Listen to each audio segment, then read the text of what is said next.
flesh blooms from the earth, and sharp fangs emerge from the flowers. The old order awakens, and humble humanity is but vermin awaiting extermination. The eruption of Futushan uproots Sakura Island and hurls it toward Huaxia. Magnetic poles reverse, super earthquakes strike, and towering tsunamis converge the 7 continents into one.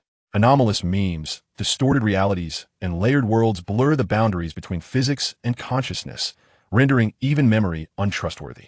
Chapter 1. The Return of the Demon King. I am the king of slaughter. I am the bloodthirsty butcher.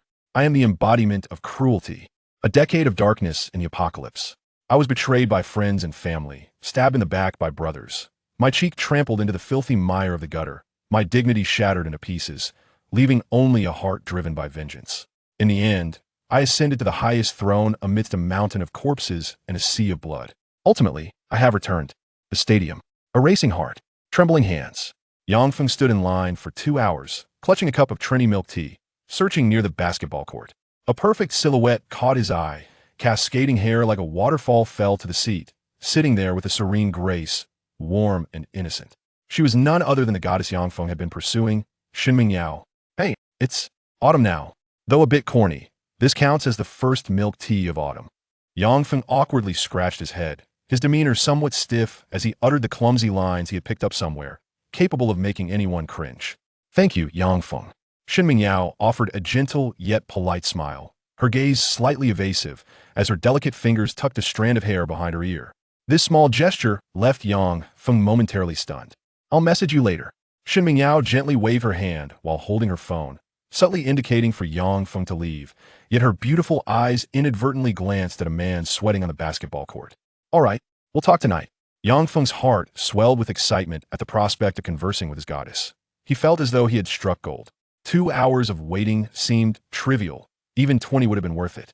After exchanging a few more pleasantries, he turned to leave, feeling a twinge of reluctance and a desire to turn back for one last word of concern. A shocking scene unfolded. Xinming Yao gently picked up the milk tea and, as no one was paying attention, tossed it into the trash can. Betrayal pierced his heart. Yangfeng felt a sudden constriction in his chest, an indescribable pain twisting his heart. A whistle blew. During the halftime of the basketball game, a muscular man exuding a potent aura of masculinity strode toward Xinming Yao.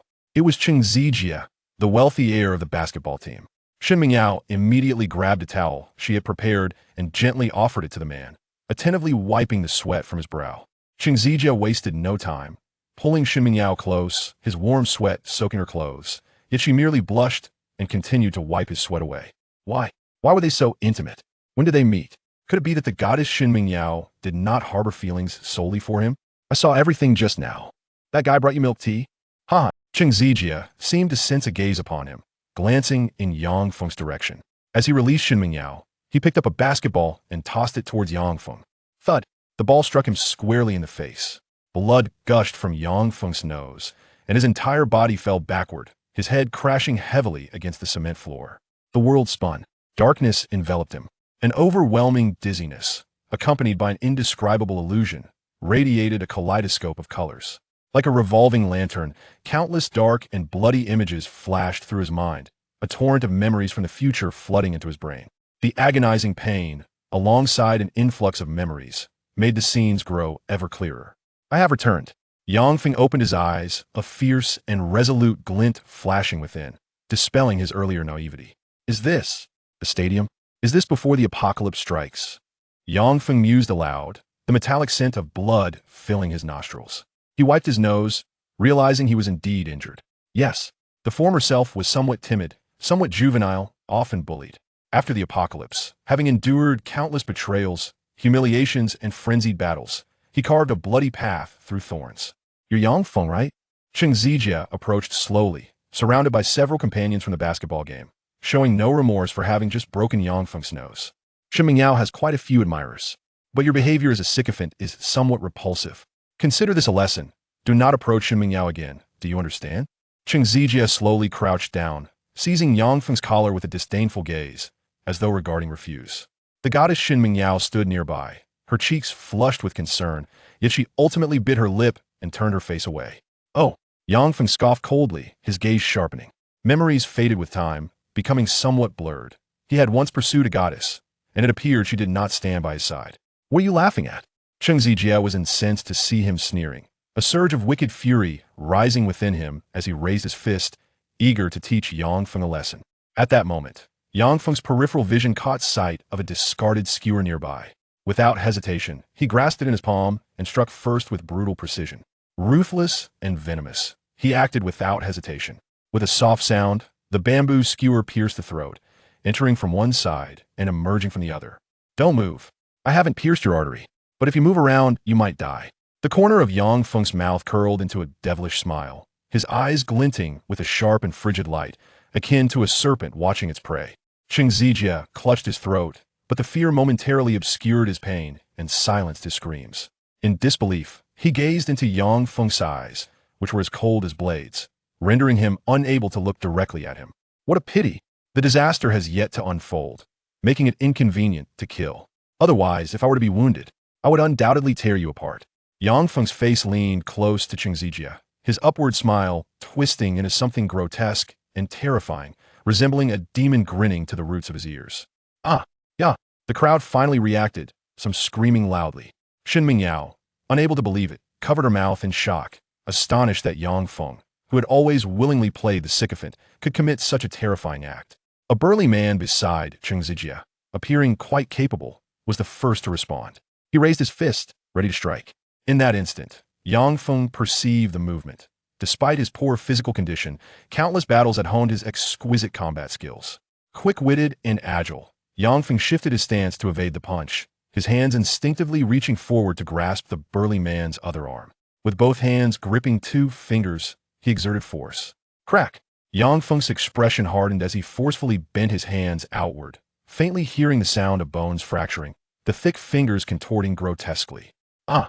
The burly man let out a scream akin to that of a slaughtered pig, the intense pain rendering him instantly incapacitated, his face pale and sweating profusely as he knelt on the ground, howling in agony. So fragile. Merely 2 fingers broken, and he was already screaming like this. In Yang Feng's cold eyes shone disdain and contempt as his piercing gaze swept over the crowd. I advise you not to intervene. Next time it won't just be 2 fingers. At his words, the crowd instinctively averted their gazes, taking a step back, unwilling to involve themselves in the matter. Yang Feng. Shen Mingyao crossed her arms, her eyes filled with a complex mix of disbelief and shock, stepping forward to say something to Yang Feng. Slap! Yang Feng struck her face with the back of his hand. 5 clear red marks immediately appeared on the goddess Shen Mingyao's cheek. Who do you think you are? Yang Feng looked down from above, continuing to regard her with contempt. To him, there was no such thing as a goddess now. A romantic game? Such childishness. Chapter 2. Alas, you have regrettably squandered the opportunity to survive. Shen Mingyao collapsed to the ground, her 5 crimson fingerprints stark against her skin. The image of her once serene and gentle self had transformed into one of utter disarray. She shielded her face, her pupils trembling as if in a seismic shock, unable to comprehend that the suitor who had long pursued her had brazenly struck her. Your gaze is quite intriguing. I take delight in the shock and helplessness reflected in your eyes, reminiscent of a cornered rabbit. Yang Feng seized Shen Mingyao's chin with one hand, his smile morphing into something more sinister, yet the affection that once resided in his eyes had dissipated, replaced by a predatory disdain. The object of his amusement, Shen Mingyao, was no longer the goddess of his dreams, but rather a wounded prey, cornered and defenseless at his mercy. Thus, the dynamics of power had irrevocably shifted. Their roles had been inverted. The once adoring admirer had become a terrifying specter that rendered the goddess trembling with fear. Send your useless boyfriend to the hospital.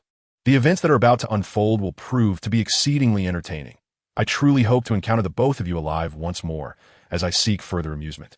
As Yang Feng released Shen Mingyao's face, he contemplated the impending catastrophe that would engulf the world, with grotesque, twisted monsters poised to rend civilization and order asunder. The expressions of terror on the faces of these individuals would undoubtedly be captivating and most amusing. With that, Yang Feng turned and walked away, gradually fading from view. It was only in the aftermath of his departure that the utterly stunned crowd reacted, hastily dialing for emergency services. However, transporting to the hospital, assessing the situation, and initiating an investigation would require a modicum of time. In a few hours, they would be preoccupied with more pressing matters. Chaos would reign in the city. The police lines would be overwhelmed, and looting would become rampant. The signs of an impending apocalypse are not to be trifled with. Is it only a matter of a day? Yang Feng strolled along a secluded path, retrieving his phone to check the time. The onset of the apocalypse, rampant disasters, the collapse of civilization, and the degradation of humanity heralding the dawn of a dark age were alarmingly imminent. Merely one day remained. How rushed it feels. If only there were more time, I could gather funds, procure weapons, stockpile supplies, and construct an impregnable shelter. Accumulating supplies and purchasing weapons necessitate monetary resources. Yang Feng's gaze flickered as he accessed his banking app, only to be met with a dismal account balance. He was but an ordinary individual, barely surpassing a 4-digit figure, likely insufficient to last until the month's end.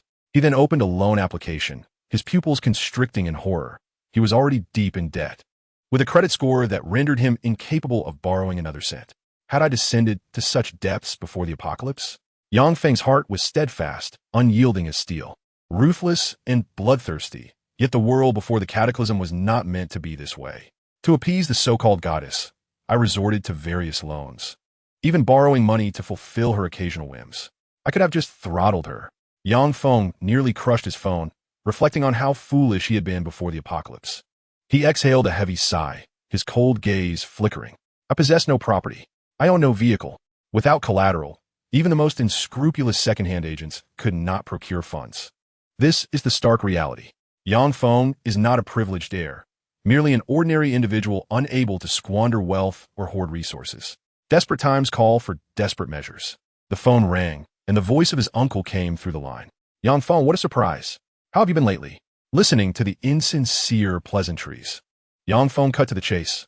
Uncle, I need some money. The mere mention of money rendered his uncle momentarily speechless. After a few seconds of hesitation, his uncle replied with evident difficulty. Yang Feng, your cousin recently purchased a new house and hasn't even begun renovations. We're quite strapped for cash ourselves. Yang Feng's gaze grew even colder, a hint of malice creeping in. When my parents died in that car accident, it was you relatives who took all their inheritance. I need this money now. It is rightfully mine. His voice sharpened, disregarding his uncle's dignity as he emphasized that this money belonged to him. Years ago, following the tragic loss of his parents, the inheritance had been entrusted to several relatives due to age constraints, only to be divided among them. The once timid Yang Feng had refrained from mentioning this matter, and his relatives were all too pleased to feign ignorance. How can you speak like that? His uncle's tone shifted, adopting a reprimanding tone. We provided you with money for meals, clothing, and even your college education. Your cousin's house and wedding are paramount affairs. What could be more important than that? You will receive the money eventually, but not right now. Yang Feng listened silently, his eyes glinting with cold resolve, a sarcastic smile forming at the corners of his lips. What a pity. Your family has just squandered your last opportunity to survive. He hung up the phone and immediately dialed another number. Third uncle, a portion of my parents' inheritance is with you, and I wish to reclaim it. His uncle was momentarily taken aback, then replied through the phone. At your age, you should know better. How can you speak to your elders like this, you ingrate? The conversation ended on a sour note. The warmth of human relations is fickle, and greed knows no bounds. Yang Feng coldly hung up the phone. In truth, he found no surprise in the reactions of his relatives. They were merely pests ensnared in the allure of wealth. The apocalypse had descended, bringing forth a darkness more profound, a cruelty more acute, and a ruthlessness more detestable than one could fathom. Each moment bore witness to horrors far graver than those of the present. When that time arrives, he hoped they would not come to implore him for aid. What a pity. He had originally intended to offer them a warning about the impending doom, but it now seemed far more entertaining to watch them meet a tragic end. A faint smile curled at the corners of Yang Feng's mouth, stretching almost cruelly to his ears. Since I cannot hoard supplies myself, let others do it for me. He opened the property management group. Within this chat, there were thousands of members. Yang Feng joined using a secondary account and began to flood the chat with messages. At midnight, an invasion of aberrant creatures will occur. Disaster is imminent. I urge all homeowners to stockpile supplies. The message repeated incessantly. Neighbors hoard grain. I will hoard neighbors. The homeowners group quickly erupted in chaos, and his secondary account was swiftly removed. What madness is this? What aberrant creatures? Who let a lunatic into this group? However, 3 hours later, everyone would alter their perception. The terrifying and absurd events began to materialize, just as the messages had foretold. At midnight, the chimes rang, and an eerie presence enveloped the world. signaling some extraordinary transformation. The willows began to wither and splinter, their branches replaced by thick, inky hair that billowed in the wind. Wriggling tentacles, resembling the delicate arms of a newborn, emerged from the earth, stretching skyward. Tumors, distorted growths swelled upon the walls of the buildings in the thickets, alongside the asphalt roads, and upon the trunks of trees. Disaster was on the brink of eruption. Chapter 3. The Dark Old Artifact, Ghost Face. The calamity had begun. Countdown, 24 hours. The city descended into madness as a multitude of fleshly tumors appeared throughout. What was that? A mass of filthy organic matter crawled along the side of a building, reminiscent of a slug, leaving behind a repugnant trail of slime. On an ancient tree, a multitude of spherical organic entities clustered together, resembling the eyes of some dreadful creature, gazing coldly upon the populace. Ugh! The crowd screamed in unease. Many felt physically ill, vomiting their late-night snacks. A chilling sensation crept down their spines, as if Pandora's box had been opened, unleashing a horrifying force that gradually influenced the realm of reality. The disaster has arrived. Quickly stockpile supplies. The disaster has arrived. Quickly stockpile supplies. Yang Feng withdrew his mobile device and dispatched a message within the WeChat group. The chaotic scenes outside, the panicked throngs, and the bizarre creatures were indisputable realities. He set his phone down, a faint smile gracing his lips, his eyes glimmering with a spark of exhilaration. The distortion of a spirit. My opportunity has arrived.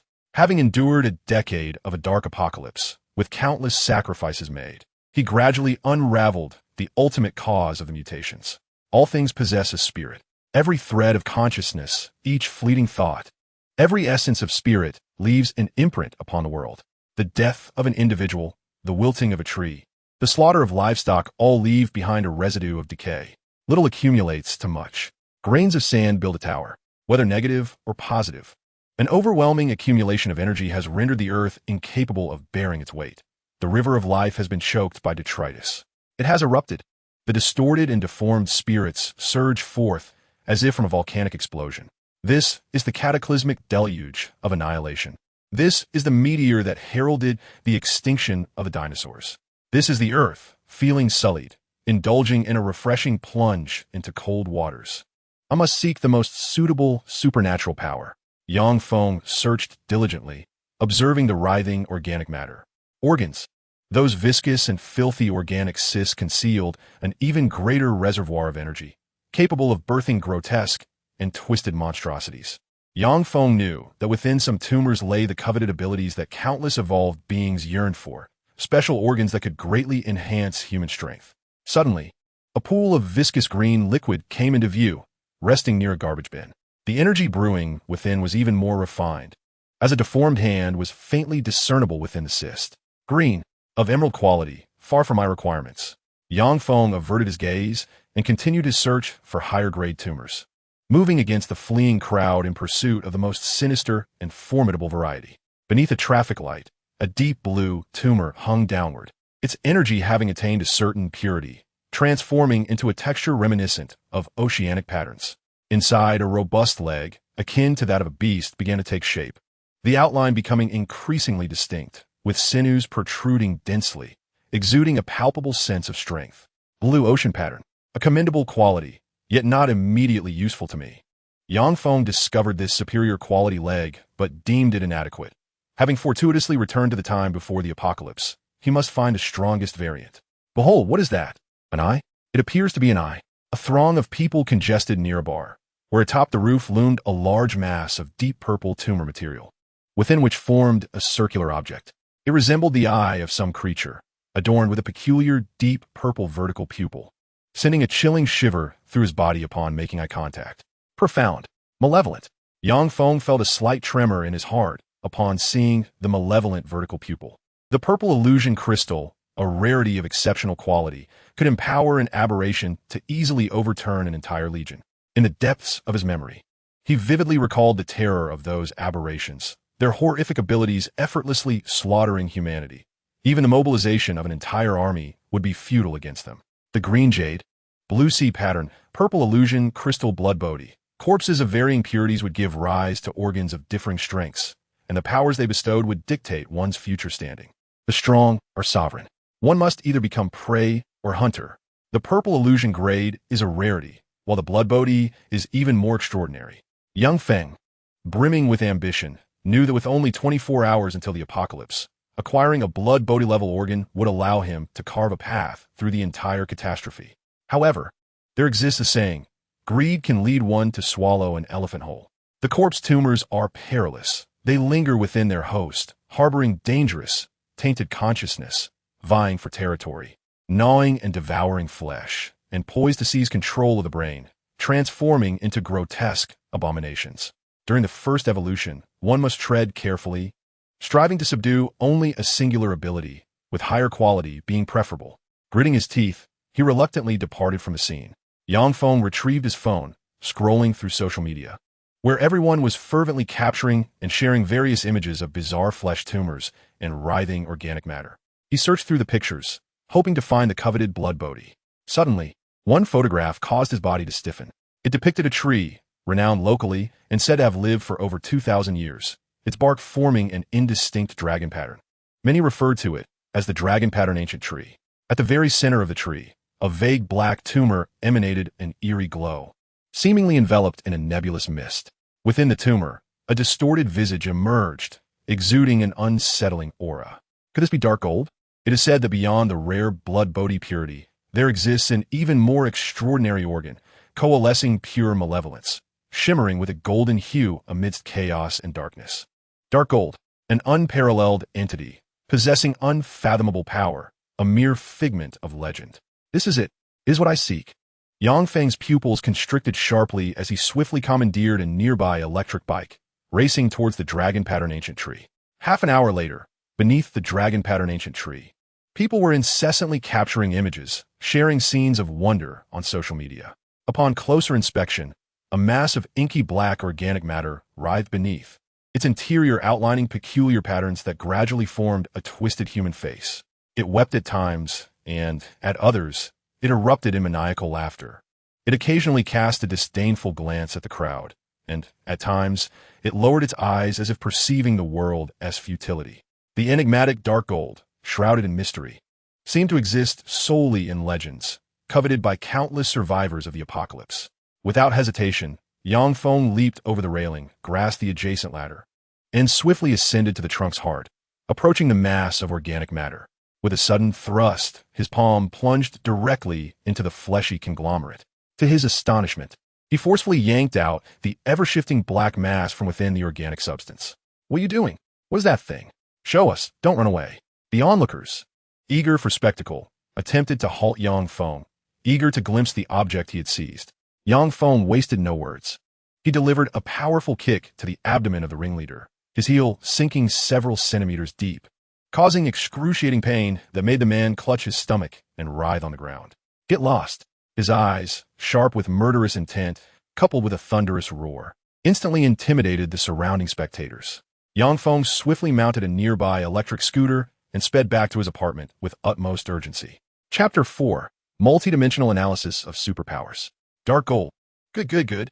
Before the apocalypse had even erupted, he had stumbled upon such a divine artifact. In his grasp was a mask, its expression continuously morphing, exuding an unsettling aura. Ghost mask. Yang Feng glanced at the clock. There were merely a few hours left before the world descended into chaos. Let come. He sat on the edge of his bed, gripping the ghost mask, bringing it closer to his cheek. In an instant, as the mask made contact with his skin, tendrils of black, eerie substance penetrated his pores, transforming into countless slender appendages that burrowed inward. Parasitism. Usurpation, possession.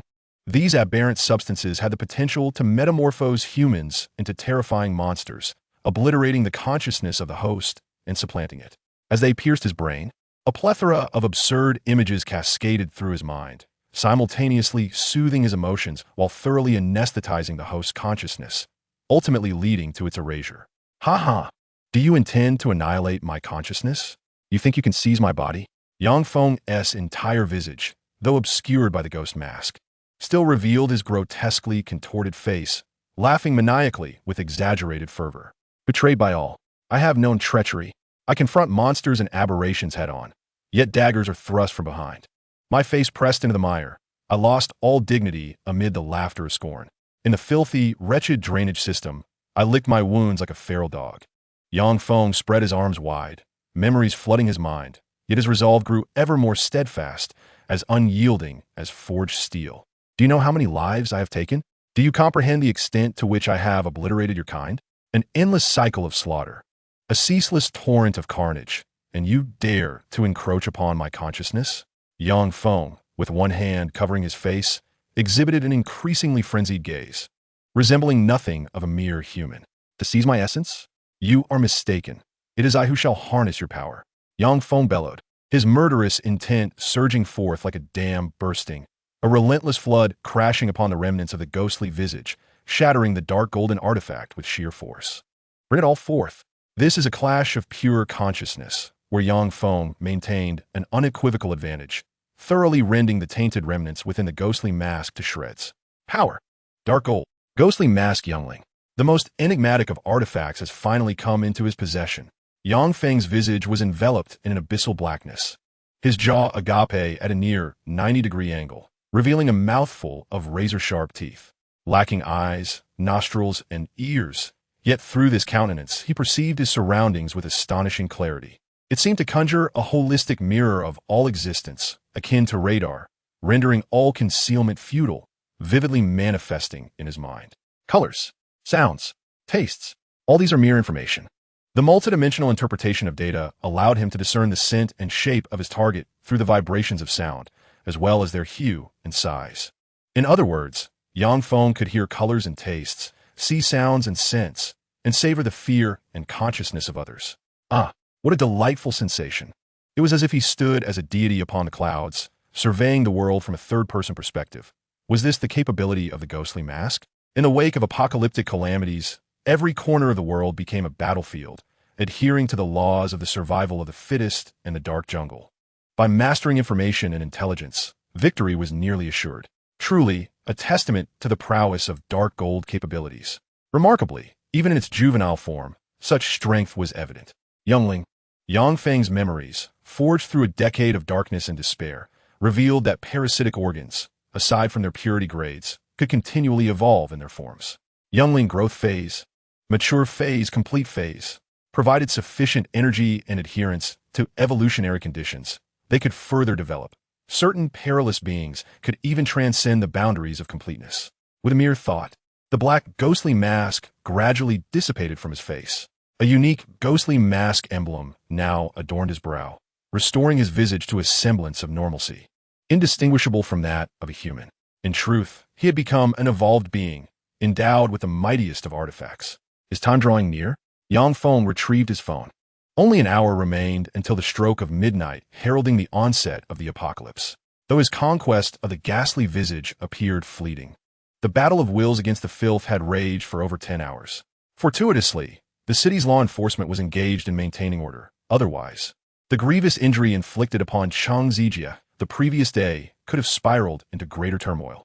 The social media feeds were ablaze with activity. Yang Feng scrolled through his circle of friends, and as time elapsed, the initial panic among the populace began to dissipate, giving way to a curious examination of the organic matter. Numerous individuals gathered around the writhing entities, capturing photographs and even posing for snapshots. Some elderly residents brandished brooms and sticks, attempting to fling them away, while others brazenly wielded kitchen knives to sever sizable pieces for further investigation. This was no ordinary find. It was the flesh of a spiritual mushroom. Consuming it promised longevity. Dear friends, behold this translucent morsel, within which lies a pig's trotter. Let us garner 30,000 likes, and I shall broadcast a live demonstration. This frenzy extended beyond social circles. Various applications witnessed absurdity, with audacious individuals commencing live cooking demonstrations, or even more shockingly, preparing sashimi. Life was evidently deemed expendable in this age of entertainment, where garnering views and quick profits seemed paramount, overshadowing the value of existence itself. The video you attempted to play has been removed. Dear citizens, for your health, please refrain from contacting unknown organic substances, as experts have advised. Numerous excessive videos were swiftly purged from platforms. Warnings echoed through broadcasts and text messages. Yet amidst the global anomaly, the fabric of civilized order began to fray. Indeed, the response from the residential community was fervent. Residents, having received advance notice, stockpiled a considerable amount of supplies. Yang Feng re-entered the apartment's property group, where his prior notifications ensured everyone was informed promptly. Before many could fully comprehend the situation, neighbors rushed from their homes, depleting the nearby 24-hour supermarket. I bought 5 bags of rice, 10 packs of ham, and 3 cases of instant noodles. Look at my photos. Thankfully, someone alerted me, and I secured 200 pounds of flour, along with this carton of country fresh eggs. Alas, I arrived too late. When you all went, the store was relatively empty, but by the time I got there, it was a sea of people, and I managed to snag only 5 self-heating pots. Yang Feng observed the lively exchanges in the group chat with a nod of satisfaction. While neighbors stockpiled provisions, he sought to gather intelligence. He logged into his secondary account, discreetly joined the group, and began to disseminate further information. Monsters will emerge tonight. Promptly secure the main entrance and erect barriers in the hallways. Monsters will emerge tonight. Promptly secure the main entrance and erect barriers in the hallways.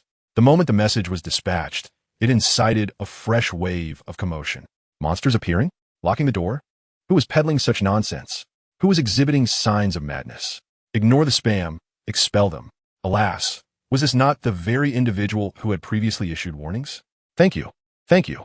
With hands clasped together in gratitude, it is fortunate that your message arrived, allowing me to secure 10 boxes of instant noodles. So, is it true that monsters will emerge tonight? I choose to believe in their existence rather than their absence. Quickly lock the doors. Everyone come to assist. Yang Feng gazed at the messages in the group.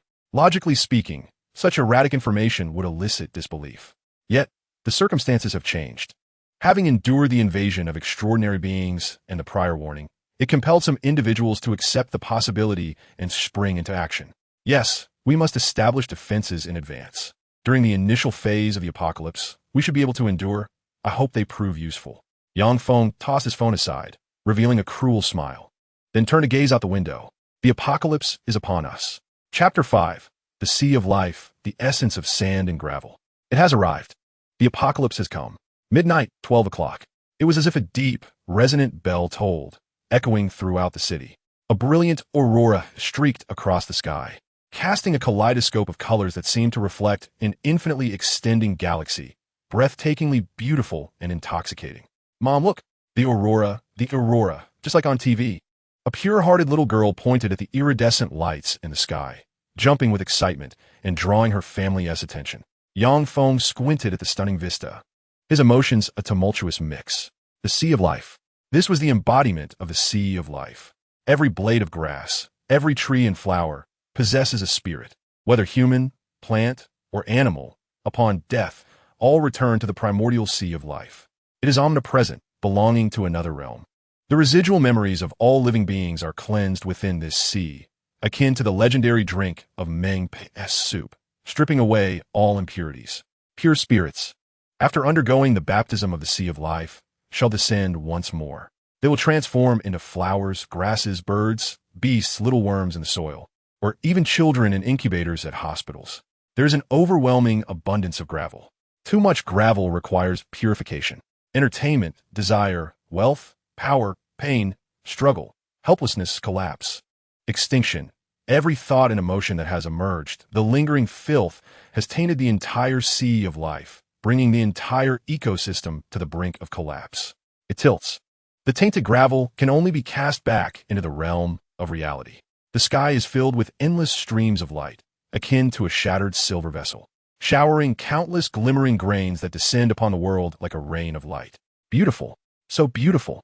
Golden grains adorn the galaxy.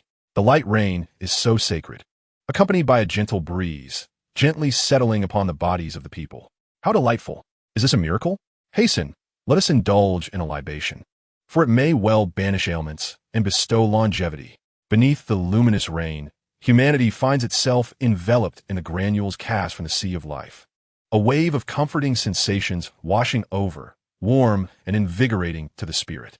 These droplets are not mere rainwater. They penetrate the skin, burrowing into the very essence of our being, gradually dissolving into a luminous sand. Ethereal granules, they embody filth, resentment, and unfulfilled desires, detritus that even the ocean of life cannot cleanse. Veins bulge and rupture as countless bodies undergo grotesque transformations, their once pure spirits tainted, leading to a frenzied metamorphosis. Blood-red filaments mar the eyes, while insatiable cravings manifest as razor-sharp teeth sprouting from greedy mouths. Jet-black pointed nails envelop fingers like elongated daggers. Ugh ugh ugh. A chorus of inhuman growls emerges from many throats. The relentless downpour of radiant rain and the invasion of corruption blur the consciousness of the afflicted, ultimately transforming them into monstrous beings. Roar, roar, roar. A terrifying cacophony erupts as these creatures, driven by madness, lunge at the innocent, seeking to siphon fresh vitality. Yet, even more horrifying are the grotesque tumors that have burgeoned, along with semi-translucent organic matter sprouting bizarre and deformed structures, thriving under the nourishing light rain. Monsters, deformed abominations, emerge from the tumors, emitting bone-chilling roars. Hell unfolds beneath, a nightmarish tableau of torment where innocent souls are relentlessly pursued, their anguished cries echoing in despair. Under the cleansing light rain, the entire world seems to endure the searing flames of annihilation. Not only have humans morphed, but even flora and fauna undergo peculiar transformations. The inferno scorches the earth. This is a cataclysmic purging of the end times, a final reckoning of residual filth, a tempest of mutation affecting billions of lives. The light rain patters softly. Yang Feng stands before the window, his cold eyes shimmering, a thrill of excitement playing upon his lips.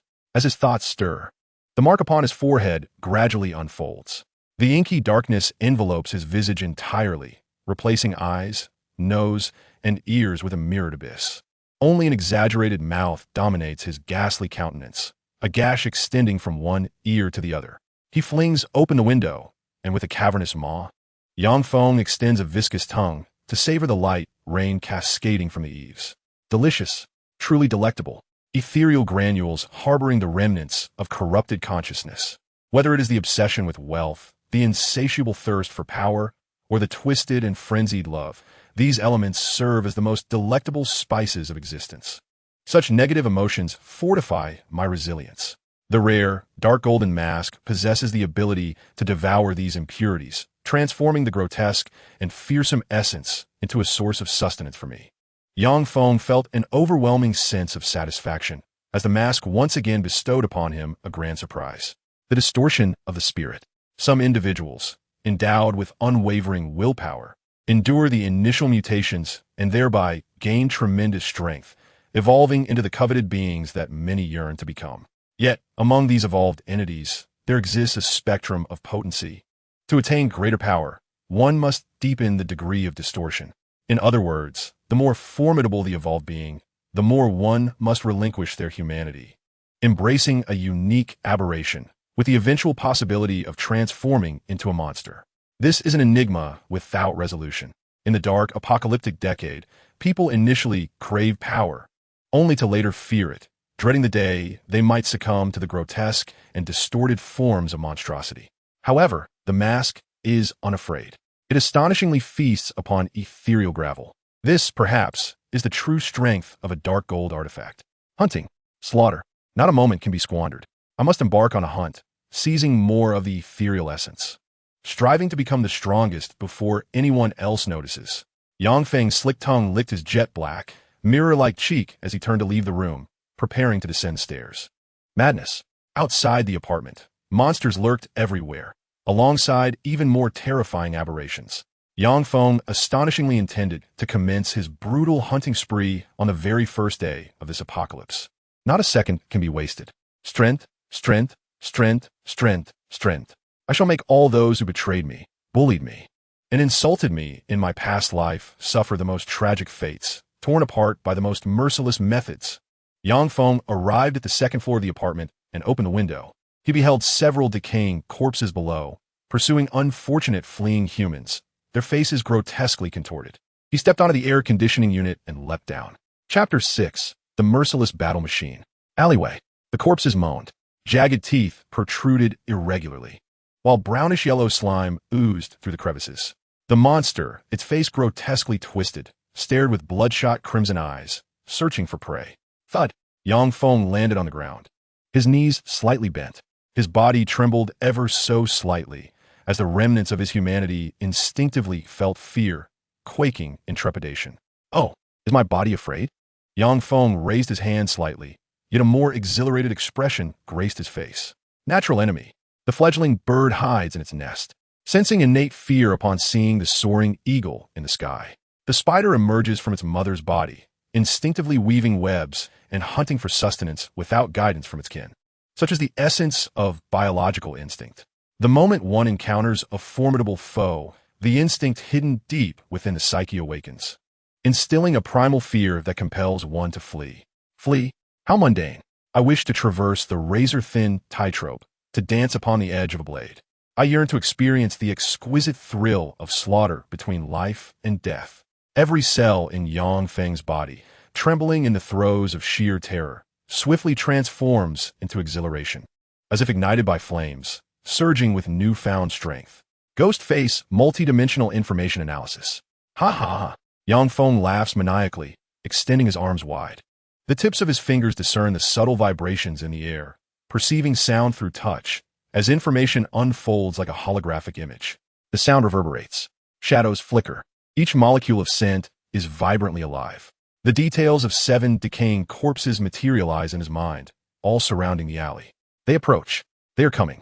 The first corpse nears from a diagonal angle behind him, its twisted visage bearing deep creases, sharp claws glistening with crimson fluid, and secretions oozing from its teeth, mingled with remnants of flesh. Even without turning his head, Yang Feng perceives every detail through the multidimensional information relayed by Ghost Face. The wrist, the elbow joint, the sinews beneath the armpit, the ankle, the knee joint, the tendons at the thigh's root, the neck, the spine, the vulnerable points at the back of the head, and the temples.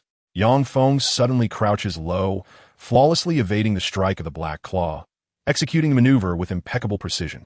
A cracking sound echoes as the corpse's shoulder joint dislocates, its attacking arm falling limply to its side. The art of slaughter, a decade of apocalyptic survival and relentless combat, has honed his extraordinary martial prowess. Even with a body that is not extensively enhanced, he remains a perfect killing machine. In the next instant, the corpse's neck is snapped. Its entire form seems to lose support, collapsing limply to the ground, dispatched with effortless ease. I am beginning to feel it. My body ignites with heat. There must be no missteps, no injury sustained. Every detail must be executed flawlessly. Yang Feng's face, seemingly as dark as pitch and smooth as glass, betrays a frenzied fervor. Exhilaration. Every cell screams with delight. The sensation of dancing on the edge of a blade during slaughter is truly exquisite. More. Allow me to feel more.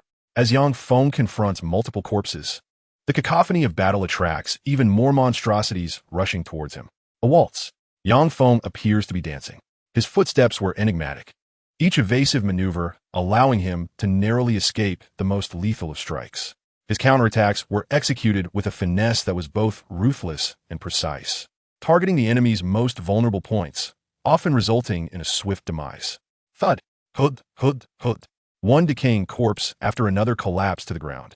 Some had their necks twisted. Others had their temples shattered by a mere thumb, while others had their arms dislocated, their feet trampling down fiercely upon spine. Inhale, exhale. Yang Feng breathed deeply, the air in his lungs igniting with a fiery intensity, his heart racing as if he were an inactive recluse suddenly compelled to run a marathon. Was his body already reaching its limits? A faint smile crept upon his lips, his mouth parting in an exaggerated grin, his tongue slicking away the sweat from his brow. The human body is a marvel, indeed. With relentless pressure, one can unearth untapped potential. Yang Feng did not cease his battle. Instead, he continued to engage with the surrounding corpses, fully extracting the remaining vigor from his body. Soon, the alleyway was strewn with the remnants of the undead. Yang Feng, with his ghastly visage, gasped for breath, his entire being radiating a profound sense of fatigue, his skin glistening with a fine sheen of perspiration. Exhilarating, this clash was truly invigorating. Before his strength was entirely depleted, he had managed to vanquish over 40 cadavers, their fallen forms nearly filling the alleyway. Hardest time arrived. Seizing the moment while no other monsters approached, he retrieved the bone saw he had prepared in advance. With a swift motion, he punctured the nape of a corpse, extracting a moist, pulsating mass that resembled a beating heart, still warm in his grasp. Corpse tumor. Upon the demise of a monster, there exists a probability that a substance known as a corpse tumor will form. This is an aggregate of spiritual sand, which congregates in the most vital regions of the host's body postmortem, typically manifesting at the nape of the neck. 1 in 10. Ordinary corpses possess roughly a 1 in 10 chance of producing a corpse tumor. Following the cataclysmic events of the apocalypse, and through a series of mutations, these tumors that enhance the strength of evolutionists have become a form of currency. Before long, Yang Feng found himself in possession of 8 corpse tumors. Fortune had favored him, perhaps due to the early days of the apocalypse, as his yield far exceeded the average. Exhausted, it was time to return. Yang Feng secured the tumors, casting a final glance at the encroaching wave of corpses at the alley's mouth before scaling the air conditioning unit to the 2nd floor. Re-entering the apartment corridor through the window, dismissing his ghastly visage, he felt a sense of satisfaction at the success of his inaugural hunt. Yang Feng recalled, albeit faintly, the last time he faced the apocalypse, when his cowardice had prevented him from even stepping outside his door. The first death of a decaying corpse was marked by tears of humiliation and fear, shed a week after the outbreak of disaster, as I crushed the first monster with an iron rod amidst the brink of collapse and despair. This time, however, is different. Yang Feng returns as the king of carnage, armed with an overwhelming power from the very beginning. Help! Please, someone assist us. We cannot hold on much longer. Send 2 more people. The cries for help echoed from the 2nd floor emergency exit. The apartment's main door was locked, yet monsters had breached the barricade, rushing in through the side door of the safety passage. Some were desperately calling for aid, while others were being dragged down the stairs by the corpses. A man wielding a kitchen knife charged forward, swinging wildly. Others attempted to move heavier appliances to completely block the safety passage. Yet more were reduced to tears, trembling in fear, scattering to hide in their own apartments. Yang Feng withdrew his gaze and shrugged. Drenched in sweat, he decided to return for a shower. Chapter 7.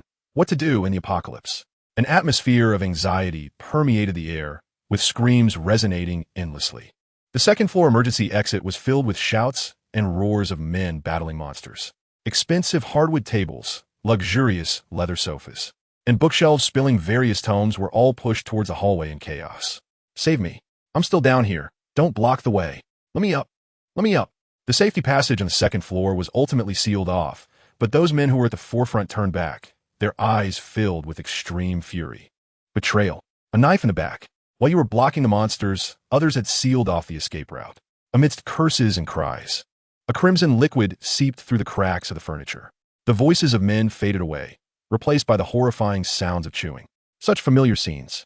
Yang Feng couldn't help but sigh. The apocalypse had just begun, yet a dramatic play was already unfolding. This was under the circumstances of his prior warnings. Yang Feng had already sent messages urging them to lock the apartment doors, barricade the safety passage with heavy objects, and construct defensive fortifications. Fortunately, the main door was indeed locked. Otherwise, a flood of decaying monsters would have surged in, and those few reckless men would have been unable to fend them off, potentially leading to the slaughter of the entire building. Yang Feng's apartment was on the 4th floor, room 405. However, in the corridor sat some strangers, their faces etched with terror, leaning against the wall and gasping for breath. Survivors? Were these individuals fleeing from the streets, refugees who had burst in through the safety passage? Click. The door to room 407 opened. A beautiful girl appeared, her pure eyes shining, with long black hair cascading down. She seemed somewhat reserved, but was evidently someone who exercised regularly, possessing a slender and vibrant physique. Su Man. Yang Feng remembered this neighbor, whose heart was genuinely kind, but ill-suited for survival in the apocalypse. He witnessed Su Man producing some clean towels and handing them to the surrounding unfortunate refugees. Please wait a moment. I will fetch some food for you. She hurried back to her room, retrieving some instant noodles and preparing hot water for the survivors. The survivors in the corridor expressed their gratitude, trembling as they accepted the noodles, almost compelled to bow deeply to Su Man. What a good person. Truly a remarkable individual. Yet, Yang Feng shook his head inwardly. As the saying goes, in the end times, the virtuous are often the first to perish. Kindness in itself is not flawed. But when the overly compassionate become misguided, they may commit exceedingly foolish acts, lacking decisiveness, failing to comprehend sacrifice, and striving to save everything without offering practical solutions often leads to greater harm. Yang Feng, you're back. Did you just go downstairs to help? Su Man beamed upon seeing Yang Feng, rushing over to his side. There are far too many refugees here. My supplies are limited. Could you possibly lend a hand as well? Her eyes glimmered with a pure, hopeful light, radiating goodness. With a soft click, Yang Feng opened the door to his room. Behold, absolutely bare. I have hoarded nothing, not a single resource. He shrugged, and Su Manman's expression shifted to one of surprise. Huh? Didn't you see the messages in the property group? The leaders had warned us to stockpile supplies. She presented her phone to Yang Feng, showcasing several chat records. He was well aware. Those seemingly irrational messages had been sent by him under a pseudonym. I didn't see them. Leaning against the doorframe, a hint of mockery danced in his gaze. Su Manman, you are indeed kind-hearted, helping so many. Why not extend your kindness to me as well? Su Manman paused, her face revealing a trace of bitterness. Yet, with determination, she turned and dashed back to her room, returning with several boxes of self-heating hot pot. I am unsure of your dietary restrictions or flavor preferences, she said, lowering her head as she offered the boxes. Thanks. Yang Feng, not waiting for her to finish, snatched the food and retreated to his room. A dull thud echoed as the indifferent door closed behind him. What kind of person is this? So lacking in humanity. Indeed, what a scoundrel. The surrounding refugees, unable to contain their discontent, began to murmur among themselves, voicing their support for Su Manman. It's all right, it's all right. Su Manman could only manage a bitter smile, stating, we are merely neighbors helping one another. Is there anything else you require? How foolish. Truly foolish. Yang Feng returned to his bed, his entire body engulfed in waves of soreness. The recent battle had extracted every ounce of potential from his physique, pushing his muscles to their limits. The apocalypse had erupted. Initially, humanity managed to sustain some semblance of reason and maintain the fraying threads of civilization. However, as time wore on, resources became increasingly scarce, and the twisted darkness within human hearts gradually surfaced. By that time, the group of surviving refugees outside would no longer express gratitude. Instead, they would transform into ravenous beasts, mercilessly tearing apart the innocent lambs. It mattered little. As long as I am not provoked, all is well. Otherwise, Yang Feng's gaze flickered with murderous intent. Should anyone dare to incite his wrath, they would witness the true nature of a ferocious beast. He retrieved the 8 corpulent tumors from his pocket. These tumors contained abundant spiritual essence, akin to the light rain that fell from the heavens, a conglomerate of spiritual grit. Such tumors could empower an individual, granting them unique abilities. They could also serve as sustenance for existing organs, and once accumulated to a certain threshold, would allow for further evolution. The demon mask larvae, a dark gold-grade organ, required a quantity of tumors far exceeding the norm. After consuming enough, it would undergo a metamorphosis. Upon breaking free from the constraints of its larval state, it would herald a comprehensive transformation of its abilities. The mark on Yang Feng's forehead unfurled. A smooth, jet-black mirror-like surface enveloped his cheek, splitting open to reveal a maw extending to his ear, and a slimy tongue emerged. He swallowed all 8 tumors in one swift motion. The spiritual essence contained within rapidly melted and dissolved. The demon mask completely absorbed it, sending waves of warmth coursing through his weary body, enhancing its fundamental functions. Oh, the demon mask not only accumulated energy from these tumors, but also provided minor enhancements to his physique. Yang Feng felt a surge of delight. The demon mask possessed not only the ability of multidimensional information analysis, but could also utilize a fraction of the absorbed energy to bolster the corporeal form. The sensation of muscle soreness gradually dissipated, and the fatigue that had plagued him began to fade. Fatty energy was absorbed in abundance, fortifying his basic physical functions. And within just a few hours, his strength had elevated to a new tier. While it still fell short of transcending human limits, Yang Feng's body was now comparable to that of a provincial-level athlete accustomed to rigorous training, at least no longer gasping for breath after slight exertion. Chapter 8. Moral Coercion. The shower cascaded warm water as beads of sweat dripped from Yang Feng, mingling with various impurities to form a swirling puddle of filth at his feet, ultimately flowing into the drain. Most of the spiritual essence was absorbed by the ghostly visage, while a minuscule fraction fortified my corporeal form. In just a few hours, I could replace the fruits of over a decade of arduous training.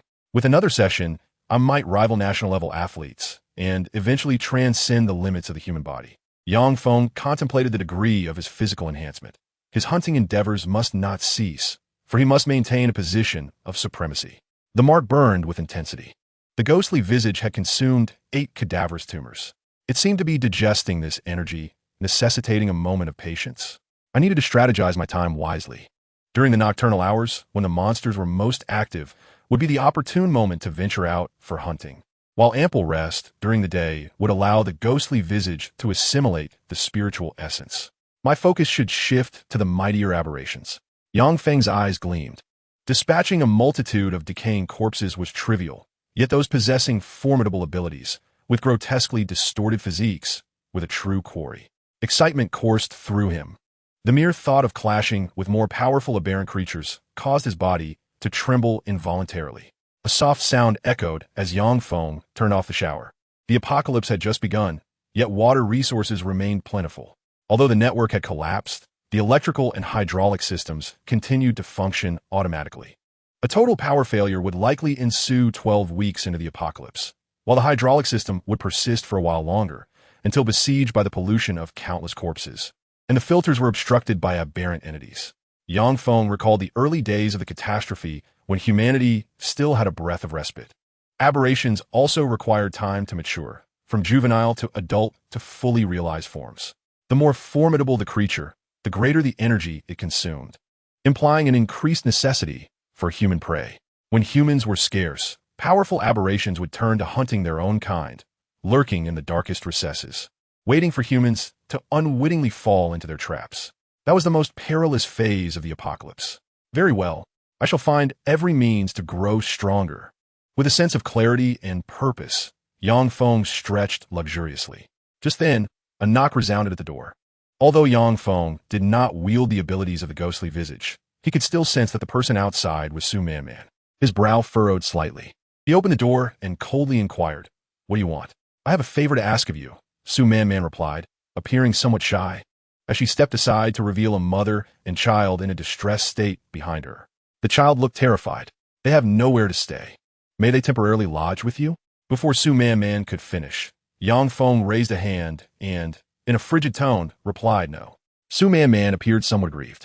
The mother and child behind her gazed at Yang Feng with a pitiful expression. Many refugees nearby turned their attention toward this scene, their eyes filled with disdain, aversion, and contempt. Yang Feng's cold demeanor resembled that of a merciless villain, watching others suffer while remaining utterly indifferent. "What? Do you intend to morally bind me?" Yang Feng scoffed, a hint of mockery glimmering in his eyes. Despite the piercing gazes of those around him, he maintained an icy indifference. "I did not mean that. My apologies," Su Man Man said, her eyes reflecting disappointment as she prepared to leave. At that moment, some refugees in the corridor could no longer bear the sight. "What is this? They just gave you a self-heating hot pot and food, and now you've forgotten? I've been displeased with you for a long time." A robust man stood up and approached Yang Feng, seizing his collar. "You either return the hot pot and apologize to Su Man Man, or you give your place to that mother and child." Yang Feng narrowed his eyes, a flicker of murderous intent surfacing. Noble and righteous, the man seemed to embody justice, raising the hammer of fairness.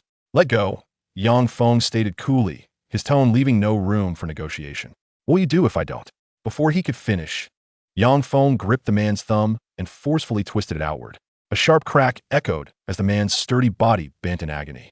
Yang Feng's gaze was low, yet the fleeting glint of his eyes was razor-sharp. He showed no intention of sparing the man, delivering a fierce kick to his bent knee, resulting in a more resounding crack resonating through the corridor. The man screamed in pain, his calf completely contorted, yet Yang Feng showed no signs of halting. His fist struck heavily against the man's face, causing several teeth to shatter and fall to the ground, stained with blood. With a resounding thud, Yang Feng grasped the man's head and forcefully slammed it against the wall. The wall bore a fresh blood stain as the man's nose crumpled, leaving his face utterly grotesque. Brutal, ruthless, and efficient, each movement was devoid of superfluous action, causing onlookers to wince in vicarious pain, some even shielding their eyes in fear. Su Man Man was rendered utterly speechless, overwhelmed by shock. Yet Yang Feng merely lifted his head, his cold and piercing gaze sweeping across the crowd like a knife, instilling fear in everyone present, none daring to meet his eyes for even half a second. This is what it means to set an example through severe punishment. This series of actions is far more brutal and malevolent than simply ending that man's life. "Do not provoke me." Yang Feng uttered only 4 words in response. The corridor fell silent, so quiet that the sound of a pin dropping could be distinctly heard, followed by the heavy thud of a door closing. A child began to sob in fright. The mother softly comforted her, carrying the child to a safer distance, fearful of inciting the wrath of that demon. The men stood frozen in shock, instinctively retreating from room 405, unwilling to have any association with such a fearsome figure. The righteous man sprawled on the ground, yet no one rushed to assist him, leaving him curled up, quietly weeping. Why was this man so cold-blooded? Was he truly a demon? By what right did he act with such impunity? Confusion filled their hearts, but one thing was certain. It was imperative not to provoke the man in room 405, lest one invite calamity upon themselves. Yang Feng returned to his room and reclined on his small bed. He took a moment to rest, closing his eyes to rejuvenate.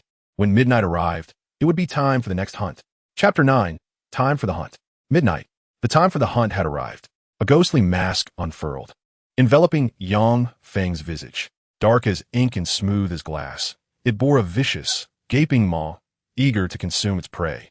A holographic image materialized in Yang Feng's mind. He opened his window and leapt from the air conditioning unit on the 4th floor to the 3rd. Thud! Yang Feng's knees bent slightly as he landed perfectly.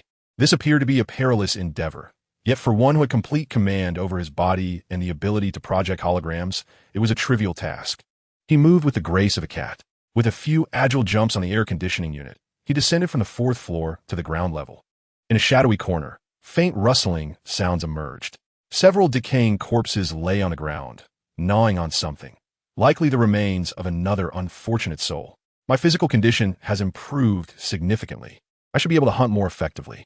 Yang Feng mused, strolling leisurely towards the hunched figures of the corpses. Ugh, ugh, ugh, ugh, ugh. The corpses raised their heads slightly, emitting low moans upon noticing the human presence before them. Too late. Yang Feng moved with lightning speed, his thumb jutting out as he struck their temples sideways, shattering them with a single blow, crimson fluids bursting forth. Minutes later, all the corpses in the alley lay defeated.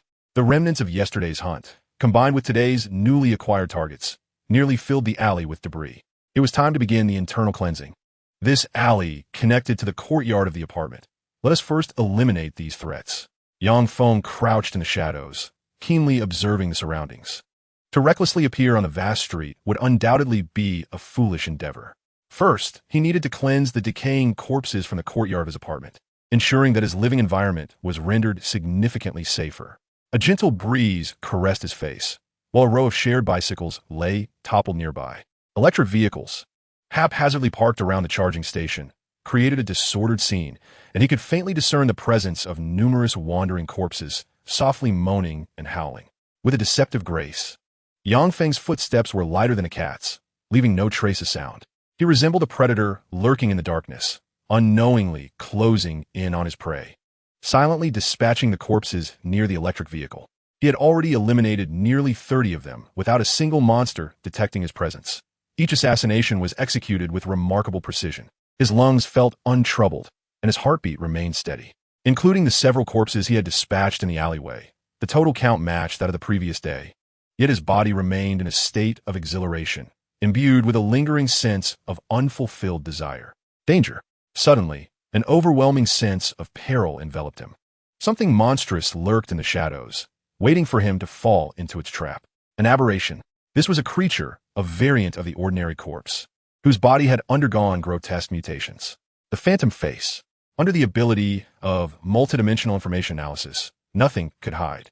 Yang Feng sensed its position. The image grew increasingly vivid, revealing its sharp fangs and lethal claws in full holographic display. Speedster. Stage. Larva. Rarity. Green emerald. The Speedster is a variant evolved from corpses. Its muscles have been significantly enhanced, granting it a speed comparable to that of elite national athletes, with bone protrusions manifesting into sharp blades, delivering devastating force. Yang Feng recalled the data on the Speedster. Although a relatively low-level variant in its larval form, it posed a considerable threat to those who had only just begun their journey as evolvers. He could not afford to be careless. Yang Feng exhaled deeply. With a sudden surge of energy, he propelled himself towards the shadowy figure lurking in the darkness. Swish!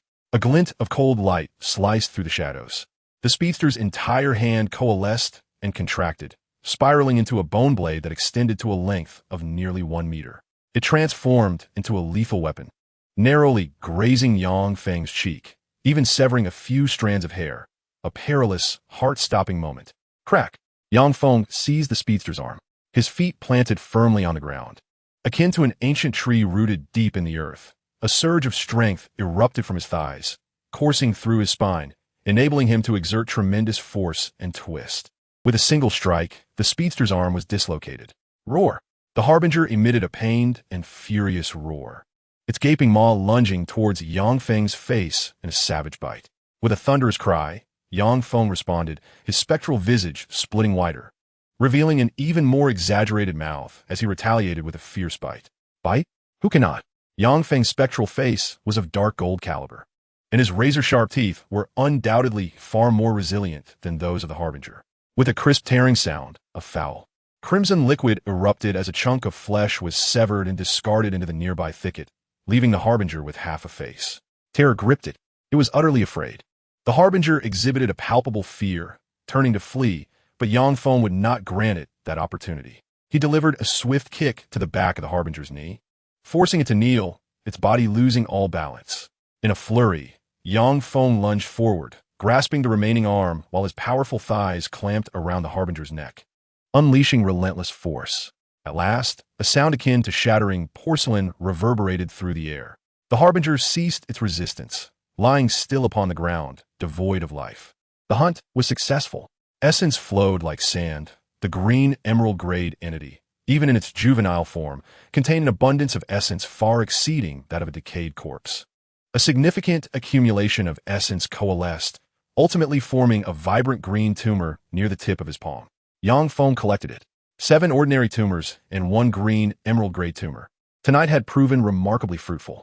After tidying the aftermath, Yang Feng retraced his steps through the alleyway, scaling an air conditioning unit and leveraging the adjacent pipes. Swiftly returning to his chamber. This time, he refrained from consuming the tumors immediately, instead contemplating.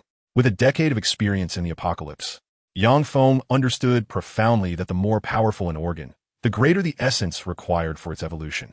Emerald-grade organs might only necessitate a few tumors for their first transformation, while blue ocean-patterned organs demanded many more, requiring the consumption of dozens for their initial evolution. As for the phantom purple and blood-body grades, they were virtually bottomless pits. It seemed he could scarcely afford to nurture a dark gold-grade spectral face. Yang Feng recognized the dilemma. The spectral face devouring tumors was akin to indulging in jelly beans, showing no signs of transformation. A true bottomless pit. The returns from continuously feeding this abyss were exceedingly low. He resolved to cultivate other abilities first, enhancing combat strength and hunting efficiency, before gradually nurturing his spectral face. With determination, Yang Feng retrieved the tumors acquired from the Harbinger, applying gentle pressure to crush them in his palm. Essence. The emerald-hued essence permeated the skin and infiltrated the very bones. Chapter 10. Continuous Evolution. The essence, a vivid green, saturated the skin and penetrated deep into the skeletal structure. Bone blade larvae. Yang Feng's hand began to undergo a transformation. The bony fingers sprouted visibly, developing sharp black talons. Is this all there is to it? The razor-sharp claws resembled steel blades, significantly more resilient than those of a decaying corpse. Yet they still fell short of Yang Feng's aspirations. Consider it a gift.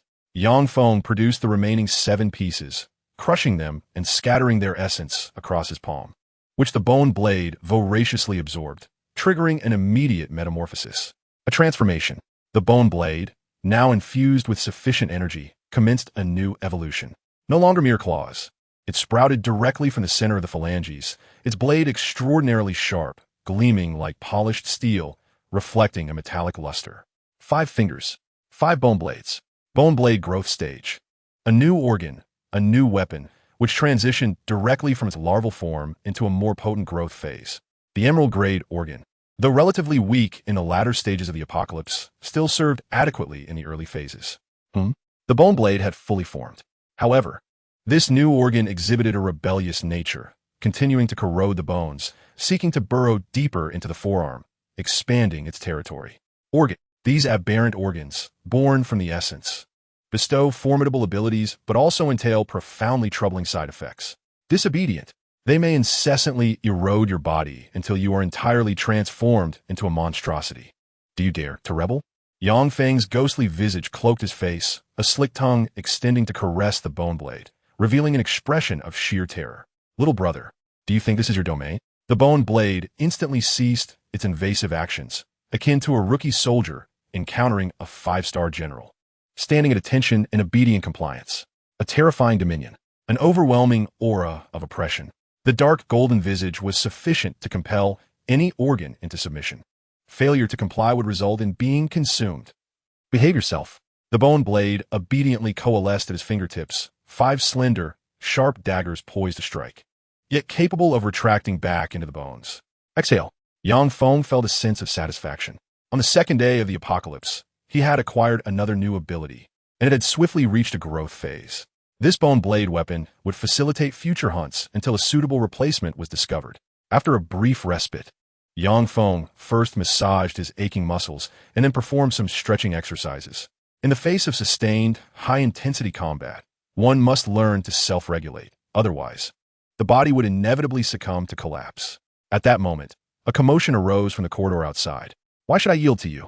I shall not grant you anything. In the distance, a confrontation between 2 factions could be heard, with an increasing throng of people gathering, their clamorous voices growing louder. As he opened the door, Yang Feng leaned against the doorframe, casting his gaze down the corridor. A woman stood at the center, flanked by several burly men, wielding iron rods smeared with congealed blood, exuding an intimidating aura.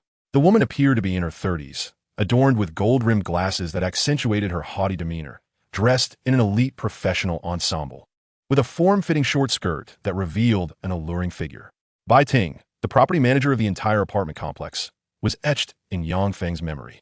Whispers of scandal often circulated among the residents, suggesting that Bai Ting's ascent to the managerial position was due to her connection with the developer's owner, mistress, concubine, or perhaps a sordid exchange of power for pleasure.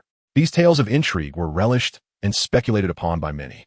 Observing her provocative demeanor, one could not help but imagine the lewd scenarios that might unfold before her employer. We must unite in this trying time. Before help arrives, we should share our burdens.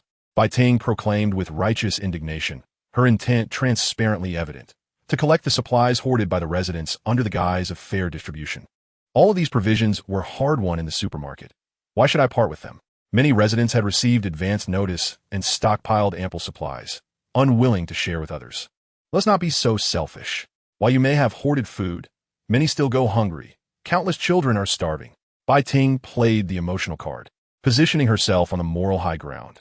Can you truly bear to see the heroes downstairs, who shield us from monsters, suffer from hunger? The dissenting voices began to wane considerably. Can you bear to watch those refugees perish from starvation? Can you tolerate the thought of those heroes downstairs, who stand against the monsters, enduring hunger as well? Most people, cloaked in a facade of civility, were hypocritical, reluctant to step forth as villains. While the protestations diminished, the majority remained selfish, with no one willing to voluntarily contribute their resources. I am willing to donate food, came a familiar voice from the direction of room 407. Su Man raised her hand, emerging from her room with bags of rice and flour, along with 2 boxes of instant noodles she had stockpiled. Manager Bai is right. We cannot let those children go hungry. We must work together. Wiping the sweat from her brow, the sunlight glinted off her slightly damp strands of hair, enhancing her image of purity and kindness. Was she perhaps one to be moved by self-righteousness?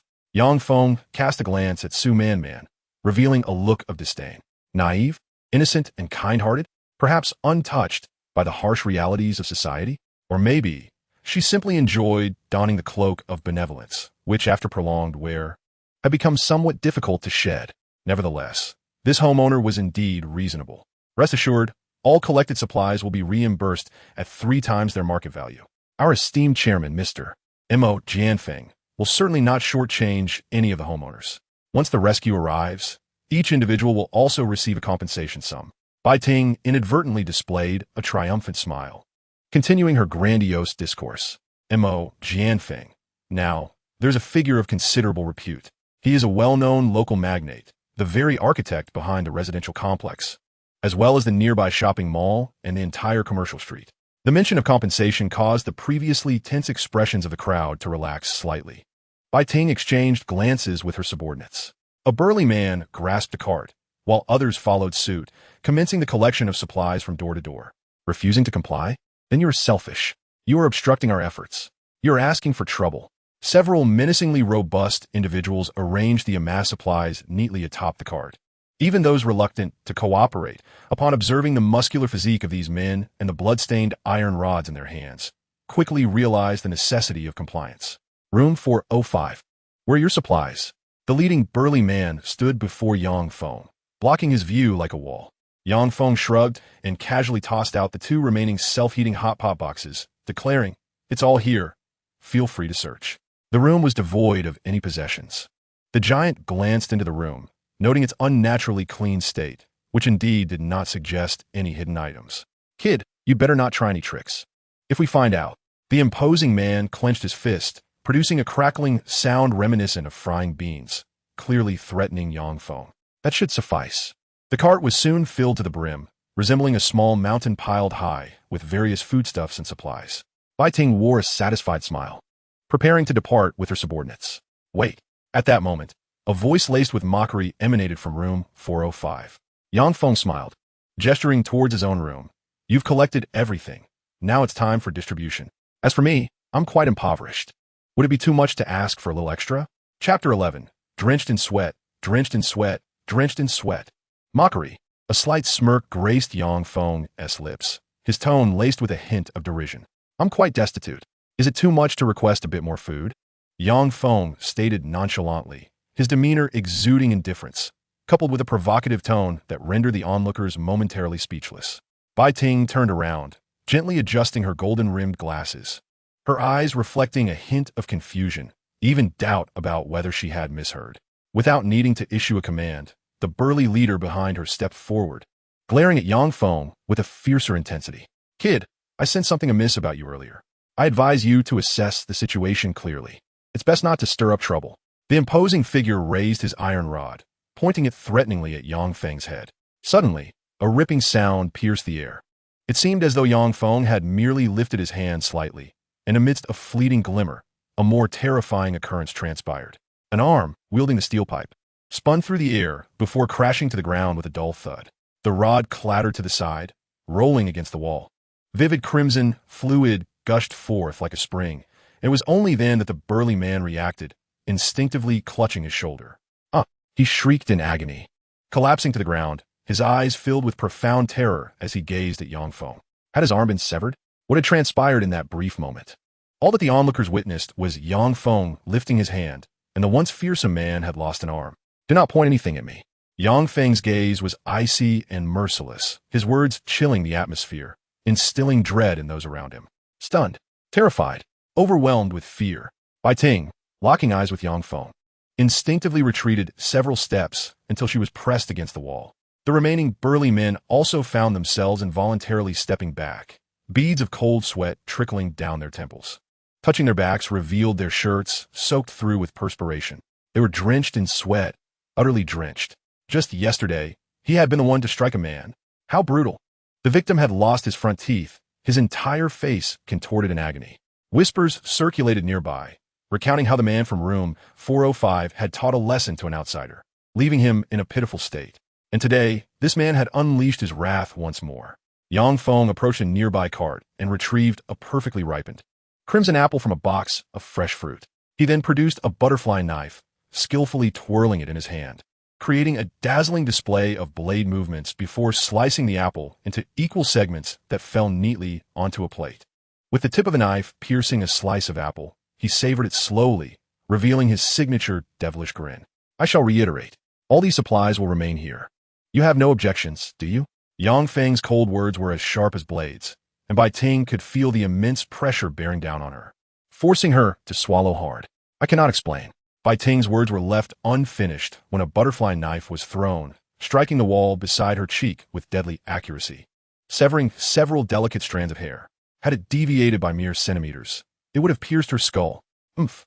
Yang Feng let out a cold snort, seizing the handle of the cart and forcefully pulling the laden vehicle into his room. Bang! The door slammed shut, leaving behind a group of stunned onlookers and a burly man writhing in agony on the ground. "Neighbors hoard food. I hoard neighbors. The apocalypse has descended. Everything is illusory. Only strength is absolute." No matter how much food you stockpile, how many supplies you prepare, or how formidable your weapons may be, they will all ultimately succumb to sheer power. Let's depart. Bai Ting, witnessing the chilling closure of the door, finally relaxed her taut nerves, feeling an overwhelming sense of weakness, nearly collapsing onto the floor. The burly men hastily assisted their fallen comrade, retrieving the severed limb before swiftly vacating the fourth floor. The corridor soon fell silent. No one dared to approach room 405. The experiences of the past days had made it abundantly clear that a demon resided within. A cold-blooded man one must never provoke. The topic of conversation shifted to room 407. Su Manman. Various rumors regarding Su Manman circulated throughout the entire floor. The saintly hypocrite.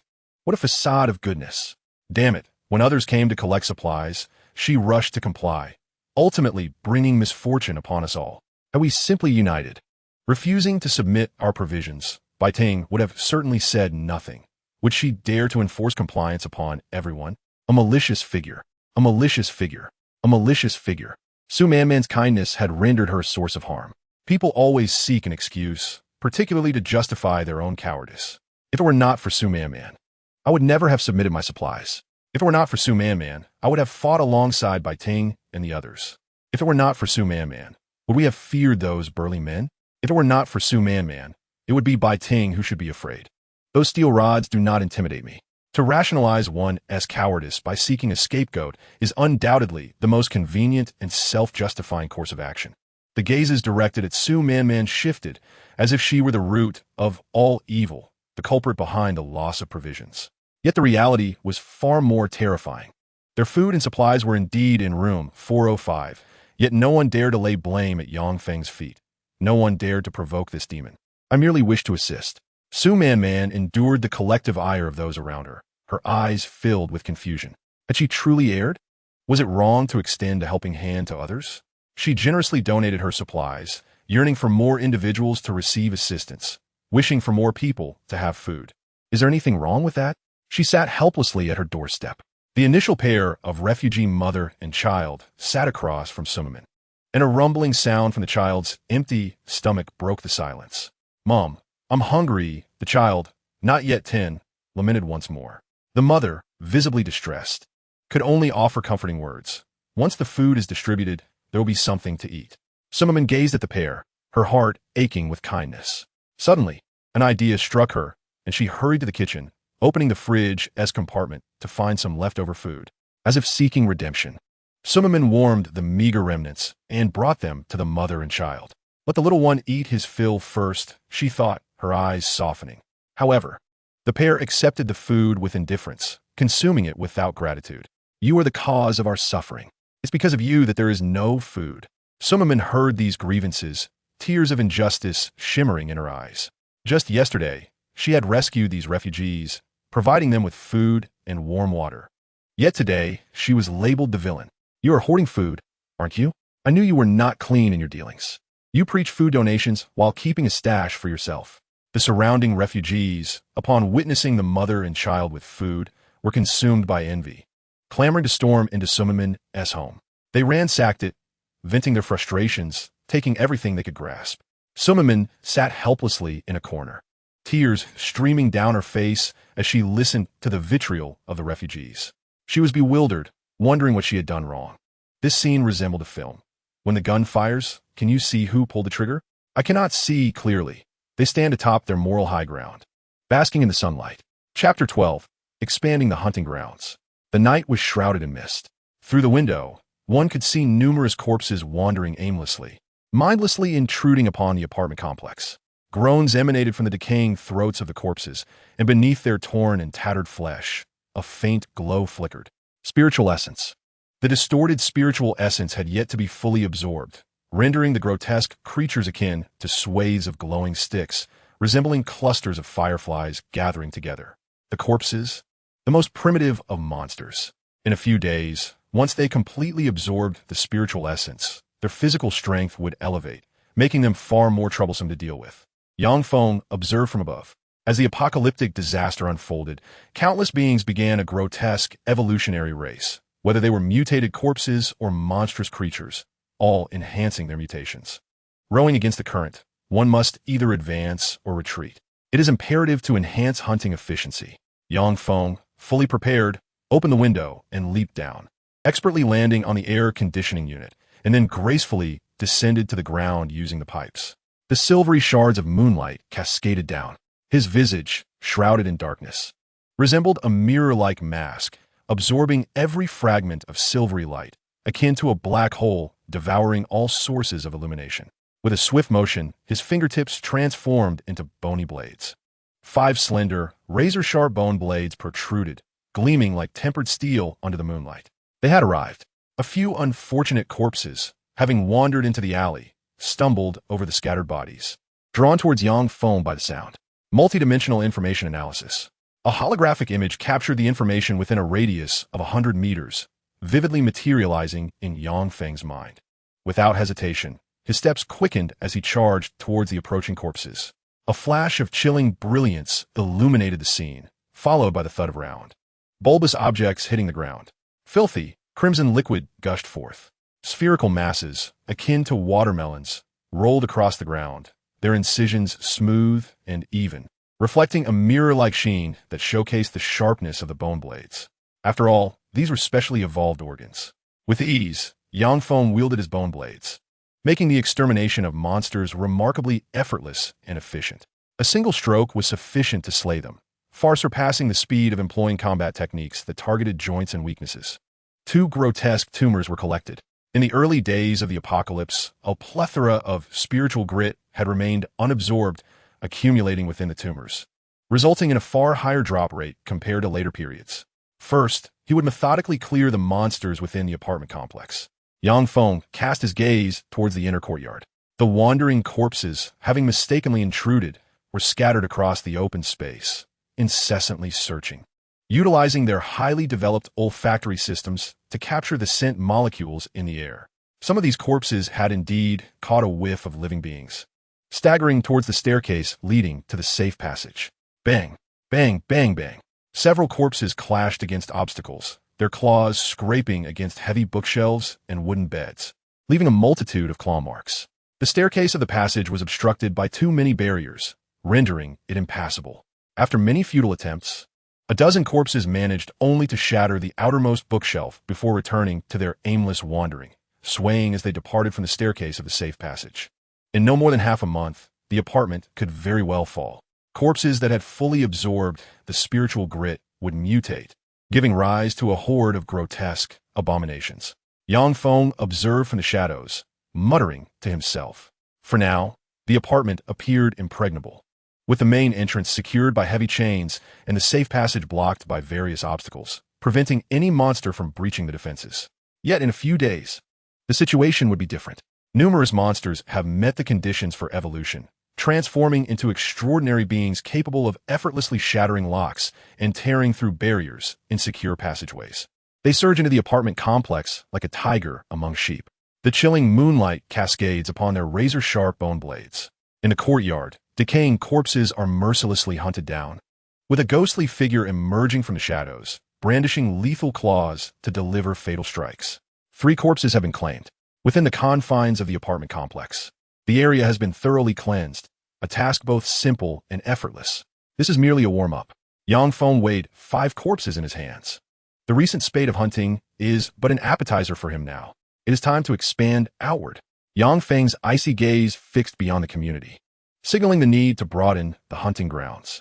Crouching low, he moved silently through the shadows. Outside the streets, a dense throng of corpses coalesced, resembling a wave of fireflies drifting aimlessly. The tide of the dead. Thousands of corpses paraded as if celebrating a grand Halloween, surging forward without purpose, swept along by the currents. One must not provoke the tide of the dead. Concealed in the darkness, Yang Feng avoided attracting their attention, instead slipping into a store around the corner. Little fat, spicy soup. The dark, lightless environment is ill-suited for human eyes, yet for the ghostly visage, everything appears as bright as day, with colors hidden in the shadows vibrant and vivid. The air is thick with the stench of decay. The ground is littered with overturned plates and shards, mingling with pools of congealed, spicy soup, exuding a foul odor. Bloodstains are ubiquitous, a long handprint streaking across the wall. While at the far end of the shop lies a human corpse, its remains nearly hollowed out. The corpse is attacked, but the shattered body lacked the energy to transform into a new monster upon death. Observing his surroundings, numerous corpses lie sprawled on the ground, their internal luminescent substances nearly depleted, as if they are in a deep slumber. Have they consumed enough energy to prepare for hibernation and evolution? Yang Feng's ghostly visage furrowed. The surrounding corpses had evidently claimed many lives, and those that had amassed sufficient energy were poised for further slumbering evolution. Aberrant corpses, the first complete evolution of decaying bodies, fully mending their wounds, shedding extensive rot to grow into aberrant forms. Though not yet to the formidable degree of a different species, these aberrant beings possess strength and speed that far exceeds that of ordinary humans. A further evolution would lead to a transformation into a distinct species. How fortunate for me! Yang Feng moved with grace, granting them no opportunity. Taking advantage of their slumbering state, he executed them all with a single stroke of his bone blade. Over a dozen dormant corpses fell, yielding 3 more corpses as his reward. From the direction of the kitchen, a haunting wail reminiscent of a corpse echoed through the air. With a mere thought, Yang Feng activated his ghostly visage, capturing multidimensional information. Through the heavy door, he sensed the presence of survivors within the kitchen, a decaying corpse and a woman, inexplicably sharing the same space. With a deft motion, the bone blade glided smoothly, slicing through the lock at the door S-seam. Yang Feng swiftly entered the kitchen, his blade descending with lethal precision, severing the head of the rotting corpse, while his other hand swiftly covered the woman's mouth to stifle any screams. Chapter 13. The Colossal Corpse of Steel. In one fluid motion, the wailing corpse was dispatched by Yang Feng's blade. The woman nearby was immediately silenced, preventing her from alerting any nearby monstrosities. The woman struggled, instinctively yearning to scream, yet no sound escaped her lips. Her eyes widened in shock, then shifted to panic, followed by anger and sorrow. Tears streamed down her face as she gazed at the decapitated corpse, weeping the name of her beloved little fatty. The slain creature had been her boyfriend, a jovial and somewhat plump young entrepreneur. Yang Feng released his grip on the woman, who then rushed to the corpse, embracing it in her grief. Upon closer inspection, it became evident that little fatty's neck, wrists, and thighs were bound with ropes, a desperate measure to prevent harming his girlfriend. Realization dawned upon Yang Feng. The aberration of the spirit bore a contaminating effect on ordinary humans. Those bitten or clawed by the corpse monsters were likely to become infected. Once tainted, unless one possessed an exceptionally strong will, they would inevitably transform into mindless, monstrous beings over time. Your boyfriend was infected. To protect you, he bound himself, did he not? Crouching down, Yang Feng examined little fatty's remains and, with a careful incision at the nape, extracted a corpse tumor. The woman glared at Yang Feng with fury, her eyes ablaze. You monster! You killed little fatty. You killed him. She watched in despair as her boyfriend succumbed to death. Even though he had transformed into a ghastly creature, the reality was unbearable, and her gaze was filled with frantic rage. Gripping a kitchen knife, she trembled, aiming it at Yang Feng, yet hesitated to act. Yang Feng's eyes flickered with understanding. The calamity of the apocalypse bred overwhelming oppression and fear, driving one to madness. His voice, cold and unyielding, pierced the air, but you know full well he had mutated. Do you not value your life? The woman, teetering on the edge of hysteria, felt her fury ignite into madness. After one last glance at little fatty on the ground, she summoned her courage, gripping the knife as she charged at him. The clash of metal echoed through the air. The bone blade struck the kitchen knife, producing a metallic clanging sound, and immediately afterward, a fragment of the knife spun backward, embedding itself into the crevice of the wall. The woman slowly collapsed, dying in the embrace of the small, plump remains. Yang Feng granted her a swift end, sparing her from enduring excessive pain, as she instantaneously lost consciousness and life.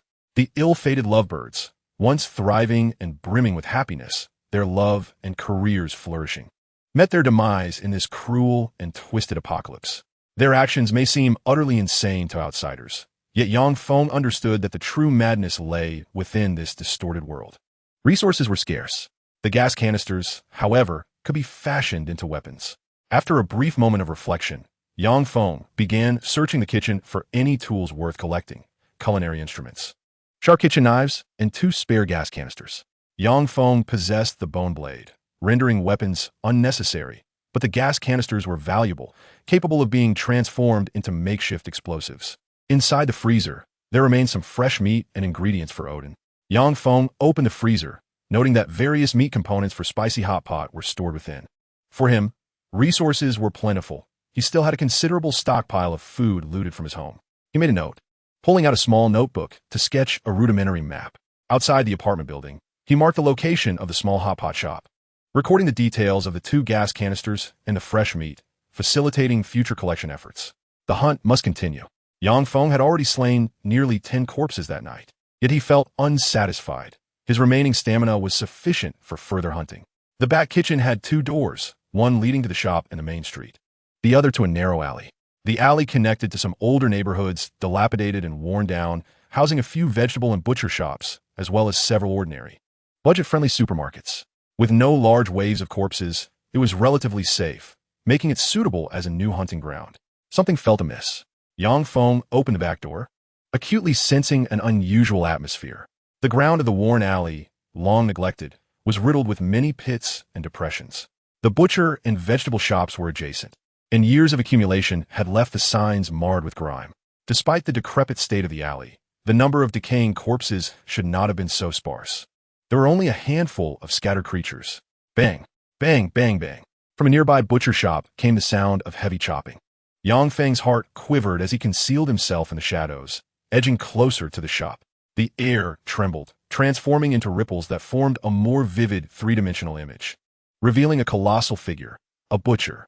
It was a grotesque monster, towering over 2 meters, its body bulging with muscles, the veins beneath its skin twisted and grotesque like worms. Its back broad as a small hill. A faint azure imprint adorned the skin, reminiscent of the indelible marks left by steel after being forged anew. In its grip was a formidable cleaver, striking with force upon the indistinct mass of flesh before it, cleaving through resilient bones and leaving deep fissures in the cutting board. What was it chopping? It was neither pig nor sheep. It was the azure sea pattern. Yang Feng immediately recognized that the deep blue hue upon the butcher was a testament to the azure sea pattern level. When the purity of the aberrant essence reaches a certain threshold, it manifests this color, signifying its rank as azure sea pattern. Deep steel giant corpse. Stage, larval. Rarity, azure sea pattern. An immensely powerful aberration that has evolved after parasitism through unique organs. Its muscular form is as hard as steel, effortlessly resisting bullets from small caliber firearms. An aberration. It was indeed a sea pattern level aberration. The deep steel giant corpse's rarity is exceedingly high, causing significant distress to humanity upon its emergence. This creature, as formidable as a tank, could become impervious to blades and bullets if it were to continue evolving to the level of indigo steel corpse. Excellent. My body ignites with fervor. At last, I encounter a creature that can instill a modicum of pressure upon me. Yang Feng slowly rose from the shadows, his ghastly visage adorned with a frenzied, rending smile. The primal desire for battle surged through him, igniting his blood with heat. Chapter 14. Indulge in the battle. Combat. Carnage. Such exquisite delight. Yang Feng wore a hint of a mad smile, opting not for a stealthy ambush against the aberration, but rather boldly advancing into the butcher's domain, preparing for a direct confrontation. Bam! The massive cleaver descended. The butcher cleaved a leg of meat before him in 2, splitting the entire cutting board asunder. Sensing the approach of an adversary, he tightened his grip on the handle. Roar! The 2-meter-tall butcher emitted a guttural roar, a sound not of this world. He marched towards Yang Feng, each colossal footfall resonating with a thunderous echo. His shoes, rendered useless by the aberration, had been reduced to mere shreds of fabric. Raise the knife. Bring it down. The massive cleaver sliced through the air, generating a fierce wind, as if to sever Yang Feng in twain with a single blow. So swift, the steel muscles did not equate to clumsiness. Under the terrifying force, the descent of the cleaver was alarmingly rapid, leaving ordinary individuals utterly unable to react. Excellent. The air reverberated. The blade shimmered. The edge of the giant cleaver was riddled with countless notches, all testament to its brutal encounters with bone. The oppressive sensation of battle sharpened his awareness, heightening his perception of time, as if he had gained a profound enhancement in sensitivity. The sensation of time appeared to compress. Everything around him seemed to slow down.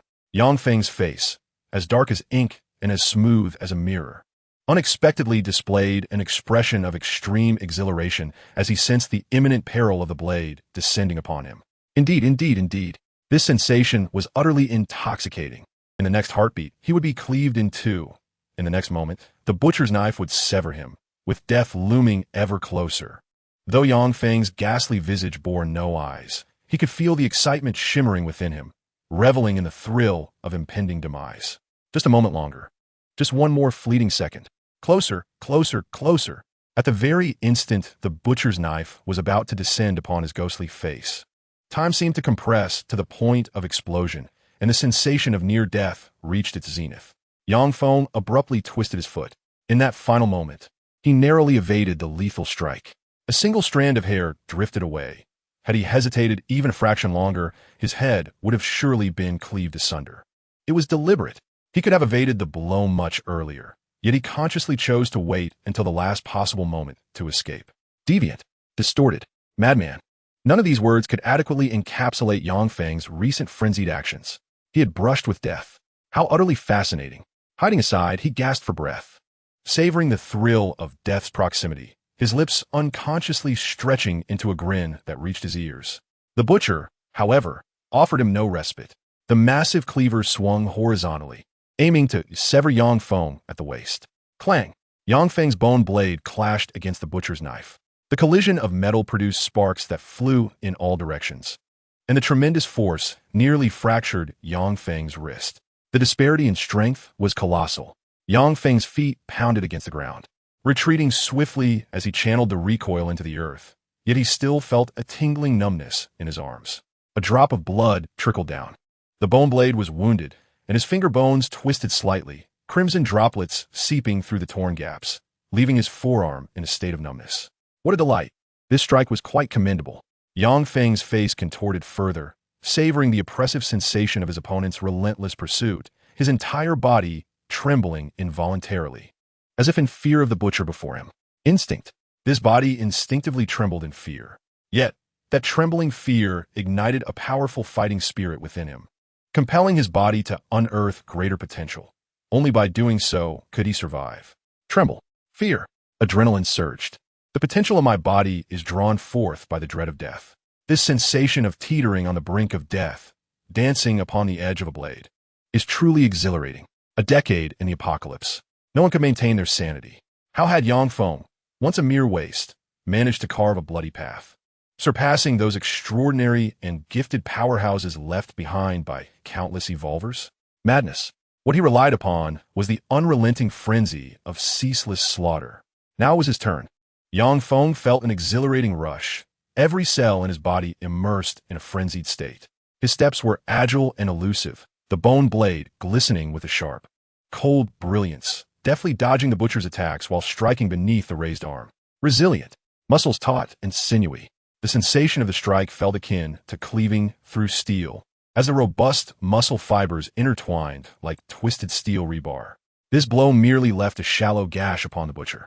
Roaring with fury, the butcher's bellow echoed, the speed of his cleaver's swings increasing, while his other hand formed a fist, aimed to strike Yang Feng with ferocity. Evade. A holographic image materialized in his mind, revealing every tremor of the butcher's muscles, every shift in his stance, each angle of attack laid bare. Ha ha ha. Come on. Yang Feng laughed maniacally, dancing like a butterfly amidst the deadly cleaver and colossal fists, skillfully avoiding every savage blow. The ground shook as the cleaver shattered the floor, cracks spreading like a spider's web. The deep blue iron fist crushed the wall, exposing the concrete and steel framework beneath. The sheer might of the deep iron giant strikes was evident from the carnage left in the butcher's shop. Each of the butcher's attacks could prove fatal. Any onlooker would scarcely believe that Yang Feng could triumph over such a beast. Yet, Yang Feng was not merely evading. With each sidestep and every narrow escape from the butcher's assault, he brandished his sharp bone blades, landing strike after strike upon the butcher's form. Hard, muscles like steel. If one strike merely resulted in a shallow cut, what of 10 or 100? With a rip, one of the butcher's arms hung limply, utterly severed as Yang Feng sliced through the muscle fibers and ligaments, rendering it useless. A similar tearing sound followed. One of the butcher's legs crumpled, the tendons at the heel severed, along with the ligaments behind the knee and the large muscle at the thigh, completely cut away. The butcher's furious roars filled the air as an arm and a leg crawled along the ground, desperately attempting to crush the insignificant human before him. Sigh.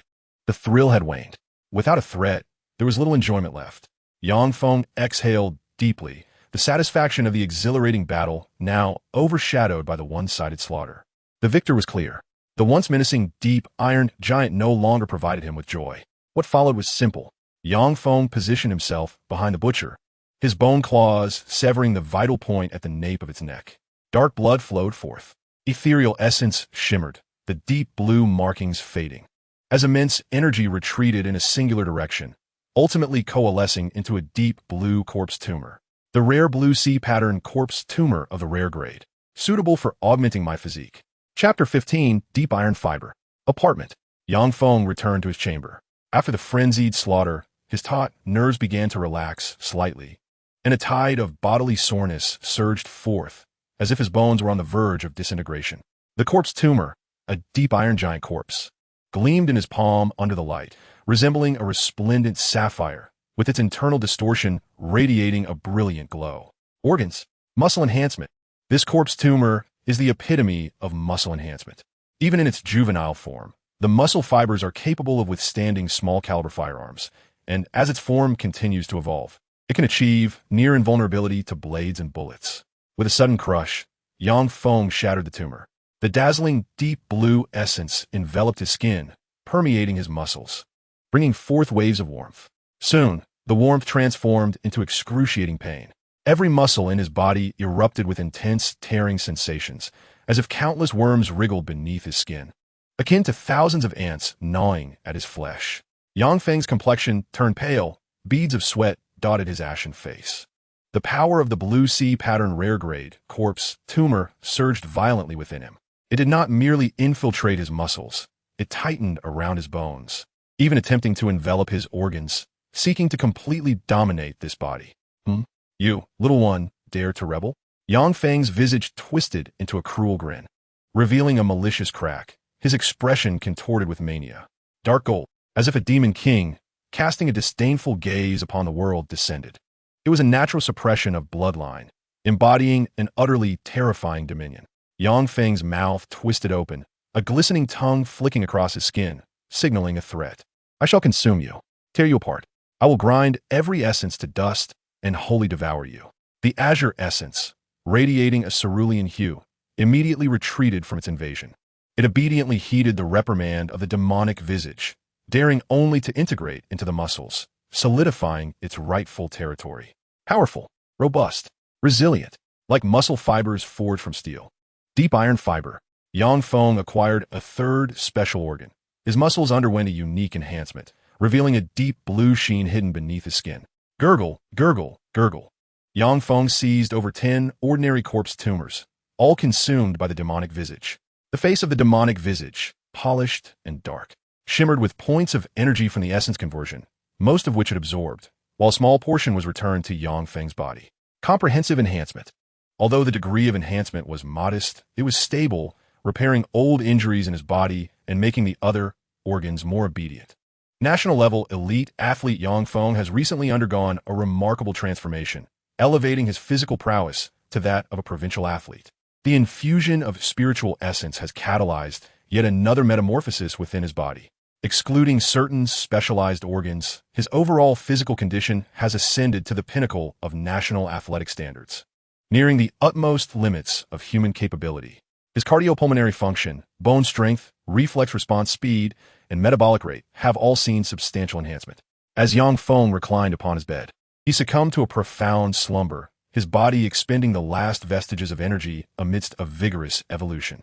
Hours later, he awoke after a lengthy repose of over 10 hours, only to find himself cloaked in a layer of dark residue, a combination of sweat and expelled impurities forming large patches of black scab. The warm cascade of the shower enveloped him in comfort, as the remnants of perspiration and debris began to peel away. Through the bathroom window, he beheld his transformed physique, significantly more robust than before. Previously, Yang Feng's figure appeared somewhat lean, but after the evolution of his muscle fibers, his entire musculature had slightly swelled. exuding an aura of vitality. Satisfied, he nodded in approval. The deep iron fibers, having heeded the stern warnings from his elder brother, had avoided excessive growth, preventing his body from becoming an unwieldy mass of muscle. Beyond mere aesthetics, overly developed muscles could compress bones, tear skin, and adversely affect the body's resilience and coordination. This transformation marked a tremendous enhancement. His strength had amplified significantly, and his muscle fibers now possessed a degree of defensive capability sufficient to confront most unforeseen challenges. Yang Feng pondered his combat effectiveness, feeling a sense of invincibility as he evolved at the forefront of time. Sizzling oil bubbled as several steaks cooked simultaneously. A self-heating hot pot simmered nearby, while a dozen sausages were sliced and prepared alongside a pot of rich rib soup. His appetite had surged. In one sitting, he consumed what would typically sustain others for several days. Fueling his body with ample nourishment, he felt rejuvenated, a surge of strength coursing through him.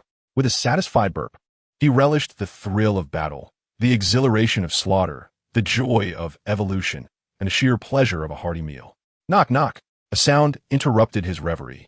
Echoing from the door, wiping his mouth, Yang Feng opened the door to find a stranger, a man whose face betrayed a sense of confusion and fear. "I live on the 7th floor," the man stammered.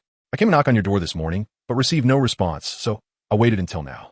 The unease in his demeanor was palpable, as rumors had painted the occupant of room 405 as a fearsome figure, quick to spill blood over the slightest provocation. Enough with the pleasantries, Yang Feng interjected. Yang Feng raised his hand to interrupt the flow of conversation, impatiently stating, "Get to the point. Why have you sought my presence? The matter at hand is as follows. Mr. Mo Jianfeng has requested that I deliver a message, inviting you to the rooftop. This morning, no one answered the door, and I presumed you might be resting, thus I refrained from disturbing you."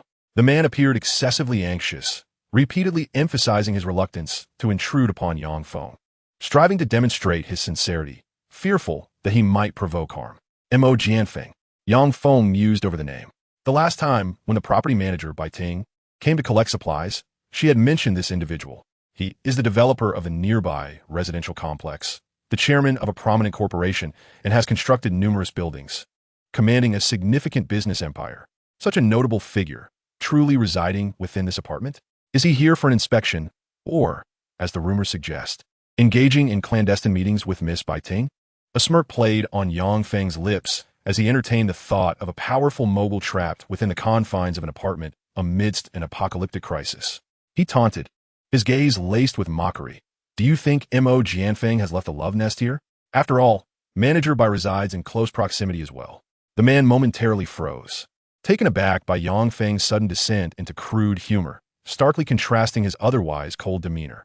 I don't know," he stammered, hastily shaking his head. Even if he were aware, he would remain tight-lipped, a master of feigned ignorance.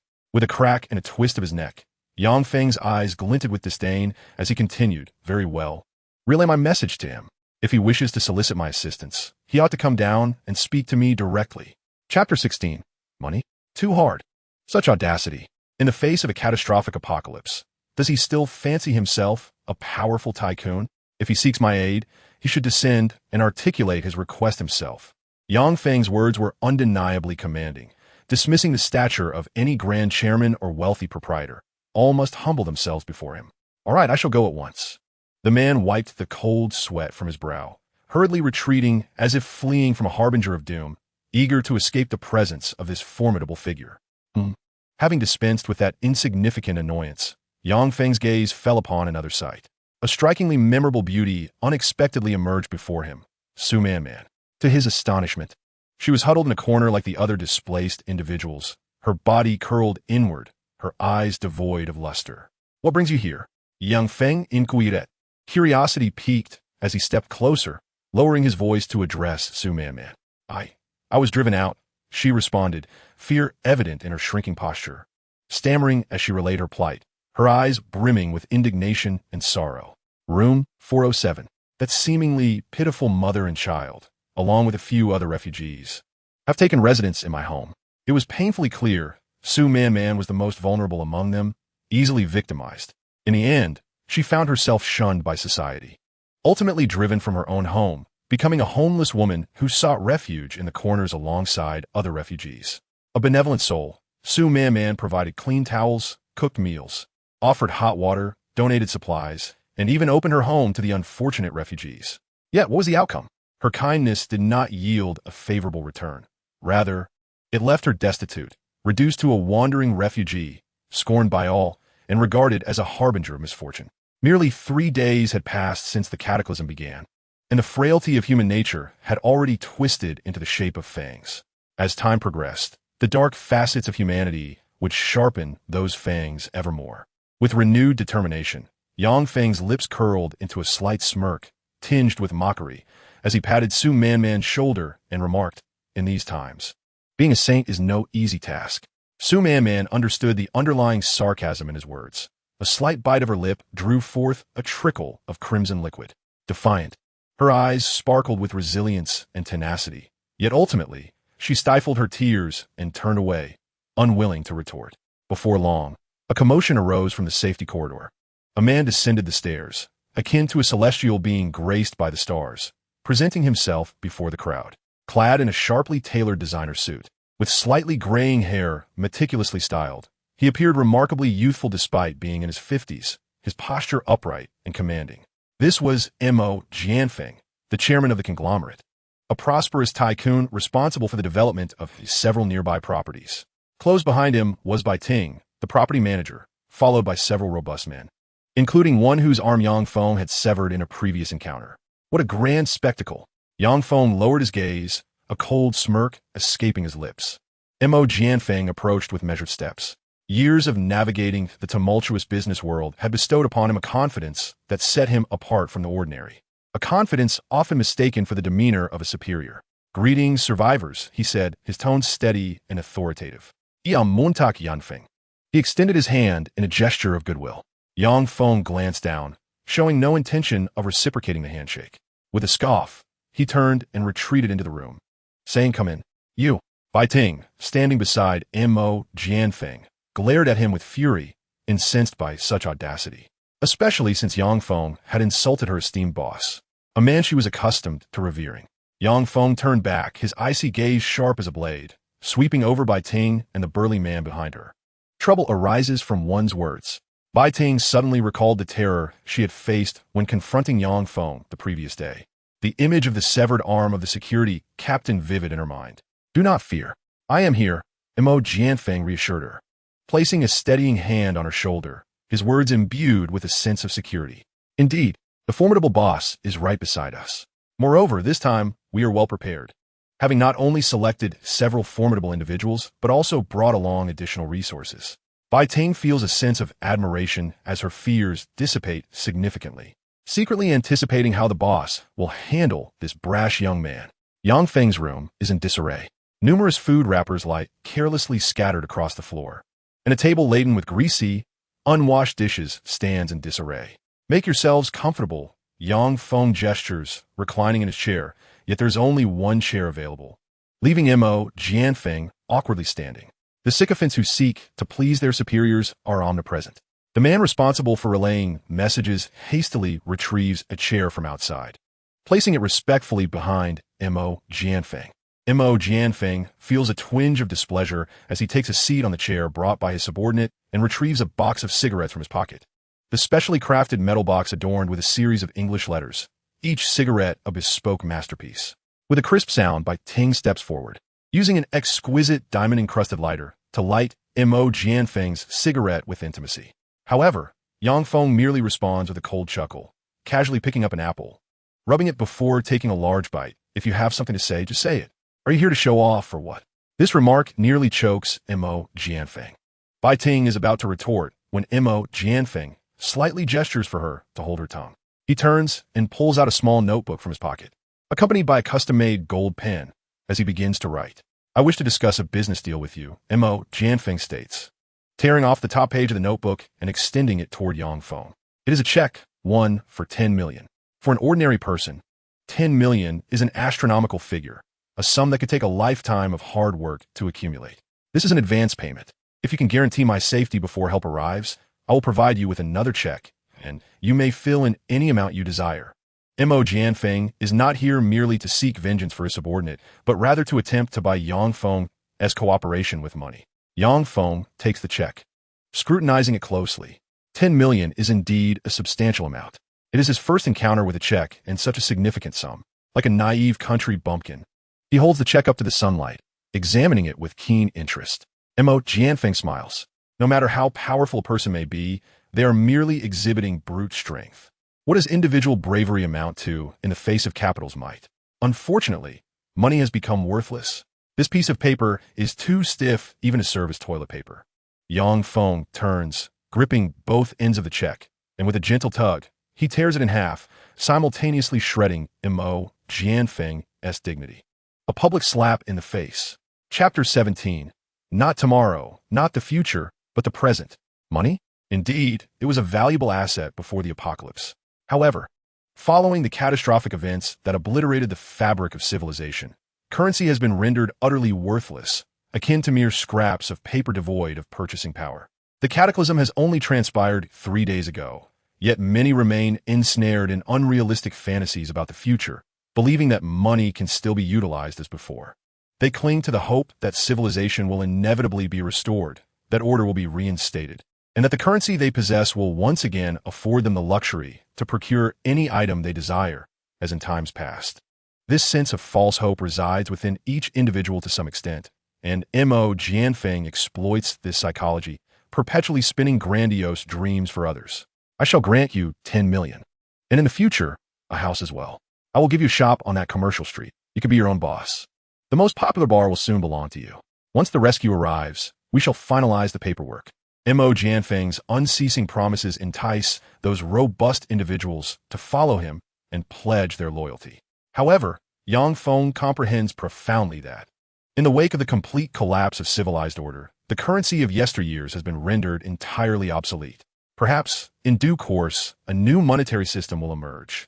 It will no longer be the flimsy notes in the hands of the affluent, but rather the grotesque remnants of the dead that enable one to evolve and gain strength. Spare me the delusions. Open your eyes and observe your surroundings. The streets and alleys, the supermarkets and shops, the banks, all are teeming with monsters. Yang Feng bore a wicked smile. You cannot genuinely believe that these flimsy pieces of paper, less substantial than toilet tissue, can procure goods from the clutches of the decaying beasts, can you? With a decisive motion, Yang Feng tore the check in half, publicly striking Mo Jianfeng's face and shattering the illusions he had crafted. Panic ensued. If everyone believed that the money in Mo Jianfeng's possession had devolved into worthless paper, who would be willing to serve him? With a resounding clap, Mo Jianfeng's core interests were threatened, igniting his fury. He slammed his palm upon the table, his demeanor shifting from genteel to menacing, revealing the fangs of a predator as he threatened. There are over 30 men in this building willing to serve me. All resources are firmly within my grasp. I recognize your formidable prowess, but how many can you truly contend with alone? The carrot and the stick. When his lures proved ineffective, Mo Jianfeng resorted to intimidation, his voice darkening. It is not too late to join us. Truly, he was a natural leader, a born boss. Bai Ting and the surrounding burly security guards gazed at him with admiration.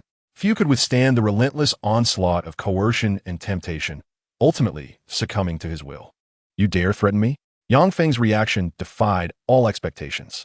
He retracted his playful demeanor, adopting a cold, indifferent countenance, his gaze imbued with a glint of lethal intent, akin to a blade poised to strike the throat.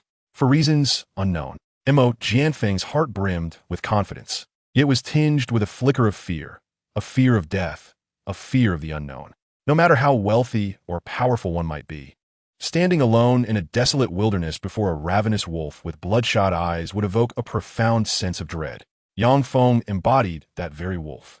Overcome by fear, Mo Jianfeng hastily retrieved a square device from his bag, revealing his trump card.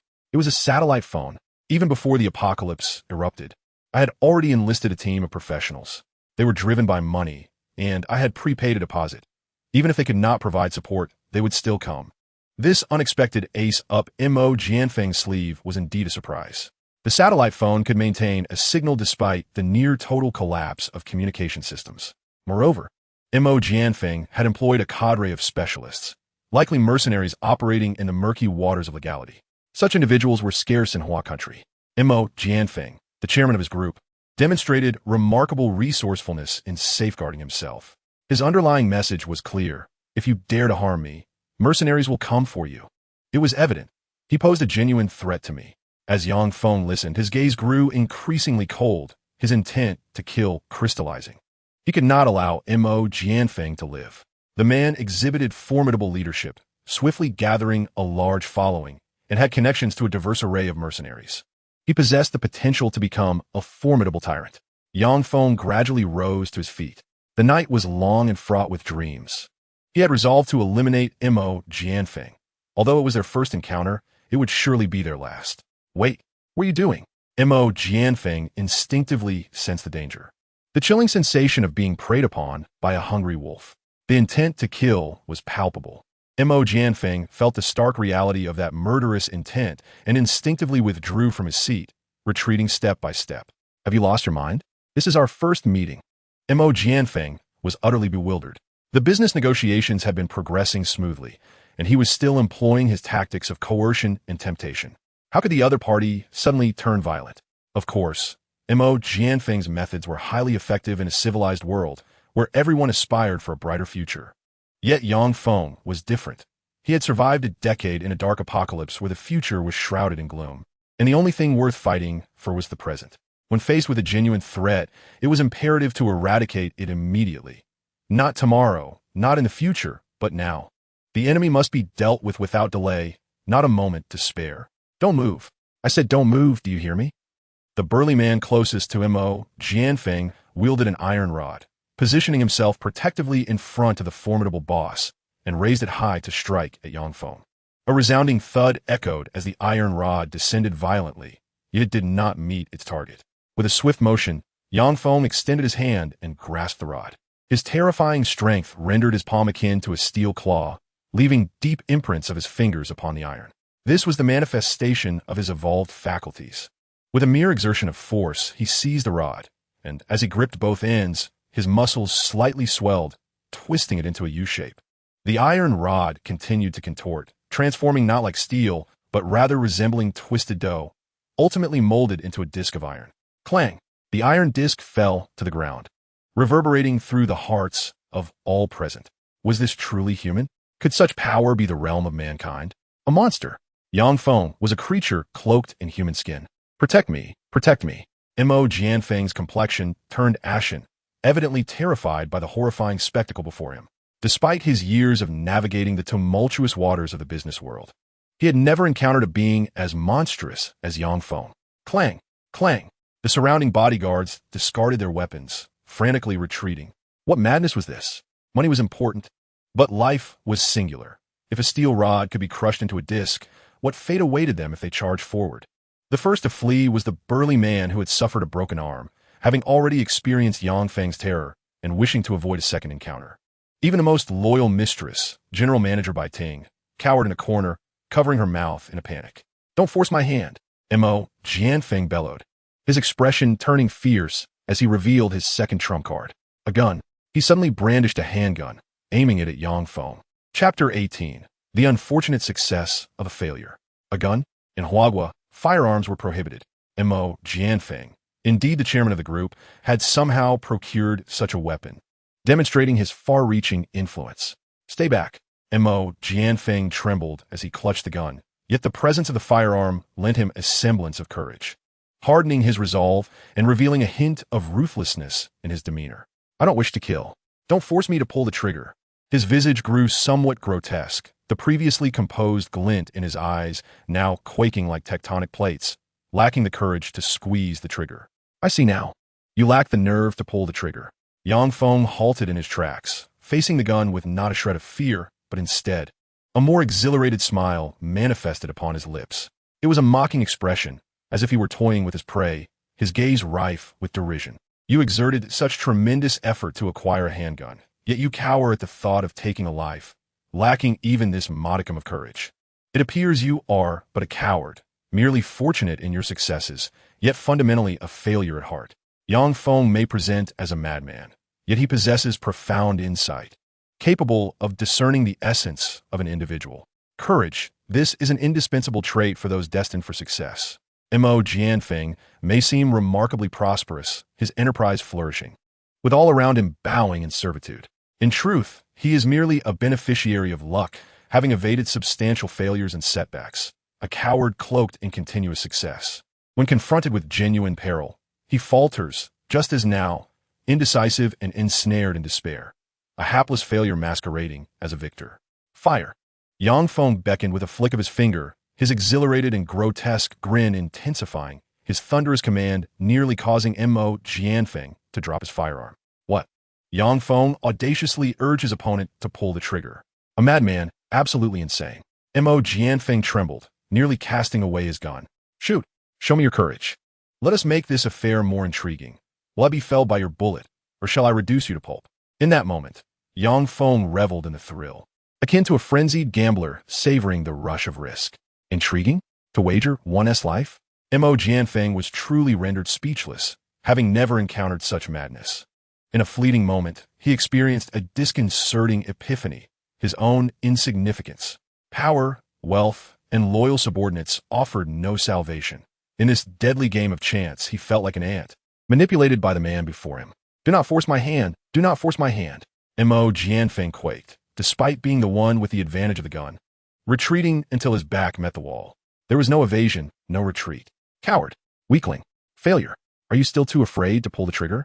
Yang Feng, the one truly in control, stood unflinchingly before him, malevolent excitement illuminating his countenance as he advanced toward Mo Jianfeng. Then I shall proceed to crush your head like a watermelon. Desperation consumed Mo Jianfeng, pushing him to the brink of firing. With trembling eyes closed, he aimed the gun at Yang Feng and indiscriminately pulled the trigger. Bang! Bang! Bang! Bang! The gunfire echoed, sparks flying, and brass cartridges clattered to the ground, releasing wafts of gunpowder.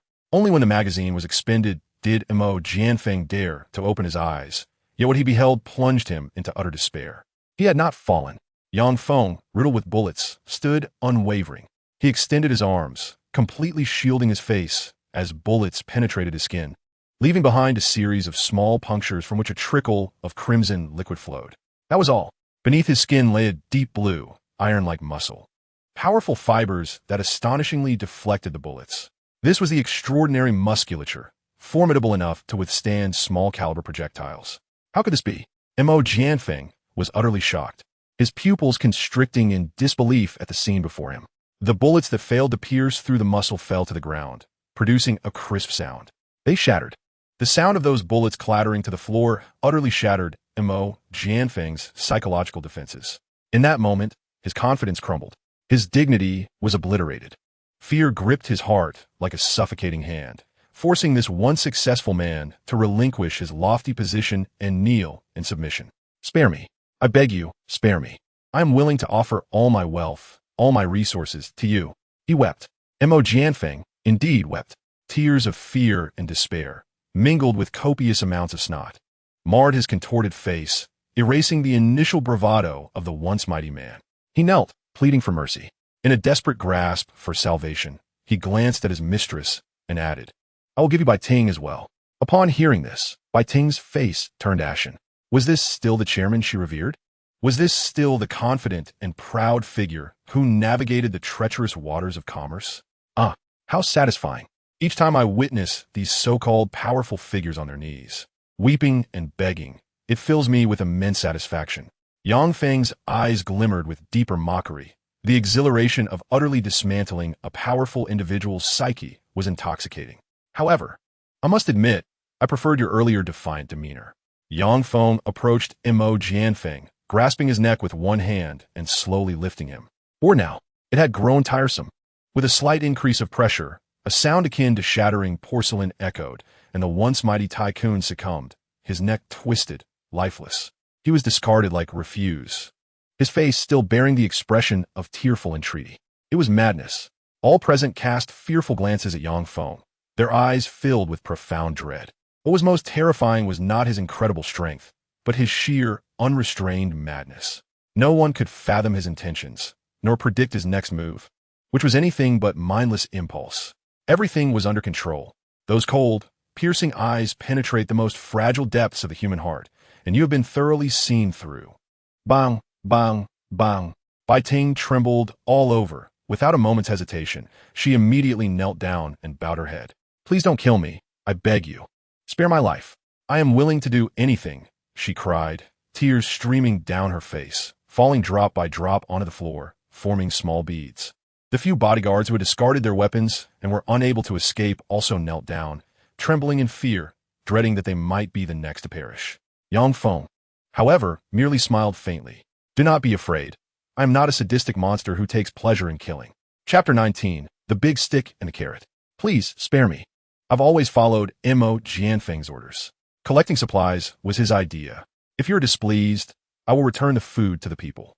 Bai Ting pleaded on the ground, weeping profusely as she shifted all blame onto the deceased Mo Jianfeng. From a position of superiority, Yang Feng stood up, observing Bai Ting, who was incessantly bowing at his feet. This woman, in her 30s, possessed the allure of a mature woman. Yet there was an underlying seductive charm that stirred the hearts of men. Simultaneously, she was a woman with a heart as venomous as a serpent. She was excessively sycophantic toward her superiors, but treated those beneath her as mere refuse and insects, exploiting them by every means possible. Such a woman deserves to perish. Yet, such a woman can also be useful. Did I instruct you to return the supplies? Yang Feng's voice caused Bai Ting to pause in surprise, hesitantly lifting her head as calculations began to form in her mind. Are you suggesting? Her eyes brightened as she instantly grasped Yang Feng's implication. I understand. These supplies belong to you. The entire apartment building had nearly all its residents preemptively received news, stockpiling a considerable amount of food and supplies. After Bai Ting collected them, they nearly filled several rooms, and if distributed judiciously, they could sustain the apartment for an extended period. If everyone endured a bit of hardship together, lasting for months would pose no problem at all. Boss Yang Feng, I will follow your orders from now on. Tell me what to do, and I shall comply. Bai Ting eagerly prostrated herself, inching forward on her knees, almost yearning to kiss his shoes. Yang Feng's gaze was sharp. His original plan was to stockpile food from neighbors, and now he would stockpile from those neighbors. This somewhat tedious task was accomplished by Bai Ting and Mo Jianfeng, saving him the trouble and allowing him to allocate more time for hunting. Managing affairs is a troublesome endeavor. I have no desire to deal with the trivialities of the apartment, so I will leave it to you. Yang Feng's tone was cold, and upon hearing this, Bai Ting's spirits soared as she repeatedly bowed to Yang Feng, her prostrated form rubbing against his pant leg like a devoted dog. Thank you, Boss Yang Feng. You all should express your gratitude to the boss together. Bai Ting, having regained power, immediately began to exert her influence, rallying all the bodyguards to pledge their loyalty to Yang Feng. Thank you, Boss Yang Feng. Thank you, Boss Yang Feng. The surrounding bodyguards displayed sycophantic smiles, swiftly transforming their allegiance from Mo Jianfeng's protectors to mere hounds serving Yang Feng, at least ensuring their survival in this perilous situation. It is indeed lamentable. It is a sobering reality. In this apocalyptic world, the strong are revered and the victors reign supreme. If one possesses absolute power, they can turn former foes into loyal subjects in the blink of an eye. Yang Feng nodded in acknowledgement. This development spared him considerable trouble. What is the current distribution of food supplies? Yang Feng settled back into his chair, contemplating his next course of action. The resources from the property owners had just been submitted. To prevent inciting public outrage, each individual was permitted to receive 2 to 3 bags of instant noodles, along with either a sausage or a marinated egg. Bai Ting quickly responded. This quantity of supplies could barely satiate those with smaller appetites. In a world plagued by scarcity, it could be deemed a charitable act. Should we increase the supply? Bai Ting hesitantly raised her head, casting a furtive glance at the pensive Yang Feng, trying to gauge his thoughts. Too much. Yang Feng's gaze was icy, though his smile bore a cruel edge. A demon. Bai Ting clenched her fists. Did Yang Feng intend to further reduce the supplies? We could cut down to 1 less sausage. Residents could receive 2 bags of instant noodles daily, or 1 bag paired with an equivalent amount of other food. Bai Ting spoke with a hint of trepidation, stealing another glance at Yang Feng, who still appeared unsatisfied. Still too much. Yang Feng's smile became increasingly menacing in the eyes of the onlookers. Bai Ting tremblait. Yang Feng's approach was more ruthless than that of the most exploitative capitalists, embodying a reckless disregard akin to killing the goose that lays the golden eggs. Would residents be able to survive on merely 1 bag of instant noodles each day? She raised her head, almost certain that the apartment's inhabitants would rise in rebellion. Just moments ago, they had surrendered their hoarded supplies, and now they were to receive only 1 bag of instant noodles daily. barely sufficient even for a dog.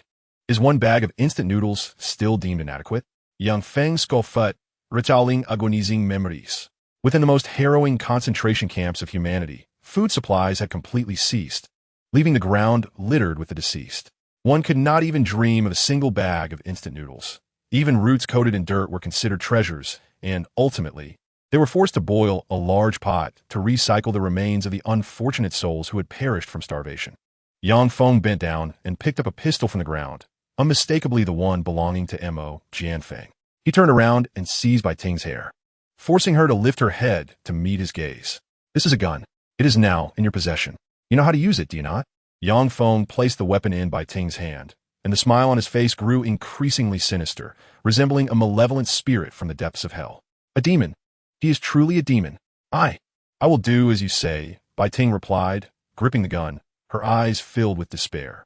By announcing this, she would find herself standing in opposition to all the residents. Of course, those who obey you will be rewarded with more food. You may summon more manpower as Mo Jianfeng instructed and firmly control the entire building, with a firm grasp on the principle of reward and punishment. Yang Feng understood this well. After the stick, a carrot must follow. Upon hearing this, Bai Ting's beautiful eyes lit up with this assurance. She and her bodyguards could finally feast. In the end, Yang Feng grasped her cheek and turned her face toward Mo Jianfeng's lifeless body, which served as a chilling warning. Remember this. My words must be obeyed without question. He did not need to utter the word otherwise. For the fate of disobedience lay starkly before them, a path leading only to death. I understand. I am but your loyal dog, the most obedient dog. Bai Ting nodded vigorously, resembling a dog begging for affection from Yang Feng. Soon, Bai Ting and several bodyguards dragged Mo Jianfeng's corpse out of the room. Just moments after their departure, an enraging announcement echoed throughout the building. From this day forth, the food distribution would be reduced to a single packet of instant noodles. Outrage erupted. The residents, seething with fury, felt an overwhelming urge to seize their kitchen knives and demand an explanation from Bai Ting. Within half an hour, the entire apartment was in an uproar as homeowners congregated, marching towards the floor where Bai Ting resided. Chapter 20. The Invasion of the Aberrations. Anger surged like a tidal wave. Indignation burned fiercely. Every household received the news. Only one packet of instant noodles per day? By what right? I donated 2 bags of rice, 3 bags of flour, and 5 boxes of instant noodles, and now I am reduced to just 1 packet each day? How dare they treat me as if I were easy prey? The silent and complacent residents of the apartment could no longer contain their frustration. Some brandished kitchen knives, their eyes ablaze as they stormed out of their rooms. Families banded together, wielding pots and pans as weapons, joining the ranks of the rebellion. The more people gathered, the bolder they became. The uproar spread from the 3rd floor to the 4th, from the 5th to the 6th. Within the confines of the safety passage, a diverse crowd surged forward, eager to confront Bai Ting for an explanation.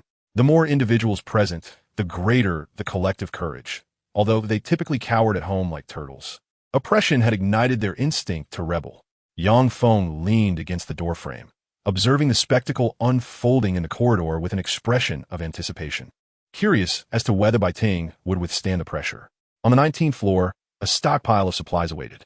Food and resources filled several rooms, resembling small mountains. Over 30 robust men guarded the vicinity of the emergency staircase, wielding clubs and blades, anxiously facing the residents. Please remain calm. Allow me to explain.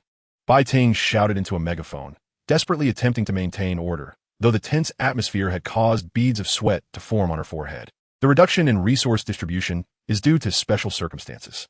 To hell with your reasons. We demand our supplies and food back right now.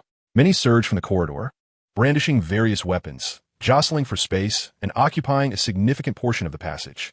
The crowd was overwhelming, although Bai Ting had around 30 subordinates. The collective number of residents exceeded several hundred. 2 fists cannot contend with 4 hands. Despite the strength of her bodyguards, they could not possibly stand against 10 adversaries each. Sister Ting, we're struggling to hold our ground. There are too many of them. What should we do?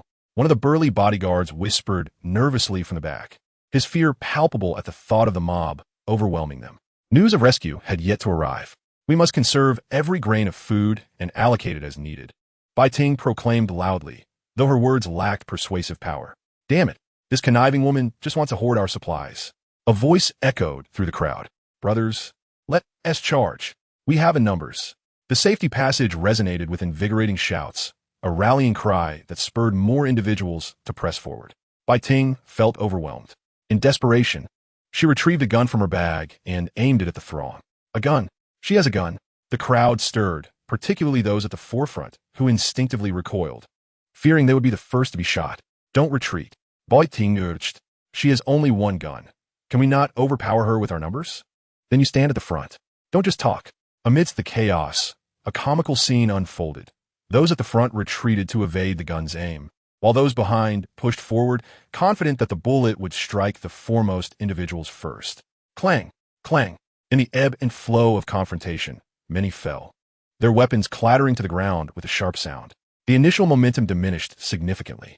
The pressure on Bai Ting and her companions lessened abruptly, and a few exchanged glances, their expressions hardening as they prepared to intimidate once more. Guns. Safety off, magazines replenished. Although Bai Ting had never wielded a firearm, she had seen her fair share of action films and knew the basic mechanics of pulling the trigger. Bang! Bai Ting raised her hand and fired a shot into the ceiling. The gunshot echoed deafeningly in the corridor. Fragments of debris fell from above, startling everyone into instinctual retreat. Real guns. Loaded and operational, no pretense here. I shall reiterate. Rations will be distributed according to need, so please refrain from causing a disturbance.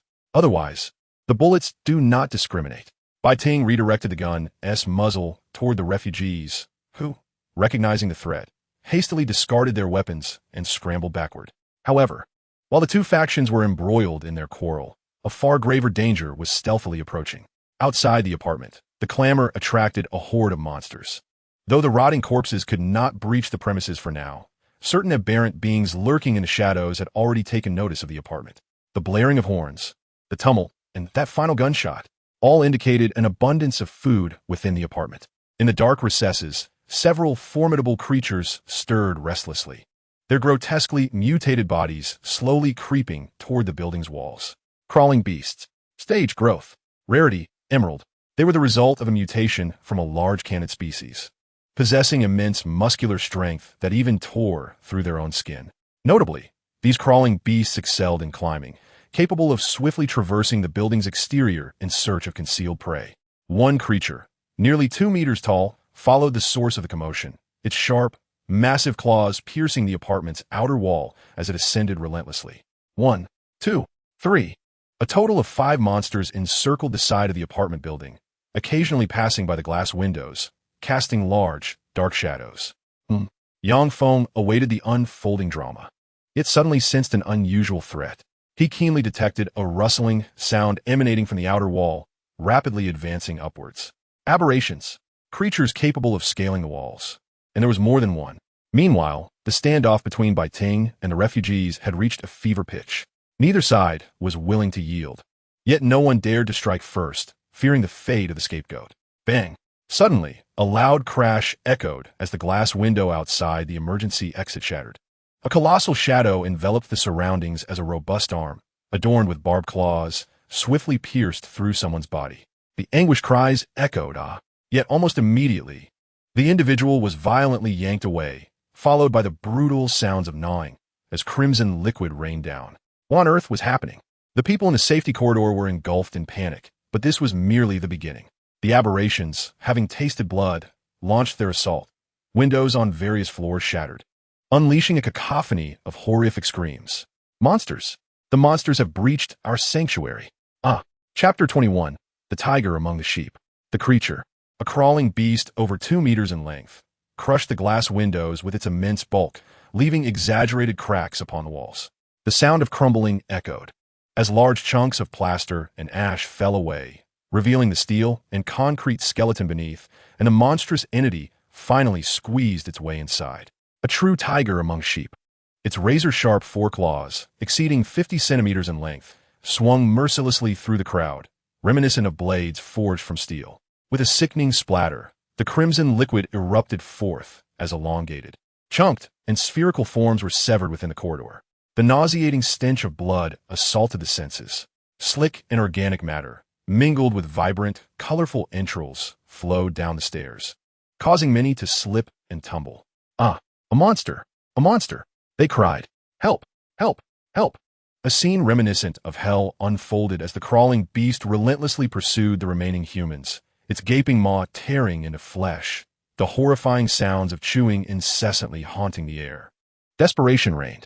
The refugees scurried like ants on a hot skillet, frantically fleeing and shoving one another in the congested passageway, helplessly witnessing their fellow humans being torn to shreds.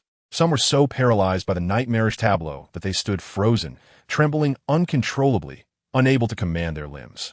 A few astute individuals hastily sought refuge in the corridors outside, racing into various floors, retreating to their rooms, hoping to barricade themselves against the monstrous onslaught. The crawling beast let out a frenzied roar, and within mere minutes, the corridor was completely drenched in blood. Then a figure emerged.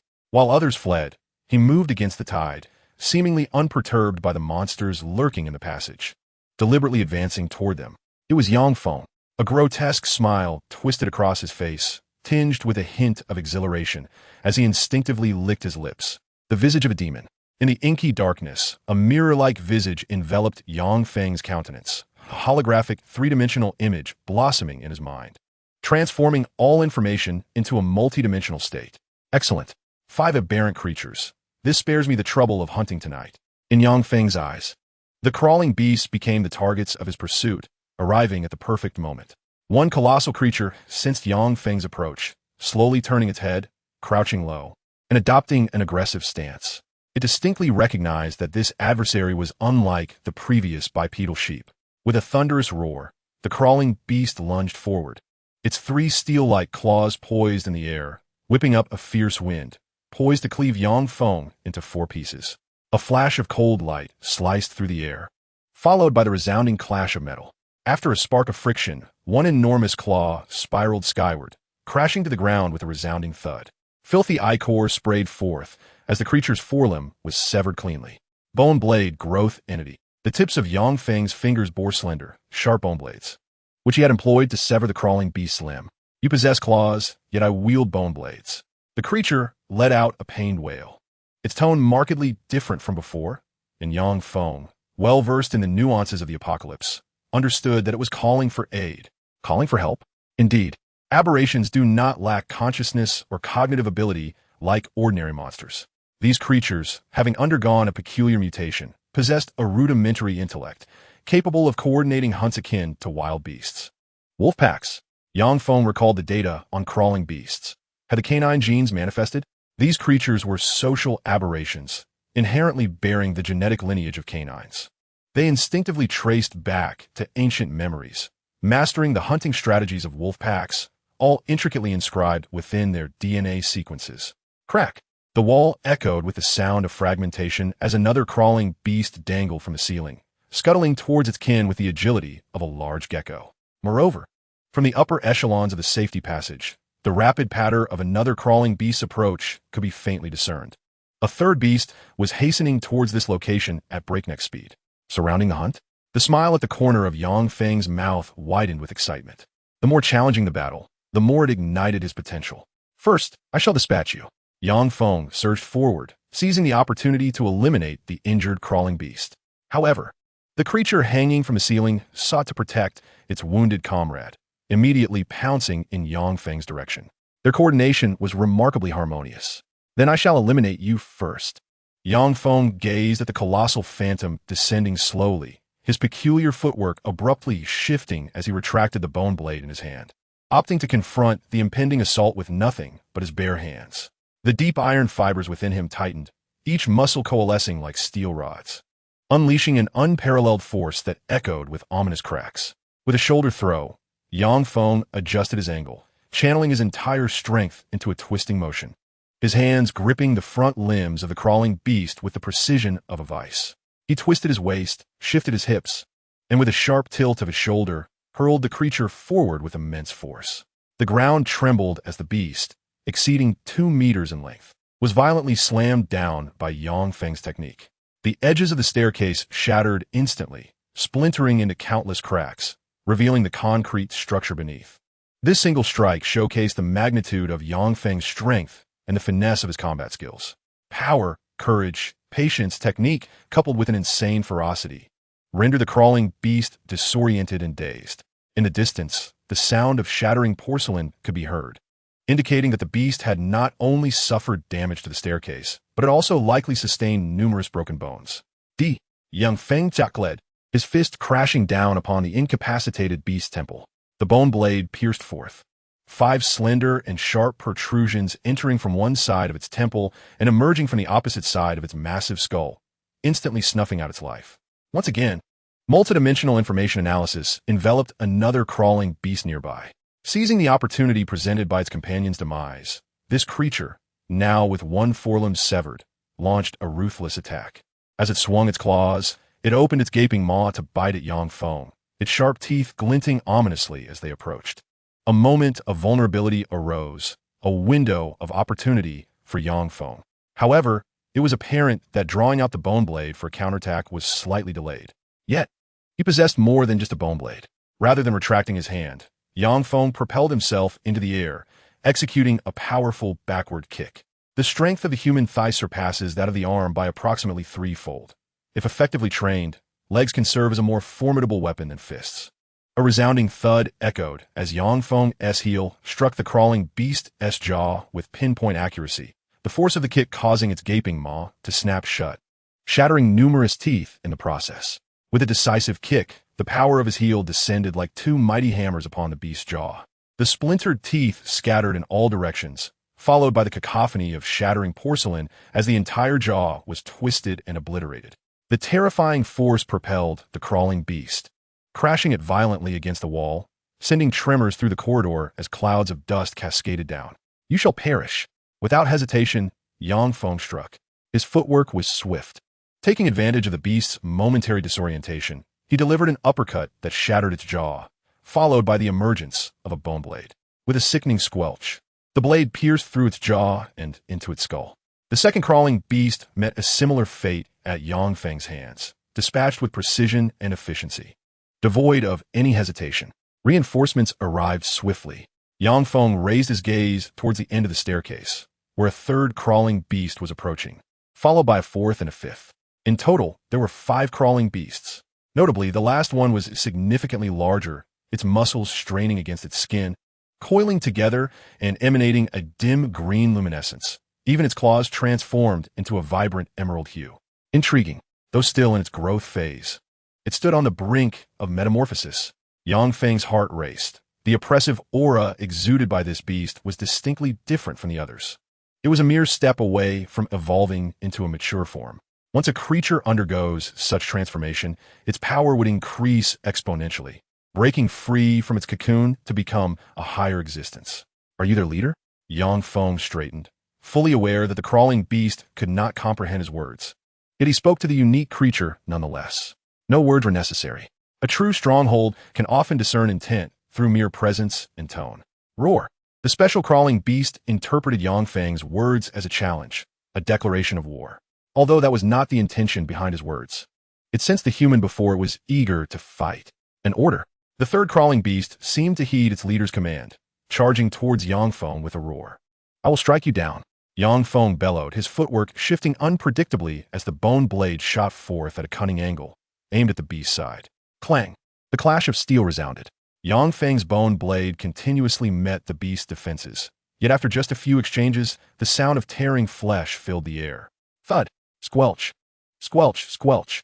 Yang Feng's movements were enigmatic, shifting with minimal displacement, evading the beast's attacks while extending his bone blade for precise cuts.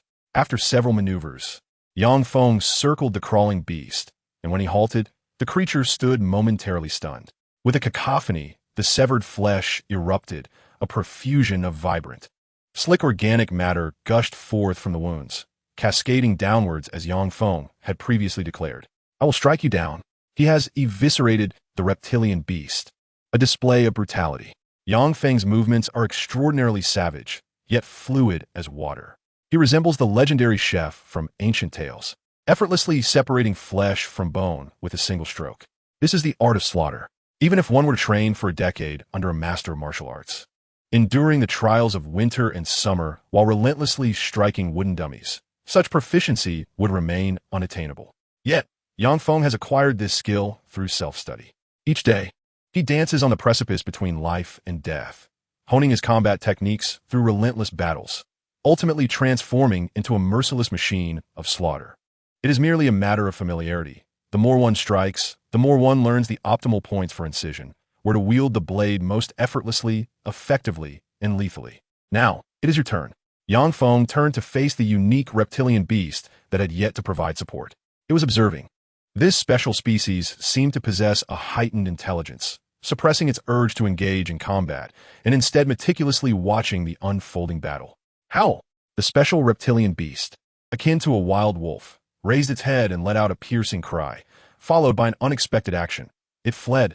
This leader of the reptilian beasts assessed the demise of its three kin and concluded that the human before it was an extraordinarily dangerous entity, not to be trifled with. Bang! The special reptilian beast shattered the glass window frame in the passage. Its enormous form crushed a significant portion of the wall, and then, like a colossal gecko, it swiftly crawled away. The other reptilian beast followed suit, escaping through the window alongside its leader, gradually vanishing into the enveloping darkness of the night. Wisdom. This is true wisdom. When faced with insurmountable odds, one retreats, using the loss of a fellow creature to gauge the strength of the enemy. The impending transformation into a mature being is evident in this leader. It is nothing short of a cunning wolf. Cowardice. Yang Feng removed his mask, revealing a countenance marked by disappointment. The battle had only just reached its zenith before it abruptly concluded, leaving him unfulfilled. The reptilian beasts, social creatures bearing some traits of wolves, piqued his interest. If only he could locate their den and eradicate them all in one go. He mused upon the prospect of hunting such a unique species on the brink of maturity, for it would undoubtedly yield higher quality corpses. Swiftly, Yang Feng tidied the battlefield, extracting 3 pale green corpses from the back of the reptilian beast's head. Judged by the standards of Jade, their hues were not particularly rich. Only a small portion exhibited a vibrant imperial green, while the rest fell short in quality. Nevertheless, 3 emerald-grade corpses could still be deemed a bountiful harvest. Yang Feng retrieved the items and resumed his journey toward the 19th floor, having resolved the issue with the crawling beasts and needing to address various arrangements. On the 19th floor, the refugees scattered in panic, filling the corridor. Each held a weapon, yet their bodies trembled with fear, their contorted faces reflecting sheer terror. Eyes filled with chaos. Bai Ting, along with a group of bodyguards, stood resolutely at the forefront. The robust men, clutching blades and iron rods, trembled as they positioned themselves near the emergency exit. Bai Ting, gripping her handgun, was poised to aim at the entrance, prepared to unleash a torrent of gunfire should any creature dare to approach. Silence enveloped the corridor. None dared to utter a word, save for the muffled sobs of those covering their mouths. The footsteps grew nearer, resonating clearly from beyond the doorframe of the safety passage, inching closer. Who? A monster? Bai Ting's hand, still clutching the gun, quivered more violently, the sound of clashing gun parts audible. Don't waste bullets. A familiar voice emanated from outside, as the door to the safety passage creaked open. Yet, it was not a monster that entered, but the figure of a man. It's me. Chapter 23. The Human Monster. As the door swung open, Yang Feng's silhouette gradually materialized before the crowd. Yang Feng. Bai Ting's hands trembled uncontrollably around her gun. Yet the sight of the man before her rendered her speechless in astonishment. Yang Feng strolled into the corridor as if in a leisurely promenade, nonchalantly stepping forward. He turned back momentarily to wipe the bottom of his shoes on the doorframe, erasing some viscous mud, as if he had just emerged from a rain-soaked mire. This simple act caused several onlookers to retch violently. Ugh, ugh. What appeared to be mud was, in fact, the thick crimson liquid from his shoe, mingled with crushed organic matter, giving the appearance of muck. Close the door. Yang Feng, there are monsters outside. Quickly close the door. Bai Ting's stomach churned. Yet the instinct for survival superseded her concerns. It seemed that sealing the corridor door, thus blocking the path to the safety passage, might quell the despair that engulfed them. There's no need for that. Yang Feng's eyes held a hint of mockery as he shrugged. Those monsters have already fled. The remaining few have been dealt with. Fled? Dealt with? His words were casual and simple, as if he had merely accomplished a trivial task. What? Bai Ting's eyes widened in disbelief, her face a mask of incredulity. How could the monsters have fled and been dealt with? She had witnessed those creatures firsthand, massive in size, completely obstructing the windows, easily surpassing 2 meters in length once they entered. The creature's size was merely a notch smaller than that of a sedan. Even if it were to trample over the survivor refugees, they would be incapable of enduring such a fate. Furthermore, with a mere flick of its lethal claws, it could rend them to shreds. Its gaping maw could sever a body in twain at the waist, chewing it down before swallowing whole. The feeble strikes of human clubs and blades against such a creature felt akin to scratching an itch. Would such a monster flee? Would such a beast perish? Come and see for yourself, and you shall know. Bai Ting, along with a few others, follow me downstairs. Yang Feng beckoned them with a crooked finger. What? Bai Ting shook her head vigorously as if it were a rattled drum. She dared not venture down at that moment. No, I refuse to go down, she thought, as the harrowing images of the creature's slaughter resurfaced, and a suffocating dread took hold of her. Yang Feng's gaze sharpened, his cold, piercing eyes slicing through the group like a blade. They were reminded that the man before them was a demon, a butcher who would kill without a second thought. Disobeying his command could lead to a far grimmer fate. Very well. Bai Ting hesitated for a moment before steeling herself, trembling as she gripped her firearm and stepped behind Yang Feng. The bodyguards exchanged glances, and after a brief silent communication, they too fell into step behind Yang Feng. Within the safety passage, a putrid stench assaulted their senses. A kaleidoscope of colors, greens, pinks, and various viscous organic substances littered the steps, while mangled bodies sprawled throughout the space. The overwhelming sensory assault prompted all but Yang Feng to retch uncontrollably. The safety passage requires cleaning. You're responsible for this. The material compensation can be slightly higher, Yang Feng stated nonchalantly, causing the bodyguards to turn pale. Such a task was a form of psychological pollution. No amount of food could compensate for the trauma inflicted on their minds. Yang Feng continued his descent. The remains of the creature soon came into view. A monster! Bai Ting involuntarily cried out, unable to maintain her composure at the sight of the colossal aberration. With a swift motion, Yang Feng seized the gun from Bai Ting's hands, preventing her from acting impulsively in her emotional state. Look closely. They're already dead. Yang Feng uttered the harshest words in the most indifferent manner. The three creatures, each comparable in size to a compact car, lay lifeless on the ground. An utterly inconceivable sight.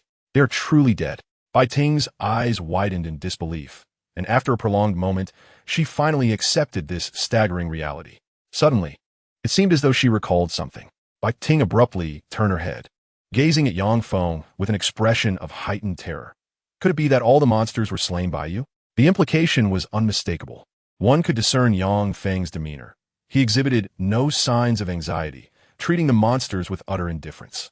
The reason for his composure was that he had indeed vanquished them all. Yet, Yang Feng shook his head, admitting not all were killed, two managed to escape. What a pity. This statement left everyone speechless, utterly astonished. What a pity. What could he possibly lament? Was he regretting not exterminating every last one of those creatures? Such absurdity. This meant that even aberrations like the crawling beasts fled upon encountering Yang Feng. Who then was truly the monster? The humanoid monstrosity. Yang Feng himself was the authentic beast.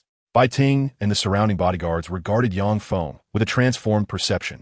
Initially, he was merely a ruthless individual. Later, after dispatching Mo Jianfeng, he became an untouchable aberration.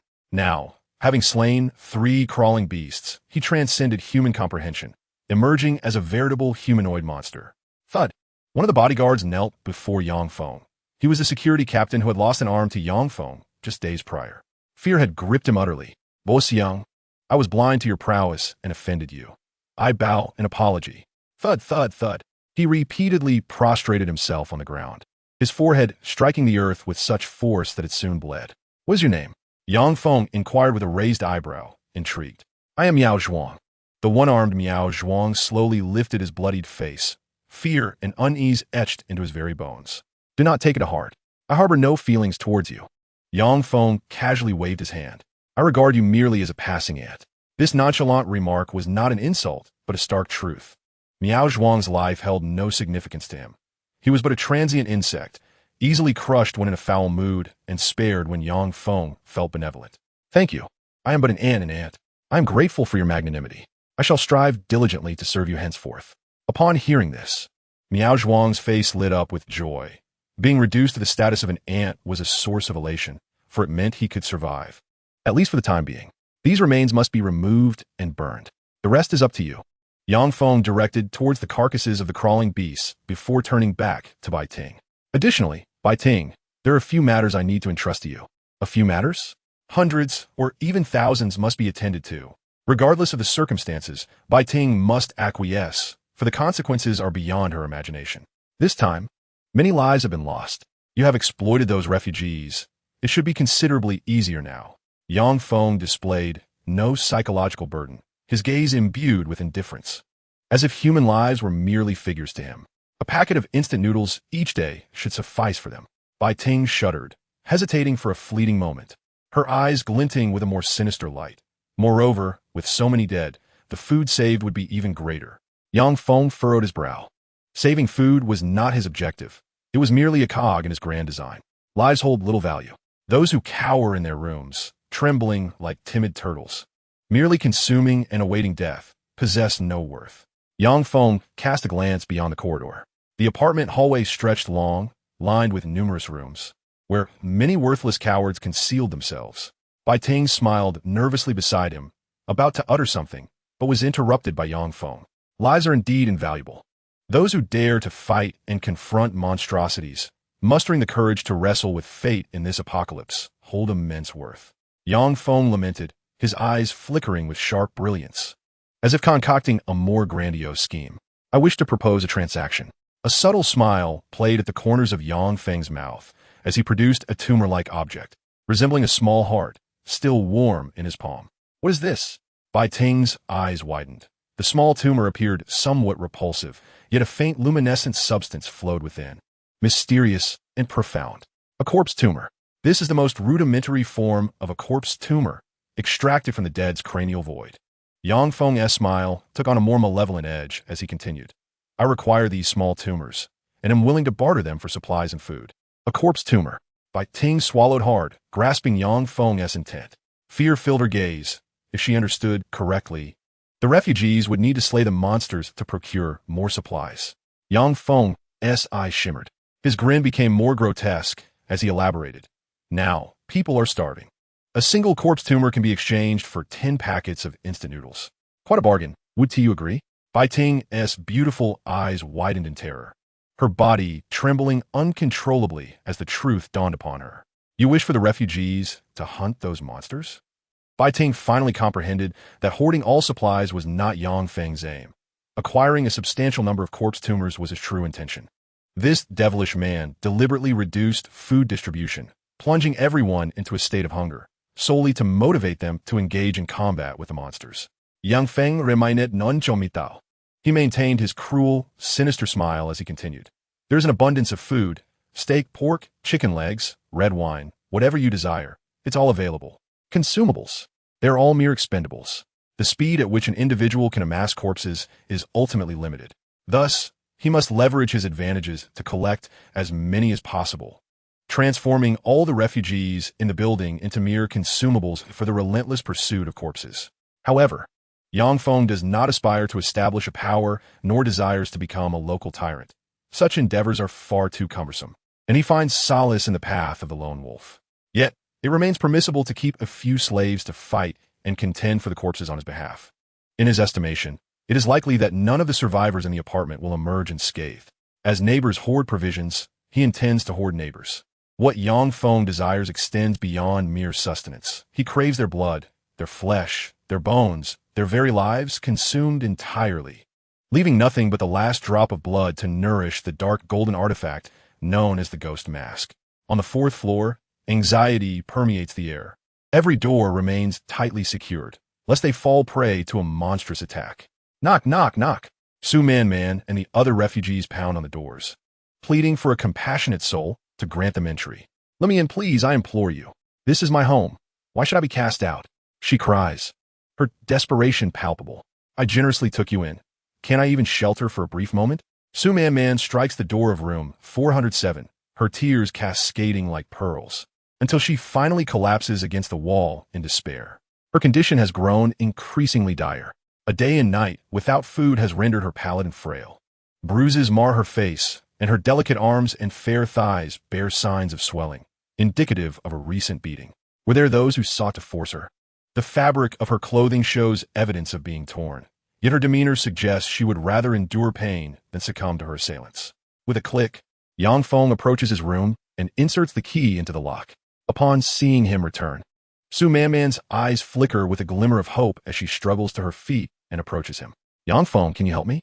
She implores, biting her lip. Her tear-streaked face reflects her sorrow and indignation as she lowers her gaze in supplication. No, Yang Feng decisively denies her. I have already assisted you. When you claimed you had no food, I promptly provided you with a self-heating hot pot. Su Manman, feeling increasingly wronged, recalls the events of the apocalypse's first day, when she offered him food upon learning of his need. Yet, Yang Feng's need was but a jest, a mere mockery of her goodwill. So what? He retorts. I think you are quite kind, and kindness should be given without expectation of return. His words leave Su Manman at a loss for a response. For a true altruist ought to give selflessly, embodying the essence of self-sacrifice. Is kindness truly so irksome to you? Su Manman's eyes were red and swollen. She could not comprehend what she had done to evoke such disdain from Yang Feng. Was kindness truly a flaw? Yang Feng, momentarily lost in recollection, was assailed by a barrage of unpleasant memories. How had he become so indifferent? Why had he developed such a penchant for violence? Once upon a time, Yang Feng had been a kind-hearted young man, a beacon of warmth and optimism, who found joy in aiding others without expectation of reward amidst the apocalypse. Yet, what had become of him? Betrayal, suspicion, misunderstandings, slander, bullying, and unimaginable humiliation had shattered his self-esteem and obliterated his naive dreams. With shoes caked in mud, he was trampled upon, half his face submerged in filth. The noxious brown sludge dripped over him as the powerful publicly humiliated him, inviting the laughter of the crowd. In a struggle for a morsel of food or a bottle of clean water, he found himself vying against a vicious dog, merely a source of amusement for the strong. Yang Feng knelt in desperation, repeatedly bowing an apology, trying to defend his brothers and loved ones, seeking to shoulder all blame, only to discover that they had long since betrayed him, casting the blame upon him. Shame. The darkness of the apocalypse had distorted and obliterated all his kindness. He had learned to endure, to remain silent, and to pursue strength at any cost. He found solace in the chaos of battle, reveling in the carnage, and honing his skills in the art of destruction. He had become adept at instilling fear and despair in his enemies, tearing them asunder in the most brutal of ways. Pain, too, had become a gift. What does not kill you makes you stronger. Returning to his senses, Yang Feng regarded Su Manman with a glint of amusement. Thank you for your assistance, he remarked, and thus I shall return the favor with a grand gift. He patted her shoulder, and the disheartened girl instantly brightened, only for the subsequent words to plunge her heart into despair. A lesson. I intend to teach you a lesson. Your kindness serves no purpose. With that, he withdrew his hand and coldly shut the door, leaving Su Manman standing there, dazed and disheveled in the wind. Back in his room, Yang Feng retrieved 3 emerald green corpses. At last, the moment of harvest had arrived. It was time to evolve. Chapter 25. Deep Iron Fiber Growth. 3 days. The 3rd day of the apocalypse. Yang Feng had squandered not a moment. He produced the 3 jade-green corpses, their essence faintly glowing, occasionally revealing a hue reminiscent of imperial green jade. Were they all to be fed to the ghostly visage? No. These 3 corpses were insufficient for the ghostly visage to evolve, failing to achieve any qualitative change. That peculiar crawling beast might return at any moment. If it evolves to the mature stage, then it would indeed pose a significant threat. An immediate enhancement of strength is imperative. Yang Feng recalled the fleeing reptilian beast. Its entire physique was cloaked in a verdant hue, emanating a faint luminescence, clearly indicating that it had consumed sufficient flesh and blood, standing merely a step away from evolution into its mature form. The next encounter with this creature would prove to be far more formidable. The corpse tumors of the reptilian beast are also of the muscle-enhancing variety. Thus, he resolved to further reinforce his deep iron muscle fibers, elevating his power to unprecedented heights. As for the ghostly visage, it would require the united efforts of the entire apartment to sustain it. Yang Feng steeled his resolve and crushed 3 corpse tumors. The vividly crimson essence permeated his skin, merging with the muscle fibers, providing a substantial influx of compatible energy. Stirring with anticipation, his muscle fibers writhed like countless serpents, greedily absorbing the emerald essence until they reached a state of saturation. Evolution. Mutation. The fibers, radiating a pale blue hue, gradually deepened into a profound azure, becoming increasingly solid. However, an unexpected transformation occurred. The deep iron fibers spiraled out of control, growing excessively powerful and uncontrollably proliferating, entangling around his bones, tightening relentlessly as if attempting to shatter his very skeleton. Furthermore, the deep iron fibers expanded dramatically, seeking to amplify his musculature, intertwining like innumerable steel rods, twisting into an immense, chaotic mass. Overwhelmed, his body could scarcely endure, teetering on the brink of complete domination. The ghostly visage unfurled. "So you dare to rebel? Do you truly believe I would hesitate to act against you?" Yang Feng lowered his head, surprisingly threatening the very muscles that adorned his form. This time, the deep iron fibers had truly grown obstinate. Even in the face of direct threats from the ghostly visage, they remained unyielding, continuing their insidious encroachment into other territories. In its growth phase, it seemed unable to subdue you, did it? Though Yang Feng's ghostly visage was an artifact of dark gold caliber, it was merely an infantile entity, subtly sensing its inability to restrain the deep iron fibers. Ignoring the warning, splendid. Yang Feng's warnings fell on deaf ears as the ghostly visage opened its massive maw, its fangs sinking into the muscle, tearing and gnawing voraciously while siphoning a considerable amount of essence. A substantial portion of the profound azure muscle was consumed. As the essence was drained, the deep azure muscle withered rapidly, becoming as frail as desiccated kindling. Finally, the deep iron fibers knew fear. They contracted swiftly, reverting to their original, harmonious golden ratio. No longer daring to encroach upon other territories, his skeletal structure felt a newfound lightness, ultimately subdued once more by the ghostly visage. Humph. Now you comprehend the notion of fear? Remain and develop properly within your own domain. Yang Feng issued his warnings, yet there lingered a hint of trepidation within him. Bloodthirsty visage. Fortunately, possessing a dark gold-grade artifact allows him to evolve recklessly and without restraint. Otherwise, in order to avoid transforming into a monster, he would have to meticulously master certain traits step by step, thus risking the acquisition of new abilities. Such an approach would prove to be a considerable waste of time. The deep iron fiber has matured, becoming more resilient, akin to steel forged through countless trials. Even a large-caliber rifle would find it challenging to penetrate, while simultaneously maximizing his strength. Several hours later, the evolution was thoroughly complete. Yang Feng exhaled a long breath of turbid air. The deep iron fiber could no longer be upgraded. The ghost mask could still suppress it this time, but should it continue to grow, it might truly dismiss him entirely. Yang Feng reflected on the ghost mask's capacity for cross-level suppression, a testament to its formidable power. This ability is not merely manifested in strength, but rather in an extraordinarily unique mechanism. As an artifact, the ghost mask can not only suppress other organs across levels, but may also acquire new extraordinary abilities upon upgrading, triggering an even more powerful singular mechanism. However, having completed this evolution, it is unlikely that anyone will reach Yang Feng's level of strength in the near future.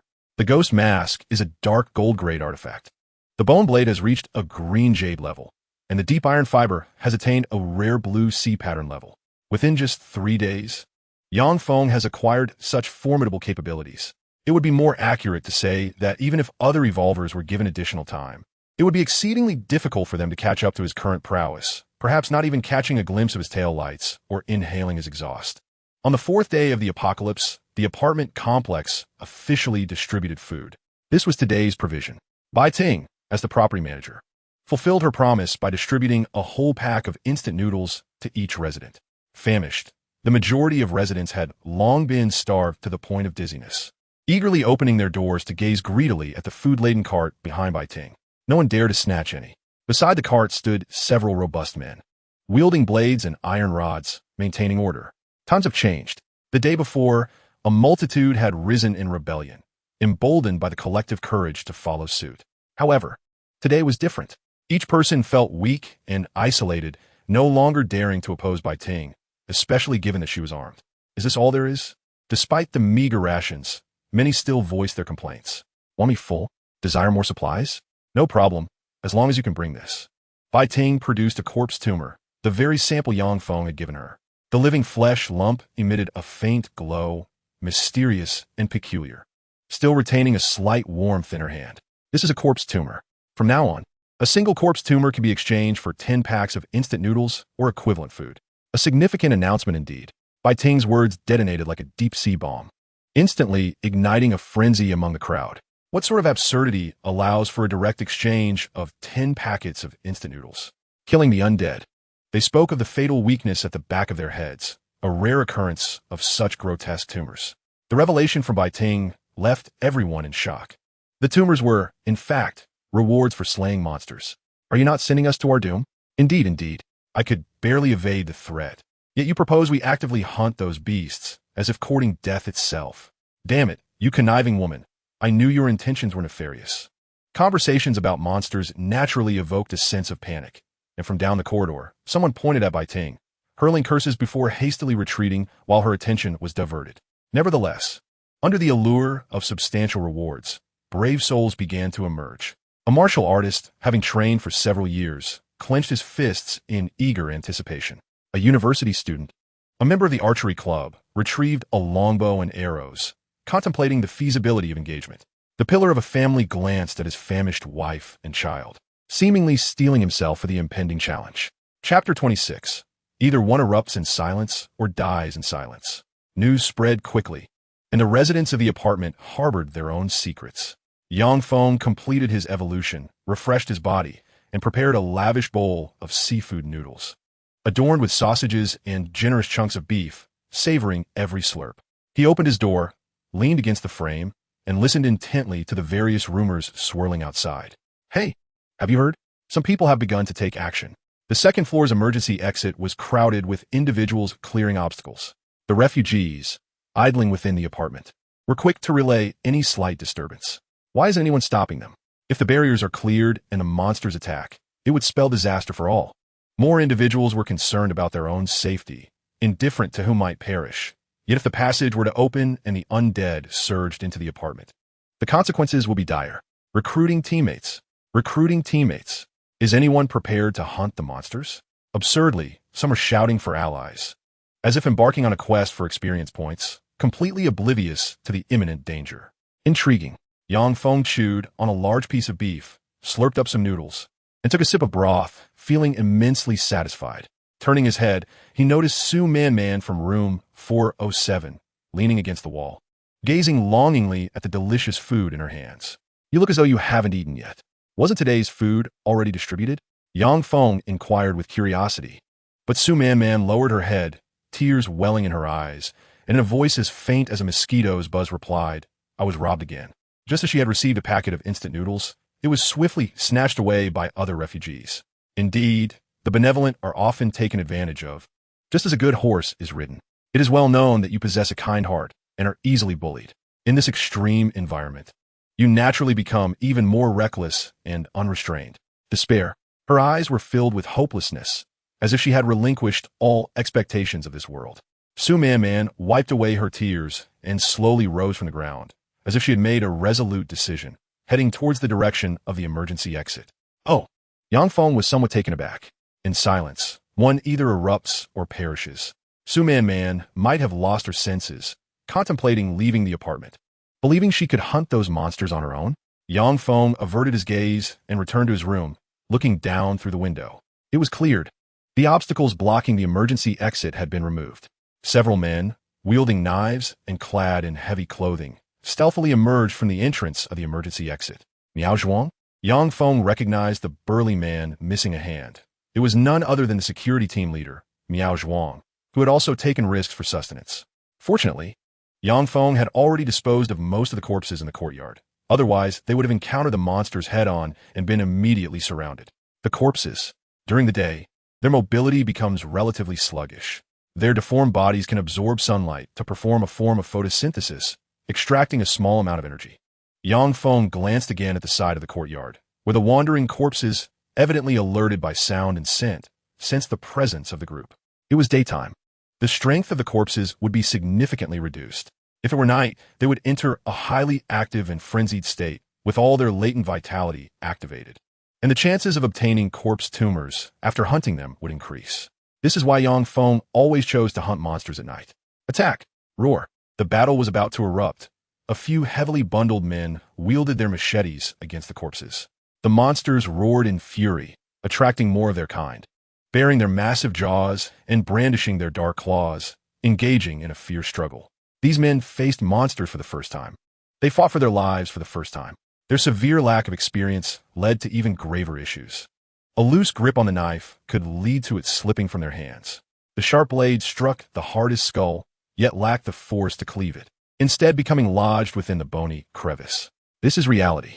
These once boastful and robust men, in actual combat, resembled mere wastrels, flailing their weapons without landing any lethal blows. The corpses retaliated, their black claws shredding through heavy clothing, followed by a torrent of crimson liquid gushing forth. And soon steaming chunks of organic matter were being ripped out and voraciously devoured. Novices, greenhorns, and still clinging to a sense of battlefield luck. I am the protagonist. On the battlefield, I am the most fortunate. I survive until the end, the protagonist amidst a sea of NPCs. Yet, when I find myself grievously wounded and my body is being torn apart, witnessing grotesque creatures extracting my still-beating crimson heart from my chest, I feel the swift passage of life. Any sense of luck dissipates in an instant. I shall perish. The cacophony of screams fills the air, as more and more monsters encircle, and many avaricious humans are brought down, followed by the jarring sounds of tearing and gnawing. The apocalypse is no amusement park. Yang Feng observes the chaos below, a faint smile curling at the corners of his mouth, revealing a deeper cruelty. How infuriating! No matter how many I kill, they seem endless. Someone, blinded by rage, wields a machete with all their might, until the blade is utterly dulled and marred with nicks. Others succumb to despair, tears streaming down their faces as they weep uncontrollably. More choose to flee the battlefield, discarding their weapons, racing towards safety. However, one figure captures Yang Feng's attention, Su Man. She picks up a kitchen knife and rushes to the fallen creatures, heedless of the peril, hastily severing the nape to search for tumor-like masses. 1, 2, 3. She steels herself, gritting her teeth, overcoming her fear as she frantically rummages through the remnants. At last, she secures a mass, seizing her prize with desperation. How dare you? That rotting corpse was slain by me. You thieving wretch, return it. A burly man lunges forward, yanking Su Man's hair, snatching the mass from her grasp. Picking up scraps? It's not so simple. Su Man's expression shifts unpredictably. Once kind and gentle, she now endures daily torment, her hopes gradually supplanted by profound despair. I must be more ruthless. I shall not be bullied, nor humiliated. Her gaze transforms, infused with a newfound fierceness as she brandishes the kitchen knife, thrusting it towards the man who had just wronged her. One stab piercing his back. It's mine. That mass belongs to me. Chapter 27. Heavy Casualties. It's mine. Su Man's pupils constrict as the knife penetrates the man's back with deadly precision. He crumples, utterly unprepared for the timid Su Man, often subjected to humiliation, to dare take a life at such a critical juncture. Perish! With a primal roar, Su Man unleashes her fury, repeatedly stabbing downwards. The hot crimson fluid splattering across her face. Covered in blood, her expression becomes increasingly fearsome, a visage of terror. She reclaimed that grotesque trophy, her bloodshot eyes shifting towards the decaying corpses nearby, and she immediately lunged forward to continue her grim harvest. How could this be? The crowd stood in stunned silence. In their hearts, Su Man had always been a paragon of purity and kindness, eagerly assisting everyone, her smile seemingly filled with radiant sunshine. And now, she had suddenly transformed as if possessed, becoming a fiend from the depths of hell. Had she too succumbed to the infection and mutation? Her inner turmoil must have been profound. Yang Feng sat by the window, observing the fierce battle between humanity and monstrosity. Su Man's transformation did not surprise him. Even a rabbit can bite when cornered, and when a person is pushed to their limits, anything can ensue. In just a few short days of the apocalypse, Yang Feng witnessed the entirety of Su Man's metamorphosis. Good intentions met with ingratitude. Genuine feelings exchanged for betrayal, as those whom she once aided turn on her, seizing the hard-won provisions and even attempting to tear her garments in acts of humiliation. What torment must have gripped her heart? Her kindness was gradually crushed, her fervor extinguished, and her optimistic worldview shattered, ultimately resulting in her current state. Retreat. We must withdraw. The number of monsters in the courtyard was increasing. We must flee. The crowd fought valiantly, Yet the cacophony of battle attracted even more creatures, howling and encircling the apartment's entrance. Agonized screams echoed in succession. Some, blinded by fury, charged recklessly into the throng of corpses, only to realize, upon regaining their senses, that they were utterly surrounded by grotesque, rotting bodies. Fall back. Our defeat is imminent. The encircled group quickly shrank back, frantically racing towards the stairwell. Hurry! Block the entrance! Those who managed to escape to the second floor hastily pushed heavy objects down to prevent the monsters from breaching the apartment in the ensuing chaos. Damn it! I'm still down here. Don't block the way. There are still others behind. Many had yet to reach the second floor, witnessing the growing barricade and erupting in curses. They scrambled up wardrobes and tables, seizing the opportunity before the passage was entirely obstructed, swiftly climbing back to the second floor through the narrow gap. My leg! A large wardrobe toppled, crushing a poor soul's limb, rendering them unable to free themselves. The corpses were upon them. The clawing monstrosities immediately pounced on the unfortunate victim, followed by the sounds of tearing flesh and gnawing. Tough luck for you. Struggle a bit longer, buy us some time. The other survivors merely cast indifferent glances, some even reveling in the misfortune, as they seized the moment to escape through the gaps. Ultimately, the passage was once again blocked. A few unfortunate souls remained stranded outside. And soon, the anguished screams resurfaced. The scorching crimson liquid seeped through the crevices at the base, saturating the corridor with a faint scent of blood. The casualties were grievous, and the morale had plummeted. A gathering of over 30 brave souls, after enduring relentless skirmishes and a series of unforeseen events, dwindled down to merely a handful. More than half had perished outside. The apocalypse was no playground. Even the most rudimentary of the undead posed a significant threat to ordinary individuals, with death lurking at every corner. Help me! In the dim light, a voice called out from the shadows, leaning against the wall. Though he had made it back in time, a significant chunk of flesh had been torn from his thigh, severing an artery, and blood flowed ceaselessly. With a swift motion, an experienced veteran tore his clothing into strips, binding them tightly around the base of the injured man's thigh to stem the bleeding. There's been a severe loss of blood. Someone help me. We must stop the bleeding first. He is nearing death. Many gathered to witness the scene, yet few were capable of offering assistance.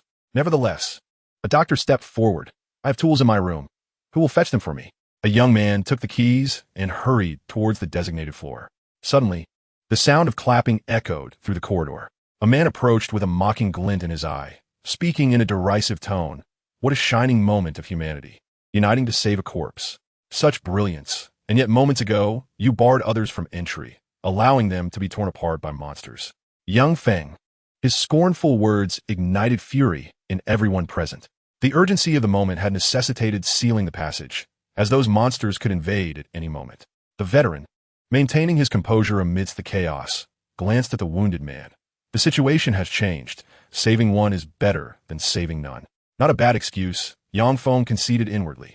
It was commendable for the veteran to retain his clarity after such carnage. Yet, sadly, the individual they sought to save was on the brink of becoming a monster. Yang Feng pointed towards the injured man's thigh, where the bite wound had festered, the once vibrant red blood now tainted with dark brown decay. Infection. Anyone bitten by a monster had a high probability of mutating into one themselves, unless endowed with extraordinary willpower. Otherwise, they would succumb to transformation within mere hours. He's been infected. The doctor gasped, springing away from the wounded man. In the frantic rush of administering first aid, he had neglected precautions against contagion. The thought of being infected himself was alarming. Fear not. It's merely saliva infection. The scratch from the claws could also be a possibility. Yang Feng remarked with a hint of amusement, patting the doctor's shoulder. The moment the risk of infection was suggested, the doctor recoiled, distancing himself. A wave of dread washed over the crowd as they processed Yang Feng's words. They hastily examined their bodies, fearful of any wounds left by the grotesque corpses. Please check my back for any injuries. It's merely a bruise, not a bite. It's nothing, surely nothing. Some were relieved to find themselves unscathed, while others frightened themselves, their spirits nearly vanishing over a few scrapes and swelling. Yet, one remained silent, concealing their wounds, quietly blending into the crowd. The injured one, having lost considerable blood, felt their consciousness gradually fading. This condition would hasten the spread of infection, an involuntary, inhuman growl escaping their throat as their body began to undergo rapid transformation. The nails on their fingers curled around the bones, forming grotesque claws, while sharp teeth emerged, their original ones falling away to be replaced by jagged, shark-like fangs scattered throughout their mouth. Infection. Mutation. The injured trembled violently, their eyes rolling back to reveal only the whites, appearing fierce and terrifying, on the brink of becoming a grotesque corpse monster. Suddenly, a kitchen knife pierced the neck of the injured. Man, without hesitation, struck, withdrawing the knife to sever the brainstem, searching for the anticipated corpse tumor. How terrifying! Yang Feng mused, leaning against the wall, reflecting on how alarming it was to witness the transformation of the once kind-hearted saint. Chapter 28. The past is the past. The present is the present. With a snap of his fingers, a sound echoed from the end of the corridor, the clatter of a cart being pushed. Bai Ting led the way, followed closely by several robust bodyguards, who laid out a substantial amount of supplies before everyone. Allow me to reintroduce myself. From today onwards, all the corpse tumors you acquire are to be surrendered to me. Yang Feng did not intend to conceal his identity, standing before Bai Ting amidst the astonished gazes of the crowd. That's Yang Feng from the fourth floor. How Bai Ting and the bodyguards betrayed Mo Jianfeng? Whispers circulated among the crowd, some recalling the rumor that Mo Jianfeng had already been killed by that young man, his body taken away. The looks directed at Yang Feng now carried an air of trepidation, having dispatched the leader of that group and compelled Bai Ting and the bodyguards to submit. He undoubtedly possessed formidable prowess. All right, 1 corpse tumor for 10 packets of instant noodles. Let the exchange begin. Yang Feng stepped aside, while Bai Ting arranged the supplies meticulously, resembling a shopkeeper. Food, bloodied buns, lay amongst the supplies. Over 30 had charged forth, yet only a handful returned, the rest torn to shreds by monsters, a cost almost unbearable to contemplate. A retired veteran stepped forward, slowly opening his palm to reveal a single corpse tumor. Around the age of 40, his gaze was resolute, his face marred by scars, and his right hand slightly deformed, bearing the calluses of a gunman's grip. Though the years had passed, his physical prowess remained remarkably robust. He exchanged food supplies. Yang Feng, having stowed the corpse lump, inquired with curiosity, "What is your name?" "Su Hong," the veteran replied tersely, harboring an evident disdain for Yang Feng as he attempted to leave with 10 packets of instant noodles. "Do not be hasty. After distributing the supplies, I have additional matters to announce," Yang Feng interjected, obstructing Su Hong's path. His revealed identity implied he had more pressing issues at hand. Otherwise, the trivial task of distributing supplies could have been managed by Bai Ting and the bodyguards.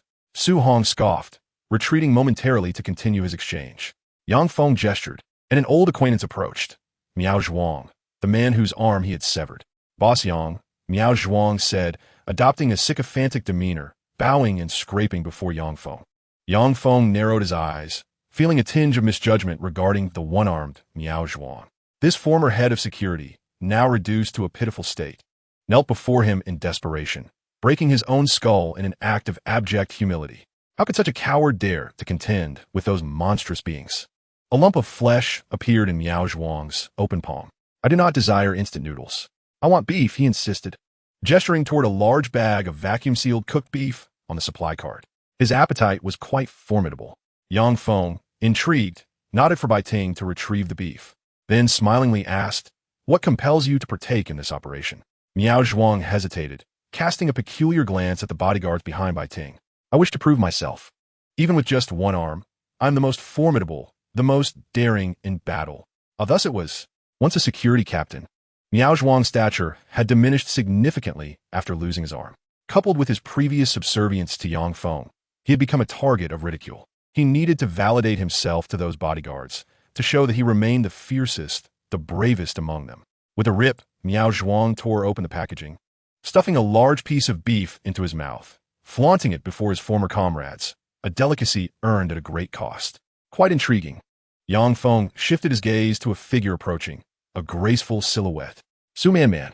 She had shed her gentle, kind persona, now drenched in vivid crimson fluid, wielding a kitchen knife that made her appear more like a deranged killer escaped from an asylum. She stepped forward, extending her other hand to reveal 2 lumps of flesh. "Fortune smiles upon me. Bold indeed. I want meat too. Steak, beef, chicken leg, marinated eggs, âme sauvage, instant noodles." Su Man lowered her voice and pointed to several items. Their worth likely exceeding the value of 20 packets of instant noodles. Bai Ting, as the overseer of supplies, appeared somewhat troubled and replied, "Please wait. I need to calculate the total value. The corpse lumps you provided are insufficient. I don't care. I'm famished and want something delicious. You can put on my tab. I will find more corpse lumps to exchange later." Su Man seemed to have lost her senses, willing to incur debt just for a decent meal, disregarding any conceivable consequences. The surrounding bodyguards swiftly closed in, prepared to restrain the frenzied woman. Let her have it. The mere utterance of those 3 words startled Bai Ting and the nearby bodyguards. Yang Feng, unexpectedly benevolent, truly allowed Su Man to defer payment without any further explanation. Very well. Bai Ting reluctantly produced a plastic bag. She filled it with 5 packets of instant noodles, a steak, a pack of cooked beef, 2 grilled sausages, and a chicken leg, and handed it to Su Man. Onlookers were taken aback. We could defer payment too? I've had terrible luck. I will definitely acquire corpse lumps next time. If others can do it, why can't we? I've slain more monsters than she has. Those empty-handed began to shout, some even resorting to petty insolence. The discontent stemmed not from scarcity, but from inequality. Yang Feng, however, merely scoffed, his gaze dismissive as he regarded the raucous individuals as mere refuse. Those who did not obtain corpse lumps are worthless trash to me. Anyone dissatisfied can step forward. Yang Feng provocatively beckoned the crowd with a gesture, prompting a burly man adorned with tattoos to swagger forward. "Young man, you seem quite inexperienced in the ways of the world. My brother once." Before he could finish, a large hand swiftly grasped half of his face, propelling him violently against the wall. Bang! The sound echoed, plaster crumbling away to reveal a web of cracks. The self-proclaimed elder brother's face was embedded into the wall. Crimson liquid gushing forth, his skull shattered. He was dead. Such a blow had taken his life in an instant. The crowd gasped in shock, particularly Su Hong, a former Special Forces soldier who understood the immense power required for such a strike. The past is the past. The present is now. In this apartment, I hold authority. Those who defy me will meet this fate. Yang Feng, like a tyrannical dictator, left no room for negotiation. The crowd grew subdued, trembling as they exchanged their corpse lumps, too fearful to utter another word. 8. A total of 8 corpse lumps were collected this time. Not bad. It was worth the toil of a long night. Yang Feng contemplated inwardly, a satisfied smile gracing his lips as he considered the prospect of claiming his prize. Next came the matter of substance. He took a few measured steps forward, positioning himself at the center of the crowd. First, allow me to demonstrate. Approaching the grotesque corpse of a mutated casualty, he snapped off one of its sharp teeth and drew it across the palm of his hand. The jagged edge punctured his flesh, releasing a few drops of crimson fluid. The crowd gasped in astonishment. Is he truly willing to risk his life? Would he succumb to infection and transform into a similarly deformed monstrosity? Fear not. As you can see, I harbor no apprehension regarding infection. What then is the cost? The most terrifying aspect of those putrid corpses is not their sharp teeth or claws. It is their overwhelming infectiousness. The slightest injury could lead to a grotesque metamorphosis. There is no need to be restrained or fear becoming a monster. I can impart to you the power to engage in battle with these creatures, allowing you to unleash your full potential. Yang Feng extended his arms, a slight smirk playing at the corners of his mouth, his eyes gleaming with a hint of madness. The mere notion of unrestrained combat was enough to incite excitement among the onlookers. The crowd exchanged bewildered glances, overwhelmed by the magnitude of the information presented to them. The concept of lending power? What secrets does this seemingly youthful man possess? Beyond merely being immune to infection, Yang Feng had just demonstrated a strength capable of smashing a human skull into a wall, far exceeding the limits of an ordinary individual. Restless and eager, the audience, having experienced the significance of power firsthand, began to calculate the implications in their minds.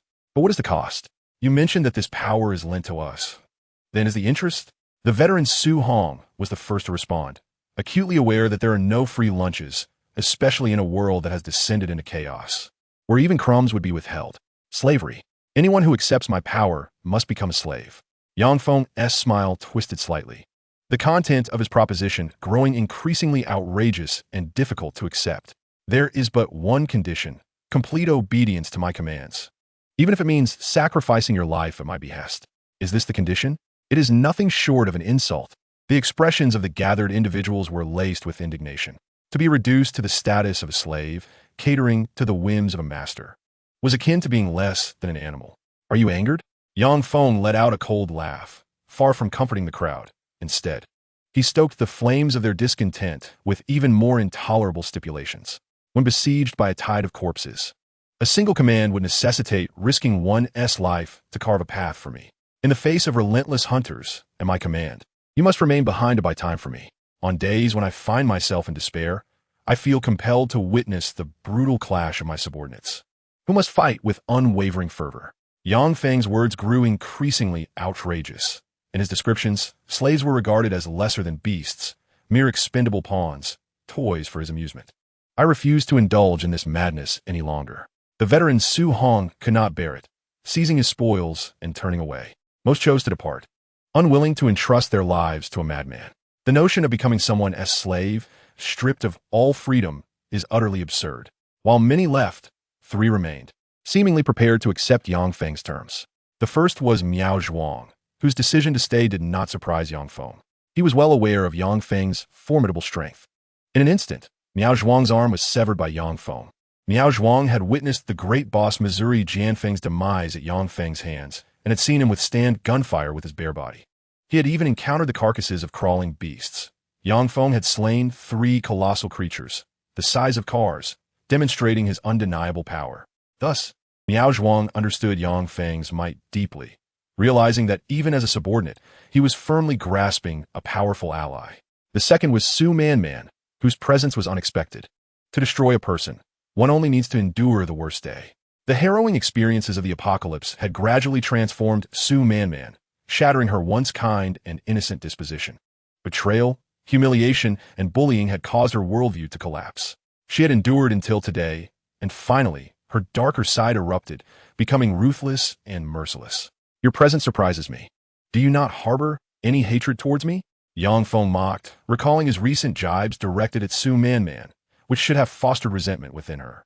Hate, I despise your indifference, longing to pierce your heart with a blade. Su Man replied through gritted teeth, yet she swiftly shifted her tone. However, I now realize that much of what you said was indeed correct. The gift you bestowed upon me was the final straw that revealed my naivety. I crave power, at any cost. Her words momentarily stunned Yang Feng. He had imparted a lesson to Su Man, a lesson illustrating the futility of kindness met with ingratitude. In the shadows, she pondered profound questions. What is truly right? What constitutes goodness? And where had she erred? The answers became clear. Her kindness was hypocritical, obsessive, and extreme. It sought validation, respect, acknowledgement, and ultimately fed her own vanity as a good girl. She understood now. Yang Feng understood everything from her gaze. A consciousness awakened within her. She shattered her former self and embraced a new identity. At last, Yang Feng turned his attention to a third individual, a young man with dyed yellow hair, adorned with elaborate tattoos covering his arms and intricate designs embellishing his 10 fingers. Boss Yang, my name is Huang Fei. The young man introduced himself, a sycophantic smile gracing his face. This lad exuded a casual demeanor, lacking in determination. He bore the traits of one who had encountered many like him in a previous life. He seemed to be seeking to ally with a powerful figure, hoping to bask in the shade of a formidable tree while opportunistically reaping the benefits of bestowed abilities. In truth, Huang Fei harbored such thoughts. A slave? Merely a facade, for the future remained uncertain. He intended to seize some advantages first, if necessary. He could later find an opportune moment to escape, or even betray Yang Feng to usurp everything. As Huang Fei indulged in these fantasies, Yang Feng lightly patted his shoulder. Huang Fei, you're quite all right. Come with me. Yang Feng stated succinctly before turning and ascending the stairs, prompting the others to follow suit. On the 19th floor, a peculiar room had been meticulously prepared. In the center lay a bed, equipped with chains capable of binding hands and feet, reminiscent of a sinister laboratory for an evil doctor. Huang Fei, you shall lie down first, Yang Feng instructed, causing a wave of unease to wash over the young man. Me first? Could we let someone else go ahead? Huang Fei stammered, but before he could finish, Yang Feng's icy gaze pierced through him, sending a shiver down his spine. Reluctantly, Huang Fei reclined upon the bed, his limbs secured by the chains. Yang Feng then produced a syringe and a peculiar growth. inserting the needle into the fleshy tumor and slowly extracting a viscous substance. Spirit essence. Within this viscous material, flecks of luminescence flickered, revealing the very source of distortion, an eerie substance capable of mutating the soul itself. Huang Fei gazed at the syringe, his heart racing with fear. These tumors have been extracted from the bodies of monsters. What would happen if injected into a human? Would he not transform into a monster himself? Boss Young, you can't possibly intend to inject me with that, can you? Wait. I've changed my mind. I don't want to be a slave anymore. Hold on. Just because you claim you don't want to be a slave, does that mean it will simply cease? Yang Feng approached Huang Fei with a hint of cruel amusement. The syringe poised menacingly as it plunged directly into his heart. Chapter 30. Increasing the dosage. The spirit essence, a special substance aglow with luminescence, was injected into Huang Fei's body. The heart governs the circulation of blood throughout the body, allowing the spirit to merge with the blood at an astonishing velocity, triggering a peculiar physiological response. Alas, the pain is excruciating, as if ants are biting me, an unbearable itch. The essence spreads rapidly, gradually intertwining with the crimson fluid, visibly dark liquid coursing through the veins, hastening the decay of surrounding flesh. The taint of the soul lingers, slowly corroding his body. Strengthen your resolve. Your body is under your dominion. Do not let foreign impurities taint it. Yang Feng gazed indifferently at Huang Fei, his words dripping with mockery. His eyes rolled back, fangs protruding. Huang Fei, frothing at the mouth, trembled violently as the corrupt blood surged up to his neck, racing toward his brain. Ugh! Roar! Huang Fei emitted a primal growl, ultimately devolving into a wild roar, completely losing his humanity, transforming into a grotesque cadaver. Su Man, it is your turn to deal with him. Yang Feng directed his gaze towards Su Man, stepping aside to allow her to confront the mutated Huang Fei. Is this the first command given to a slave? Su Man hesitated not, thrusting a kitchen knife forward, swiftly piercing through Huang Fei's throat. How fortunate! He developed a corpse tumor. At the very least, it was not in vain. Yang Feng observed the luminescent essence converging at the nape of Huang Fei's neck, forming a brand new tumor. Su Man extracted the tumor and placed it into Yang Feng's hands, thus fulfilling the first command. Miao Zhuang, drag the corpse away. It is your turn next. Yang Feng commanded, causing Miao Zhuang to tremble, hesitating for a few seconds before complying, lying on the bed and binding his own limbs with chains. The lessons from the past are vivid. Huang Fei's failed procedure and its dire consequences loom large in his mind. Miao Zhuang was engulfed by fear, an involuntary shiver coursing through him. Your will must be far stronger than that of the recently transformed Huang Fei. Yang Feng approached with a smile, patting Miao Zhuang on the shoulder. Therefore, Miao Zhuang felt a slight easing of his anxious heart, believing his chances of survival had increased. Thus, I must intensify the dosage. Yang Feng revealed a devilish grin, seizing 2 tumors and extracting the essence with a syringe. Yang Feng, I fear I cannot endure this. Miao Zhuang began to struggle violently as dread enveloped him. Yet when he lifted his gaze, he was met only with Yang Feng's sinister smile. With a swift motion, the syringe pierced his heart, injecting the essence that swiftly integrated into his bloodstream, spreading through the arteries to every corner of his being. Miao Zhuang, too, cried out in agony. The potent effects of the drug surged through him, akin to a myriad of ants gnawing at his heart, or countless centipedes writhing beneath his skin. Endure, and endure once more. Miao Zhuang fought with all his might, his body trembling violently, his yellowed teeth nearly shattering from the strain. His eyes rolled back, revealing vast expanses of white, as though he were on the brink of losing consciousness. Yet somehow he resolutely persisted. I do not wish to perish. I refuse to become a monster. I desire the respect of all. Miao Zhuang bellowed with a heart-wrenching cry, clinging to his self-awareness. He staunchly resisted the corruption of the ethereal essence. Time trickled away, second by second. Miao Zhuang's tremors gradually subsided. His body was drenched in sweat, his complexion ashen, resembling one who had suffered severe blood loss. I have succeeded. Miao Zhuang triumphed, completely withstanding the invasion of the ethereal essence, undergoing a profound transformation. A new humanity. A person who can endure the burden of cadaverous tumors or resist the invasion of infection can evolve into a new human being. Stronger in strength, swifter in speed, most crucially, immune to infection, free from the fear of becoming a mindless monster after being attacked by a decaying corpse. Certainly, the prowess of the new humans still falls short of that of true evolvers, yet they are already significantly stronger than ordinary individuals. Congratulations. You have become my slave. Yang Feng's congratulations sounded rather awkward, as if becoming his slave were an achievement to be proud of. Finally, it is your turn, Su Man Man. Yang Feng positioned Su Man Man upon the bed, then produced a syringe and 2 cadaverous tumors, extracting the ethereal essence from one. More. Su Man Man lay restrained on the bed, glancing at the nearby tumors, and unexpectedly requested an increase in dosage. How bold! Do you comprehend the implications of increasing the dosage? For an ordinary person, 1 cadaverous tumor is nearly unbearable. A person who's steadfast might barely endure 2. Even seasoned veterans, hardened from battles in war and wilderness, can manage at most 3 or 4. Yang Feng shared his insights with Su Man Man, explaining that for an ordinary individual, recklessly increasing the dosage during their first transformation is exceedingly perilous. I want 4. Yet, Su Man Man's gaze was resolute, boldly requesting an increase to 4 tumors. Very well. Do not regret it. I would prefer not to waste these tumors. Yang Feng exhibited a glint of excitement. Just how formidable could the darkened Saint's endurance be? 4 tumors were drawn into the syringe. Yang Feng approached Su Man Man, the fluorescent substance within the syringe aglow, nearly filling the entire vial. With a soft hiss, the syringe injected the essence of the 4 tumors into Su Man Man's bloodstream, rapidly inducing a peculiar transformation, tainting it with a foul hue. Filth spreads rapidly, leaving behind decaying flesh and forming vast pustules of rot.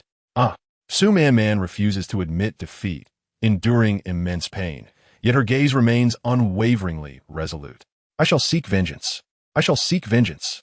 Those who betrayed, bullied, and insulted me shall not escape. I crave power. I crave power. I crave power. As Su Man Man struggles in agony, she bellows in fury. Revenge is her greatest motivation for survival, and her formidable willpower acts as a dam, successfully holding back the taint of ethereal corruption. Oh, is this truly sufficient to hold it back? If so, for is hardly your limit.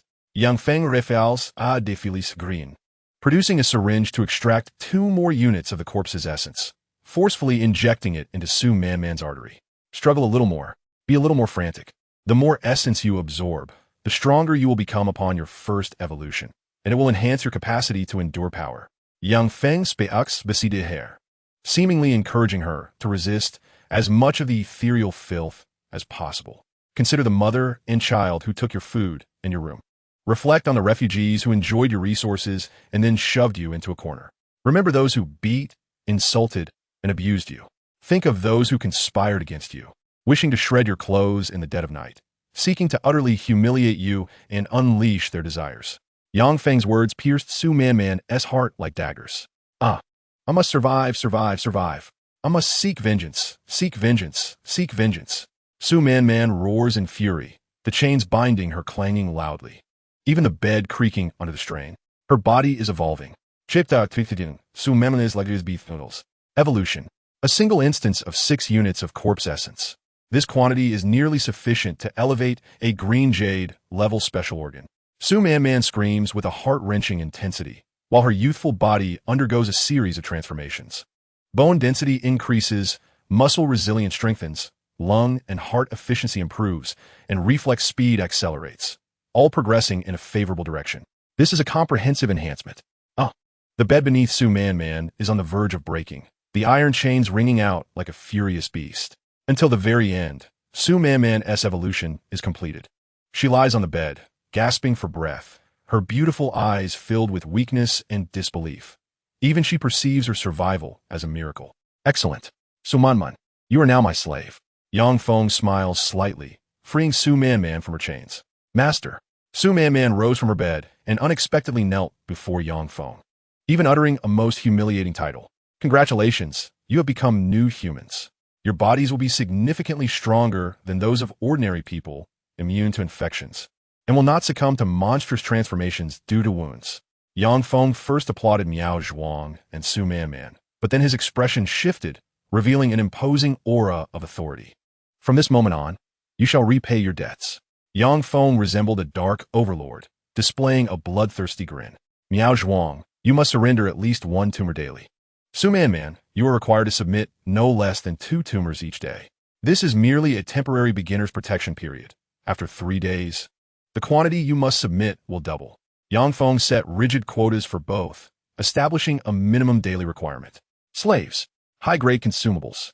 To sustain the dark gold level ghost face. A vast number of tumors are necessary, and these slaves will ceaselessly supply them. This is the price. Gaining power demands sacrifice. No matter the means, the required tumors must be collected. What if you fail to gather enough tumors? Miao Zhuang felt a pang of anxiety. The doubling of tumors after 3 days meant he would need to slay nearly 20 corpses daily. What if he were injured? What if he could not submit in time? Yang Feng's gaze darkened as he looked down upon Miao Zhuang, a hint of bloodlust in his voice as he slowly said, "That would prove you to be worthless trash. You should understand how to deal with trash."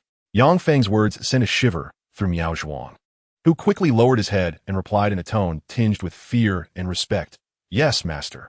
Yang Feng retracted his cruel smile, his demeanor shifting to one of carefree joy, leaving others perplexed. "Today marks the first day of your rebirth. Out of my great mercy, I shall waive your tribute for today." Yang Feng leaned down, one hand draping around Miao Zhuang's neck while the other embraced Su Man's shoulders, jesting, "Let me remind you, do not use the tumors without permission. Otherwise, you shall bear the consequences." Was this a warning? His excited expression seemed to anticipate the two using the tumors on their own, eager to witness the grotesque transformations that might ensue. Terrifying.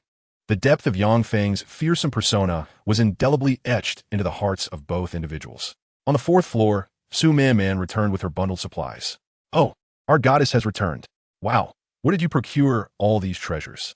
"Hey, no need for more words. Let us share with the brothers." The refugees who had previously tormented Su Man swarmed around her, seizing the bags from her hands in a bid to divide the food. Su Man's expression darkened. Clutching a kitchen knife, she cast a cold, piercing gaze at the encroaching refugees. Su Man seized a kitchen knife, and in a sudden, fierce thrust, pierced a man's chest. Vivid crimson liquid gushed forth, splattering her face with hot blood. I've killed someone. I've killed someone." A bystander, realizing the gravity of the situation, screamed and attempted to flee. Yet, Su Man swiftly grabbed his hair, using her enhanced strength to pull him down to the ground. "You enjoy stealing my food, don't you?" she hissed, driving the knife into his neck, causing the packages of instant noodles he held to tumble to the floor. And you, enraged. Su Man became a whirlwind of violence, dispatching every individual who dared to take her sustenance with a swift strike. Yang Feng observed the unrelenting massacre from a distance in the corridor. It was innate. Su Man was a natural-born instrument of slaughter. Yang Feng's eyes narrowed as he recognized her transformation, unearthing a fierce tenacity and a remarkable affinity for bloodshed. "Please don't kill me. I was wrong. The refugees pleaded, some trembling in terror, their pants betraying their fright with an unpleasant odor. "Damn it, you all deserve to die." Su Man disregarded their desperate cries, her ears deaf to their pleas. Soon, the corridor was awash with blood, the lifeless bodies of the refugees strewn about in disarray. Bang, bang, bang, bang. With bare feet, Su Man forcefully kicked the door of her room 407. "Open the door. Let me in." She was utterly unhinged, leaving indents from her feet on the door. And with a few more kicks, the lock would surely yield. "Don't come in. Please stop kicking." The occupants inside, clearly paralyzed with fear, begged her to cease her assault on the door. "Woe is us, the orphans and widows. Must you bully us so?" The mother and child who had occupied Su Man's room shamelessly played the victim, lamenting their dire plight and insatiable hunger. "We had no choice but to take your room. We had no choice but to take your food. Do you have no conscience left? Are you even human?" The child wailed in terror, and the woman behind the door wept, twisting the narrative and portraying herself as the victim. "Ha ha ha!" Su Man erupted into maniacal laughter. She offered no answers, only a derisive cackle at the hypocrisy of others. She ridiculed her former self for its foolishness and reveled in the satisfaction of her present vengeance. Bang! With a resounding crash, the door was kicked open. Su Man entered with a knife, immediately followed by screams and cries. Yet, within mere seconds, all sounds faded into silence. She emerged from the room, reclaiming her instant noodles, steak, chicken leg, and marinated egg. She prepared a bowl of noodles, slicing some beef and ham sausage, and then calmly placed it on the table to indulge in her meal. How delightful it was! Su Man savored her food with great pleasure, though tears streamed down her cheeks as if they were the last remnants of her kindness. Chapter 32. The Nest of Crawling Beasts. In the dead of night, a frenzied tide of corpses surged forth. The decaying bodies emitted faint glimmers, resembling countless fireflies congregating and advancing together. The transformer boxes on the streets crackled ominously, their unstable power supply producing discordant sounds, culminating in a deafening explosion. The power went out. Yang Feng gazed out the window as the lights in several nearby blocks extinguished simultaneously, plunging the surroundings into darkness, with only the city center flickering with illumination. For days since the apocalypse erupted, the power plant lay abandoned, unattended, and the electrical system gradually succumbed to various issues. Widespread blackouts were merely a matter of time. Soon, the entire city's power would collapse. And then, there would be the issue of water supply. Yang Feng pondered. While the water supply would not cease immediately, it would inevitably be contaminated by the corpses of monsters, and the purification system would likely become completely clogged. The evolved new humans, immune to viral infections, would be minimally affected. However, the refugee survivors would face dire consequences.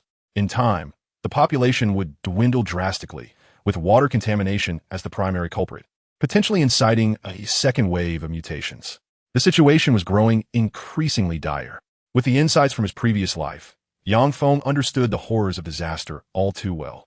As time progressed, not only would the environment worsen, but the types of aberrations would multiply and grow ever stronger. The pace of harvesting corpses must accelerate. Regrettably, having just acquired 8 corpse tumors today, he had used them all on 2 slaves. In the future, he would need to extract quantities that were exponentially greater. Ghostface, as dark as ink and smooth as glass. There was only an exaggerated crack, and a multi-dimensional holographic image imprinted itself in his mind. Time for the hunt. Yang Feng bounded downstairs, ready to commence his nocturnal pursuit. The wandering corpses emitted low whimpers. The courtyard of the apartment was now home to dozens of monsters, all drawn in by the people during the day, mindlessly roaming within a confined space. A waste of time. Yang Feng had no interest in these lowly corpses. Hunting them would be a futile endeavor. He needed to seek out more formidable prey. These rudimentary corpses could be left to Su Man and her companions, serving as a form of trial. Little fat, spicy hot pot.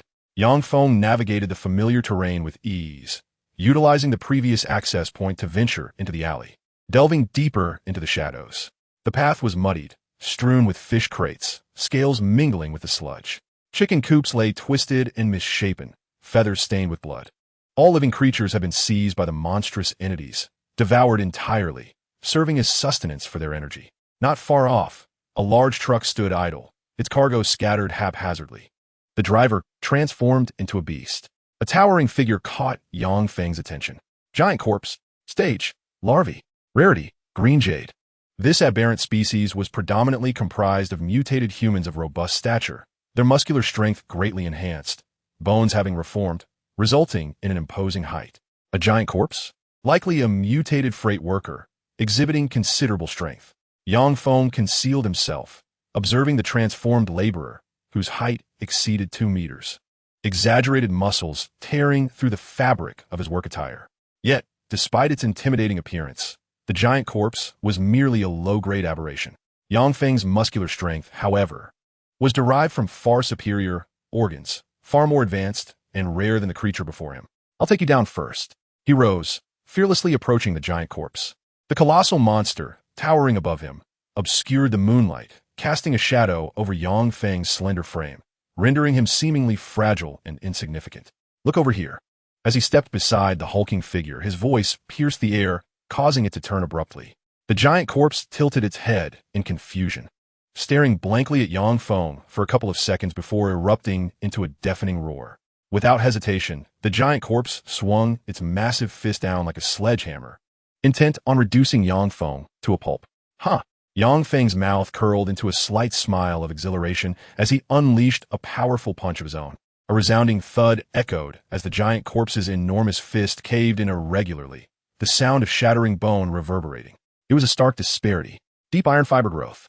The power contained within Yang Feng's muscular organs far surpassed that of the giant corpse. The difference not merely one of strength levels, but an utter domination. The giant corpse staggered back several steps, colliding with the cargo truck, bending the railing before finally coming to a halt. Too weak. Yang Feng had merely tested his strength. No more time would be squandered. He charged fiercely at the giant corpse. A resounding impact followed. It was akin to a pile driver, relentlessly striking the muddy ground. The giant corpse's torso collapsed, ripples coursing through its skin, which soon cracked in numerous places. With immense internal pressure, half of its body erupted explosively. A gaping wound appeared in the abdomen of the colossal corpse. The truck behind it, despite being in a state of braking, lurched several meters forward, causing the supplies aboard to collide and clatter, scattering in large quantities across the ground. This epitomized the absolute disparity of power. On the fourth day after the apocalypse commenced, Yangfeng had already acquired such overwhelming strength. Roar! The colossal corpse, racked with agony, unleashed another furious bellow, though it resonated more like a lament of impending death. Just as it attempted to raise its fist for a final counterattack, it was already 1,000 steps too late. As it merely witnessed the delicate and insignificant fists of a human striking its temple, one could almost hear the sound of a watermelon bursting. The mixture of pale skin and deep crimson resembled a bowl of dohua drizzled with red sugar, shattered across the ground. The muscle strength was formidable, and the recoil caused sharp pain in the bones, indicating a need to seek out some skeletal-enhancing corpses. Yangfeng raised his fist, shaking his palm, without specially reinforced bones. It was challenging to withstand the power amplification brought by the deep iron fibers. Cleaning up the aftermath, Yangfeng scavenged a pale green, jade-like corpse tumor from the colossal carcass. He then dealt with the rotting corpses that had arrived later, obtaining 2 ordinary corpse tumors. As night deepened, the aberrations prowled the darkness in search of human prey, while Yangfeng played the role of the clever observer, akin to a mantis waiting for the cicada to emerge. Suddenly, a woman's piercing scream shattered the night.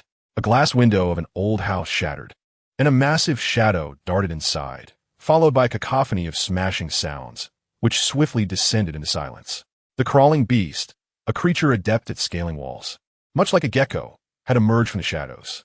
The apartment had been attacked by a crawling beast the previous day, but after Yangfeng had dispatched 3 of its kind, it seemed to have learned its lesson and changed locations to continue its hunt. Before long, the crawling beast emerged from the window, its gaping maw clamped around a barely conscious woman, swiftly climbing the wall. It hunted for food, yet refrained from consuming it on the spot. Was it intent on bringing its prey back to its lair? Excitement danced across Yangfeng's features. Following this crawling beast would lead him to their nest. The thought of exterminating an entire nest ignited a fervor within him. Chapter 33. The Queen of Aberrations. Through multidimensional information analysis, Yangfeng locked onto the crawling beast. The sound waves returned, carrying scents and colors. The clear traces left by its massive claws illuminated the space like a radiant sun. Yangfeng moved through the shadows, his steps nimble and elusive, silently traversing the alleyways while avoiding the notice of all monsters. Even if confronted by obstacles, the sharp bone blades dispatched them instantaneously. The Huaying Shopping Mall, a modest 3-story establishment comprising over 100 merchants, primarily serving the nearby community. The crawling beast, resembling a gecko, ascended to the 3rd floor and slipped through a shattered floor-to-ceiling window. This would serve as its lair. Yangfeng stood in the shadows, observing. Although the vicinity of the mall was a main thoroughfare, the number of ordinary corpses was scarce, preventing the formation of a massive horde. The territory was marked by a powerful aberration that exuded a distinct aura, causing the lower-level corpses to steer clear, as if delineating a unique domain. The deep iron corpse that Yangfeng had encountered previously was similarly potent, leaving only a handful of dazed corpses in the alley behind.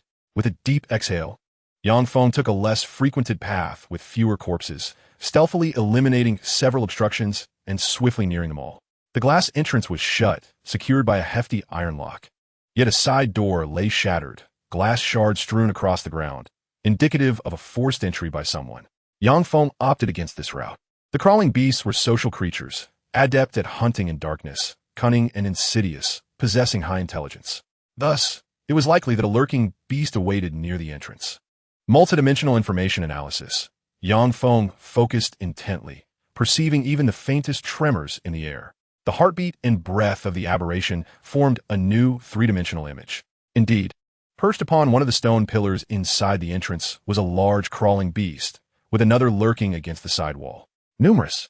The number of crawling beasts in this lair exceeded Yangfeng's expectations, conservatively estimated to be no fewer than 10. Yangfeng was audacious. Yet, he was not foolish. Relishing the thrill of battle was one thing, but gathering intelligence to increase his odds was another. Departing from the main entrance, Yang Feng continued to survey his surroundings. A restaurant on the second floor caught his attention. Its exterior extended outward, forming an outdoor balcony perfect for elite patrons to enjoy afternoon tea. With a slight exertion, Yang Feng leaped upward, his formidable strength allowing him to grasp the balcony's edge, swinging himself over. The balcony bore traces of blood. The sunshade and benches were askew, and the seating area was littered with dried filth, remnants of past conflicts evident in the aftermath. Concealed behind a wall, Yang Feng carefully attuned himself to the mall's ambience. It was desolate, a scene of devastation. Shattered display windows and overturned shopping racks lay scattered about. The floor was marred with extensive filth, blood handprints tracing long streaks. And the marks left by nails scraping against the ground resonated with an eerie echo. 1, 2, 5, 12. Yang Feng was taken aback. The vibrations in the air revealed heartbeats of varying frequencies, 12 massive, indistinct figures gradually clarifying within the multidimensional information. What could that be? Focusing his mind, Yang Feng discovered an even more astonishing creature. In the very heart of the mall lay a colossal creature, an immense beast exceeding 10 meters in length. A female. It lacked formidable claws and exaggerated musculature. 2/3 of its massive form was composed entirely of a bulging abdomen, radiating a vibrant glow that concealed unfathomable energy. This was the queen of the crawling beasts. She was pregnant, nurturing a far more powerful offspring. The luminous expanse of her abdomen swelled and contracted rhythmically with each breath. Within its deep azure brilliance, hints of purple light coalesced. What? The essence had been concentrated to its utmost limit. The queen's impending progeny would not only evolve into the rare blue ocean pattern, but could potentially mutate into an even stronger variety, the purple illusion crystal. Could the child within her womb be the exceedingly rare purple illusion crystal level, a phenomenon that might emerge only once in 1,000 aberrations? Surveying the surroundings, Yang Feng suddenly grasped the entirety of the situation. Skeletal remains, an overwhelming multitude of them, blanketed the first floor of the mall. Countless lives had been extinguished here, an unknown number sacrificed to provide energy for the queen. It was likely that the toll exceeded 1,000. In the early days of the apocalypse, the human survivors were at their peak, while the crawling beasts could infiltrate through windows to feast, gathering vast amounts of fresh flesh. It was no wonder they had grown to such monstrous proportions. I did not wish to perish. A crawling beast emerged from the third floor, dragging a barely conscious man, slowly making its way to the queen's side to present its offering. The avaricious crawling beast queen had no fewer than a dozen slaves hunting for her sustenance, ultimately defying fate to bear special mutated offspring. Yang Feng, with merely 2 slaves, who may not even be loyal, felt an undeniable pang of envy. Perhaps if he dared, he could eradicate them. A whirlwind of frenzied thoughts coursed through Yang Feng's mind as he picked up a small stone at his feet and gently tossed it against a nearby glass window. Crack! The sound was faint. One of the nearby crawling beasts heard the noise, its massive form descending from a stone pillar, gradually advancing towards the balcony. Confusion flickered across its expression. The creature reached the balcony, its colossal head twisting as it sought the source of the disturbance. Suddenly, a flash of cold light pierced the air. A sharp bone blade, gleaming like silver moonlight, swiftly sliced through the crawling beast's neck, the wound nearly imperceptible, smooth and precise. A large, spherical mass fell from its neck, and just as it was about to hit the ground, Yang Feng deftly intercepted it with his foot, muffling the sound. Minutes passed, and the crawling beast had yet to return. Nearby, a companion grew suspicious and began to crawl slowly towards the balcony's direction. It gradually approached its companion, nudging its body with its jaw, yet there was no response. Only when it continued to crawl forward did it reveal an empty neck. Too late. Yang Feng leaped up, encircling the head of the crawling beast with both hands. Crack! With a sudden twist of his body, he dislocated the creature's head, forcefully snapping its entire neck under immense power. Within a few minutes, Yang Feng had silently dealt with 2 crawling beasts from the shadows, remaining undetected by other monsters. Time was of the essence. With 2 crawling beasts eliminated from the hall, exposure was merely a matter of time. He needed to hasten the pace of his hunting, killing as many as possible before being discovered. Yang Feng crouched low, hidden in the shadows, moving towards the 3rd crawling beast. Chapter 34. Utter arrogance, battle against the abnormal. The third beast was the farthest from the others. Yangfeng concealed himself in a clothing store, picking up a shard of glass to lure it inside for the kill. The fourth beast, positioned poorly with its back to most of its kind, was approached stealthily. Holding his breath, he sidled up to it, and with a swift motion, the bone blade pierced its temple. The numbers were dwindling. The cunning crawling beasts sensed something amiss. No longer did they remain dormant on the walls and columns, but began to search for their missing companions in confusion. Roar! One of the crawling beasts let out a furious roar, alerting the others to the impending threat. All the aberrations began to stir, and the entire mall was filled with the sound of claws scraping against the stone. Kill! Seizing the moment of chaos, Yangfeng burst forth from the darkness, his powerful fist crashing down upon one of the crawling beasts. Bang! Bang, bang, bang! The beast's head suffered a heavy blow, causing its body to go limp, yet Yangfeng continued to hammer down until its head shattered like a watermelon.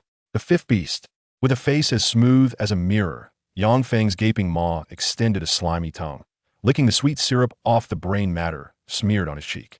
Enraged, all the crawling beasts charged towards Yangfeng's direction. Come on, come on!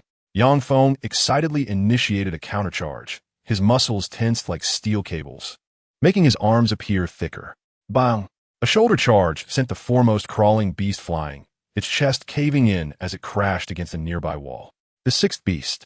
Yangfeng laughed maniacally, swinging his fists to repel the incoming crawling beasts. His fingers flicked out bone blades, carving a perfect arc as he cleaved another aberration in two. The seventh beast. At that moment, a sense of danger descended. A colossal shadow fell from the ceiling, deep green claws slicing through the air with a fierce wind, aiming directly at Yangfeng. Clang! The sound of metal clashing rang out sharply.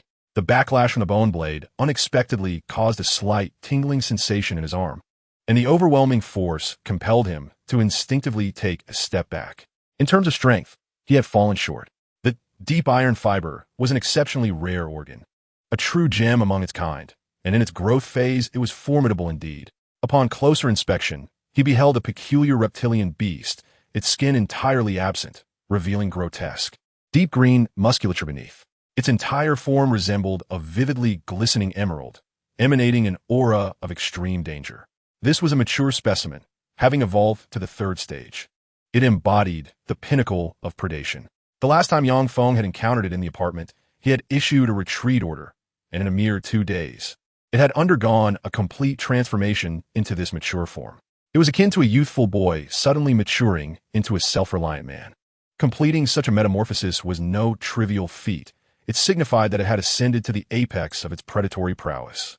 A chilling howl erupted from a beast, reminiscent of a ravenous wolf, and the surrounding aberrations seemed to comprehend the command, encircling Yangfeng, yet refraining from launching a reckless assault. A pack-like strategy, perhaps? The sensation was exhilarating. Yangfeng felt a surge of heat coursing through him, his desire for battle intensifying, and his ironclad focus sharpening. The holographic, multidimensional information enveloped him, enabling him to capture even the minutest details. Here they came. 3 reptilian beasts attacked from various directions, his left front, right flank, and rear. The angles of attack, their speed, and the force behind them, even the faintest tremor caused by their claws slicing through the air, were vividly alive in his mind. With a swift side kick, Yangfeng struck the chest of the advancing beast, sending it flying several meters away. In that fleeting moment, he deftly used the bone blade to block the claws coming from his right, creating a shower of sparks from the metallic clash. He stomped. Yangfeng's back arched like that of a soaring eagle, robust and powerful like a bear, as he violently collided with the beast attacking from behind. The impact was tremendous. The upper body of the creature twisted grotesquely, and the sound of shattering bones echoed incessantly as it spun away, a distance of over 10 meters, its chest crushed under the force of the blow. 8. Yangfeng declared triumphantly, yet the true assault was yet to unfold. The initial 3 aberrations had served merely as a distraction for the leader's stealthy strike, and the grotesque, emerald-like form surged toward his left, claws slicing through the air. Yangfeng, however, did not flinch. It seemed all was according to plan. With a decisive clap of his hands, he surprisingly closed them together, firmly grasping the sharpest edge of the claws, akin to a steel blade. He twisted his body. The sound of shattering bones resounded once more as the claw, accompanied by the crunch of bone, was wrenched free, unleashing a torrent of foul blood that painted the scene with a horrid sight. This is nothing short of a torturous extraction of nails. Unarmed against a blade, Yang Feng deftly intercepted the attack of the aberration, effortlessly executing a flawless parry. Such audacity, such daring, and an unwavering composure. The most crucial element, of course, lies in the spectral mask's multifaceted analytical prowess, capturing every angle and force of the assault. After a decade in this post-apocalyptic world, I have acquired a myriad of skills, including some martial arts. Yang Feng once had companions, providing him with the opportunity to learn a few techniques, which occasionally yield surprising results. The leader of the crawling beasts let out a low whimper, its eyes ablaze with an even fiercer wrath. It roared once more, summoning the remaining crawling beasts to charge in unison from all directions against Yang Feng. Thud, thud, thud. Slash, slash, slash. Yang Feng twisted and turned, employing both fists and palms, evading within an exceedingly confined space, almost performing a perfect dance upon the razor's edge amidst the battle. He twirled upon the sharpest of blades, leaped upon taut steel wires, all while relishing the chaos of combat, laughing maniacally as he inflicted lethal strikes upon his foes. The tainted crimson blood erupted forth. One crawling beast after another fell, either smashed to a pulp by powerful blows or neatly severed by bone blades. The leader of the crawling beasts roared, its emerald muscles creaking, unleashing a tempest of violent force that tore through everything around. Unbeknownst to him, a new gash appeared upon Yang Feng's chest. Indeed, you have wounded me. Quite commendable. His slick tongue, akin to a venomous serpent, slithered to his chest, licking the wound and the blood. However, you are now left utterly alone. Your brethren have all perished. Yang Feng glanced sideways, observing that all the surrounding crawling beasts had been dispatched in the recent fray, leaving only this final leader. The leader seemed to comprehend his words, embodying a sense of fearless resignation. Once more, it let out a thunderous roar, charging towards Yang Feng like a ravenous tiger, claws poised for battle. Yang Feng responded in kind. He pushed off the ground, accelerating, then suddenly crouched low, extending the bone blade upward, which promptly pierced through the body of the crawling beast. With a swift maneuver, Yang Feng slid from one end of the leader to the other. The leader slowly turned, staggering forward a step. Before its entire chest and abdomen exploded, a torrent of crimson liquid cascading alongside a multitude of organic matter. At last it collapsed. Chapter 35. Graceful as a dragon, elegant as a phoenix, translucent and resplendent, a vividly colored emerald cyst gradually congealed from the wound of the crawling beast leader. The spiritual essence of this singular cyst alone could be deemed a bountiful harvest, not to mention the dozen or so pale green emerald cysts accompanying it. Yang Feng turned his gaze and slowly made his way towards the heart of the marketplace. The queen, a grotesque entity among the crawling beasts. Endless skeletal remains littered the ground, with thousands of victims serving as sustenance for the queen. She lay on the crimson carpet, having lost the ability to move, her exaggerated abdomen shimmering with a dazzling glow. At the periphery, the concentrated spiritual essence resembled the imperial green of the sun, vibrant and dripping with color, imbued with unimaginable energy. In the central region, the essence was compressed to its limits, undergoing a transformative effect, gradually taking on a profound deep blue hue that darkened as if it were an endless abyss of the deep sea. At the core, a wisp of purple light shimmered dreamily, an ethereal color that nature itself would never produce. The grotesque progeny sought to transcend its class and elevate its race to a higher echelon. Yang Feng approached the queen. The 10-meter-long behemoth posed no threat to him. Instead, it was the alien queen who felt fear. Gurgle, gurgle, gurgle, gurgle. The abdomen of the alien queen contracted rhythmically, the thick essence producing sounds akin to water, while the inner embryos were stimulated, absorbing, merging, accelerating evolution, hastening absorption, accelerating growth. The core, shimmering with a dreamlike purple light, voraciously consumed the energy within the womb. Eager to complete this metamorphosis in a short span of time. There's no rush.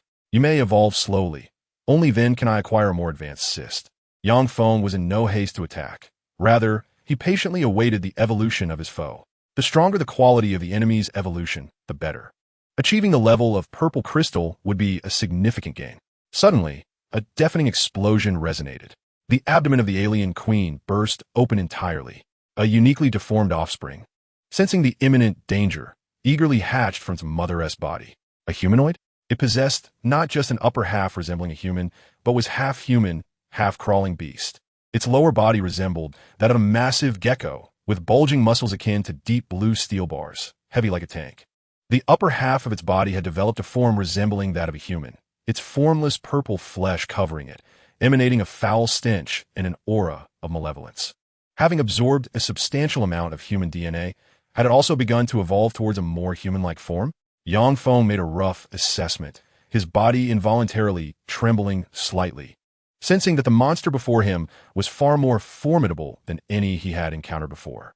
Mother, the grotesque creature, a hybrid of beast and man, approached the queen of the Yizhong with an unsettling gaze. At that moment, the Yizhong queen was on the brink of death, her body ravaged by internal injuries sustained in her desperate efforts to protect her offspring. Trembling, she extended her hand, yearning to caress the cheek of her aberrant child, only for an unforeseen horror to unfold. With a sickening crunch, the creature raised its foot and crushed the queen's skull beneath its heel. "I'm so hungry," it lamented, its half-human, half-beast form devoid of any maternal compassion, instead blaming her for not bestowing enough energy to facilitate its complete evolution. Upon closer inspection, the creature's upper body was grotesquely malformed. Its hands and chest were a disturbing sight, with purple skin and muscle fibers that dripped like viscous liquid. Prominently displayed below its chest was a peculiar organ, the stomach, radiating a sinister deep purple hue, pulsating with strange energy. With a guttural roar, the creature turned its head and unleashed a torrent of purple venom from its gaping maw. Was it gastric acid? A toxic substance? Yang Feng looked up as the noxious liquid cascaded down like rain, each droplet shimmering in the moonlight, exuding an uncanny violet glow. Retreat. Yang Feng moved with remarkable speed, evading the lethal purple rain.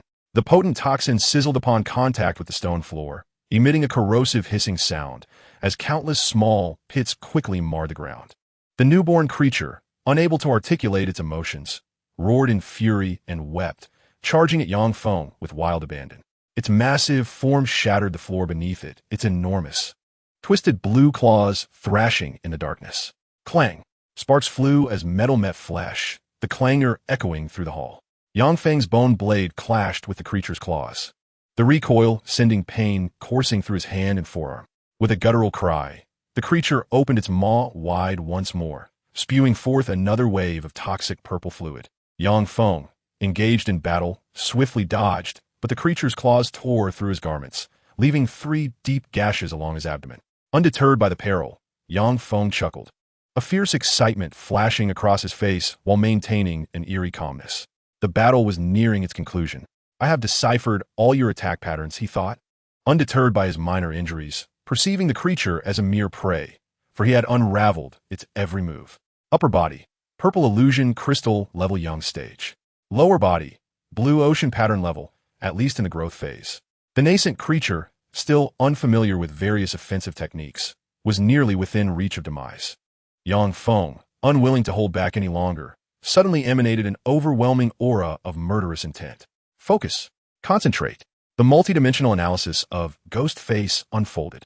Though seemingly weak and incapable of directly augmenting combat prowess, this ability was, in fact, extraordinarily powerful. An immense volume of information, once it reached a certain threshold, would undergo a qualitative transformation. Vulnerabilities emerged. Countless strands of information revealed the most fragile weaknesses, the areas where muscles suffer the most damage, the bones that bore the least resilience, and the arteries that, when severed, would extinguish life. The flaws were glaring. Within Yang Feng's holographic projection, the weaknesses of the aberrant entity shone like brilliant stars against the boundless night sky, dazzling, exquisite, and exceedingly vulnerable. He propelled himself off the ground, twisting his waist and pivoting. The bone blade traced a flawless arc, slicing through the most delicate areas of muscle with the ease of cutting through water. The once steel-like, deep blue muscle yielded as effortlessly as crumbling tofu. With a series of punctuating sounds, the cerulean mutated fluid burst forth, blooming like exquisite flowers, reminiscent of a dragon gliding through water, instantaneously rending the aberrant body asunder. Graceful as a dragon, elegant as a startled swan, with a single stroke, flesh and bone parted, a phenomenon akin to the ancient art of butchering. Chapter 36. Purple Illusion Crystal Acquired. Perish. The galaxy above glittered, with stars shining in resplendence. The vulnerabilities resembled bright stars, interconnected to form a vibrant tapestry. With a decisive cut, the bone blade traversed that line, and a spherical orb naturally detached from the aberrant entity, rolling a few times before coming to a halt, lifeless, in a lair of crawling beasts. This peculiar aberrant was effortlessly dispatched by Yang Feng. This was Ghostface. This was Darkole. Such an unassuming ability, in the hands of another, might merely serve to gather intelligence. Yet Yang Feng was utterly different, with unparalleled killing techniques and an unrelenting battle consciousness, combined with the powers of Ghostface. He was a force to be reckoned with. The Purple Illusion Crystal, a remarkably unique corpse tumor, emerged from the remnants of the aberrant. Its deep purple, enchanting luster did not exist within the natural spectrum, captivating all who beheld it. Fortune smiled upon him. Yang Feng carefully examined this extraordinary tumor, a rare find indeed. Its scarcity could only be likened to a 1 in 1,000 occurrence. Only exceptionally fortunate aberrants, having undergone extraordinary events, could attain such a level of ability. This tumor has numerous flaws. Yang Feng discerned numerous flaws, perhaps attributable to the incomplete evolution of the mutated entity. The amethyst-grade corpse tumor was also imperfect, rife with impurities. The embryonic form had yet to fully develop, and its premature birth rendered it tragically deficient. Yang Feng felt a twinge of disappointment. The incomplete amethyst crystal would significantly diminish in value, and the powers it conferred would likewise be considerably weakened. Nevertheless, he resolved to take it back for further examination. He carefully stowed the amethyst crystal tumor in his pocket and turned to gaze through the glass at the sky, only to realize that dawn had quietly broken. His haul for the night included 5 ordinary corpse tumors, 12 green jade-grade tumors, 1 special imperial green jade tumor, and 1 amethyst-grade tumor. The bounty he collected was indeed substantial, and with the eradication of the entire crawling beast nest, the crisis at Huaying Mall was thoroughly averted. Yang Feng took out a small notebook and marked the location of the mall on the map, indicating that the danger had been neutralized and that the area could be scavenged for resources in the future. An hour later, he deftly evaded the wandering tide of corpses and returned to his apartment. After the fervor of battle, a profound emptiness settled in. A moment of relaxation allowed fatigue to surge through him like a torrent. The injuries sustained during combat throbbed with a dull pain. His fists bore signs of fractures, while a shallow wound marred his chest and 3 deeper claw marks grazed his abdomen. Though immune to the mutated infection, he remained wary of bacterial toxins. Yang Feng retrieved medical alcohol and poured it liberally over his wounds. A sharp sting akin to bee stings followed, yet he did not flinch. His muscles remained unscathed, but his bones could hardly withstand the recoil, appearing exceedingly fragile. Moreover, his cardiopulmonary function was alarmingly weak. Each breath felt as though flames licked at his lungs, and his heart's rhythm gradually faltered, struggling to keep pace with his body's demands, like a top-tier sports car paired with an inefficient hand-crank generator. Heavy, exhausted, his overall strength remained inadequate. Perhaps he needed to locate more potent tumors to enhance his internal organs. Yang Feng contemplated that the most reliable approach for the time being was to hunt down more bizarre creatures to fortify every aspect of his being. I must replenish my energy. He extracted 5 ordinary corpse tumors and activated his ghastly maw to devour them. Warm energy coursed through him, akin to gentle, soothing hands providing a delicate massage. Having replenished some sustenance, Yang Feng, despite being utterly fatigued, refused to rest. Instead, he retrieved the amethyst crystal. He examined the spoils from the previous night, lamenting the amethyst crystal's imperfections and impurities. Was there a method to restore its completeness? Yang Feng pondered. Years after the apocalypse, humanity had indeed mastered such techniques, capable of extracting energy from corpse tumors and fusing them with others. The crawling beasts awaited. These corpses originate from the same race, suggesting a stronger compatibility among them. If they were all integrated into the purple illusion crystal, could it facilitate its transformation? Yang Feng pondered the feasibility of this notion. He extracted a jade-green corpse and infused it into the purple illusion crystal, hoping that the shared essence would aid in its metamorphosis and mend its imperfections. However, this course of action was fraught with peril. A single misstep could lead to the total annihilation of the jade-level corpses. potentially jeopardizing the more precious purple illusion crystal and provoking unforeseen changes. A decision loomed. The capabilities of the purple illusion crystal were exceedingly tempting. Alternatively, he could forsake caution and consume all the corpses, allowing the specter to revel in the feast. Yang Feng found himself at an impasse, as this moment represented a critical juncture in the path of evolution, an opportunity not to be squandered. At that moment, a cacophony of sounds erupted from outside the room. Yang Feng furrowed his brow, stowed away all the corpses, and impatiently opened the door. "Master," Su Man from room 407 knelt partially, bowing her head respectfully upon seeing Yang Feng's figure. In the corridor, the refugees who had once tormented her lay brutally slain by a kitchen knife, piled together as a mound of corpses. "Do not be so dramatic. You need not kneel in the future, and the title master feels rather awkward. Let us call it boss instead." Yang Feng remarked casually, his brow slightly furrowing in discomfort. "Yes, Boss Yang."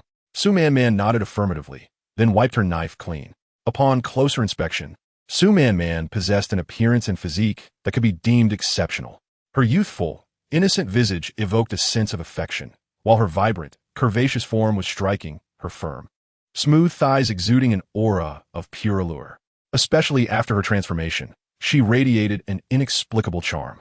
"You are quite attractive," Yang Feng commented nonchalantly, offering an objective appraisal. Su Man shivered at his words. After a moment of contemplation and hesitation, she resolutely stated, "If you desire it, I am willing to serve you, master." Yang Feng raised an eyebrow, a glimmer of playful mockery in his gaze as he scrutinized Su Man with a more unabashed intensity. "Your ears have turned soft. However, your loyalty surprises me somewhat. I have bestowed upon you little, yet you are so willingly devoted to me." His smile was a blend of sincerity and jest, his face drawing near to Su Man's, his eyes piercing into her innermost thoughts, seemingly attempting to unveil her true intentions. "Dignity. You have restored my dignity. You have granted me strength, enabling me to seek vengeance and protecting me from humiliation." Su Man met Yang Feng's gaze unflinchingly, candidly expressing her innermost feelings, which once again astonished him. Perhaps he had indeed stumbled upon a treasure. "Interesting. Should I feel inclined, I may seek you out for a release." Yang Feng's fingertips grazed Su Man's cheek, a gesture that seemed both flirtatious and provocative. If he were to take the place of her tormentor, would he then cross her threshold? Su Man shivered slightly, bowing her head. "I can accept your words." "Very obedient," Yang Feng replied with a calming smile, withdrawing his hand from her face. He reminded her, "However, do not forget today's task. Failure to complete it will result in punishment." Nodding, Su Man grasped the kitchen knife and made her way upstairs, determined to prove herself through action. Reality and illusion intertwined. Yang Feng spoke few truths, constantly testing her resolve. Su Man's sincerity was palpable, yet how much of it was genuine remained uncertain. In truth, Yang Feng cared little for loyalty or authenticity. As long as she consistently provided him with benefits, all would be well. Frankly, he detested the notions of friendship, love, bonds, and trust. In the harsh environment of the apocalypse, mutual exploitation was the most reliable and steadfast form of collaboration. Chapter 37. This is how I operate. Yang Feng sat by the window, fiddling with a glowing corpse tumor while casting his gaze downstairs, where the hunting team had commenced their operation, led by Miao Zhuang. Brandishing a massive cleaver, he charged into the horde of corpses, wildly hacking away. New humanity. After evolving into a new breed, their physical capabilities had vastly improved, rendering them fearless of mutations, allowing for unrestrained combat. A deranged woman emerged, Su Man, wielding a kitchen knife, in her battle-ready state. She exhibited a hint of madness as she fiercely plunged the blade into the monsters. Although lacking in combat experience, her reckless determination and superior physique enabled her to fell numerous undead. Was that Su Hong? His movements were precise and efficient, each strike lethal. This fellow had truly seen battle. Yang Feng observed Su Hong, noting his remarkable performance and high efficiency in dispatching the undead. What a pity. The seasoned warrior was unwilling to submit to Yang Feng. Otherwise, he would have been an exceptional asset for harvesting corpse tumors. Swish, swish, swish, swish. Another youth, reminiscent of a college student, also shone brightly. His name seemed to be Yiliang. Armed with a recurved bow and some homemade arrows, he stood at a distance, piercing the heads of the undead. Though his aim was somewhat lacking, many arrows failing to penetrate skulls. His immense potential was evident. If he survived, he would undoubtedly achieve great things. As for the others, while none displayed particularly remarkable skills, they were certainly more daring than the previous day. Quite impressive indeed. The combat awareness of the apartment's refugees had been ignited. Yang Feng smiled with a sense of relief, for he held the resources in his hands. Those who sought sustenance must exchange it for corpse tumors, thereby establishing a beneficial cycle. The number of corpse tumors would undoubtedly increase. A few hours later, the courtyard of the apartment was cleared of the decaying corpses, and the several waves of monsters that had been drawn by the commotion were exterminated. The grounds of the community were strewn with the remains of the foul bodies. Joy, relief. For the first time, the people stepped out of the apartment, triumphing over the hordes of monsters. They reveled in the fruits of their victory, returning to the apartment like heroes, bloodied yet triumphant, to barricade the pathways and complete the day's hunting endeavors. Welcome. Bai Ting had long awaited their return, pushing forth more provisions, ready for the warriors' exchanges. Su Hong, 3 corpse tumors. Yi Liang, 2 corpse tumors. Miao Zhuang, 3 corpse tumors. Su Manman, 4 corpse tumors. The sight of Su Manman's 4 corpse tumors astonished everyone, as the prowess of this woman was truly remarkable.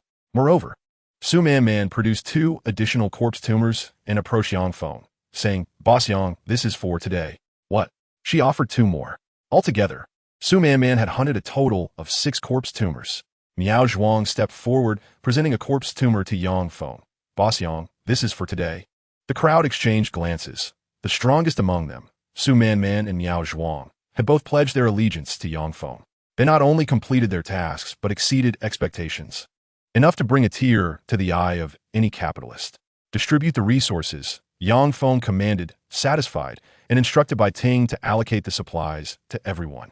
In the end, he amassed a staggering 26 corpse tumors, enough to fill a small pack. Indeed, to enhance efficiency, one must exploit all the neighbors within the apartment. Wait, I have always harbored a question. Within the hunting squad, someone boldly stepped forward to challenge Yang Feng's actions. Doesn't it strike you as odd? All the resources were contributed by us collectively. They should belong to the group. On what grounds does Yang Feng seize them? Exchanging supplies for the corpse tumors we fought for with our lives. Reaping the rewards effortlessly? Why? The man pointed accusingly at Yang Feng. Indignation evident in his voice. The resources are inherently ours. The corpse tumors are ours as well. Why should they all belong to you? This individual had seen through the ruse. Indeed, Yang Feng monopolized the resources, akin to a wolf in sheep's clothing, profiting from the hard-fought battles of others without any investment. You are correct. Yang Feng unexpectedly refrained from defending himself or denying the accusation. Do you wish to know on what grounds? He sneered, casting a knowing glance at Su Man. Su Man immediately comprehended the situation. Her seemingly kind and innocent eyes flickered with a glint of ruthlessness as she lunged towards the man and thrust a knife into him. With a soft gasp, the man gradually collapsed, his expression one of disbelief as he gazed at Su Man before turning to Yang Feng with a look of righteous fury. It was all predicated on strength. This is how I operate, Yang Feng proclaimed with unabashed arrogance, asserting that strength was the sole justification. No reasoning. Indeed, I eschew reasoning. Hoarding resources? Yes, I have claimed the resources. If you are dissatisfied, step forward and test your mettle. Let us see who meets their demise first. Is there anyone else wishing to rise against me? I understand your confidence. You have vanquished a considerable number of monsters. If you wish to challenge me, now is your moment to stand forth and seize a fair opportunity. Yang Feng's gaze cut through the crowd like a blade, and not a soul dared utter another word. Patience. The university youth Yi Liang felt his inner sense of justice grapple within him, lowering his voice and averting his gaze, though his hand brushed against his bow and arrows. The veteran Su Hong approached him, restraining his hand and whispering, "Do not act impulsively. The time is not yet ripe." The people were enduring. They were gripped by fear. In the face of superior strength, they could only gauge the expressions of others. Well, excellent. It seems there are no objections. Let us disperse after receiving our supplies. We shall strive anew tomorrow to slay even more monsters. Yang Feng wore a mocking smile, nonchalantly waving his hand as he led his band of villains away. Despicable, utterly despicable. I long to shoot him dead with an arrow. Yi Liang, watching Yang Feng recede into the distance, finally dared to vent his pent-up anger. The men who had fought valiantly alongside him were equally indignant. How could someone be executed merely for opposing Yang Feng? A tyrant who reigns through fear. Do not rush. Observe what I have here. Su Hong opened his palm, revealing two luminescent tumors, precisely what Yang Feng sought. Tumors? You didn't exchange them all. Yi Liang's eyes brightened as realization dawned upon him. I have been observing for several days. Yang Feng's newfound strength is likely tied to these tumors. It is said that Miao Zhuang and Su Manman also gained power through this peculiar object. Su Hong's words caused the crowd to exchange glances. Tumors. Utilizing them can enhance one's strength. From this day forth, we shall only exchange a portion of the tumors. If we wish to overthrow that tyrant, this is our only recourse. Su Hong's declaration ignited a flame of hope within the crowd. No, not merely hope. There was also the desire to grow stronger. Each person harbored a deep-seated loathing for Yang Feng. Each individual aspired to become like Yang Feng, seizing resources and captivating beauty, killing at will. How exhilarating it must be. Chapter 38, Devouring the Gut. Has anyone begun to resist? Yang Feng was acutely aware that the consequences of fear-induced oppression would inevitably provoke a fierce backlash from all. Yet, it mattered not. These insignificant figures could hardly stir any tempest, particularly in the face of such a stark disparity in power. They were simply courting death. Thus, the foremost priority now was to augment his strength and widen the gap irrevocably. Bai Ting, Su Manman, Miao Zhuang. Yang Feng halted, glancing back at the trio, beckoning them to approach. As for the apartment affairs, he would no longer concern himself.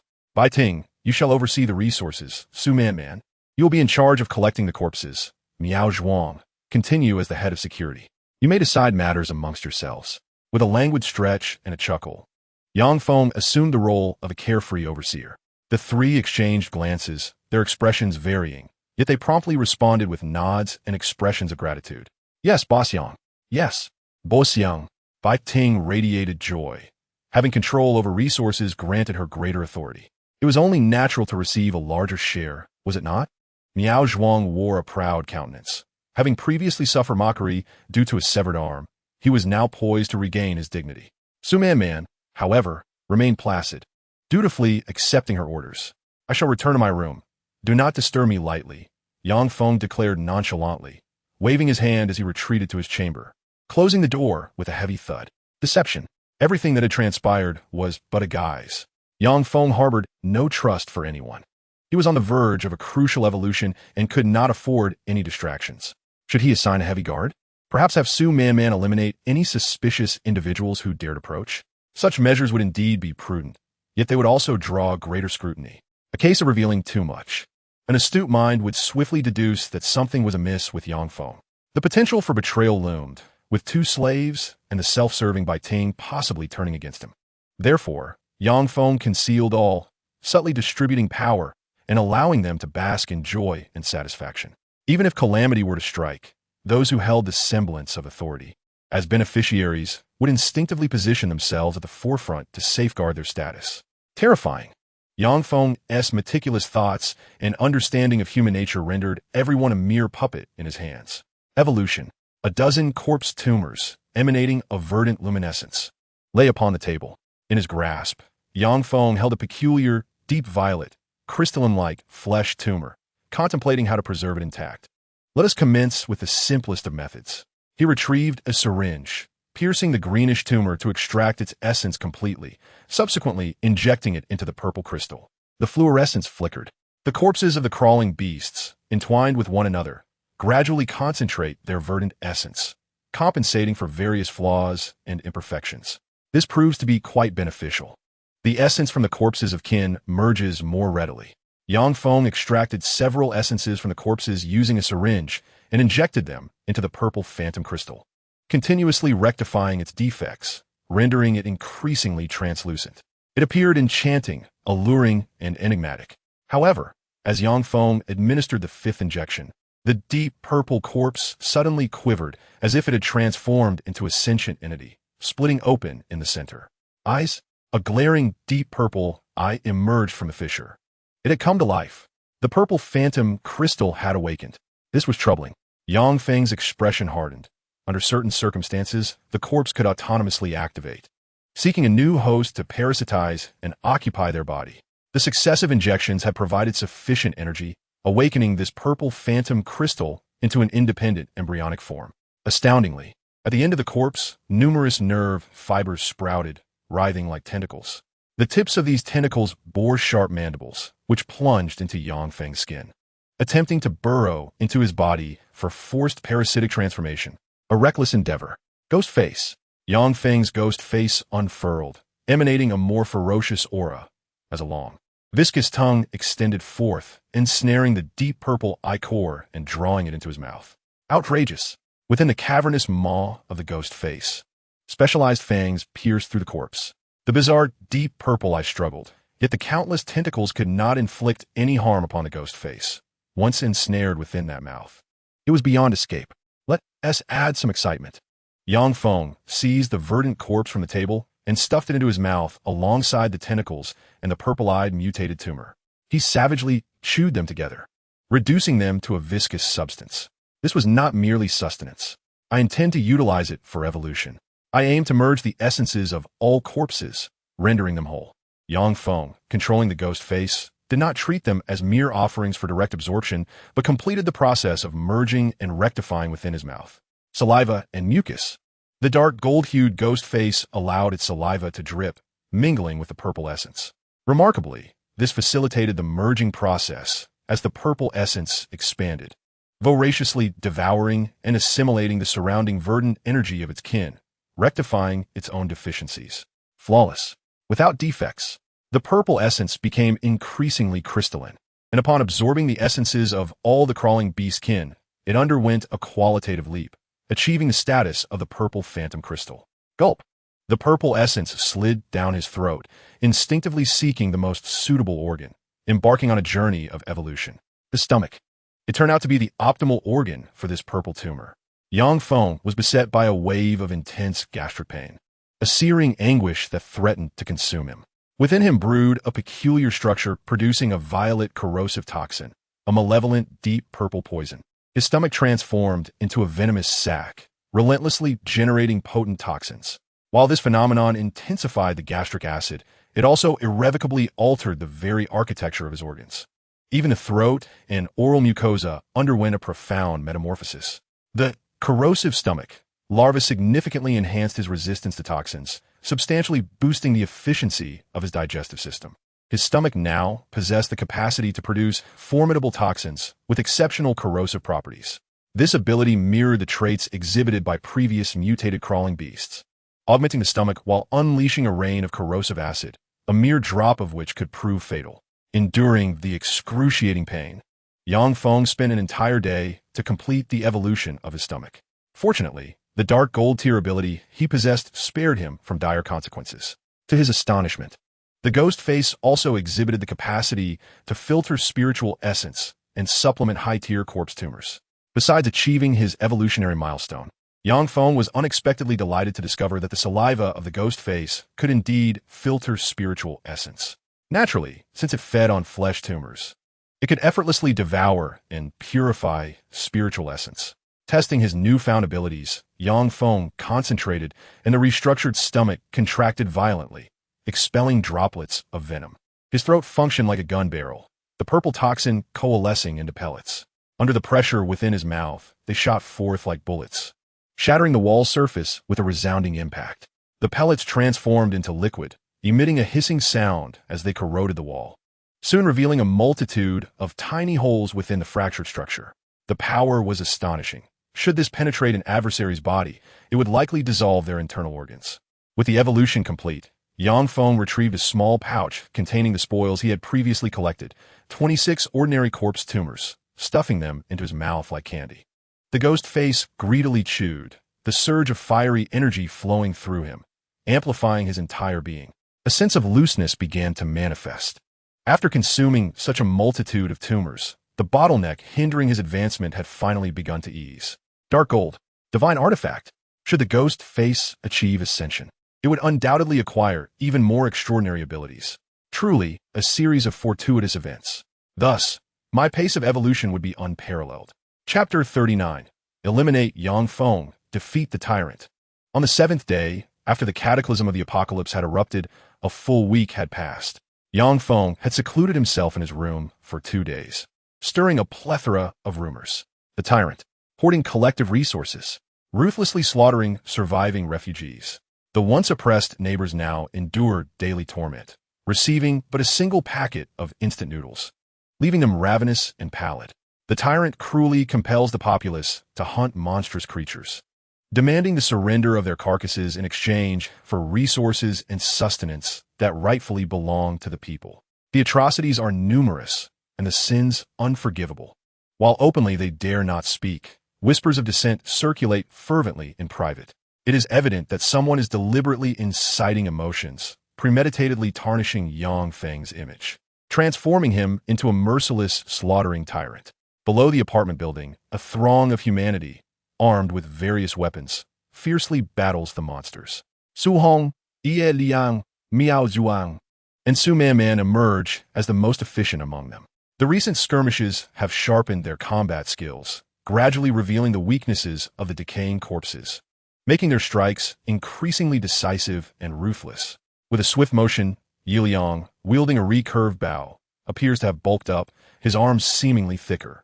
His fingers, mutated and encased in a hardened shell, draw the bowstring to its full crescent, piercing the heads of the undead with precision. Su Hong has also undergone some transformation. His already formidable physique now exhibits even greater muscle fullness, stretching his clothing tightly, exuding a palpable sense of power. A mere fist strike against a nearby corpse can shatter jaws and even bring instant death. Not only they, but many other men have also grown exceptionally fierce. Their physiques robust and formidable. Their attacking styles are bold and unyielding, unafraid of potential infection or mutation into monsters. The new humans. Many members of the hunting squad have evolved into these new humans, immune to infection, their bodily functions enhanced, and their strength dramatically increased. In contrast, Su Man Man and Miao Zhuang have not seen an increase in power, merely gaining richer experience. There lingers a subtle feeling of being overshadowed by those who have recently joined. As time ticks away, the hunting squad intentionally lures more corpses into the courtyard for slaughter. The remains of the undead pile up almost to the height of a small mountain beneath the apartment. The people excitedly gather the carcasses, akin to farmers reaping a bountiful harvest in golden wheat fields, filled with happiness and joy. Soon, the crowd returns to the apartment, adeptly rearranging obstacles and gathering on the second floor to prepare for resource exchange. You all have worked hard. I have prepared more supplies.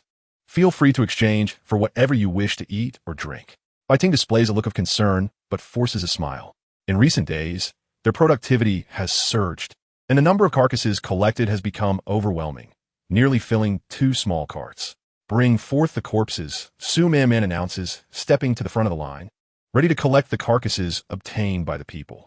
At that moment, Su Hong and Yi Liang exchange glances, an unspoken understanding passing between them as they surveyed the surrounding warriors who displayed peculiar expressions. Su Man Man, if I recall correctly, you reside in room 407, do you not? Su Hong gradually rose, releasing a profound sigh. I am aware of your circumstances. Su Man Man furrowed her brow, and Bai Ting sensed an unsettling shift, as the gazes of those around them resembled a pack of ravenous wolves poised to pounce.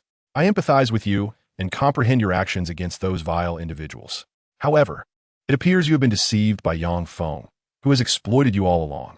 Su Hong shook his head and extended his hand, revealing several grotesque, small objects resembling tumorous growths.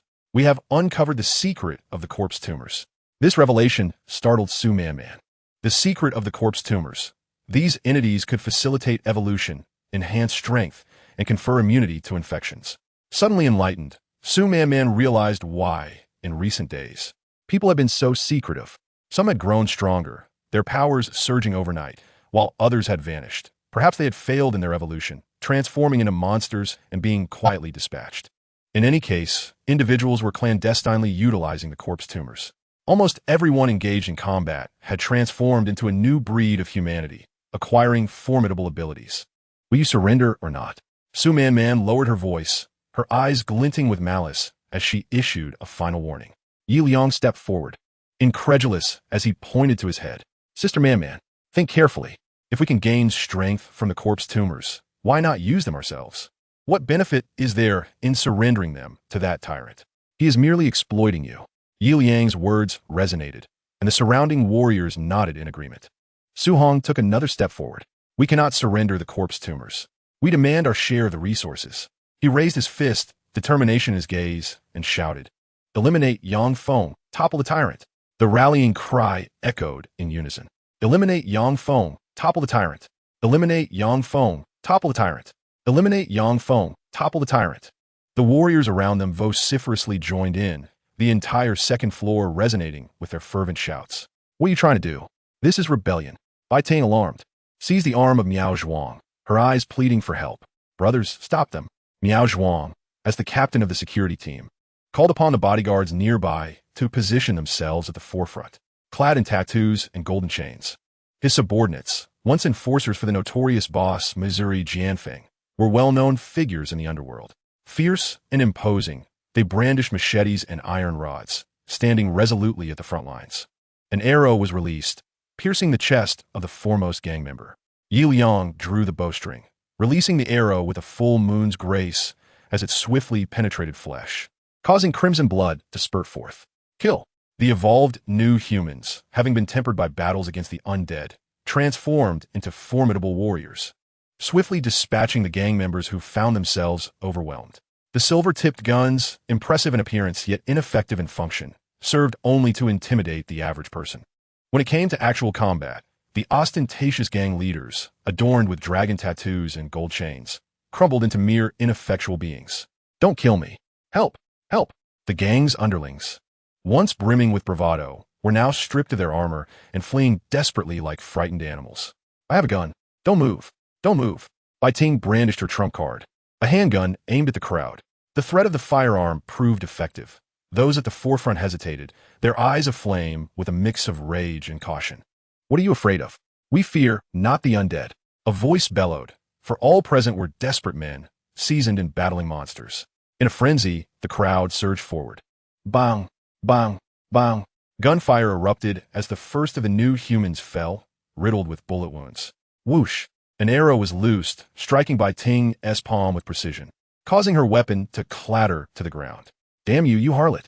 You dare to kill our comrades? Seize her!" Several enraged men lunged, overpowering Bai Ting and pinning her to the ground. Meanwhile, Su Man represented a stark contrast.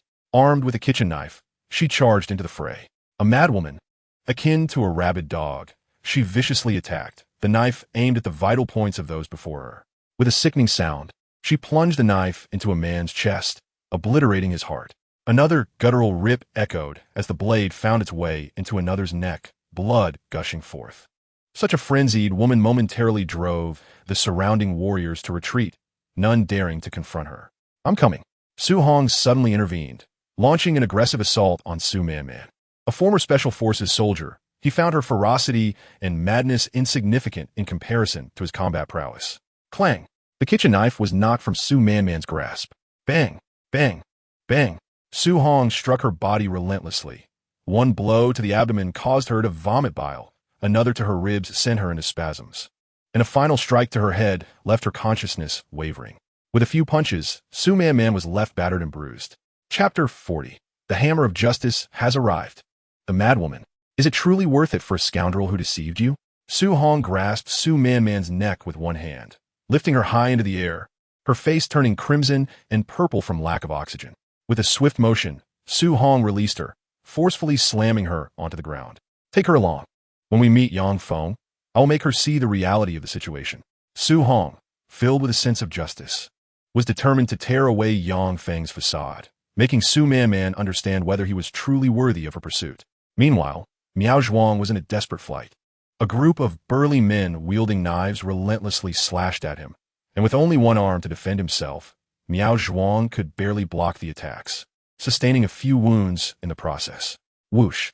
An arrow pierced through Miao Zhuang's thigh, causing him to collapse to the ground. "Wait! I surrender! I surrender!" Miao Zhuang shouted loudly. In this life-or-death moment, he could no longer afford to consider loyalty. Seeking advantage while avoiding harm, Miao Zhuang had always been a clever man, knowing how to set aside his pride, understanding that survival depended on choosing the right side. If Yang Feng sought to kill him, he would bow before him, acting as a servant, loyally slaying monsters for him. If Su Hong aimed to take his life, Miao Zhuang would immediately betray him, discarding all notions of gratitude or loyalty. I have a vendetta against Yang Feng. He is the one who severed my arm. Yang Feng forced me to be his subordinate, compelling me to slay monsters and deliver their corpses. Miao Zhuang shouted fiercely. I loathe him to the core. The onlookers exchanged glances, uncertain whether to strike. Let him go. Yang Feng coerces many to work for him. Can he kill them all? Su Hong slowly approached, sizing up Miao Zhuang, then offered a slight smile, extending his hand in friendship. I'm not like Yang Feng. I am no tyrant. Su Hong's eyes sparkled, subtly establishing himself as the leader among the crowd. Indeed, Su Hong is the strongest. Su Hong possesses the greatest power. Su Hong is the most astute, executing plans with precision. Even the university students skilled with a bow willingly refer to him as Big Brother. By eliminating Yang Feng, Su Hong could seize control and become the new leader of the apartment. Let us go. We shall confront Yang Feng. The crowd was filled with fervor, brandishing their weapons, charging aggressively towards the fourth floor. Room 405. That was where the tyrant resided. The new warriors around could hardly contain their emotions, eager to burst through the door. Kill Yang Feng. Overthrow the tyrant. Kill Yang Feng. Overthrow the tyrant.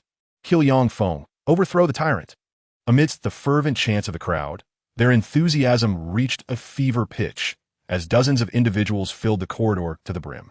Yang Feng, you have committed countless heinous acts. You have slain so many innocents. Are you now cowering in your room like a turtle? Su Hong boldly stepped forward, shouting towards room 405. From the lofty heights of moral righteousness, he seemed to wield a hammer of justice, determined to shatter the malevolence of Yang Feng. With a creak, the door slowly opened. Yang Feng, bleary-eyed and yawning, leaned nonchalantly against the doorframe, his expression one of indifference. What is all the noise about? I finally managed to get a decent sleep, and you come to ruin it. He exhibited no sense of impending danger, casting a sidelong glance at the crowd, as if utterly dismissive of their presence. Su Hong's face contorted in disgust as he dragged Su Man forth, followed by Bai Ting and the traitorous Miao Zhuang. Bai Ting was in a pitiable state, her body marred with bruises, her clothing torn to shreds, trampled by several men, her eyes pleading for mercy. Yang Feng, save me, she cried, reaching out to him, her tears smudging her makeup, leaving behind 2 streaks of black. Yang Feng shrugged, his face betraying no concern. This woman is quite malicious. If you're not going to kill her, what will you do with her come the new year? In truth, the initial idea of collecting supplies was not mine, but hers. Yang Feng showed no regard for Bai Ting's fate. They had merely been using each other. She had once led a team to teach Yang Feng a lesson, but he simply couldn't be bothered to kill her. Bai Ting was stunned. This revelation plunged her into utter despair. Yang Feng, I gathered so many supplies, only for you to seize them. I committed so many atrocious acts for you, and now you cast all the blame upon me. You are more venomous than I, more ruthless, devoid of loyalty or compassion. May you meet a wretched end, abandoned completely. Bai Ting cursed Yang Feng, her voice rising to a frenzied shriek. Clap, clap, clap. What a spectacle, truly marvelous. Hu Wen-ti relished the drama of dogs fighting amongst themselves. Su Hong clapped his hands, gleefully observing the exchange between Yang Feng and Bai Ting, likening them to battling hounds. With a sudden bang, Su Hong drew his gun and shot Bai Ting dead, startling the crowd with his abrupt action. Yang Feng, you were right. She is indeed a grave sinner, hoarding supplies. She must be eliminated. Su Hong sneered, then seized Su Man. At this moment, she was battered and bruised, struggling to breathe, her cheeks swollen, her body covered in contusions. Bai Ting had met her just fate, but what a Su Man. She had aided everyone, yet you had methodically led her to become a madwoman. Su Hong attributed the darkening of Su Man's character entirely to Yang Feng, suggesting that he had somehow brainwashed her. Miao Zhuang limped forward at just the right moment, arriving at Su Man's side. Yang Feng, you are nothing but a deceiver. You promised us strength and empowerment, yet all you have done is feed us a few corpse tumors. Miao Zhuang lamented passionately, then turned to the crowd with an outstretched hand. We do not require your assistance. We can grow stronger using corpse tumors. Such lies? Miao Zhuang seemed to have unraveled Yang Feng's deception. All of his actions appeared to be mere charades. Intriguingly, Yang Feng found amusement in this. His eyes sparkled with mockery and derision as he began to elucidate to the crowd. Do not blame me for Su Man's transformation, at most. I merely provided her with a nudge at a critical juncture, offering her an additional choice. Yang Feng's gaze shifted back to Miao Zhuang. You are not entirely incorrect. Corpse tumors indeed enhance strength. But what cost? Do you truly understand? The word cost shifted the expressions of the crowd. Consuming corpse tumors had transformed some into grotesque monsters, while others experienced bizarre mutations. For instance, Yi Liang's fingers sprouted keratinous growths, and Su Hong's muscles constricted painfully around his bones, causing him to writhe in discomfort. Hehehe, Yang Feng chucked coldly. His mocking gaze sharpened, becoming as frigid as a blade. We have chatted. We have cursed. I am nearly bored to death. When shall we commence the battle? Chapter 41. The Despairing Divide. Arrogance. Hubris. Yang Feng's eyes were as icy as a knife, yet his lips curled into a mocking smile. Tyrant. D. Yi Liang, fueled by a sense of justice, could no longer contain himself. He grasped his recurved bow, knocking a specially crafted arrow onto the string, drawing it back into a perfect crescent. Whoosh! The sharp arrow glimmered with a chilling light, nearly imperceptible to the naked eye, slicing through the air with a piercing whistle. Yi Liang had pierced countless monsters before, and this time he aimed to shoot Yang Feng directly through. A soft pop echoed. Yang Feng neither flinched nor moved, having extended his hand at some unknown moment to grasp the arrow's shaft just before it struck. Buzz! The immense penetrating force caused the arrow's tail to tremble, producing a resonant hum, a testament to the power behind Yi Liang's shot. Most terrifyingly, Yang Feng held the formidable arrow tightly with one hand, effortlessly neutralizing its force. What was more alarming was that the razor-sharp tip was less than a centimeter from Yang Feng's eye. Yang Feng, however, did not blink, nor did he furrow his brow, as if everything were firmly within his grasp. What immense power! What unyielding calmness! What terrifying judgment! This indifference could only be forged through countless battles, teetering on the brink of death time and again. An unsettling sensation crept over Su Hong, an instinctual, eerie fear. It felt peculiar, akin to being a mere novice soldier facing an insatiable butcher, one who had claimed innumerable lives on the battlefield. It was too late. As Yi Liang released his arrow, the surrounding warriors surged forward en masse, shouting, "Kill! Destro Yang Feng!" The evolved new humans, brimming with confidence and strength, wielded clubs and blades, striking at Yang Feng as if hacking at decaying corpses. Shadows danced around them, and the cacophony of slashing rang deafeningly in the air. Yet, through the gaps of rushing figures, Su Hong caught sight of Yang Feng, who had let loose his arrow. He was laughing, an infernal, maniacal cackle. His terrifying grin stretched almost to his ears, exuding a grotesque excitement. In an instant, a man was sent hurtling backward. Thud! The sound echoed as the human form was propelled like a cannonball. His chest caved in, the intense pressure within enough to reduce all organs to pulp. A human-shaped hole was smashed into the wall, accompanied by the cacophony of shattering porcelain. Almost every bone in his body lay shattered. Ha ha ha ha ha. Yang Feng's laughter drowned out the sounds of the fray. He moved with blinding speed, relentlessly swinging his fists and launching brutal attacks against the throng around him. Fragile, the human body was astonishingly frail. Even the evolved new humans resembled mere clay, easily molded, pierced, and shattered. With a flash, Yang Feng's finger bones extended into 5 slender, razor-sharp bone blades. These blades sliced through the enemy's bodies with perfect arcs, effortlessly severing them into 6 pieces, as if cutting through tofu. A monster, a demon. The maniacal laughter of Yang Feng was far more terrifying than those formidable aberrations, tenfold. In less than a mere 10 seconds, all those who had encircled him experienced the essence of fear, a suffocating dread that left them trembling in despair. Under the weight of absolute power, they felt as insignificant as ants, poised to be crushed at any moment. What's wrong? Why the silence? Come, let us fight. I am not yet satisfied, not yet exhilarated. Yang Feng, while casually shattering the enemies before him, laughed maniacally, beckoning others to continue the battle. No, how could this be? You are not human. Not human at all. Some were utterly paralyzed by fear, collapsing in pools of blood, their eyes wide with terror, instinctively retreating. No one dared to approach Yang Feng any longer. All who ventured near him met with a tragically gruesome fate, crushed beyond recognition. This is impossible. The power of a single individual could not possibly reach such terrifying heights. Yi Liang stood frozen, gazing at the bloodstains that continuously spread across the corridor floor, then at the surrounding remnants reduced to mere sludge. It was inconceivable. It was unfathomable. His trembling hand involuntarily reached for an arrow.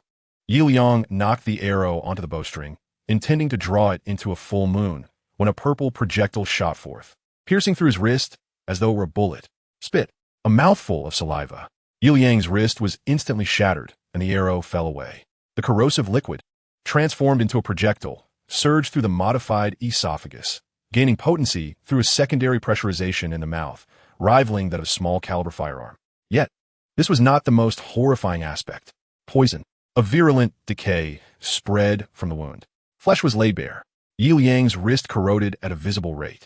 Skin and muscle fibers melting into a viscous broth under the influence of the purple toxin. Ah, help me.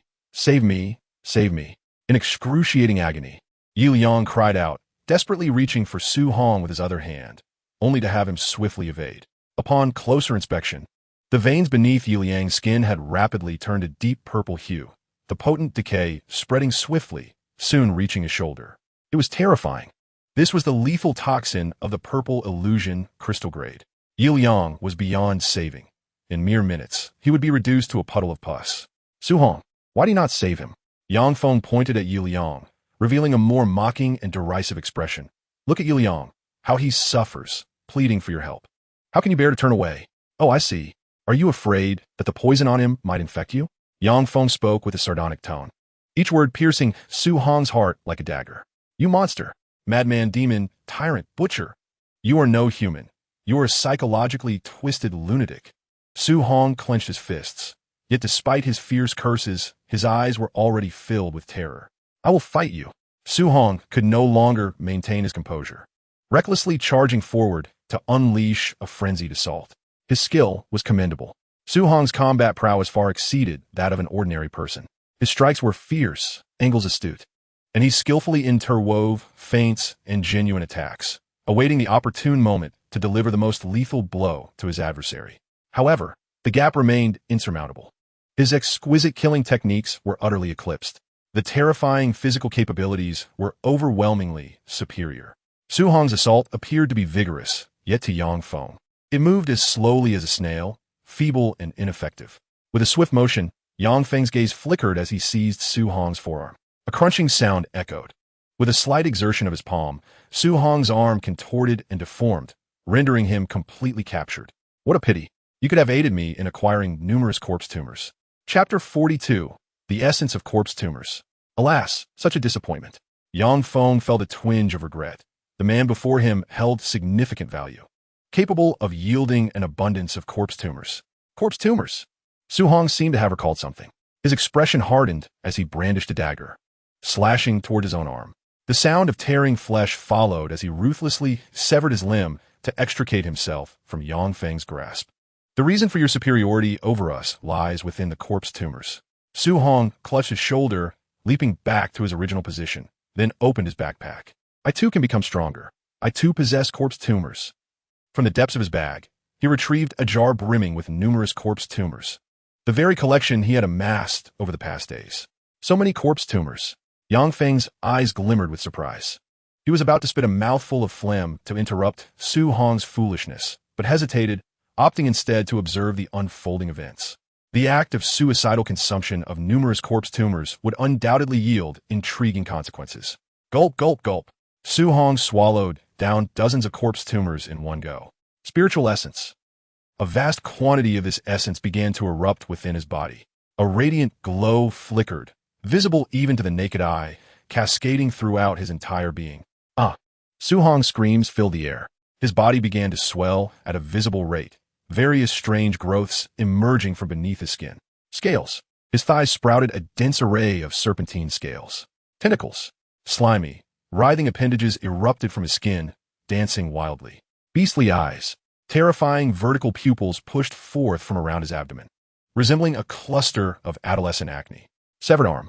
On the stump of his severed arm, a centipede's tail began to sprout, extending outward in segmented fashion. Monster. He was on the verge of transforming into a fearsome creature. Deformed, twisted, unknown, terrifying. Why? Why is this happening? Su Hong could not comprehend. His voice a hoarse growl uncharacteristic of humanity, as half of his head morphed into the shape of a catfish. Yang Feng smiled, reveling in the grotesque metamorphosis. What are corpse tumors? Mere experience elixirs for leveling up.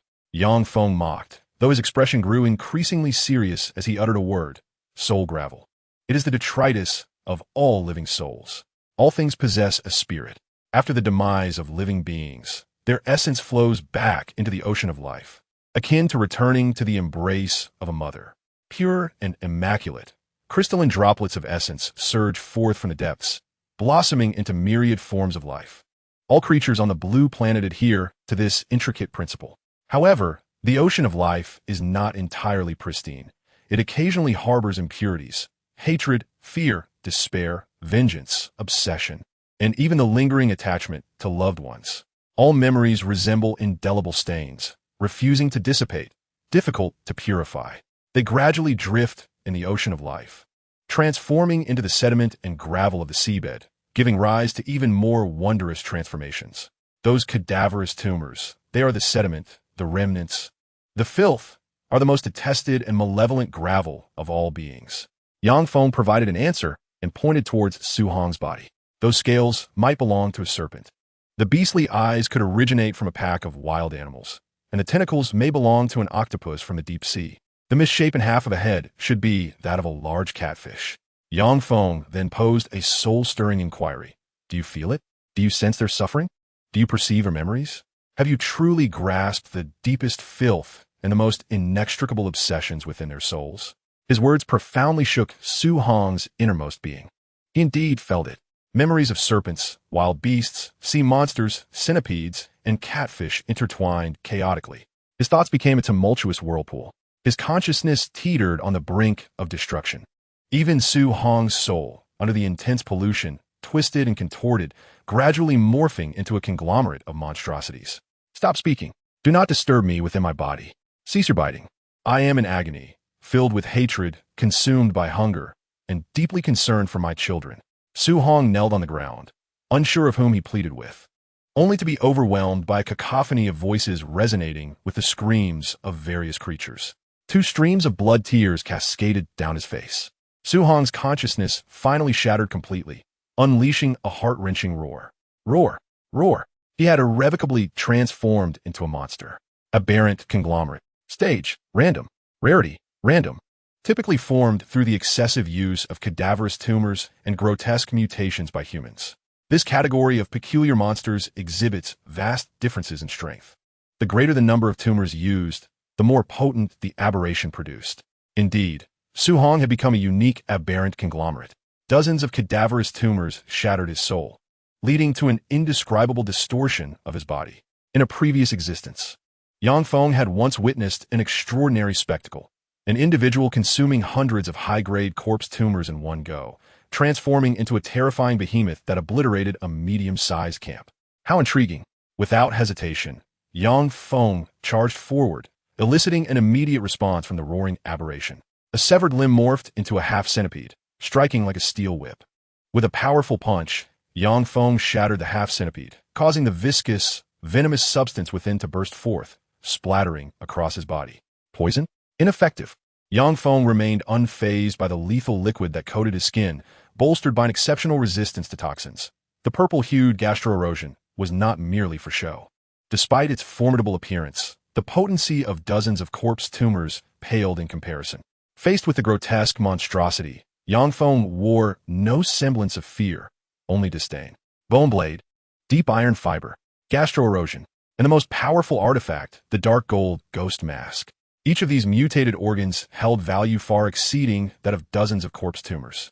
With a series of swift strikes, scales were shed, beastly eyes were blinded, tentacles were severed, and the monstrous head was cleaved to pieces. The transformed Su Hong was thus effortlessly dispatched, yet the ordeal was not entirely concluded. The rampaging spiritual essence began to coalesce once more. A remarkably unique corpse tumor gradually formed within Su Hong, manifesting in a peculiar white hue. This white tumor was translucent, akin to mutton fat jade, smooth and lustrous. It was utterly inconceivable that such a delicate, white tumor had emerged from a twisted aberration. White fruit. This was an exceptionally rare existence among corpse tumors. The white fruit was notoriously difficult to tame, harboring a multitude of obsessions and resentments, with abilities ranging from feeble to formidable. contingent upon the number of tumors consumed by the aberrant and the latent potential of its user. The weakest could be likened to worthless green jade, while the strongest might rival the legendary blood bodhi. Chapter 43. The darkened saintess was indeed fearsome. The white fruit, a fascinating entity. This type of corpse tumor was exceedingly bizarre, characterized by immense randomness and unpredictability. Recklessly consuming, it was undoubtedly a foolish endeavor. Yet how might one utilize it most judiciously? Yang Feng, clutching the white fruit, turned with malicious intent, his gaze sweeping over the remaining individuals in the corridor. Most of the dissenters had perished, while a few timid souls had retreated a short distance down the hallway, rendered speechless and trembling by the gruesome scenes of slaughter. TSK. Yang Feng could hardly muster the energy to eliminate them, but amongst the crowd, he recognized an old acquaintance, Miao Zhuang, a weather vane, ever swaying with the wind, opportunistic and fearful. This fickle turncoat was now utterly terrified, unable to meet Yang Feng's gaze. How could one forget you?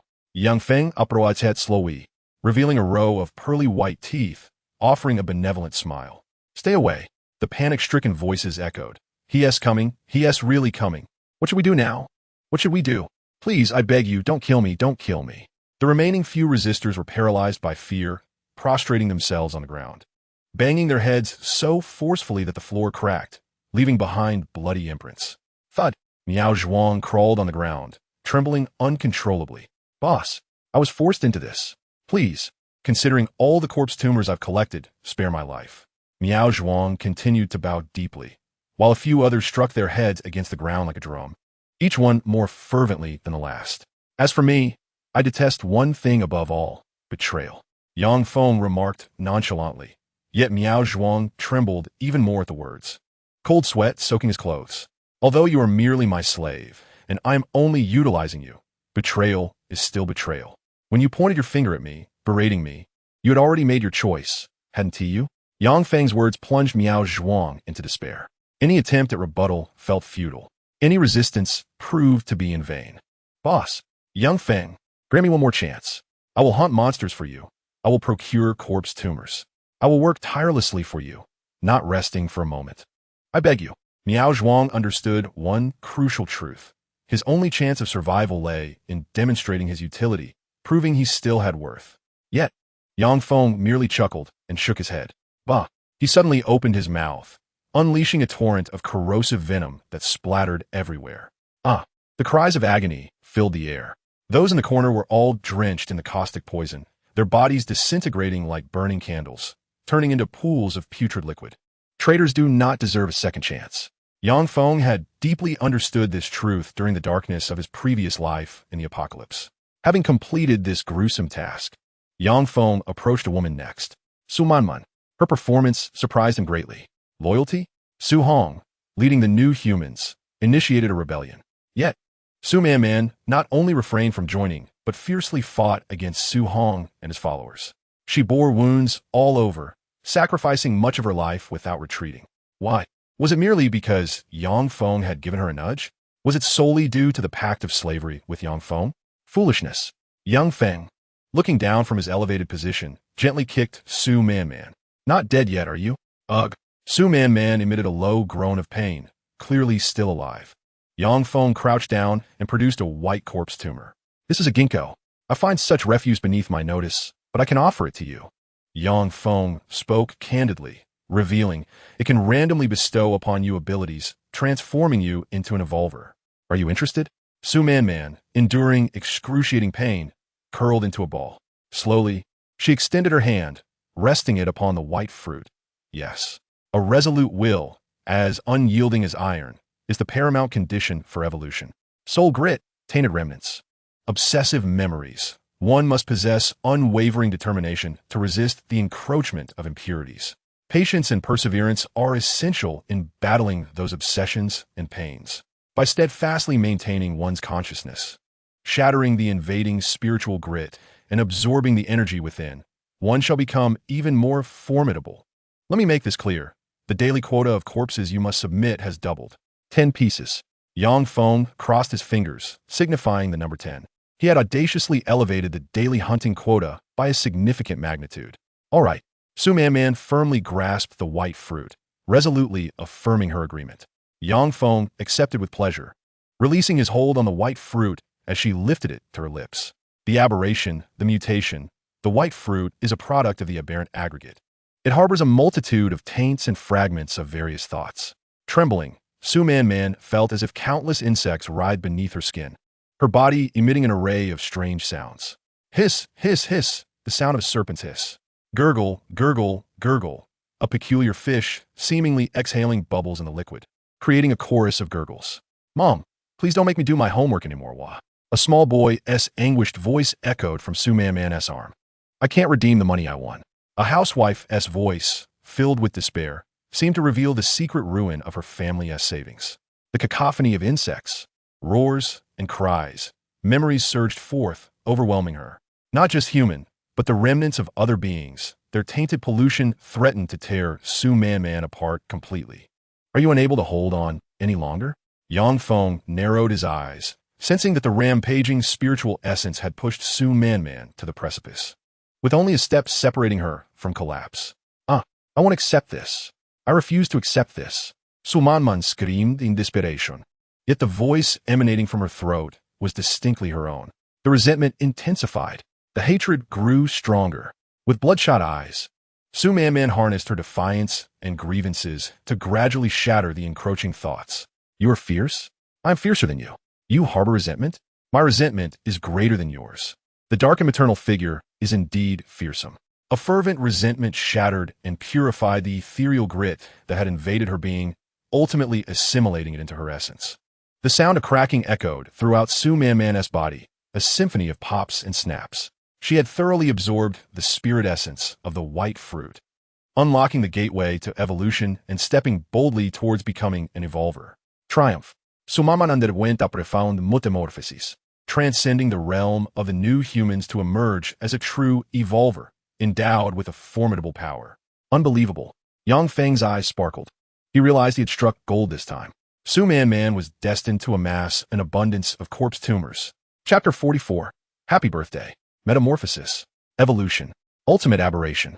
A seam opened vertically along Su Man's abdomen, gradually expanding. A ring of sharp teeth encircled the fissure, resembling the gaping maw of a seven-gilled eel. Voracious abyss. She had acquired her own unique aberrant organ. This was the special ability bestowed by the white fruit, a brand new aberrant form that appeared to be a gluttonous mouth from the depths of hell. A monster? Anyone who beheld Su Man's power would undoubtedly perceive her as a monster. Yet, Yang Feng remained unfazed. Such was the price of acquiring strength. By absorbing vast amounts of spirit essence, the human soul itself would undergo aberration, and while the body gained formidable abilities, it inevitably resulted in alienation. Bone blade, corrosive stomach, deep iron fibers. All of Yang Feng's abilities had irrevocably transformed his own body, including the dark gold tier ghost mask. Evolvers were no longer ordinary humans. Monsters. To the eyes of the average person, evolvers existed as monstrous entities. I'm so hungry. A profound hunger engulfed Su Man upon completing her metamorphosis. This was the adverse effect of the voracious abyss, leaving her in a perpetual state of insatiable hunger. Endure. You must learn to control your power. Yang Feng, like a seasoned mentor, guided Su Man on how to wield her abilities. The fissure gradually constricted, and the abyssal maw finally closed. Seamlessly, her abdomen became flat and delicate, smooth and taut, devoid of any imperfections. Complete mastery over her form. Her consciousness had fully seized control. Yang Feng marveled, witnessing such an aberrant power for the first time. He approached Su Man, extending his hand towards her soft, pale abdomen, sensing the strength within. Blue sea pattern level? The unaltered organ was remarkably unique, exhibiting strong plasticity. Did it possess a degree of growth potential? The abilities transformed from the white fruit were indeed extraordinary. A faint yet insatiable hunger could be felt, yearning for another transformation.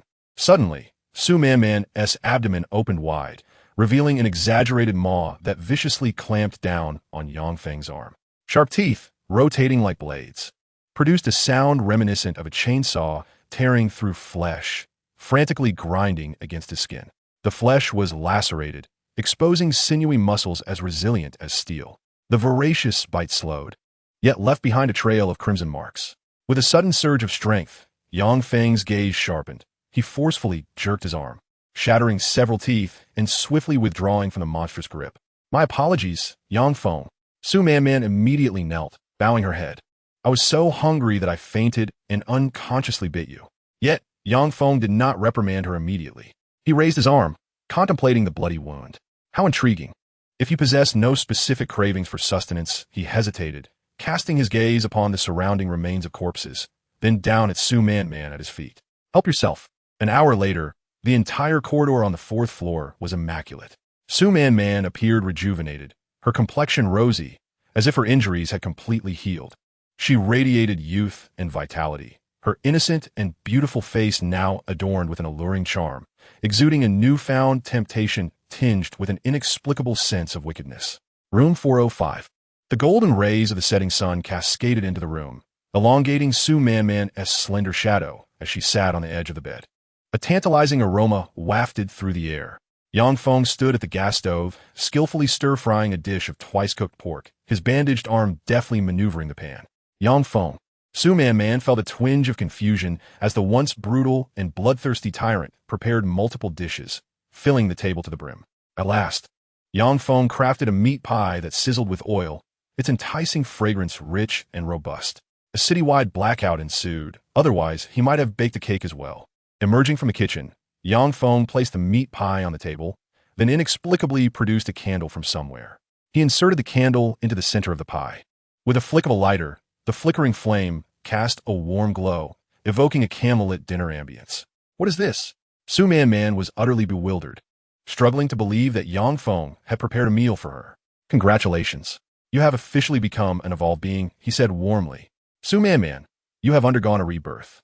A gentle smile graced Yang Feng's lips, his pristine teeth appearing somewhat eerie under the candlelight, the contrast strikingly pronounced. "Happy birthday. Let's sing a birthday song." Yang Feng was indeed celebrating Su Man Man's transformation, marking her resurrection with a heartfelt tribute. "Wishing you a joyous birthday." The atmosphere was reminiscent of a warm family gathering as Yang Feng led the way, clapping and singing. "Sumamana Beav Samwit Oakworth." Yet she could only force a smile and join in the tune alongside the bloodthirsty tyrant. "All right, extinguish the candles and make a wish," Yang Feng encouraged, applauding her. Obeying his command, Su Man Man blew out the candles and returned to her seat, feeling a twinge of anxiety. "I actually possess quite a sense of humanity, don't you think?" Yang Feng remarked with a satisfied grin, extending a pair of chopsticks towards Su Man Man. Nodding like a chick pecking at grains, she acquiesced. Yang Feng then picked up his chopsticks and served her a piece of meat, deftly slicing it into portions with a knife. "I used to frequently watch food exploration videos. Eventually, through the algorithms, I was introduced to numerous culinary enthusiasts, and I learned a thing or two," he said, pride evident as he spoke of his cooking skills.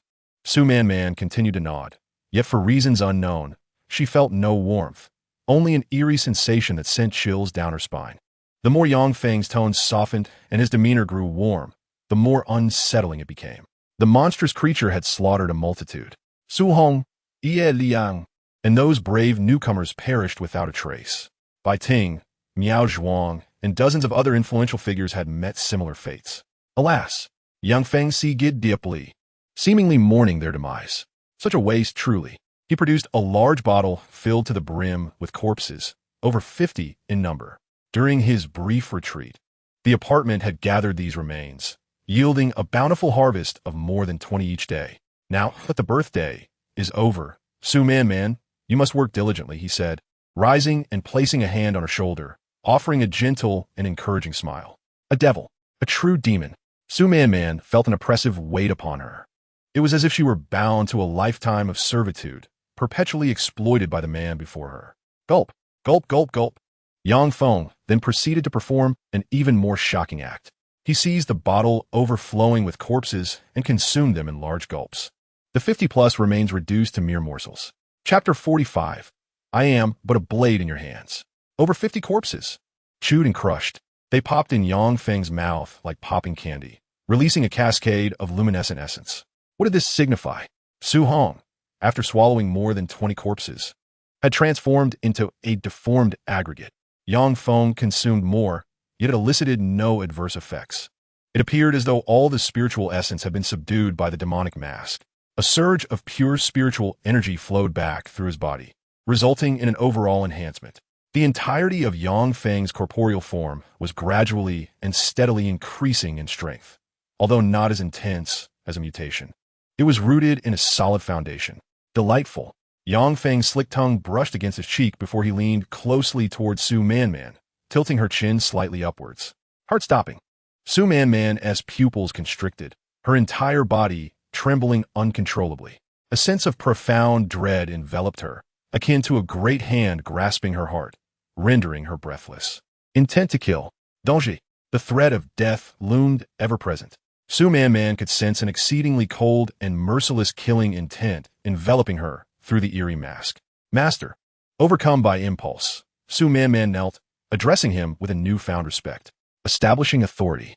This was still the familiar dance of carrot and stick. The carrot was sweet. I can satiate your hunger, lend you strength, and elevate you to become a formidable evolver. The stick was painful. I can shred you to pieces and extinguish your life with ease. Yang Feng smiled. He retracted the demonic mask and placed his hand on Su Man's shoulder, saying, Do not be anxious. As I mentioned before, there is no need to call me master. Su Man's pupils tightened. She profoundly understood one thing. The nature of their relationship had permanently crystallized at that moment. Master, henceforth, I shall be your blade. Su Man continued to use honorifics, signifying her complete submission and willingness to become a tool in Yang Feng's hand. Yang Feng furrowed his brow slightly, pondering for a moment, yet chose not to dwell on this minor issue any longer. Come with me, he beckoned with a wave of his hand, leading Su Man along the secure passageway towards the upper floors. The 19th floor. That was the level where the apartment's resources were concentrated and stored. Thanks to the neighbors' stockpiling food initiative, news had been disseminated among the homeowners, prompting each household to accumulate a substantial amount of supplies. All of it gathered amounted to a considerable quantity, especially following the demise of many, which made the resources seem abundant. Bai Ting had perished. With no one to oversee the supplies, Yang Feng remarked, I dislike handling trivial matters. Is it acceptable for you to take care of this? He cast a sidelong glance at Su Man as he spoke slowly. No problem. Su Man replied without hesitation, leaving no room for even a hint of doubt. Just then, a man rushed out from the corridor. He was a bald, muscular figure, once a bodyguard under Bai Ting, now aimlessly seeking to seize the stored supplies. Make way. Make way. He held several boxes of instant noodles stacked together, nearly obscuring his face entirely, while under his armpit, he clutched large packets of ham sausages and various cooked foods. Seizing the opportunity, in the absence of oversight, he aimed to gather as many supplies as possible, prioritizing his own survival. Yang Feng wore a faint smile, casting a glance that seemed to convey, It's up to you. Stop. So Manman shouted sharply, advancing with a swift step to block the man's path. Ouch. The burly, bald man dropped his supplies, scattering them across the floor, cursing aloud. Damn it. Good dogs don't obstruct the way. Having never encountered Su Man before, his demeanor grew increasingly arrogant. Are you blind? Tired of living? Su Man's expression darkened. She had to fulfill the task assigned by her master, and it needed to be executed with precision. Suddenly, a horrifying scene unfolded, nearly causing the bald man to lose control of himself. A gash appeared on Su Man's abdomen, rapidly expanding into a gaping maw filled with countless sharp teeth. What a monstrous creature! The bald man had never witnessed such a sight, and fear rendered him paralyzed on the ground, stammering incoherently. The abyssal maw. Su Man reached into the maw, retrieving two elongated, sharp fangs to wield as daggers. With a swift thrust, the dagger-like fangs pierced the man's neck. Su Man's gaze shimmered with a ruthless intensity, her actions devoid of hesitation. Blood gushed forth, a crimson torrent spraying around, rendering her visage even more ghastly. Decisive interactions. What will you do next? Yang Feng observed from the side, nodding slightly, akin to a chairman inspecting the performance of a general manager. Su Man seized the man's leg, dragging him step by step up the stairs. On the 19th floor, the opportunists were not alone. The once mighty bodyguards, now scattered like frightened monkeys, had turned into bandits. They forcibly smashed the locks of storage rooms, seizing whatever they could find, prioritizing their own lives above all else. Enough. Su Man declared, taking over Bai Ting's position. She shouted from the corridor, yet no one paid her any heed as they continued to madly snatch supplies. Creak, creak, creak, creak. The harsh sound of gnawing filled the air. Su Man's abdomen, now an insatiable maw, munched on something, splattering large amounts of crimson liquid. Remnants of flesh caught between her teeth. Gradually, the crowd came to a halt. Their gazes shifted. What is it eating? A monstrous creature. Horror. Fear. Trembling. Nausea.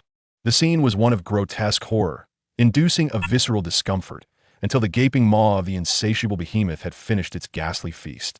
Its massive, blood-soaked jaws slowly closed, yet left a significant chasm ajar. Burp. Su Man let out a hearty belch, gripping two bloodied, pointed daggers as she advanced step by step toward the gathered crowd. Can you now listen to my words? Su Man, drenched in blood, bore a terrifying visage, resembling a vengeful specter risen from the depths of hell. She approached the onlookers, and the foremost among them collapsed in terror, a foul, brownish liquid seeping from his trousers as he soiled himself. Yes, yes, yes, speak, and we shall heed your every command. The robust bodyguards, cornered with no avenue of escape, ultimately knelt before Su Man. How many of you remain?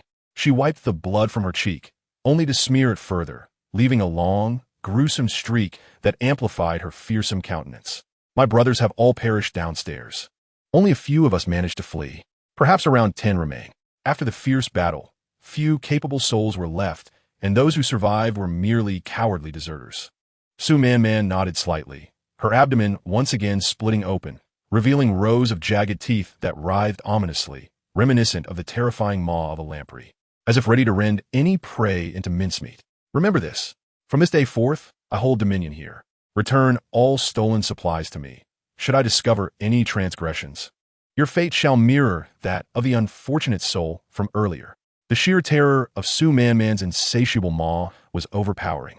Several of the sturdy bodyguards were once more stricken with fear, hastily prostrating themselves and acknowledging her authority. There was no doubt. Su Man swiftly seized control of the situation.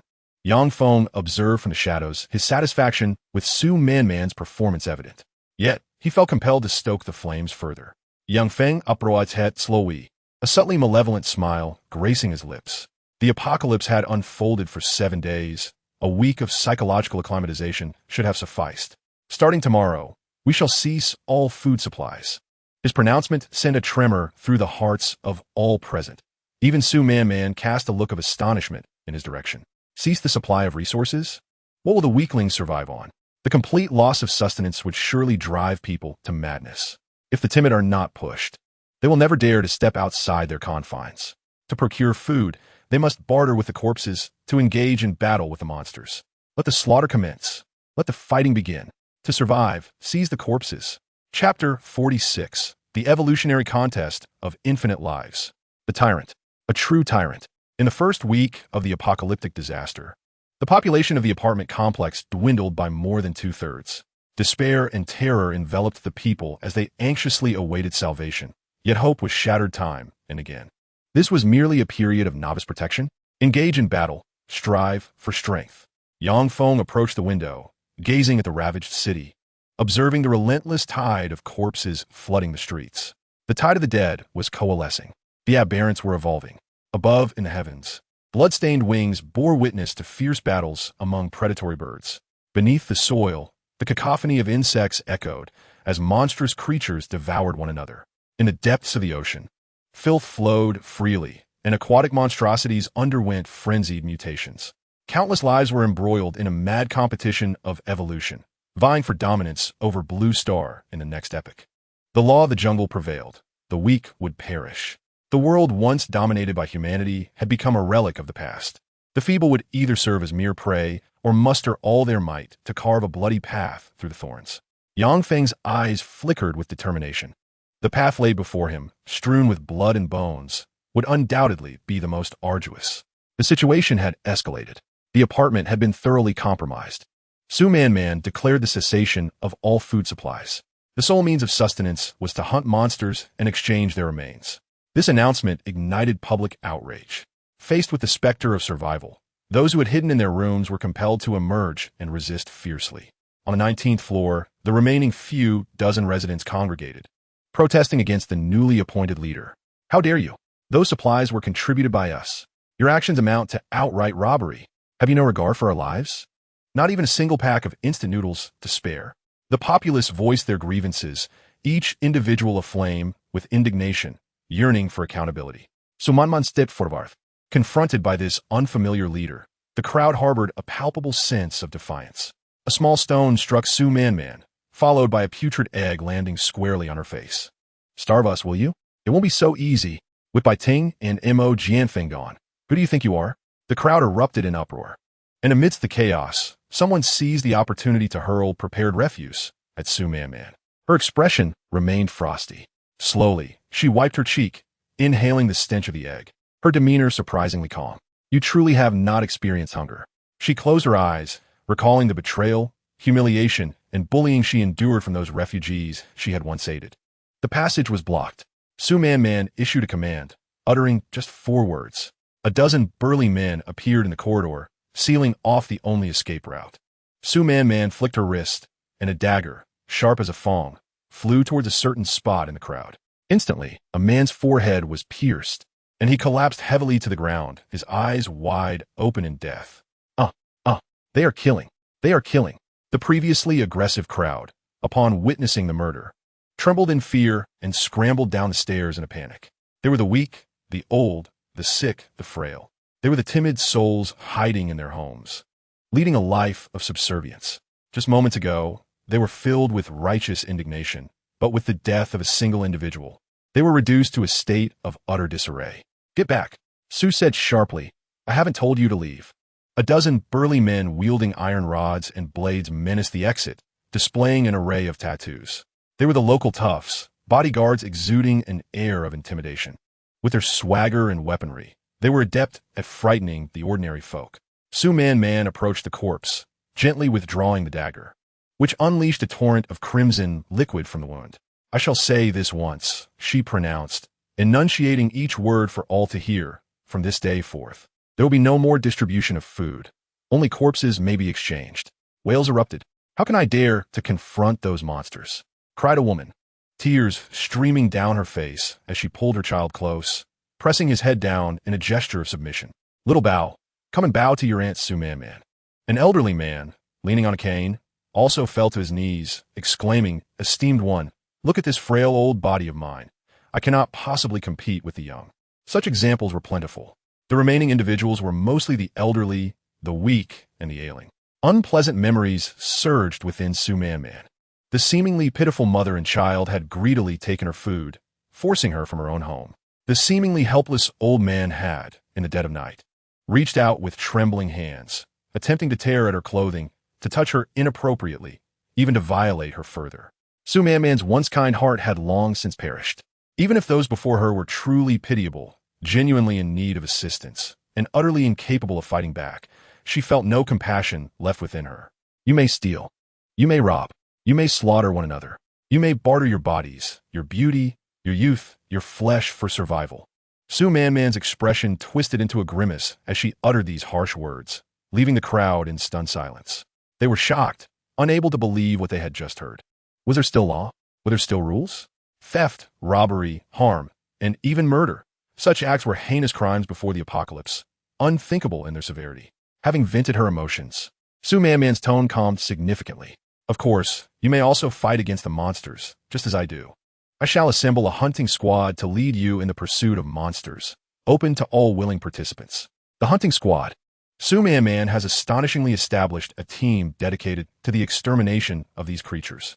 She reminisces about Yang Feng's earlier words, her lips curling into a cruel smile. I can bestow power upon you. I can render you immune to infection. As long as you can bring back the corpses, you shall be rewarded with food and companionship within the apartment, be it alluring women or handsome men. Su Man's words were laden with temptation. First, instill despair. Cut off all avenues of escape, forcing everyone from their desperate situations. Then grant hope. Join the hunting squad, acquire formidable strength, become a new breed of humanity, and engage in battle against the monsters. Moments later, resolve began to crystallize among the crowd. I will join. I will join. I too shall join. Meanwhile, Yang Feng gazed out at the dimming sky. The most exhilarating hunting moments of each day were upon him once more. A decade of darkness in the apocalypse had rendered Yang Feng adept at solitary endeavors, truly a lone wolf. He abhorred the burden of others slowing him down. And even more, he disliked sharing the spoils of his hunts.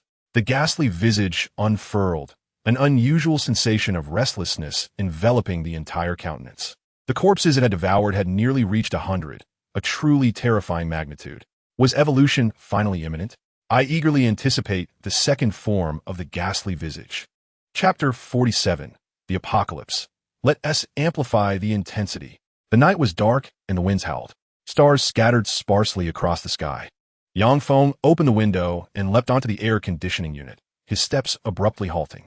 A peculiar occurrence unfolded. The alley, once littered with the remnants of decaying corpses, had sprouted vast tendrils.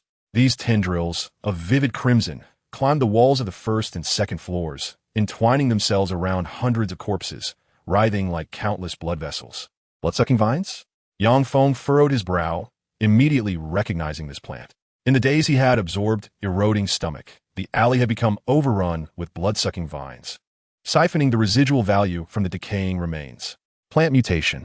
Calculating the time, the first wave of aberrations was imminent, possessing the dark memories of his previous life. Yangfeng knew that trillions of lives were undergoing a frenzied and twisted mutation. Plants were no exception.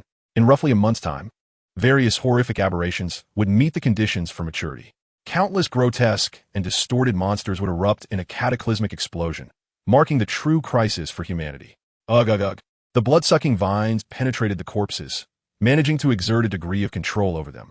The corpses ensnared in the crimson tendrils emitted low, guttural growls, mimicking the cries of their kind. Soon, more corpses on the street, influenced by these sounds, began to shuffle toward the alley. The sound of flesh being torn asunder echoed through the air. Those bloodthirsty vines, resembling maggots burrowing into the bones, immediately coiled around the living corpse, forcibly dragging it into the alley to strangle it. This was the characteristic of the blood-sucking vines. They possessed the ability to temporarily control corpses, mimicking vocalizations through their throats to attract more undead, thus replenishing their gruesome feast. With a swift leap, Yangfeng descended, and the blood-sucking vines sprawled across the ground, instantly lashed out like whips.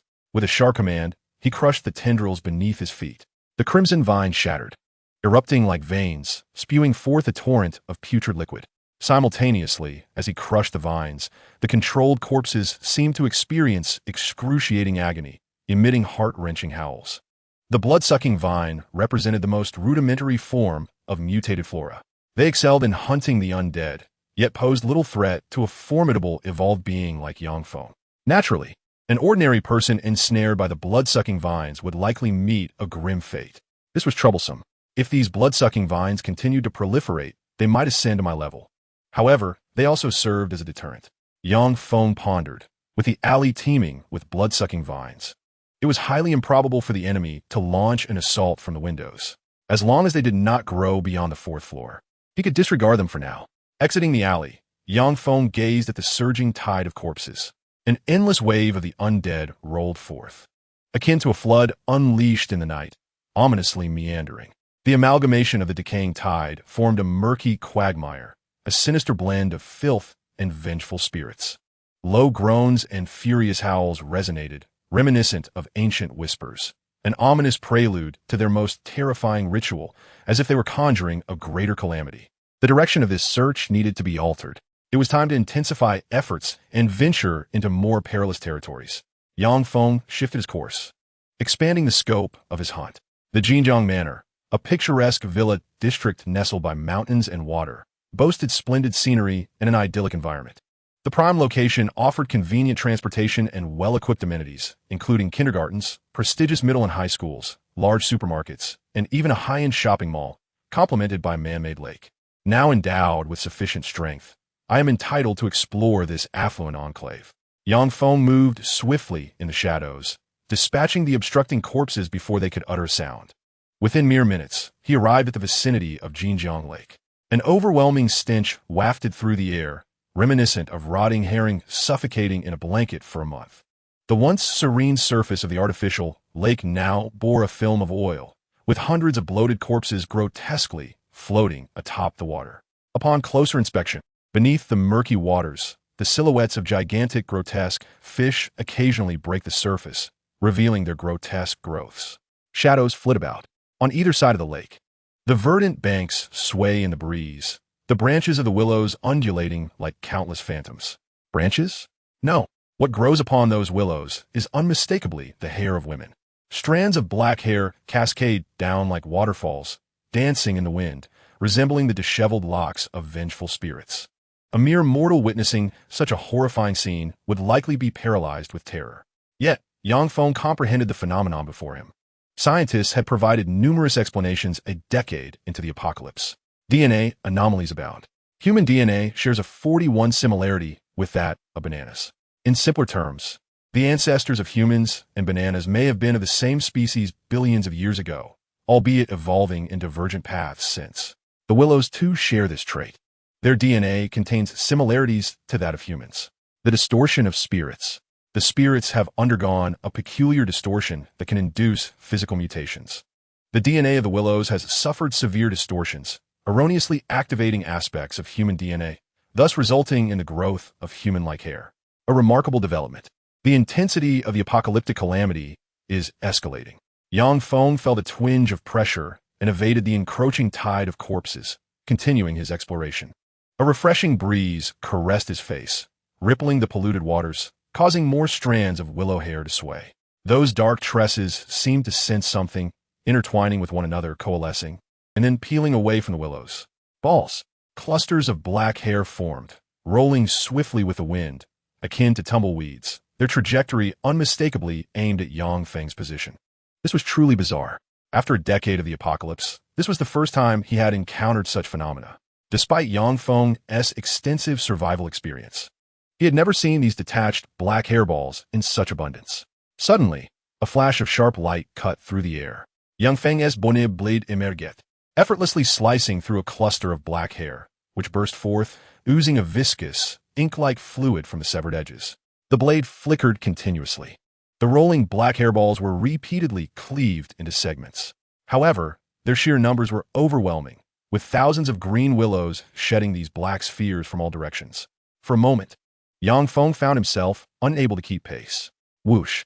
A black hairball rolled to his feet, transforming once more into living strands of hair, akin to countless small black serpents, beginning to entwine around Yang Feng's body, wrapping, tightening, strangling. Although the strength of a few strands may be feeble, the situation was becoming dire. Hundreds, thousands, and even tens of thousands transformed into a massive python, enveloping Yang Feng entirely, gradually forming an enormous black prison. A colossal black sphere, nearly 5 meters in diameter, completely obscured Yang Feng, seemingly poised to crush him to a pulp. The muscles of deep iron fiber allowed only limited movement of his limbs, with every ounce of survival space being squeezed, rendering even the act of wielding a blade impossible. Yet, Yang Feng remained undaunted. Despite being in peril, he possessed numerous solutions, even without the need to unleash the ghost face. Suddenly, Yang Feng's stomach churned violently, expelling a potent purple corrosive acid. The sizzling sound echoed as the highly corrosive toxin coated his hair, causing it to burn and disintegrate. The keratin within his strands was rapidly eroded, snapping one by one, as the active substances sustained fatal damage. Soon, countless clumps of hair, resembling entwined serpents, writhed in agony, each succumbing to the lethal toxin, transforming into a viscous liquid. Hastening towards death, essence converged. Within the dark mass of hair, a substantial amount of essence coalesced into fresh corpse tumors.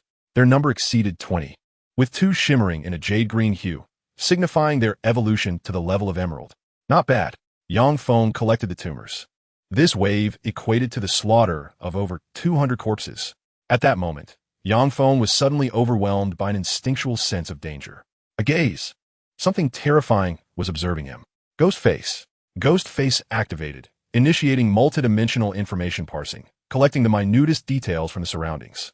A phantom, a dark silhouette, stood atop a rooftop, scrutinizing Yang Feng's every move. It too seemed to sense something amiss, vanishing in an instant, its speed astonishingly swift. Intriguing. Such hunting was indeed captivating. Chapter 48, Shadow Leopard. Jinjiang Manor. The entrance was grand and imposing, adorned in opulent luxury, exuding wealth at every turn.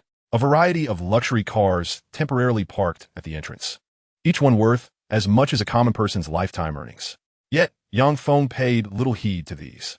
With the activation of his multidimensional analysis ability, he deciphered the faint tremors lingering in the air, allowing him to reconstruct blurred remnants. A fleeting shadow vanished within the manor. Got you. Yang Feng's sticky tongue flicked across his cheek, revealing a ferocious smile tinged with exhilaration. The winding paths led to serene surroundings. Within the villa district, various ornamental trees flourished, with a musical fountain at its center. Strangely, however, not a single corpse monster was in sight. The expansive villa area, devoid of any creature, remained eerily silent, a testament to the formidable strength of the target. The sense of territorial awareness loomed. The formidable territorial awareness of the extraordinary species has driven away all inferior creatures. Suddenly, the music fountain springs to life, yet instead of clear water, it ejects a torrent of murky, blood-stained liquid. Upon closer inspection, the central pool is astonishingly covered with a layer of corpses and various monster remnants. Such a potent territorial instinct not only expelled the lesser monsters, but also mercilessly extinguished those that remained. Yang Feng deeply comprehends that the mightier the entity, the more pronounced its territorial consciousness. He may have encountered a truly formidable opponent. Silence envelopes the surroundings. There are no monstrous roars, no chirping insects or singing birds. Only the occasional sound of water when the fountain activates. Within this tranquil environment, a sense of peril escalates, as if it were the stillness before a tempest. He focuses intently, his mind in a state of exhilarating anticipation, yet his consciousness remains as cold and rational as ice, embodying a paradox akin to fire and frost. Then it comes. The faintest tremor in the air is distinctly perceived by Yang Feng, a shadowy figure, reminiscent of a beast concealed in an ethereal haze, darts towards him at an astonishing speed.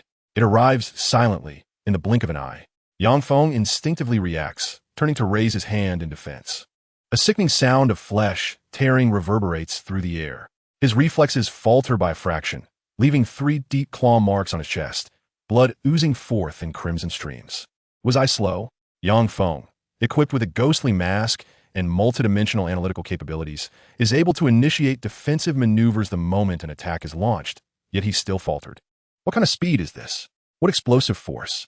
Upon closer examination, it resembles a beast lurking within the shadowy void. Though not particularly large, it boasts a sleek, aerodynamic form.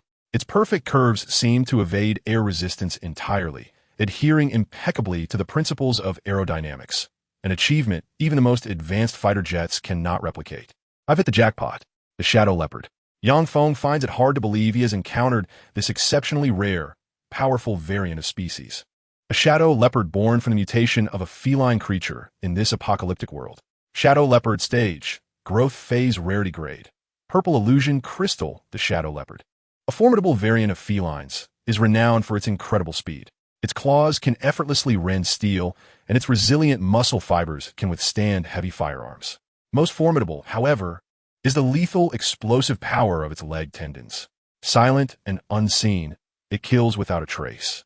Yang Feng has had the fortune and the horror of battling a shadow leopard before. Its stealthy methods of assassination evoke dread and despair. Its speed is so extreme that bullets struggle to track it, and even the naked eye cannot keep pace, only catching fleeting glimpses of its phantasmal forms. Before Yang Feng lay the shadowy leopard, clearly having reached its growth stage, surrounded by an aura of blurred remnants that rendered its movements all the more enigmatic and unpredictable. The pets of the affluent are indeed of a different caliber. Whose household cat has morphed into such a creature? Yang Feng scoffed. No matter how wealthy a nation, it could never afford a cheetah. The only plausible explanation for its current form is a mutation from a domestic cat. What fortuitous happenstance? A mere pet cat transforming into a variant of the purple crystal grade? It could either be fate's benevolence, presenting an extravagant gift, or a curse, sending forth a formidable foe to ensure one's demise.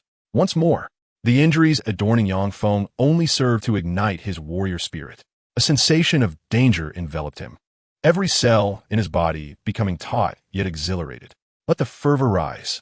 With a feral grin, Yang Feng's consciousness and spirit coalesced, forcibly compressing his perception of time. Slow. The world around him decelerated. Yang Feng felt the flow of time constricting further, everything unfolding as if in slow motion. Yet, even in this sluggish realm, the speed of the shadowy leopard remained astonishingly swift. The air trembled faintly, It seemed to slice through the atmosphere, the surrounding gale flowing past its streamlined form. Silent and undetectable. I see it. The shadowy leopard silhouette became increasingly distinct through the prism of multidimensional analysis. Yang Feng raised his palm, 5 jagged bone blades springing forth to intercept the trajectory of the leopard's assault. Clang! The sharp sound of metal colliding rang out, clear and resounding. Suddenly, a spray of crimson erupted from Yang Feng's side, the leopard's strike having found its mark, cleaving into his abdomen. It severed. The bone blades he had projected shattered. A piercing pain surged through him, akin to the shattering of actual bones. Could he not withstand it? These bone blades were simply too feeble. Yang Feng gazed at the fractured edges of the blades, the vibrant crimson and pale marrow seeping outward, seemingly unperturbed by the outcome. Bone blade green, jade, growth phase. It had merely served as a temporary weapon, its level too low, its strength insufficient to counter the leopard's onslaught. Truly terrifying. I witnessed your attack, yet could not impede it. Yang Feng turned, allowing his body to bleed profusely, the searing agony causing his muscles to spasm, yet also heightening his exhilaration. Yes, this is a worthy adversary. I can feel life ebbing away. I can sense death approaching. Yang Feng's visage twisted further, fear constricting his form, the primal instinct for survival igniting a surge of adrenaline, causing his entire being to pulsate with fervor. Not enough. Not enough. Spit, spit, spit. Yang Feng's stomach roiled violently as he opened his mouth to expel globules of saliva that resembled bullets. They shimmered with a mesmerizing violet hue, laden with potent venom, hurtling towards the shadowy leopard. Swiftly, however, the speed of the shadowy leopard eclipsed even that of the projectiles. In a flash, it evaded the toxic spray with effortless grace, launching a fierce counterattack. Its blurred, ethereal afterimage darted past like a fleeting shadow, akin to a fragrant elephant crossing a river. With silent ferocity, it unleashed a lethal velocity, tearing through the air in an explosive rush. In an instant, the shadowy leopard was upon Yang Feng. Gasping for breath, Yang Feng opened his mouth, and the venom cascaded down like a torrential rain of flowers. Each droplet was crystal clear, radiating a purple luminescence while harboring deadly toxins, enveloping the shadowy leopard's form. The initial assault was merely a feint. This deluge of venom left the leopard with no avenue of escape. Yet, the legendary and exceedingly rare creature was not merely a figment of lore. The shadowy leopard surged forth with remarkable speed, its tendons and calves exhibiting a resilience beyond ordinary comprehension, allowing it to pivot abruptly in such a dire situation. It turned, suddenly halting. The leopard's tendons shattered the ground beneath, its entire being contending with immense inertia, twisting at an astonishing angle, barely evading the spray of venom. How about you now? The falling venom erupted suddenly. A massive hand emerged from the toxic mist, seizing the leopard's body. Yang Feng's torrent of venom was, in fact, a ruse, the true intention being to engage the leopard in a brutal and primal melee. Chapter 49, Shadow Tendon. I have you. Yang Feng grasped the shadowy leopard tightly, constricting its neck and mounted it. The wind howled, and the speed was akin to lightning, distorting the very fabric of reality around him. Ha ha! Yang Feng cackled madly, raising his fist to deliver a thunderous blow upon the leopard's back. His muscles creaked and groaned, akin to steel cables twisting under immense pressure, exuding a profound and formidable force. Ignoring his injuries, disregarding the blood that flowed, every one of his 60 trillion cells ignited with fervent energy, vibrating with intensity. His fists rained down like a storm, mercilessly pummeling the shadowy leopard, initiating a most primal and savage brawl. Roar! The shadowy leopard finally emitted a pained howl. Its speed intensified as the surroundings morphed into fleeting images, racing past his mind's eye. It aimed to crash into the wall. Boom! The colossal impact echoed with resounding thunder. The front wall of a villa crumbled under the force of the collision, sending a cascade of debris flying, exposing vast structures of concrete and steel to the open air. Yang Feng and the phantom leopard were hurled backward, crashing onto the ground and leaving behind a long, deep gouge. Do not let go. I will not release my grip. Yang Feng tightened his hands around the phantom leopard's neck, blood pouring from his mouth, yet he refused to loosen his hold. Trying to shake me off? Are you afraid? Yang Feng's ghostly visage opened wide, sinking its teeth deep into the leopard's neck, the sharp fangs instantly tearing through the crystalline flesh of the creature. The biting, the sucking, the infusion of potent venom, Highly corrosive poison coated the ghostly teeth, penetrating the phantom leopard's neck. In agony, the leopard let out a heart-wrenching howl. Unable to dislodge the human clinging to its back, its forepaws thrashing in a desperate frenzy. Thud, thud, thud. Yangfeng continued to bite, his ghostly mouth opening wide. Appearing more beast-like than the leopard itself, savage and relentless in its assault. Bang, bang, bang. His fists rained down, leaving the leopard dazed and battered. The powerful muscle fibers beneath the creature's bones cracked under the relentless blows, sounding like shattering porcelain. Finally, the phantom leopard realized it could not rid itself of the human. It struggled to turn, forcefully swinging its claws, engaging in close combat. With a sickening crunch, Yangfeng bit off a large chunk of the leopard's flesh. In retaliation, the leopard's claws tore into Yangfeng's arm and thigh. The two combatants, like primal beasts, rolled over one another, fighting fiercely for survival. With fists, teeth, claws, and everything at their disposal, they battled solely to annihilate one another. Ha ha ha. Can you feel it?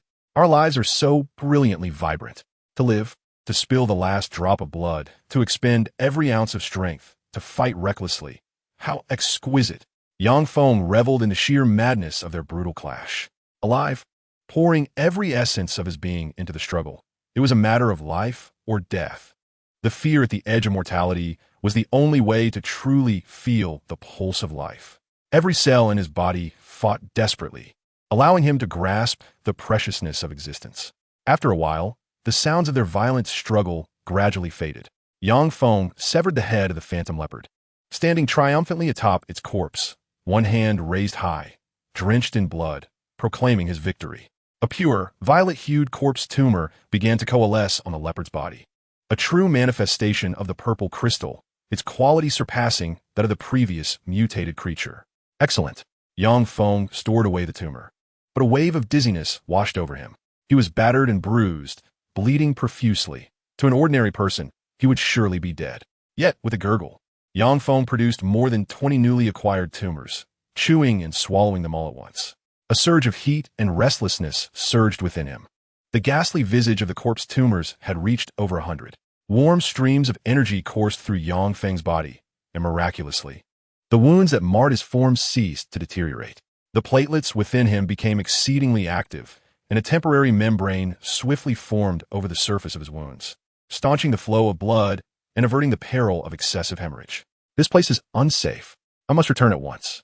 Suddenly, Yangfeng's multidimensional perception detected the approach of others. People? How could there be anyone here? Are there still survivors in the Villa district, untouched by the shadow leopard? Not just one. There are many living souls in the area.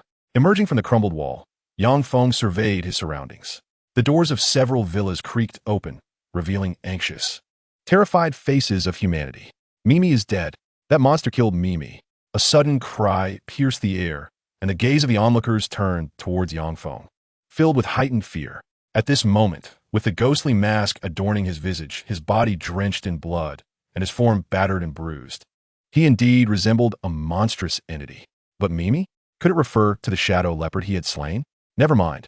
There will be another opportunity to return. Yangfeng, with little strength remaining, dashed forth, vanishing into the depths of the night. In his apartment, Yangfeng crushed a large expanse of blood-sucking vines underfoot and leaped back into his room. He meticulously counted his wounds. His chest, ribs, abdomen, thighs, calves, and arms all were marred, with scarcely a patch of unscathed flesh remaining. The ghostly mask thrummed with restless heat. It seemed to have consumed ample energy, yet had not evolved, as if lacking some critical essence. Despite the severe injuries he had sustained, Yangfeng felt it was worth the cost, for he had acquired a genuine purple phantom crystal-level corpse tumor. The shadow leopard, a rarity, had become almost legendary even a decade into the apocalypse, appearing with astonishing infrequency.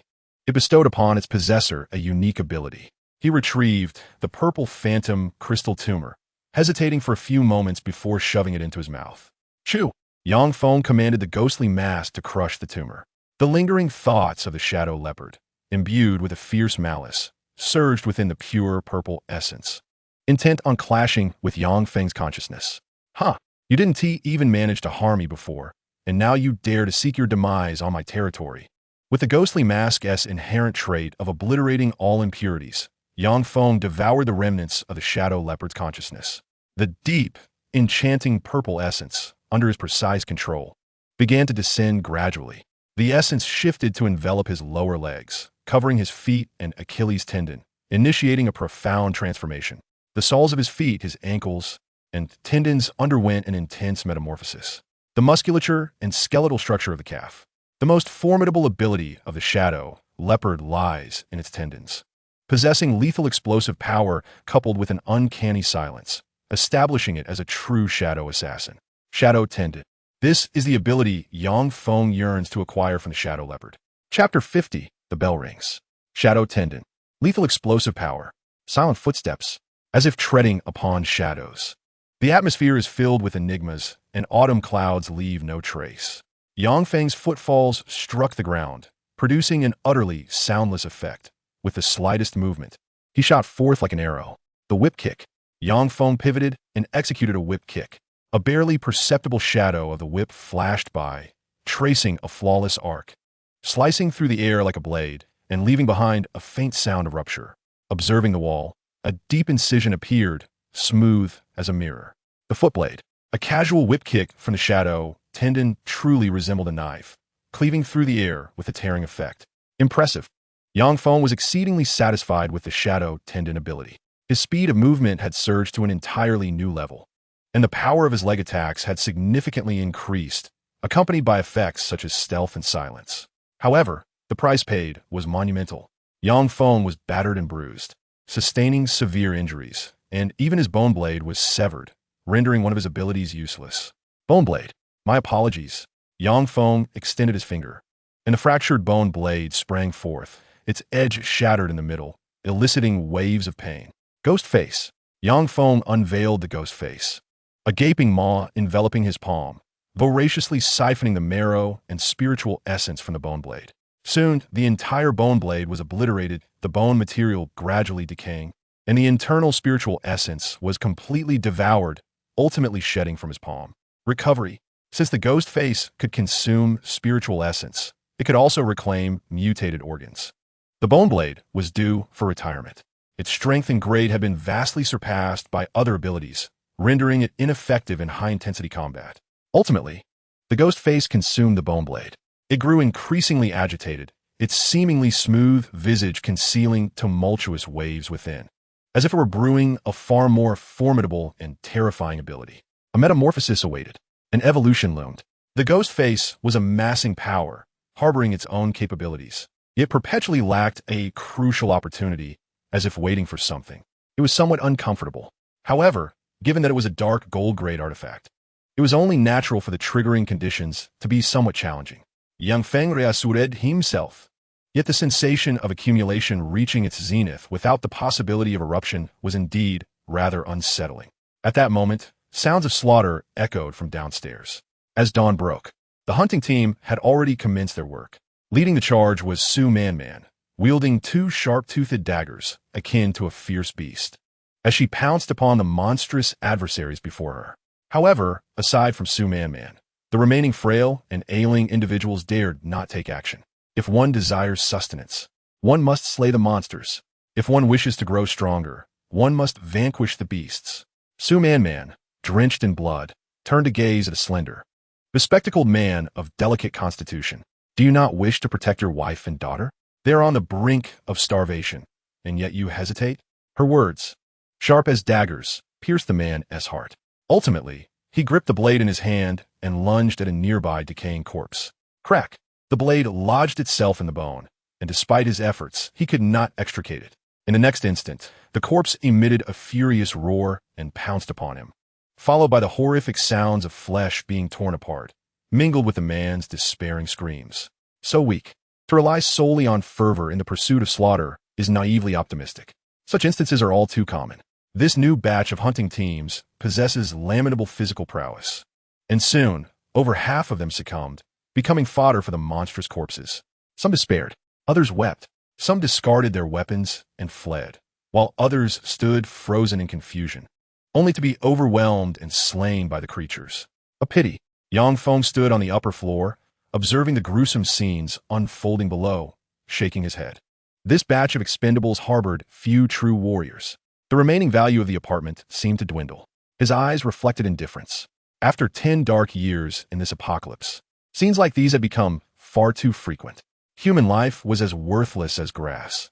The weak were perpetually exploited by the strong. Was Yang Feng not once a mere expendable for others? Jinjiang Manor. Yang Feng recalled that villa district where it seemed many still survived. Perhaps they could be of use. Just then, a bodyguard stationed on the 19th floor rushed down in haste. He clutched a large, blocky mobile phone, reminiscent of a device from 20 years prior. Unmistakably a special satellite phone. Ring, ring. Boss Yang, there's a call coming in. The bodyguard hurriedly dashed into the corridor, presenting the phone before Yang Feng's door. A call? Yang Feng remembered. Montak Yan Feng. The major player he had dispatched previously had mentioned certain conditions. Mercenaries. Mo Jianfeng had claimed to have hired a cadre of professionals. Ruthless individuals among the most formidable elite outlaws. This band of outlaws was tasked with safeguarding Mo Jianfeng and ensuring his safe passage outside the city. According to Mo Jianfeng, the deposit had already been paid. Interesting. Quite intriguing. Yang Feng took the phone and answered, remaining silent as he awaited the other party's words. On the other end, silence reigned. After approximately 10 seconds, the other party finally spoke. We're almost there. Yang Feng's expression subtly shifted. Judging by the accent, the speaker's tone was heavily marked, almost unrecognizable as a citizen of Huagua. Prepare the final payment. A voice on the other end conveyed a hint of menace. Final payment? In the aftermath of the apocalypse, the currency system had utterly collapsed. Money had lost its value. Those small scraps of paper were no better than toilet tissue. Thus, this final payment might not be monetary in nature. It must be of such significance that it would compel mercenaries to risk their lives to enter the city and rescue a prominent figure. All right, come here. I will be waiting for you in apartment 405. Yang Feng pondered deeply. Since they were coming, he would first lure them in. Desperate outlaws, lawless marauders, ruthless mercenaries. These individuals possessed combat capabilities far exceeding those of ordinary people. A wicked smile crept across Yang Feng's face. Since they had arrived, none would leave. They would all stay and work for him. Yang Feng, troubled by insufficient resources, was suddenly graced with a troop of elite fighters, akin to a windfall. Moments latte. Outside the apartment, peculiar sounds indeed reached his ears. Top, top. A semi-automatic rifle fitted with a silencer discharged precisely, taking down several decaying corpses. A group of mercenaries, their bodies smeared in filth, formed a closely knit formation, covering one another as they advanced rapidly. 8 individuals. This squad was not small, comprising a total of 8, each fully armed and carrying a substantial cache of weapons and ammunition. Soon, they encountered the hunting squad. Guns. They have guns. Had help arrived? Were they there to rescue us? The army, it's the army. The residents of the community displayed expressions of exuberance and excitement, rushing towards the mercenaries. Confusion enveloped Su Man as she stood in place, eyeing the mercenaries with suspicion, sensing their intentions were far from benign. She lifted her gaze towards Yang Feng's room, seemingly seeking guidance on what to do. Yang Feng smiled faintly, waving his hand to signal her to leave. Leave? Su Man immediately grasped the implication and instinctively distanced herself from the mercenaries, glancing towards the agitated residents. Kill them all. The mercenary leader issued the command. Top, top. Bullets struck with precision, piercing the heads of the refugees. Just moments ago, filled with joy and anticipation, the refugees now fell to the ground. Confusion and disbelief etched on their faces, their eyes forever closed. Chapter 51. Hey Yinbian. Cold-blooded, brutal, lawless marauders. Kill them all. The mercenaries' orders were straightforward and effective. As they indiscriminately opened fire on the surrounding refugees, they resembled a pack of ravenous wolves, each pair of eyes glinting with a fierce malice, exhibiting no hesitation in slaughtering the helpless, having completely lost all sense of conscience. Among them, one individual, struggling with his limited command of Chinese, issued a warning. He raised his weapon, aimed at the direction where Sumaman was located, and pulled the trigger. Blood erupted. A bullet struck Sumaman's shoulder, eliciting a cold grunt from her as she swiftly darted toward the staircase, disappearing in a series of quick movements. Damn it, the mercenary muttered, cursing in his native language. Move forward, commanded the leader of the mercenaries, signaling for the group to continue. Upon closer inspection, the leader bore a distinctly Chinese visage, characterized by a pair of menacing, slanted eyes, exuding an aura of intimidation. Ding Sha, a former military man, had later ventured abroad for what was termed lucrative business, frequently reappearing along the border of Yinbian and the North Korean territory. He had assembled a cadre of seasoned veterans who had truly seen the horrors of battle, engaging in activities centered around murder and pillaging. Over time, they had grown in strength, even beginning collaborations with notorious figures for Vietnam and Myanmar. Gradually, Ding Sha became a well-known professional within these circles. Room 405. Among others, Ding Sha made a gesture across his throat, perceiving all but the target as superfluous obstacles. Before the apocalypse, he may have exercised restraint, refraining from harming innocents. However, in the aftermath, his brutal nature emerged unmasked, regarding human life as mere chaff, ready to reap with a scythe at any moment. The sound of suppressed gunfire echoed, accompanied by the acrid scent of gunpowder. In the corridor, some unsuspecting refugees turned to see the fully armed mercenaries. Before they could react, bullets had already pierced their skulls. Polished shell casings fell to the ground, producing a crisp clatter. Blood erupted from the bodies of the refugees, who fell heavily to the ground. Huh, they have guns. Someone is shooting. As panic ensued, some scrambled up the stairs, but after only a few steps, they were gunned down.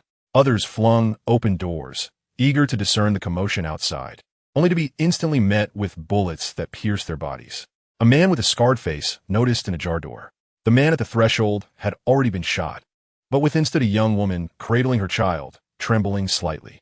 The scarred man's face betrayed little emotion, save for a cruel, bloodthirsty smile as he entered the room, brandishing a serrated dagger. The blade plunged into the woman's body multiple times, and she slowly collapsed into a pool of blood.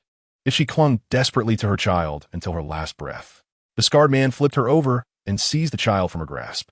Mere seconds later, the scarred man wiped the blood from his cheek and stepped out of the room, matching the pace of the group.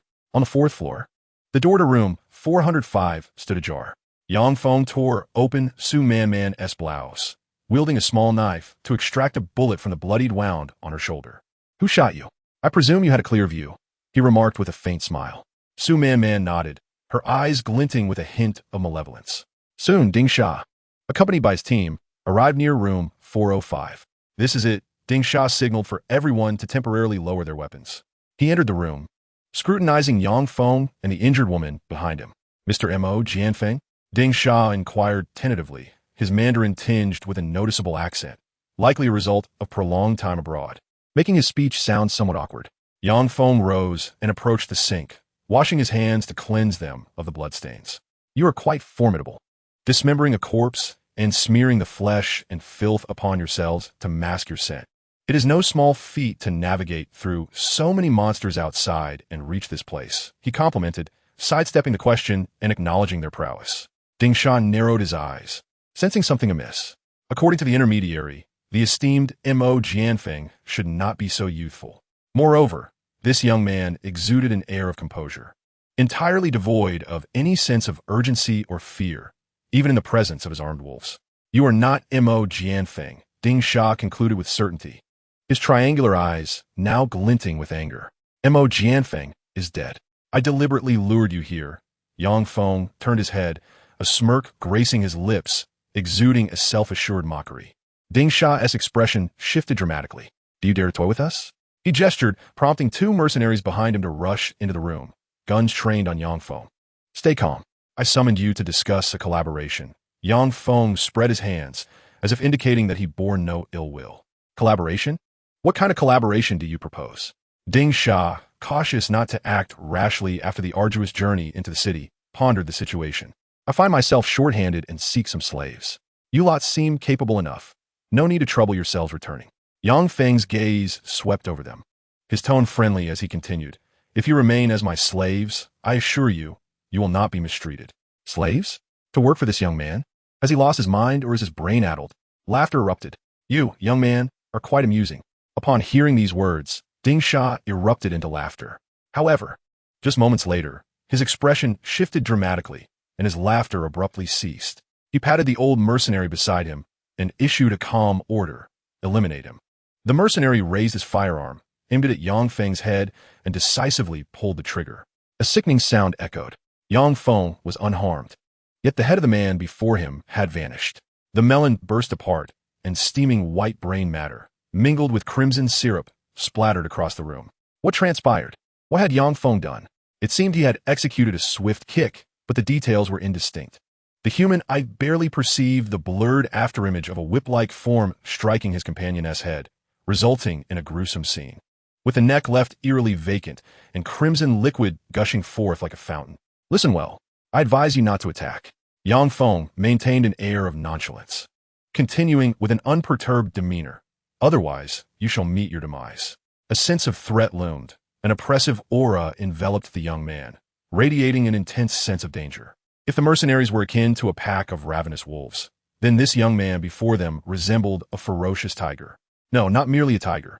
One might say he was a vile dragon. Chapter 52, a colossal waste of resources. Instant kill. Yang Feng had dispatched one individual with remarkable swiftness. A brutal and menacing aura emanated from him, akin to a dragon, instilling such fear that none dared to look up. I advise you not to attack. With a faint smile, Yang Feng ambled forward, audaciously approaching the remaining 7 mercenaries, who formed a semicircle to encircle him. Such foolishness. He willingly entered their encirclement? So brazen, so arrogant. Yet, even surrounded, Yang Feng bore no trace of anxiety. The mocking grin on his face seemed to anticipate something. In contrast, the mercenaries felt an overwhelming weight. Beads of cold sweat trickling down their temples, their once resolute faces now wavering. What is this? Are you sweating? Shall we converse now? Yang Feng es fearless. Indifferent remarks dripped with scorn. Trembling, Ding Sha was nearly shaking with rage. He was a formidable figure in the underworld, having faced countless storms, yet here he was, toyed with by this young upstart. Nevertheless, Ding Sha dared not act recklessly. The recent events were too bizarre. A companion's head had been shattered in an instant, and none could discern how it had occurred. Exchanging glances, Ding Sha signaled to the scarred man beside him. He then turned to the other old mercenaries and, with a fierce glare, bellowed, "Restrain him." Suddenly, a lone individual raised his firearm, aiming it at Yang Feng. Meanwhile, 2 others brandished daggers, flanking him from either side for a surprise assault. Such audacity! Yang Feng's gaze hardened as he unleashed a powerful front kick towards the gunman. With a resounding thud, his foot connected, shattering through the man's chest. The rib cage caved in, accompanied by a cacophony of shattering ceramic, as even the spine splintered. In an instant, the man's body crumpled like a broken doll, crashing against the wall with enough force to leave an indentation in the shape of a human figure. At that very moment, Yang Feng's hands deftly intercepted the daggers aimed at him from both sides. As an evolved being with significantly enhanced physical capabilities, the speed of an ordinary person appeared to him as sluggish as that of a tortoise. With a swift motion, he seized the wrists of both assailants, his formidable strength forcing their daggers to plunge into each other's throats. A gory spray of crimson erupted, staining the corridor in a deep red. In a heartbeat, Yang Feng had dispatched all 3 adversaries. "Don't move. If you do, I'll kill this woman." A menacing voice echoed from within the room, revealing a scarred man who had taken Su Man hostage. One arm was wrapped tightly around her waist, while the other brandished a dagger against her throat, turning her into a bargaining chip. So that was the purpose of the trio's assault, merely a diversion to occupy Yang Feng. Ding Sha's true objective lay with Su Man in the room. A clever strategy indeed, temporarily stalling me while seizing a hostage for leverage. Unfortunately for the ones tasked with holding me back, the price they paid was their lives. Yang Feng sighed, shaking his head. With the elimination of these 3, half of the entire squad had already been decimated. Ding Sha's expression shifted, betraying a hint of dread and fear. He had never anticipated that his elite subordinates would fall so easily. However, he was fortunate to have secured the hostage. "If you wish for her to live, it would be prudent to heed our commands," Ding Sha threatened, though the firmness in his tone had waned. Yang Feng shrugged, seemingly indifferent to Su Man's fate, and replied coolly, "If you wish to kill her, feel free." What? Is this a deliberate performance? Ding Sha found it difficult to discern the true intentions of the man before him. Did the woman truly hold no significance, or was this a ruse? Just a reminder, that woman is quite formidable, Yang Feng remarked with interest, casting a glance towards the room while subtly signaling to Su Man. What? Ding Sha's heart sank. Suddenly, Su Man sprang into action, seizing the scarred man's wrist with astonishing strength.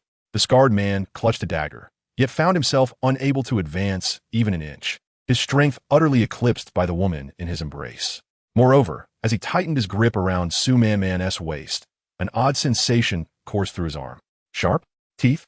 A gaping maw of horror revealed itself from the center of Su Man Man's abdomen. The great maw of greed. Snap! The great maw of greed viciously clamped down on the scarred man's arm, its jagged, rotating teeth shredding flesh and sinew, mercilessly pulling inward. Aya! The scarred man screamed in agony, losing the composure he once maintained during his murderous pursuits. Creak, creak, creak. The great maw tightened its grip, gradually engulfing the scarred man's entire body, torrents of crimson liquid erupting forth like a fountain. Terrifying. The scene was nothing short of horrifying. A living man, screaming, vanished into the abyss of Su Man Man's belly, the visual shock absolutely staggering. He is the one who shot at me. Su Man let out a satisfied burp, signifying her vengeance fulfilled. Did you think the scarred man had set his sights on Su Man? No. The vengeful, darkened Su Man had been fixated on him all along. 5 individuals. Such a waste. I should have been more restrained. Yang Feng surveyed the carnage strewn across the ground, having nearly annihilated the entire squad with minimal effort. This was a colossal waste of resources. He had initially hoped to capture additional slaves, but now that plan lay in ruins. Wait, we can negotiate. We have matters to discuss. Ding Sha's expression transformed entirely. Once a bloodthirsty, indifferent wolf, he now found himself fleeing in desperation before an even more terrifying beast. Oh, has the desire to negotiate finally arisen? Yang Feng clapped his hands, delight illuminating his face like a child, and then gestured invitingly. Please come in. Yang Feng ushered the remaining 3 individuals into his room, 405. It's a bit messy in here. Feel free to sit. He stepped over the headless corpse at his feet and entered the room, tearing open some exquisitely packaged snacks. He appeared as a genuinely hospitable new friend, yet the memory of his recent brutal slaughter sent chills down the spine. Allow me to introduce myself. I am Yang Feng, soon to be your master. With a gentle smile revealing a row of pristine teeth, he courteously continued. Now, the 3 of you, please introduce yourselves briefly. I am Ding Sha. I had a troubled past in Yanbian. Ding Sha suppressed his terror as he laid bare his circumstances. I am Su Qing. I was once a killer in North Korea, spent several years in prison, and later Ding Sha extricated me, and I have since been with him. Another individual named Su Qing spoke, revealing a similarly tumultuous history. I am known as Long Air, the assassin, the most taciturn among us. Hailing from the land of you, he appears to be in his 40s. With the ravages of time etched upon his face, his slightly murky gaze devoid of emotion. This individual, named Long Air, possesses a certain uniqueness. Yang Feng immediately sensed that Long Air was the strongest among them. He had truly witnessed bloodshed, fought on the battlefield, and taken lives, quite a number, to the point of numbing indifference. I once aided their village. Over a decade ago, during a famine, I donated significant funds and supplies, and Long Air has thus been repaying his debt of gratitude by my side. Ding Sha elucidated the silence of Long Air, explaining why such a formidable figure would willingly serve him. Excellent. Everyone has come to understand one another. Yang Feng nodded in satisfaction, then turned his gaze toward Ding Sha. First, you must transfer Long Air to me. He appears to be quite loyal to you, and I desire the same level of regard. Chapitre 53, Long Air. Transfer. What sort of phrase is this? Yang Feng smiled at Ding Sha, awaiting his next move. An invisible pressure weighed heavily upon Ding Sha, as if someone were firmly pressing down on his head. Once, Ding Sha had been a force to be reckoned with, commanding respect among various underworld leaders. Now he cowered, tail between his legs, unable to utter a single dissenting word. Long Air, do you remember? I saved your village years ago. Ding Sha clenched his fists, yet felt compelled to continue. You once said that your life was entrusted to me. Now I am relinquishing your life to him. You have no objections, I presume? Ding Sha gestured toward Yang Feng, an overwhelming sense of humiliation surging within him, his knuckles cracking under strain. Long Air remained seated on the sofa, his weary, clouded eyes glancing at Ding Sha before turning back to Yang Feng, ultimately nodding slowly. Numb. Long Air seemed more like an object, easily replaceable by a new master. The land of you, a place of turmoil, warlords vying for control, and utter chaos. During the famine, the warlords showed no regard for the plight of the people, allowing the common folk to perish. A veritable hell on earth. Roots and grass became precious commodities.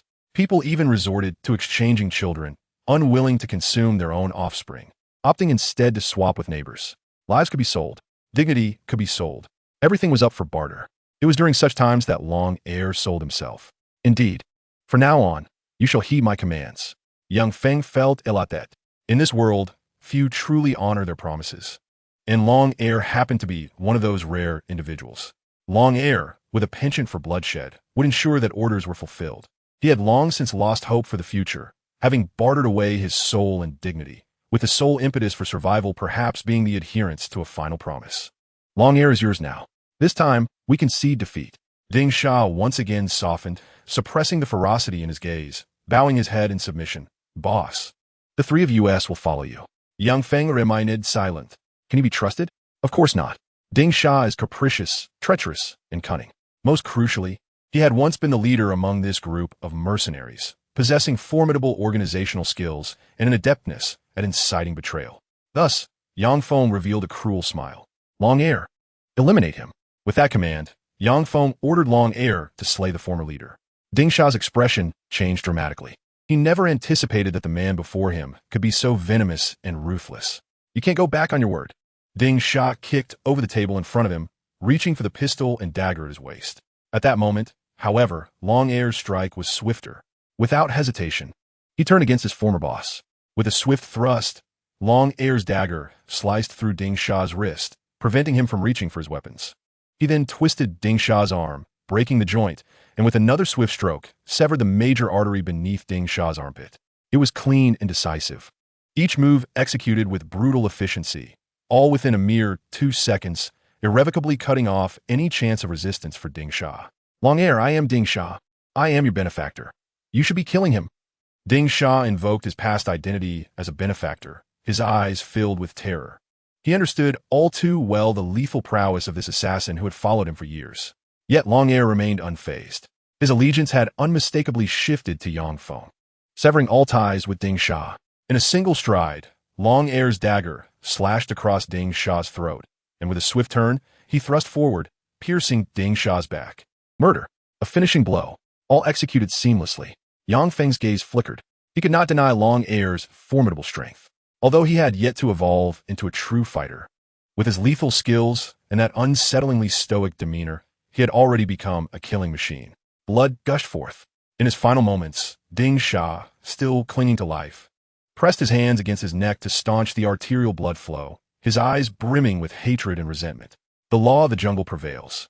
This, too, must be your principle for survival. Yang Feng approached Ding Sha, looking down upon him with keen interest, adding a few more words.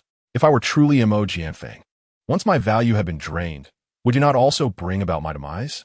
After Yang Feng uttered these words, Ding Sha's eyes flickered, clearly indicating that he had struck a chord with his unspoken thoughts. Indeed, the apocalypse had commenced. Wealth, power, and reputation had all become mere refuse to be discarded. Ding Sha had originally planned to eliminate the formidable boss, Missouri Jianfeng, once he had secured sufficient benefits. However, his misfortune led him to cross paths with Yang Feng, a harbinger of death. Gulping, Ding Sha expelled more crimson fluid, his trembling hands slowly relinquishing their hold on the wound. His gaze gradually lost focus, devoid of life, ultimately transforming him into a lifeless corpse, a once great tyrant. Thus, Ding Sha met his inexplicable demise within a dilapidated apartment. Turning around, Yang Feng addressed the other individual in the room. It is now your turn, Su Qing. He was remarkably fortunate. Among the 8 members of the mercenary group, only he and Long Air remained alive. Boss, I'm merely a henchman, just following Ding Sha. Su Qing quivered, the realization that all his comrades, including the ace Long Air, had perished weighed heavily upon him. Would he meet the same fate? Would he too be slaughtered like a mere dog? Do not be anxious. I shall pose a question first. You must be aware of the final payment that Ding Sha mentioned, correct? Yang Feng returned to his seat, nonchalantly tearing open several snack packages, and casually inquired. The final payment. Ding Sha had an agreement with Mo Jianfeng. If he were rescued, the payment would be rendered. This so-called final payment was undoubtedly more complex than mere currency. Otherwise, the mercenaries would not have risked their lives to infiltrate the city. As his words faded, Su Man sauntered in, a seductive smile gracing her lips as she settled beside Su Qing. Suddenly, a massive gash opened in her abdomen, revealing a terrifying maw reminiscent of a lamprey, instilling dread in those nearby. These are moles, Su Qing blurted out. As a core member of the mercenary group, he was well acquainted with the complete intelligence of the mission. These items could fabricate firearms. Mo Jianfeng was involved in smuggling, concealing them within various containers to supply foreign crime lords with weaponry. Su Qing dared not withhold any information, laying bare the entire sequence of events. Ah, I see. In Huagua, firearms were prohibited.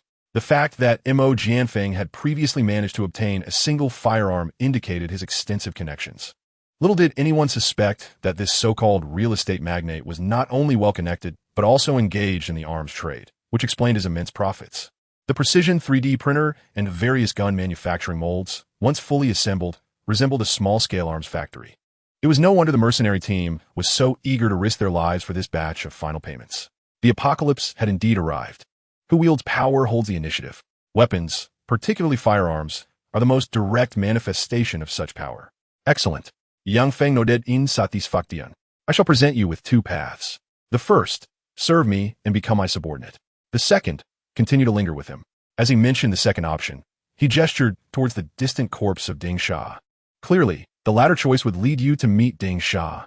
Without a moment's hesitation, Su Qing knelt on the ground. I will work for you, boss. I will work for you. Chapter 54. None other than mastery through practice. On the 19th floor, the room was turned upside down in a meticulous search. A dozen strong men nearly ransacked the office of the esteemed Mo Jianfeng. No paper document or notebook was overlooked. Leaning against the doorframe, Yang Feng perused a stack of papers, but regrettably found no clues. A small arms factory. According to Su Qing, there existed a set of tools capable of manufacturing firearms. Known only to Mo Jianfeng. Business contracts and company reports proved to be of little use.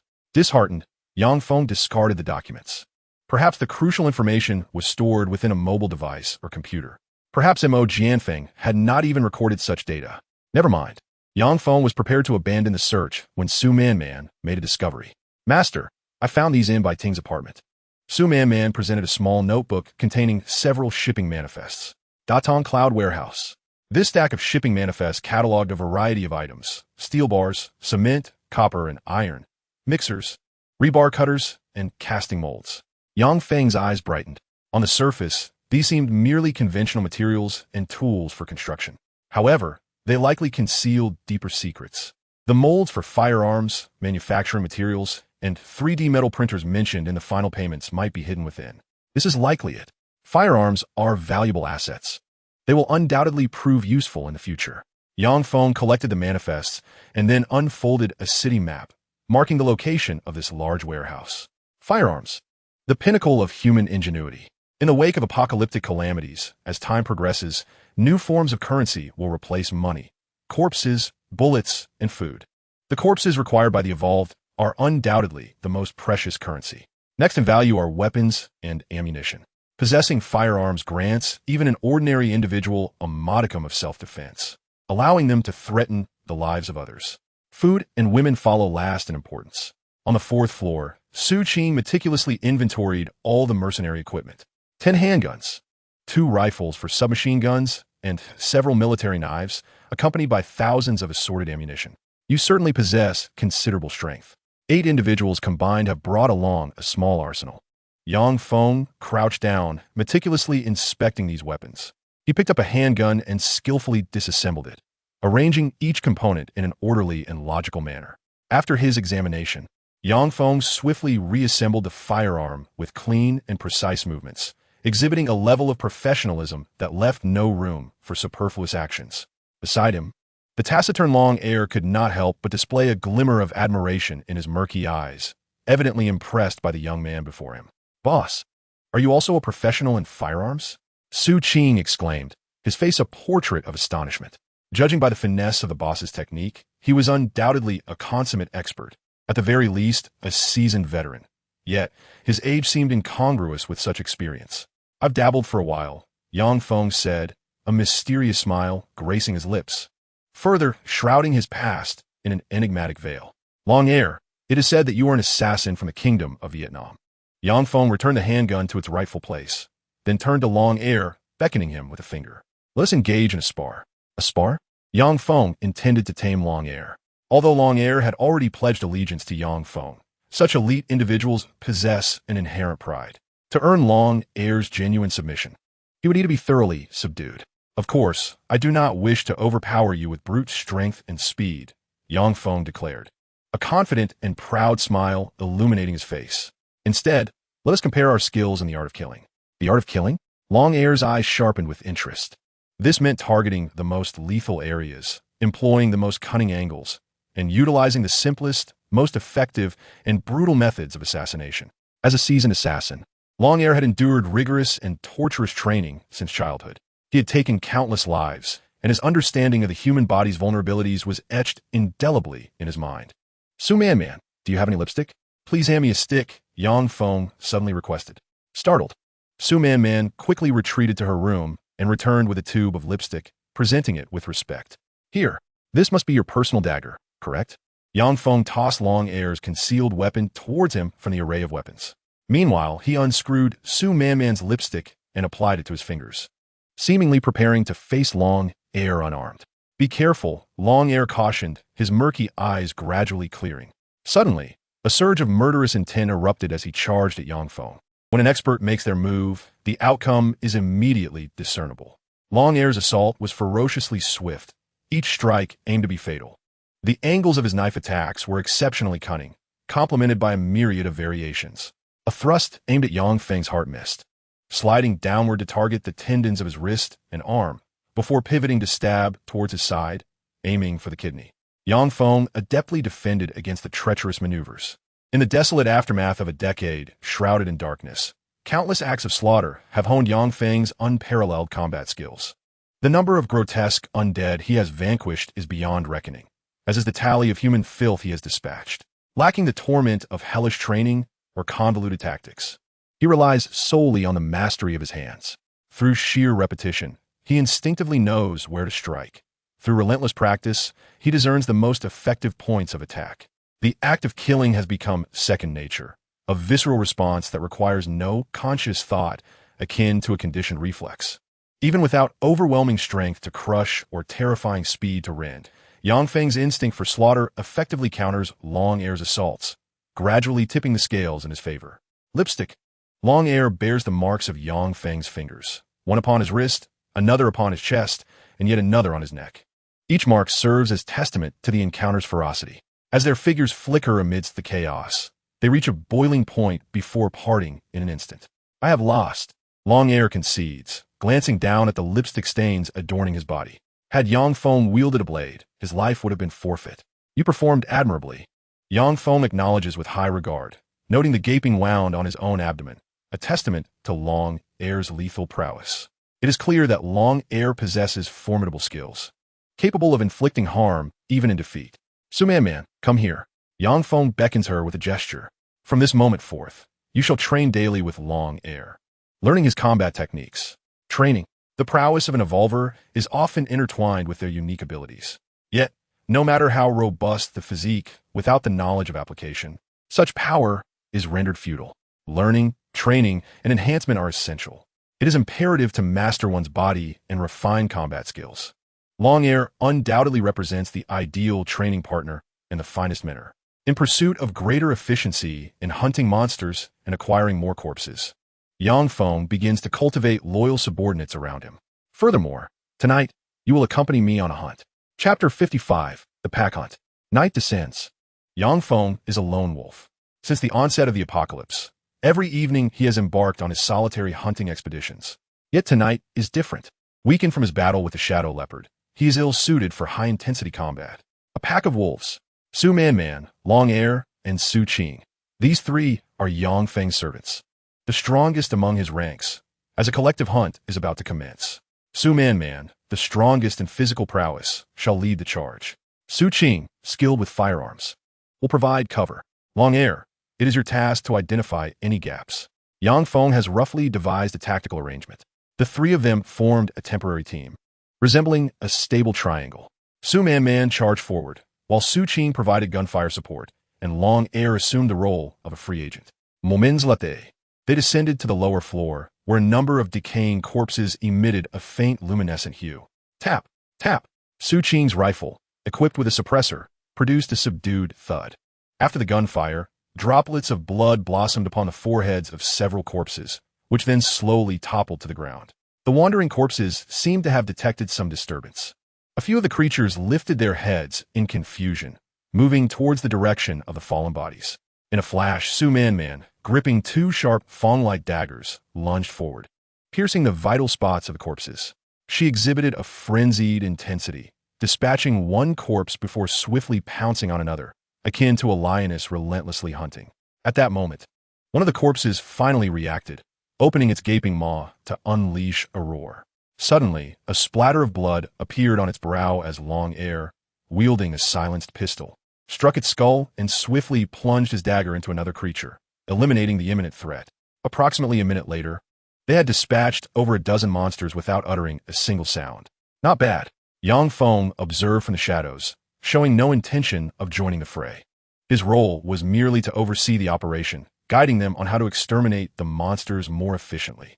Su-Man, do not let your enthusiasm lead to attracting more monsters. It will complicate matters further. He then turned to Su Qing, instructing, focus on eliminating the monsters surrounding Su-Man. Avoid spreading your attacks too thin. As for Long Air, Yang Feng had no criticisms. He was performing admirably. The hunting continued. The team's pace quickened, their collaboration growing more seamless. Their respective shortcomings were gradually mitigated by one another. Indeed, the efficiency of their hunt for low-level corpses was commendable. Yang Feng silently approved as the monsters surrounding the apartment were swiftly eradicated. Harvest time. In 2.5 hours, they had slain over 300 monsters across several alleys and nearby shops. The probability of encountering corpulent tumors was roughly 1 in 10. Soon, over 30 tumors filled a small vial, a substantial fortune. Their efficiency in obtaining these tumors even surpassed that of the lone wolf, Yang Feng. Excellent. It appeared that 30 was not the limit. Further extraction was necessary. Moreover, these low-level corpses posed little challenge for them. A notion sparked in Yang Feng's mind. Weapons. Yang Feng brandished a firearm devoid of silencer. Bang, bang, bang, bang. He relentlessly pulled the trigger, the gunfire reverberating through the stillness of the neighborhood. In the apocalyptic realm, there exists a saying, the sound of gunfire equates to untold riches. The crack of the gun would attract a multitude of monsters, necessitating the expenditure of greater ammunition to fend off the ceaseless tide of the undead, hence the adage regarding wealth. Gnarled howls echoed ominously, growing increasingly dense. From all directions, a horde of monsters emerged, with even a portion of the rampaging undead on the main road drawn to the cacophony. It was a dire situation. A veritable swarm of hundreds of decaying corpses breached the apartment's barricades, clawing and rushing toward the group. Among them were particularly notable types, the runners, a low-tier variant of emerald-grade monstrosities, adept at swift movement and proficient in lurking within the shadows, and the giant corpses, towering over 2 meters, their bodies grotesquely muscular. Impervious to ordinary weaponry, the undead surged forth. The trio found themselves increasingly encircled by the relentless tide, and the situation grew perilous. Hat. Su Qing comenced a rapid barrage, bullets shattering one skull after another. Su-Man, undeterred, tore into the fray, a gaping maw splitting her abdomen, wielding twin daggers as she roared and engaged in fierce combat. Long Air, retreating while fighting, employed various combat techniques, dispatching the approaching corpses with lethal precision, though the weight of the situation bore down upon him. Bang! A resounding crash sent Su-Man flying several meters, only to be followed by a runner, leaving its mark upon her. Where was the coordination? Where was their synergy? Yang Feng, nearby, incited. With so many monsters, are we to fight amongst ourselves? Reposition. Maintain formation. No longer reckless, Su-Man swiftly returned to her defensive stance. Holding the front line, Long Air, relieved of some pressure, stood beside her, systematically eliminating the advancing creatures. Variance. Su Qing shouted in panic, shifting his aim skyward as droplets of blood erupted from a runner. Seizing the moment of vulnerability, Su-Man lunged, grasping the creature by its midsection. The horrendous sound of crunching echoed as she devoured the monstrosity alive. They had stabilized. The trio formed a steadfast formation, successfully resisting the encroaching horde from all sides. Yet, this trial was merely the beginning. A colossal figure gradually emerged. A sphere? It was an enormous orb. It stands at an impressive height of 3 layers. Its form elegantly unfurling in an elliptical shape, with a maximum diameter exceeding 10 meters. Countless limbs thrash from within the sphere, while innumerable thighs struggle against its confines.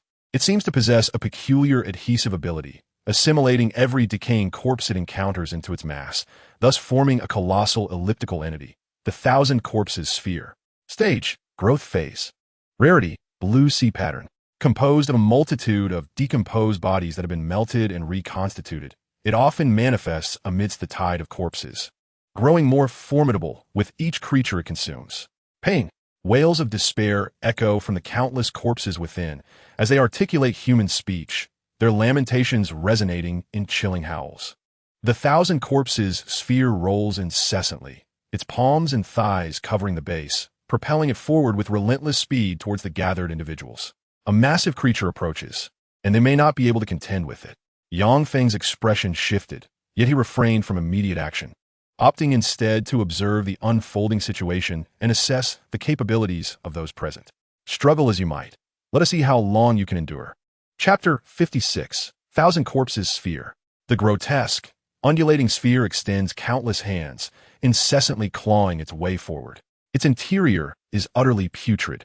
Flesh and blood congeal together like a grotesque amalgamation, forming enormous cyst-like tumors.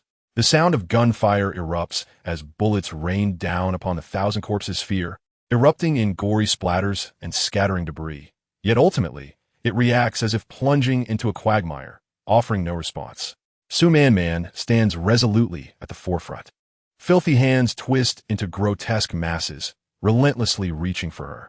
Sharp, dagger-like teeth flail wildly, severed hands raining down like a torrential downpour, accompanied by a deluge of vile sludge.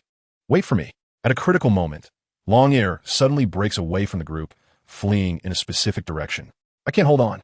Tsunamis, drenched in blood, is on the brink of being overwhelmed by the countless filthy hands that threaten to engulf her, dragging her into the immense mass of flesh. Enough! With a fierce roar, Tsunamis' abdomen, which resembles a gaping maw, joins in the cacophony of rage. It actively swallows the encroaching mass, functioning like a meat grinder, its sharp teeth whirring to shred the advancing hands to pieces. At this juncture, Long Air finally makes his appearance. He clutches 2 gas canisters, evidently procured from the little fat, spicy hot pot. A glimmer of murderous intent flickers in his murky gaze as he hurls one canister towards the direction of the Thousand Corpses Sphere. Boom! A gunshot rings out. As the gas canister lands near the sphere, Long Air pulls the trigger to detonate it. The explosion is cataclysmic. The gas canister produces a violent blast, shattering the surface of the Thousand Corpses Sphere, and the acrid scent of charred flesh fills the air. This strike has dealt a devastating blow to the Thousand Corpses Sphere. Its body was severely damaged, a gaping wound spewing forth a torrent of filthy plasma, mingled with viscous fluids of various shapes.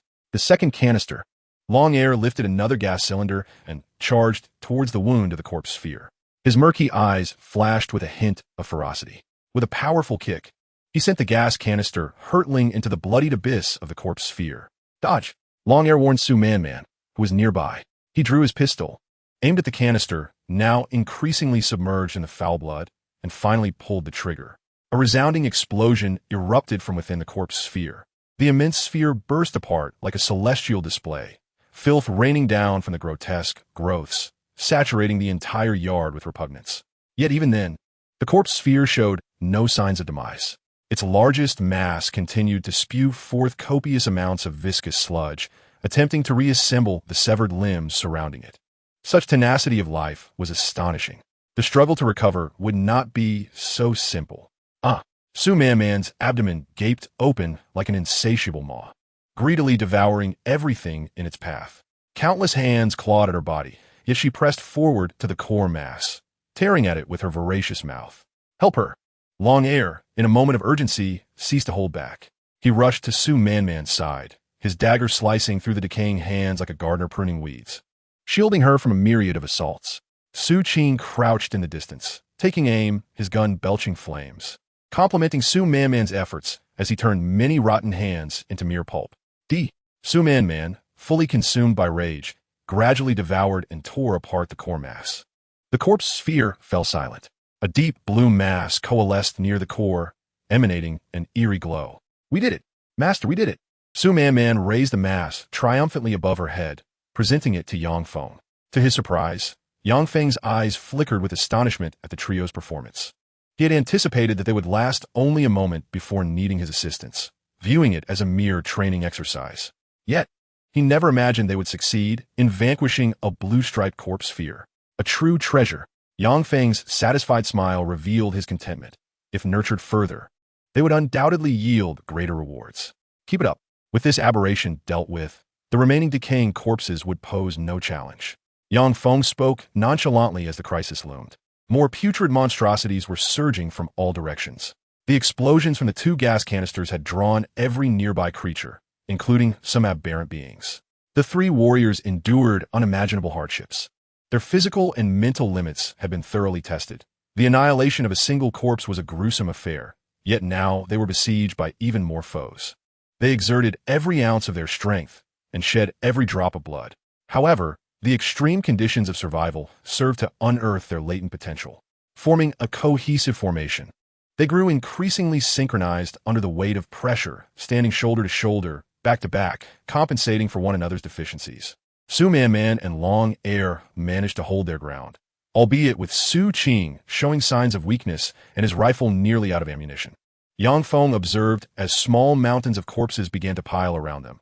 Hundreds of decayed monsters had fallen to their might, along with several lower-tier aberrations that had also been vanquished. They were nearing their limits, their expressions dazed, bodily functions significantly impaired, and an increasing number of wounds marred their forms. A little assistance was in order. Emerging from shadows, Yang Feng unleashed the might of his shadowy tendons. Powerful, lethal, and silent, his calves erupted with terrifying force, propelling him forward like an arrow, leaving behind a series of afterimages. A sweeping kick struck the first corpse, cleaving it in 2 in an instant. As his leg connected with the second, the sound of shattering porcelain echoed from within, transforming it into explosive shrapnel. The 3rd, 4th, and 5th corpses met similar fates, obliterated and reduced to mere fragments upon impact. With a visceral churn in his stomach, Yang Feng expelled a torrent of corrosive acid, raining down upon the horde of monsters, creating a sizzling cacophony. In a single strike, nearly 100 corpses were dissolved into a putrid sludge. The sheer terror of his violet crystal-grade abilities manifested in the annihilation of swathes of adversaries. A grin revealing a set of pristine teeth emerged as he plunged further into the fray, reveling in the carnage. Although he bore serious injuries and was temporarily unable to engage in high-intensity combat, this level of exertion was merely a warm-up for him. As dawn broke, the courtyard of the apartment was littered with the remnants of corpses. The battle of the previous night had claimed at least 1,000 decayed beings, along with numerous lower-tier aberrations. Luck was on their side. The tide of corpses on the main road had diverted only a small contingent, or else they would have had to flee. Yang Feng stood amidst the carnage, glancing back at his utterly exhausted companions. No time to rest. Now is the moment for reaping the rewards. Chapter 57. The Six-Eyed Phantom's Upgrade. The moment of harvest had arrived, marking the richest bounty since the outbreak of the apocalypse. In the inner courtyard of the apartment, the ground was strewn with corpses, nearly forming small hills. Su Man, Long Air, and Su Qing resembled farmers harvesting wheat as they skillfully severed the dead body's cranial nerve, extracting the most precious of its tumors. 1 C-pattern tumor, 8 jade tumors, and 137 ordinary tumors. The total yield of tumors reached an astonishing magnitude. A slight squeeze yielded further rewards. Excellent. Yang Feng cast a glance at the exhausted group, bestowing them with a satisfied commendation. At that moment, a thunderous roar erupted from the sky. The group instinctively looked up, only to discover 3 armed helicopters advancing in unison toward the particular direction. The military? Yang Feng furrowed his brow. He recalled that approximately half a month after the catastrophe began, the military had stormed the city, initiating several rescue operations. Unfortunately, most of these efforts ended in failure. Master, is it the military's rescue? Su Man exclaimed, her expression ignited with excitement. Anyone trapped within the city yearned for the military's assistance, longing for the protection of a formidable authority.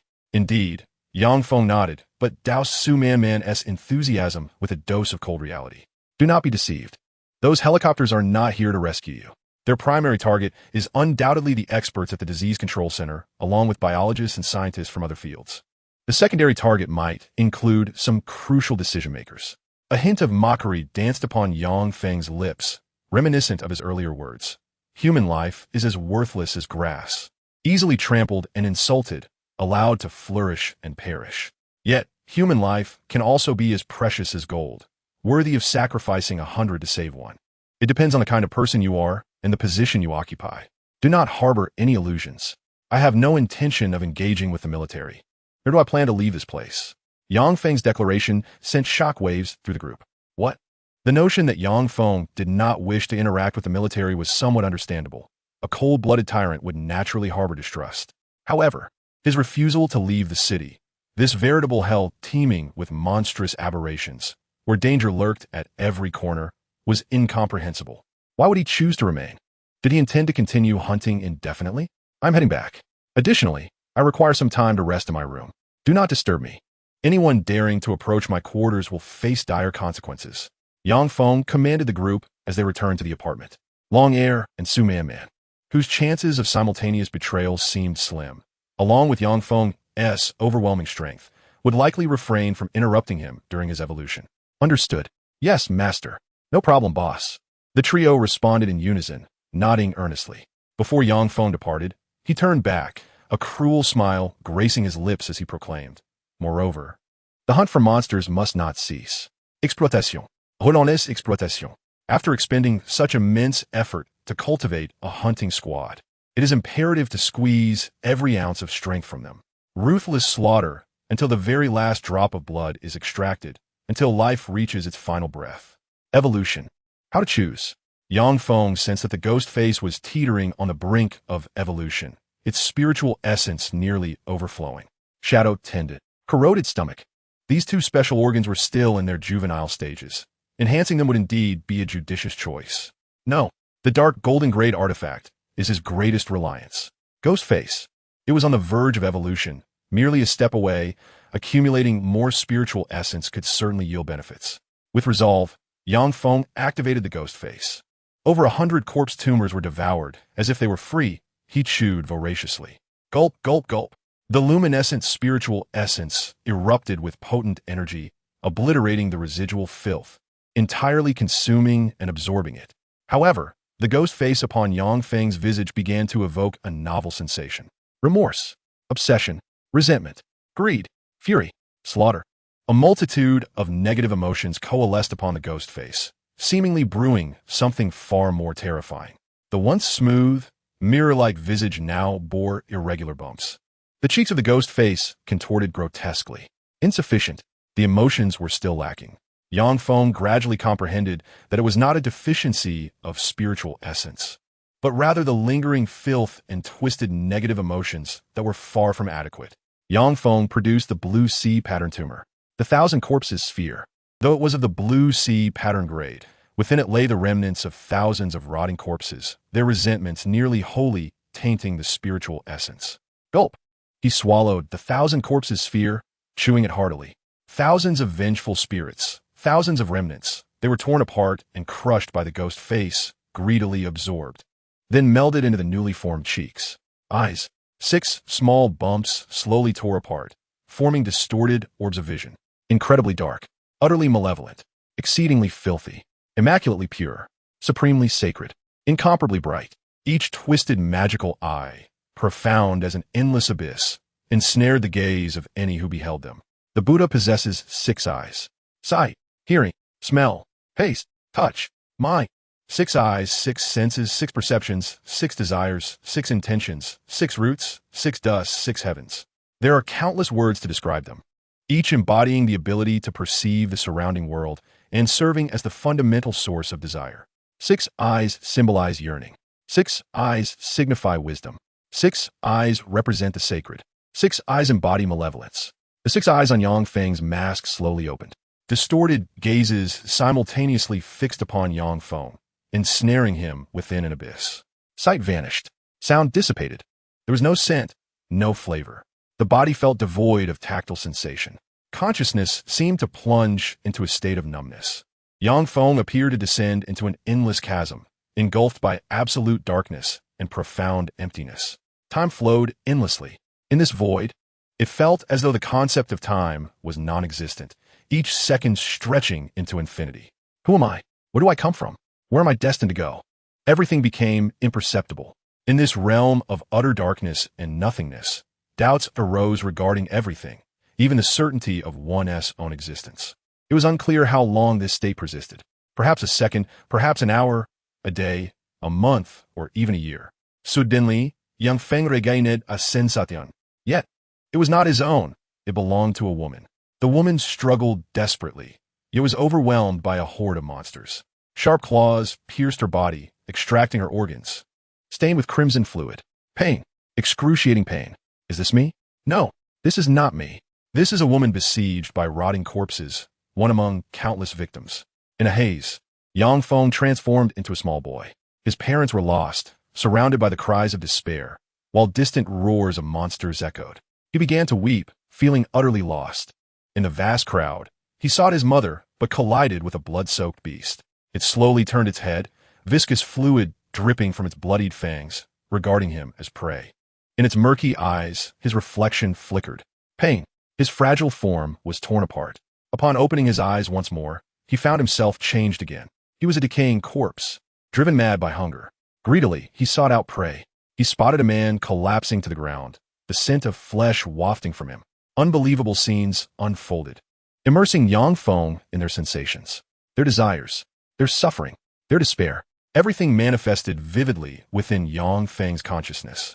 The ghostly mask has continuously consumed a multitude of souls, devouring the remnants of their essence. The remnants of gravel did not simply vanish. Instead, they transformed into countless agonizing memories that assailed Yang Feng's consciousness. Chapter 58. 1,000 faces, 6 eyes piercing through. The anguish and despair of an individual are sufficient to drive one to the brink of collapse. Lingxi. The death of 1,000 cuts. Negative emotions act like delicate little blades, slowly slicing into one's flesh.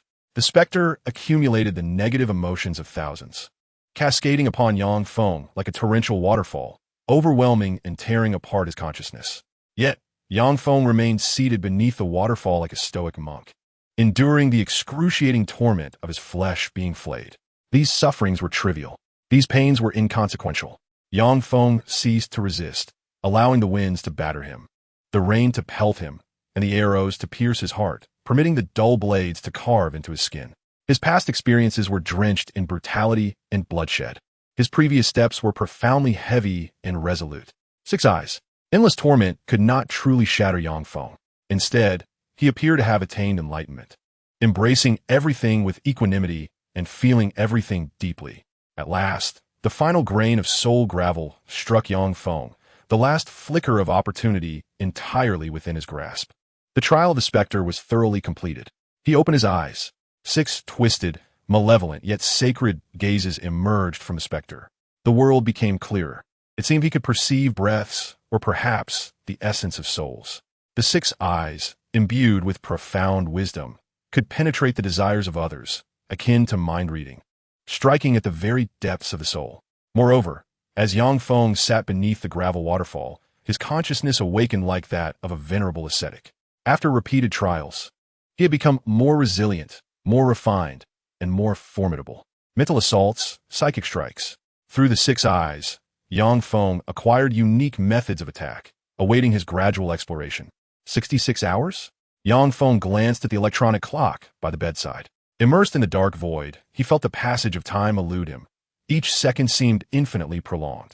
Upon awakening, he experienced a sensation akin to transcending time, as if he had slumbered in a dream that spanned eons. It was daytime now. From a distance down the corridor, the sounds of combat echoed. Su Man and Long Air, both wielding daggers, engaged in a fierce sparring match. The glint of blades flashed. Although Su Man remained at a disadvantage, she managed to exchange blows with Long Air on several occasions. In just a few days, her combat skills soared as if propelled by a rocket. Practical experience is the best teacher. With Long Air as her sparring partner and a multitude of decaying monsters as targets for experimentation, her growth was naturally immense. The fervor burned like a blazing flame. After Yang Feng acquired the 6 eyes, he could perceive the essence and aura even without activating the ghost face. Su maman radiated a ferventeat. Her inner flame burning with a wild intensity, akin to a fireball poised to explode at any moment. In stark contrast, she was as cold as snow. Yang Feng turned his gaze towards Long Air, whose aura was distinctly different. Long Air emanated a chill, his demeanor calm, cautious, and meticulous. His numbness and coldness rendered him akin to a stagnant pool of water.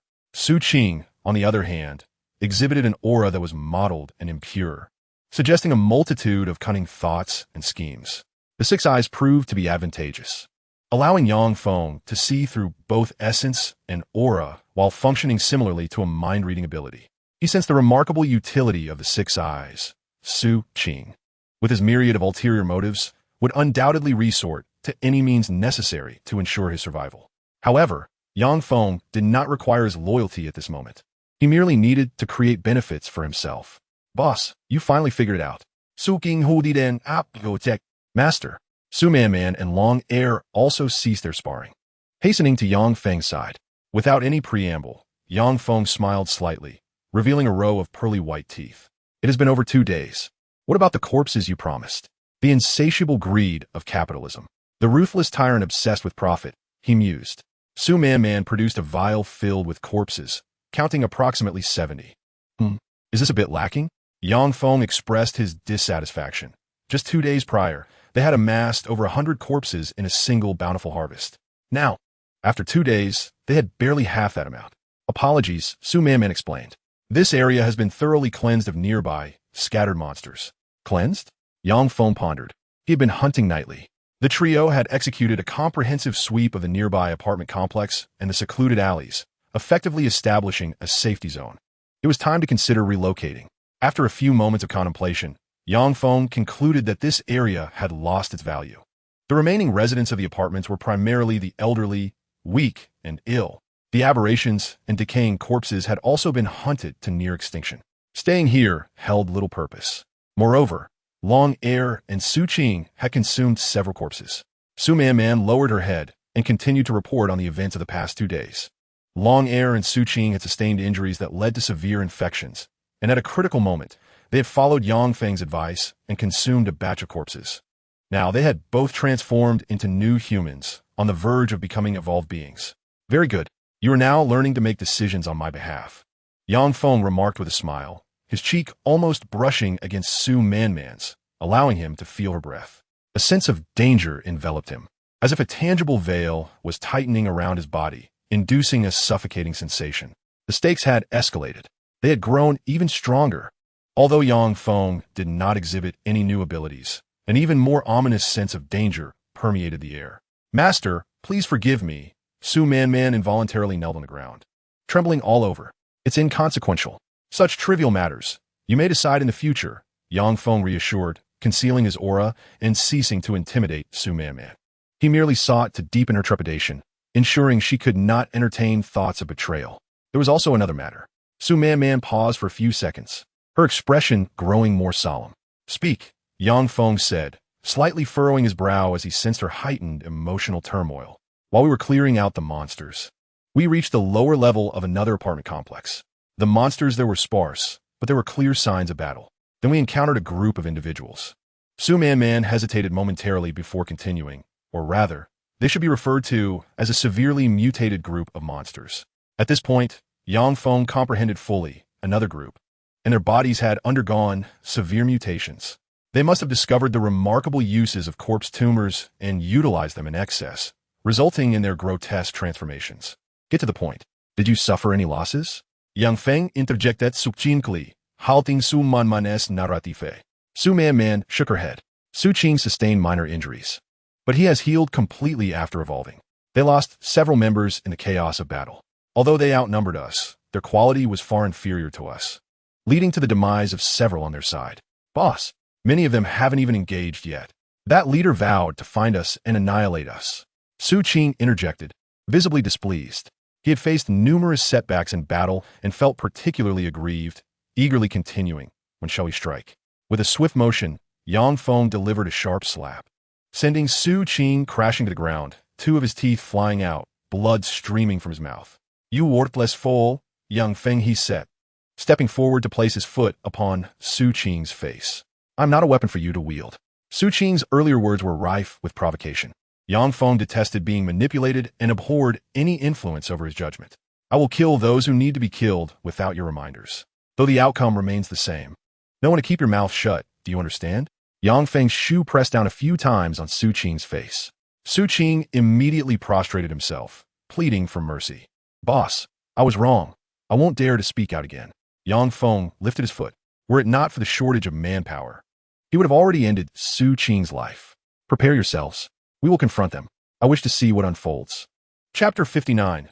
Ghostface Six-Eyed Thoughtblade. On the 10th day of the apocalypse, the weather was bright and clear. Yang Feng's ghost face had just ascended, and he was in splendid spirits. The monsters surrounding the apartment had been largely exterminated, with only a few stray corpses occasionally wandering into the courtyard. The master was in the building ahead. Su Man led the way, while across the street stood a similar apartment building, the site of their encounters with other evolvers. The atmosphere was tranquil. Beneath the building, the ground bore the stains of foul blood and numerous remnants of battles fought. It was evident that another group had engaged in similar endeavors, hunting and clearing a significant number of decayed corpses. 10 days into the end of the world, their ability to discover methods of evolution was indeed a testament to their quick response. Yang Feng surveyed the traces of combat, the cracked walls and the fine fissures in the ground, evidence of a force beyond that of ordinary humans. Let us not rush into action. I find them quite intriguing, Yang Feng advised, perceiving no threat from the others. Since the onset of the apocalypse, he had grown stronger each day, pushing past his limits, with his powers becoming increasingly formidable. The deep iron fiber was unparalleled in strength, yet it was currently his weakest ability. The two potent organs, corroded stomach and shadow Achilles, both of the purple crystal grade, were legendary artifacts highly coveted by evolvers. Not to mention that Yang Feng possessed the dark gold artifact level, Ghost Face. Yes, Su Man, Long Air, and Su Qing followed closely behind, becoming his most loyal servants and guardians. Upon entering the building, they found the front door unexpectedly unlocked. Yet the corridor was obstructed by debris, merely 2 meters high, meant to deter the lowest tier of corpses. There were people behind it, even without unleashing the ghost face. Yang Feng's keen perception allowed him to sense the presence of guards beyond the barriers. With a gentle leap, he scaled the 2-meter-high obstruction and landed silently, while the 2 guards nearby leaned against the wall, oblivious to his presence. These guards were slightly more robust than ordinary humans. One had a machete beside him, while the other wielded a sharpened steel rod, completely unaware of the impending danger. Is your leader present? Yang Feng inquired casually. The sudden voice startled the guards, their faces displaying astonishment as they turned to Yang Feng. The one holding the sharpened steel rod instinctively lunged forward, aiming for Yang Feng's chest. With a swift motion, Yang Feng seized the rod, countering with a thrust that pierced the guard's throat. A gurgling sound escaped as hot crimson liquid surged forth, and in his final moments, the guard's terrified eyes widened, unable to comprehend what had transpired. An intruder, an enemy, has invaded. Another guard was paralyzed with fear, his voice trembling as he turned to flee. In an instant, a massive hand grasped his neck, and with a gentle squeeze, a sound of cracking bones echoed, his head tilting awkwardly as he collapsed to the ground. Su Man and her companions swiftly leaped over the obstacles, joining Yang Feng's side. Su Man gazed at the 2 guards lying in a pool of blood, her eyes then casting a peculiar glance at Yang Feng. Is this what they mean by not rushing into action? He had eliminated the enemy guards without hesitation. Killing seemed as effortless to him as indulging in a meal, devoid of any psychological burden, cold-hearted and ruthless, akin to a tyrant. I'm not interested in these 2, Yang Feng remarked, seemingly sensing Su Man's gaze.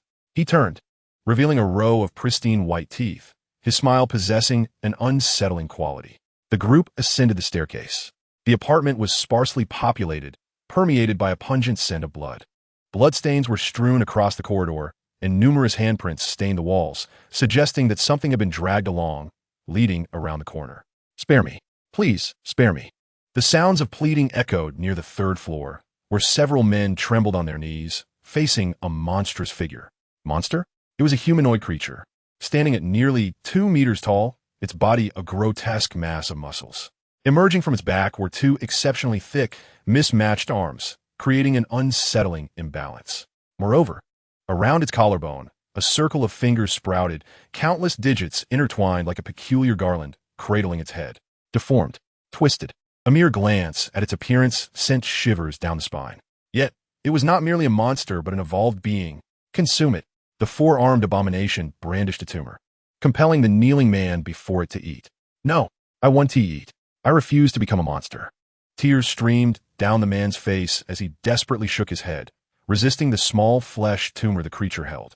The four-armed monstrosity, however, forcibly pried open his mouth, its immense strength nearly shattering his jaw, but ultimately succeeded in forcing the tumor inside. The man swallowed the tumor, and moments later, his body reacted violently, the essence rapidly spreading, causing grotesque transformations. The rationality in his eyes was gradually overwhelmed by agony. Shortly after, he lost all consciousness, his body swiftly decomposing into a putrid corpse. With a resounding thud, the four-armed beast struck the corpse's head with tremendous force, following the sound of shattering. A mixture of gray and red splattered across the ground, extinguishing any semblance of life. It immediately shifted its focus, brandishing another tumor. Consume it. Another kneeling man, his face a mask of terror, wept profusely. He fervently bowed his head before the grotesque figure, uttering repetitive pleas. Spare me.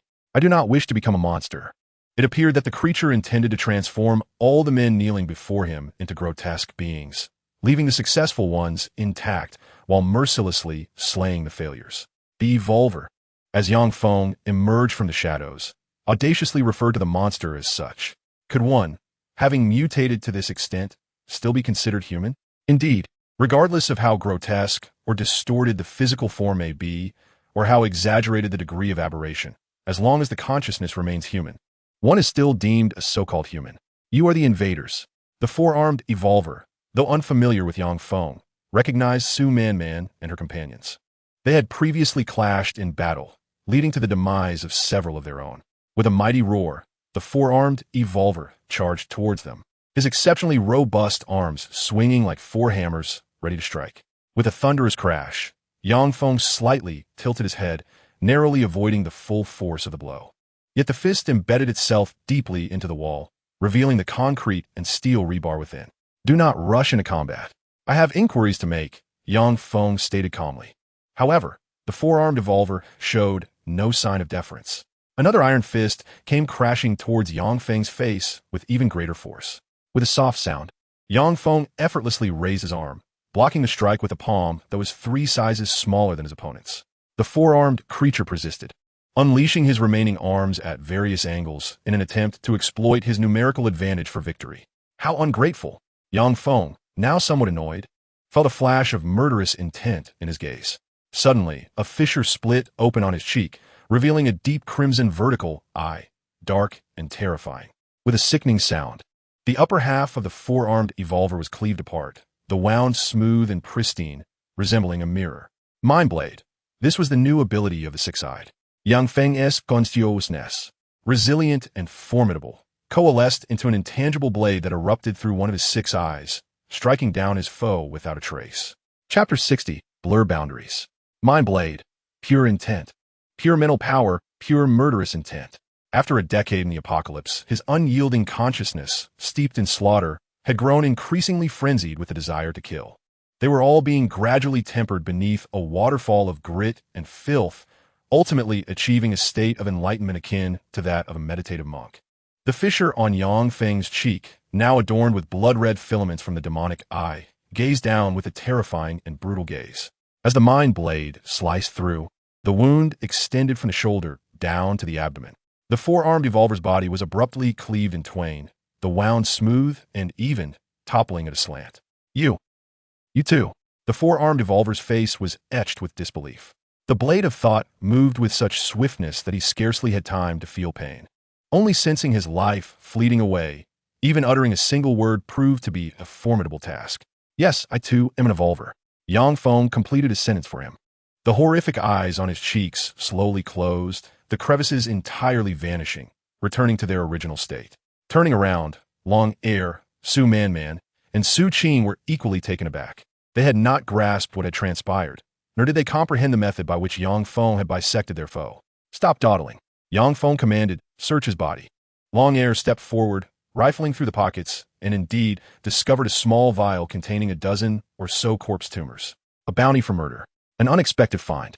This fellow's degree of mutation was profound, Perhaps he could also produce corpse tumors. Yang Feng offered a cautionary remark, prompting Long Air to draw his dagger and slice open the evolver's occiput. Indeed, a corpse tumor was slowly coalescing, emanating a faint green luminescence, revealing itself as an emerald tumor. This revelation was startling. Can evolvers also generate corpse tumors? Does this not render them indistinguishable from aberrations? Master, upon our demise, will we too produce such tumors? Su Man hesitantly inquired, the notion that her death could yield a corpse tumor inducing a wave of intense discomfort. The deeper the mutation, the more capable one is of producing corpse tumors. If you believe you are no longer human, but rather a monster, then you are indeed a monster. Yang Feng responded with a mysterious smile, providing an ambiguous answer. Boundaries? Evolvers, aberrations. The distinction between the two appeared far from clear. The sole difference may lie in humanity's fragile consciousness, preserving the so-called essence of humanity in memory. Go and inquire of them. Yang Feng glanced at the men kneeling on the ground, signaling to Su Man. Innocent, kind-hearted, Su Man possessed an innocuous and pure visage, evoking a sense of warmth and familiarity. It's all right. Su Man's radiant smile radiated a comforting warmth as she consoled others. Are you here to rescue us? The man kneeling on the ground felt the remnants of fear gradually dissipate from his gaze. He glanced at the distorted corpse on the ground, then at the fully armed group, tears welling in his eyes. What transpired here? Su Man soothed his emotions, inquiring about the situation in the apartment building. Monsters. They have all transformed into monsters. As the man recounted the events that transpired within the building, his expression gradually morphed into one of terror, as if he were reluctant to relive the harrowing experiences of the past 10 days. Songhua Gang, initially, was our bulwark against the monsters.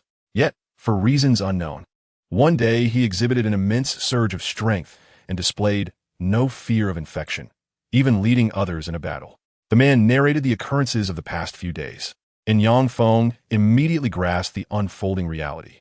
Within the building, there existed certain audacious individuals, among whom was a man named Songhua Gang, who likely uncovered the secret of the corpse tumors days prior. Songhua Gang had gradually descended into savagery. He compelled others to consume peculiar small tumors, leading some to transform into monsters, all of whom he mercilessly slaughtered. Others, though not entirely metamorphosed into beasts, bore numerous grotesque organs, rendering them far from human. The man continued his tale. Forcibly feeding the corpse tumors was indeed a method to rapidly enhance the collective strength. Yet, what was the price for such power? Those of weak would undoubtedly suffer a backlash from the tumors. Even if their resolve was not entirely shattered, portions of their bodies would be overtaken, resulting in various deformed appendages. Yang Feng and Su Man possessed sufficient fortitude, enabling them to retain complete control over their abilities. The recently deceased four-armed evolved being was starkly different. While it maintained human consciousness, its physique had grotesquely morphed into that of a monster. Their brutality escalated. These beasts not only coerced men into consuming the meat tumors, but also abducted women. Countless women perished. So many lives were lost. Those brutes had taken my wife. At this juncture, tears of frustration welled in the man's eyes as his fists pounded the floor in anguish. It was unbearable, too suffocating. The mutated evolved beings already possessed superior physical qualities, and with their organs further altered, ordinary women were utterly incapable of withstanding such horrors. Some women were even tragically killed in the most brutal fashion. How many of these aberrant creatures were there? And where were they now? Su Man, while sympathetically patting the man's shoulder, seized the opportunity to press on with her inquiries. A dozen? Perhaps a few more. They all regarded that wretch Songhua Gang as their leader, and on the 10th floor of the building, women and supplies were held captive. Su Man Nadif, having gleaned nearly all the information. When do we leave? There are too many of them. We must take advantage of Song Huagong's distraction to escape swiftly. The man grasped Su Man's hand urgently, imploring her to help him flee. I was just about to ask, Su Man interjected, her facade of innocence and kindness vanishing. Your wife was violated and killed by another, yet you remain alive, groveling before others in his supplication? She subtly lifted her garment to reveal her smooth, flat abdomen, complaining endlessly, yet now only contemplating escape. Such a man as you deserves to perish. Su Man uttered fiercely, her lower abdomen splitting open to reveal a gaping maw. A blood-curdling mouth reminiscent of a lamprey, bristling with sharp teeth, whirled like a chainsaw. No, please. The man exclaimed in sheer terror, utterly unprepared for the revelation that the woman before him was a monster as well. The horrifying sound of gnashing teeth followed, soon accompanied by the gruesome tearing of flesh, ultimately fading into silence. "Well done," Yang Feng remarked, standing nearby and giving a thumbs up. "From now on, this task will be entrusted to you." The 10th floor. Let's proceed. Chapter 61. Hell on Earth. As we ascended to the 10th floor, a putrid stench assaulted our senses. The women of the entire building were ensnared here, enduring inhumane torment. Massive dark shadows loomed over the frail figures of women. The mutated evolved beings were predominantly colossal, their bodies adorned with grotesque, aberrant organs, hideous and distorted. One evolved being, its entire form covered in razor-sharp scales, left trails of blood with every slight movement on the slick, white surface. Another, with skin in a state of decay, had sinewy, grotesque muscle fibers twisted together, causing its body to swell grotesquely. Yet another bore an array of sharp spikes, resembling a giant hedgehog, with no part of its body exempt from this terrifying adornment. These aberrant beings exhibited no compassion whatsoever. The air was filled with their anguished cries, mingling with the stench of blood and decay, creating an overwhelming sense of physiological discomfort. A mere glance would induce severe nausea in any normal individual. The horrific scenes were beyond description, reminiscent of a hellish execution ground, marked by unfathomable brutality. Song Huagang. He reigned here like a local tyrant, reclining in an opulent leather chair. Having consumed vast quantities of corpse tumors, his body had undergone the most severe mutations, enveloped in a hard, keratinous layer. Moreover, at the end of his coccyx, a tail had sprouted, shrouded in black keratin, its tip sharp and menacing. Lizard? Dragon man? Externally, Song Huagang resembled an individual clad in an extraordinarily unique armor. This was the source of his unchallenged dominance. Lowly creatures could inflict no harm upon him, nor could other evolved beings. With a casual tap on a dog cage, Song Huagang's hand rested there. Woof, woof, woof. A pair of pitiful sisters, huddled together, were treated like dogs. Now, this is living. I truly relish this apocalyptic world, Song Huagang mused, his clawed fingertips, formed from the keratinous material, gliding over the sisters' fair cheeks. He reveled in their fear and servitude, leaving them too terrified to defy even the slightest of his commands. The fulfillment of the spirit is, indeed, far more exhilarating and pleasurable than mere physical release. Brother Song speaks the truth. Those who once looked down upon us, the children of the affluent, now find themselves beneath our feet. Let us see if they remain so arrogant. Their women shall also be treated with utmost regard. The evolutionaries, brimming with vigor, echoed Song Huagang's words, drawing forth lewd laughter from those around them. Ha ha! The number of women I have indulged in throughout my life pales in comparison to these past few days. It is decadence incarnate. For them, the apocalypse has become nothing short of playground. Money has lost its value. Power has become irrelevant. The rules and laws that once loomed over them have vanished, along with all constraints. The world seems to have reverted overnight to a primitive state, where victory is determined solely by brute strength. The strong reign supreme. The victors are crowned kings. Most crucially, they have been fortunate enough to acquire formidable powers. These individuals are akin to new upstarts, fresh capitalists, emerging tycoons, merely swapping wealth and influence for sheer physical prowess. They indulge in hedonism, reveling in their privileges with wild abandon, as if they were to compensate for all the pleasures they had previously missed in just a few fleeting days. At this moment, several individuals ascended to the 10th floor. Yang Feng caught a whiff of the scent and furrowed his brow, a flicker of murderous intent flashing in his eyes. Indeed, there is a semblance of the apocalypse in the air. It is the odor of decay, the stench of blood, the essence of despair. In the midst of this apocalyptic deadlock, similar occurrences will only multiply, and Yang Feng, who has endured a decade of darkness, gradually recognized a familiar aroma. Creaking sounds echoed. Su Man, witnessing the scene before her, could not help but clench her fists, the sound of friction resonating sharply. Who are you? Soon enough, someone spotted Yang Feng and his companions. The frenzied revelry came to an abrupt halt, and the warped evolutionaries cast hostile glances their way. Yang Feng surveyed the scene, pondering for a few seconds. We shall first eliminate a portion. Let us gauge their strength. Yang Feng's approach was brutally straightforward, foregoing any negotiations and launching directly into slaughter. Rat-a-tat, rat-a-tat. Su Qing gripped his submachine gun, firing in rapid succession. Seizing the moment while the evolutionaries were distracted, blood blossoms erupted from the foreheads of two individuals, instantly ending their lives. Tsunamis, unable to restrain herself any longer, charged fearlessly into the fray, wielding two daggers and targeting the most lethal points with ruthless precision.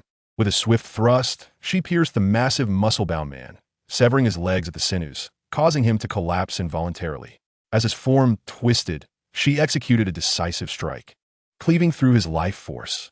A further subtle sound of slicing resonated through the air. Long Air moved with remarkable agility, swiftly delivering a final blow to the nearly lifeless giant. He then rolled to the side, evading the enemy's attack while hurling a dagger that pierced the opponent's throat. An ambush! Damn it, it's that group from yesterday. Grab your weapons and eliminate them. The surrounding mutated evolvers reacted with equal swiftness after losing several comrades. They immediately launched a counterattack. I'll take the lead. Clang, clang, clang. The evolver clad in hardened scales surged to the forefront, shielding against the barrage of bullets. Another spiky evolver, with sharp steel spikes quivering wildly, unleashed a hail of needles, propelled by fierce inertia towards Tsunamis and Long Air. Long Air deftly dodged, seizing the corpse of a nearby evolver to use as a shield, with the needles embedding themselves into the lifeless body. Tsunamis, however, was a moment slower. Her arm and shoulder were pierced, blood gushing from her grievous wounds. Yet, this only ignited her ferocity. A gaping maw opened in her abdomen, revealing countless teeth that whirled like a chainsaw, ensnaring a nearby evolver and voraciously devouring him. The energy she consumed partially transformed, and, astonishingly, her injuries began to heal at a visibly rapid pace. Terrifying. This was truly fearsome. Tsunamis' ability was remarkably explosive, even among the myriad of evolvers. Meanwhile, Long Air had unknowingly dispatched several foes. Truly, as a top assassin from Vietnam, he moved like a specter, executing his kills with precision and finesse. Come back. All of you, return to my side. The subordinates of Song Hua Gang, one by one, were dealt with, and unease crept in as he urged everyone to regroup. He slowly rose, emanating a formidable aura, with flickers of azure light shimmering through the black, horn-like material. Indeed, this individual possessed organs of the blue sea pattern level. While this meant little to Yang Feng, it represented a peak combat strength for an ordinary person in the early apocalypse. Who are you really? Song Hua Gang, his eyes glinting with cold intensity, stepped forward, rasping, "We harbor no enmity. Must this end in death for one of us?" His tone, though harsh, bore a hint of concession, yearning for negotiation. "I'm here to rob you." Yang Feng's words left the other party utterly bewildered. Rob you? What could he possibly want to steal? In the wake of the apocalypse, money had turned to worthless paper. Did he seek supplies and women? First, hand over the corpses. I know you have hunted quite a few. Yang Feng continued with a smile, but the mention of corpses caused Song Huagong's expression to shift dramatically. Chapter 62. When you gaze into the abyss gazes back at you. Corpse tumors? Is the first time I have encountered such a term. Are they the small growths that manifest within the body of that creature post-mortem? Song Huagong's countenance darkened. These small tumors are his most treasured resource, capable of not only augmenting his own strength, but also transforming his subordinates. Do they truly believe me to be so easily bullied? Song Huagang could not accept this condition. Against a formidable foe, he had no choice but to reveal his true prowess. The black, keratinous armor adorned his body like a robust exoskeleton, glinting with a metallic sheen under the sunlight. A thick, agile tail, tipped with a sharp stinger, lashed against the ground, creating a crater with each powerful strike. You demand I relinquish all my corpse tumors with just a few words? How am I to sustain my position as leader henceforth? Song Huagong's voice was hoarse, his eyes glinting with ferocity as he prepared for battle. Yet young Feng Merli smirked, a disdainful smile adorning his lips as he beckoned with his finger. Then come and try. A provocation. Enraged, Song Huagang charged forward, suppressing his fury and adopting a low stance. His formidable frame pounded the ground with heavy steps, shattering bricks beneath him. Swish! The claws formed of keratin glimmered with a sharp radiance, slicing through the air with a sound akin to a whip, tearing towards Yang Feng's body. Slow. Too slow. Yang Feng lightly tapped the ground with his toes, effortlessly evading each claw strike, demonstrating a complete disparity in their levels of skill. With ease, He moved as if taking a leisurely stroll, sidestepping the sluggish attacks with grace. Whoosh! The thick tail, armed with the sharp stinger, suddenly lunged at Yang Feng from an unexpected angle. Yang Feng let out a slight sound of surprise, raising his hand just in time to grasp the stinger, effortlessly neutralizing the ambush. Not bad, he thought with a slight smile, revealing a row of pristine teeth. His other fist tightened momentarily before he launched a powerful counterattack. Bang! The sound resonated as Yang Feng's fist connected with Song Huagong's abdomen. The formidable force of the deep iron fiber coalesced into a concentrated punch, sending Song Huagong flying several meters away. Not bad in terms of defense, Yang Feng mused. Few could withstand a punch of his caliber without succumbing. Song Huagong slowly rose to his feet. A dent in his abdomen bore the imprint of Yang Feng's fist, and the keratinous armor displayed several cracks. Yet it had not sustained critical damage. The blue sea pattern. His black keratin armor was indeed of the rare blue sea pattern grade, exhibiting commendable defensive capabilities. You cannot breach my defenses.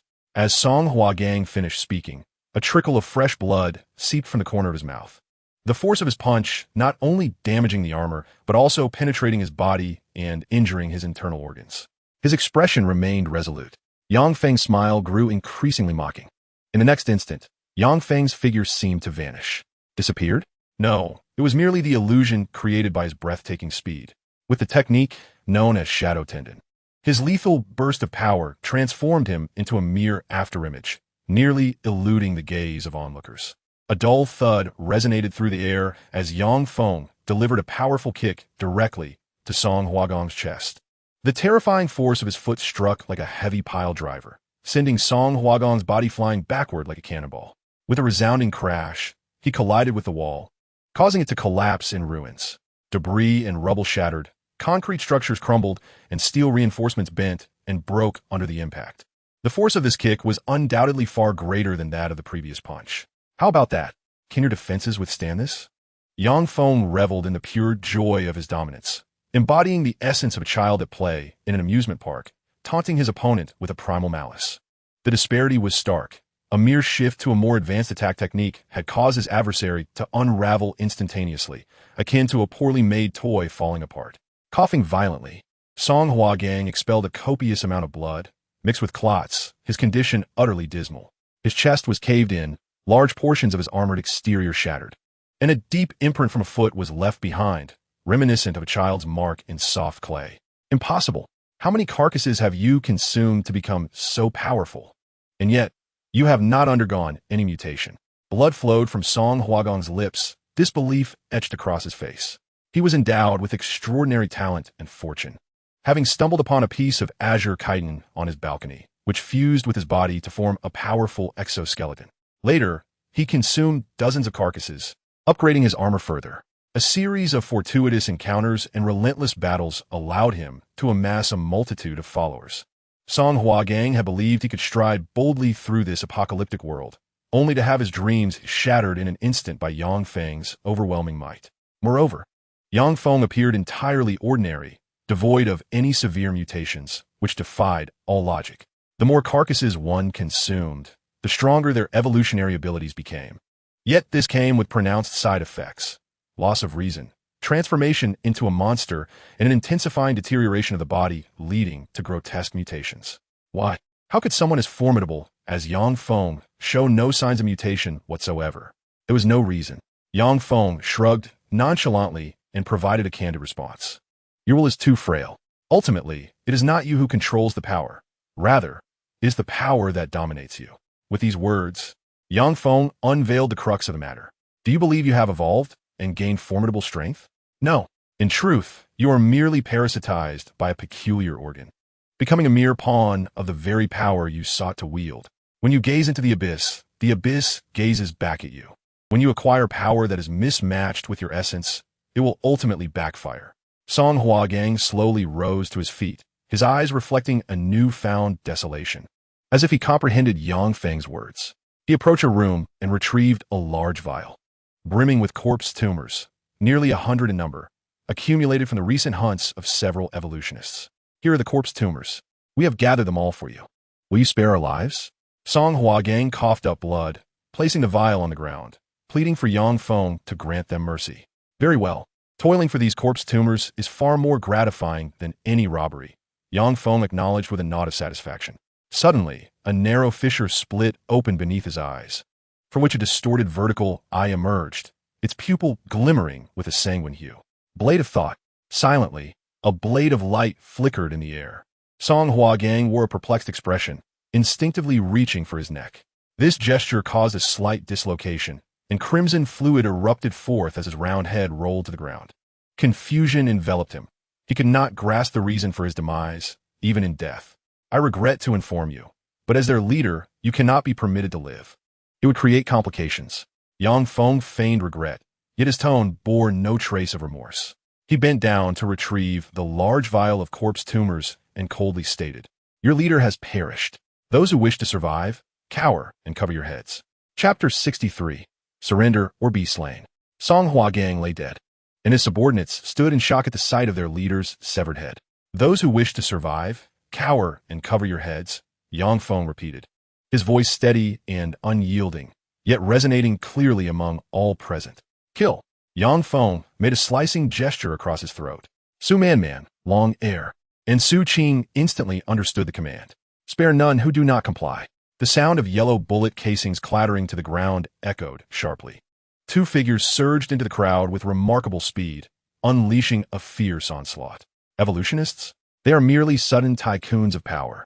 Long Air and Su Man have endured the baptism of blood and fire, possessing a ruthless determination to fight for their lives, striking without hesitation. Especially Long Air. He is merely a new human, not even an evolved being, yet he can defeat foes of higher rank, relying solely on the experience and skills of top assassin. "I surrender. Please don't kill me." The remaining few evolved beings cowered on the ground, trembling uncontrollably. The sounds of battle and screams gradually subsided, leaving only a handful of surrendered evolved beings huddled in a corner, awaiting their final judgment. 5 individuals. Only 5 remain. Allow me to introduce myself. My name is Yang Feng. From this day forth, you shall be my slaves, bound to obey my commands. Yang Feng displayed his signature devilish grin, intent on enlisting the remaining evolved beings as tools to aid him in hunting the undead. Huh? Slaves? The crowd exchanged bewildered glances, their minds struggling to grasp the concept. All right, let me simplify it. You will follow me, work for me, but I will not pay you. Yang Feng explained with a hint of exasperation, making it more straightforward. Yet it sounded even harder to accept. Of course, should you perform well, I shall provide certain rewards, he added, then crouched down to extract a corpse tumor from Song Huagang. It was azure in hue, a rare blue sea pattern corpse tumor. Yang Feng regarded this ability with disdain, as only a purple illusion crystal grade tumor would catch his eye, worthy of consumption and transformation. He casually tossed it to Long Air beside him. You should consume this at your leisure. Your willpower should easily handle it. Yang Feng presented the tumor to Long Air, showcasing it for all to see. As long as you perform well and gather sufficient resources, you will have the opportunity to gain even more formidable abilities. Boss, I'm with you. Whatever you say, we shall do. The group exchanged glances, and after a moment of resolve, they chose to submit. Hao Miang Feng Nodet, his new ghostly ability, 6 Eyes, allows him to perceive special auras. It functions like a mind-reading skill, enabling him to discern the essence and desires of an individual, thus revealing whether they speak the truth. Clearly, the individuals before him were not loyal. They were merely driven by fear, compelled to submit against their will. That is of no consequence. It is sufficient. They are mere materials, temporary consumables. Extracting some value from them is more than enough. What's your name?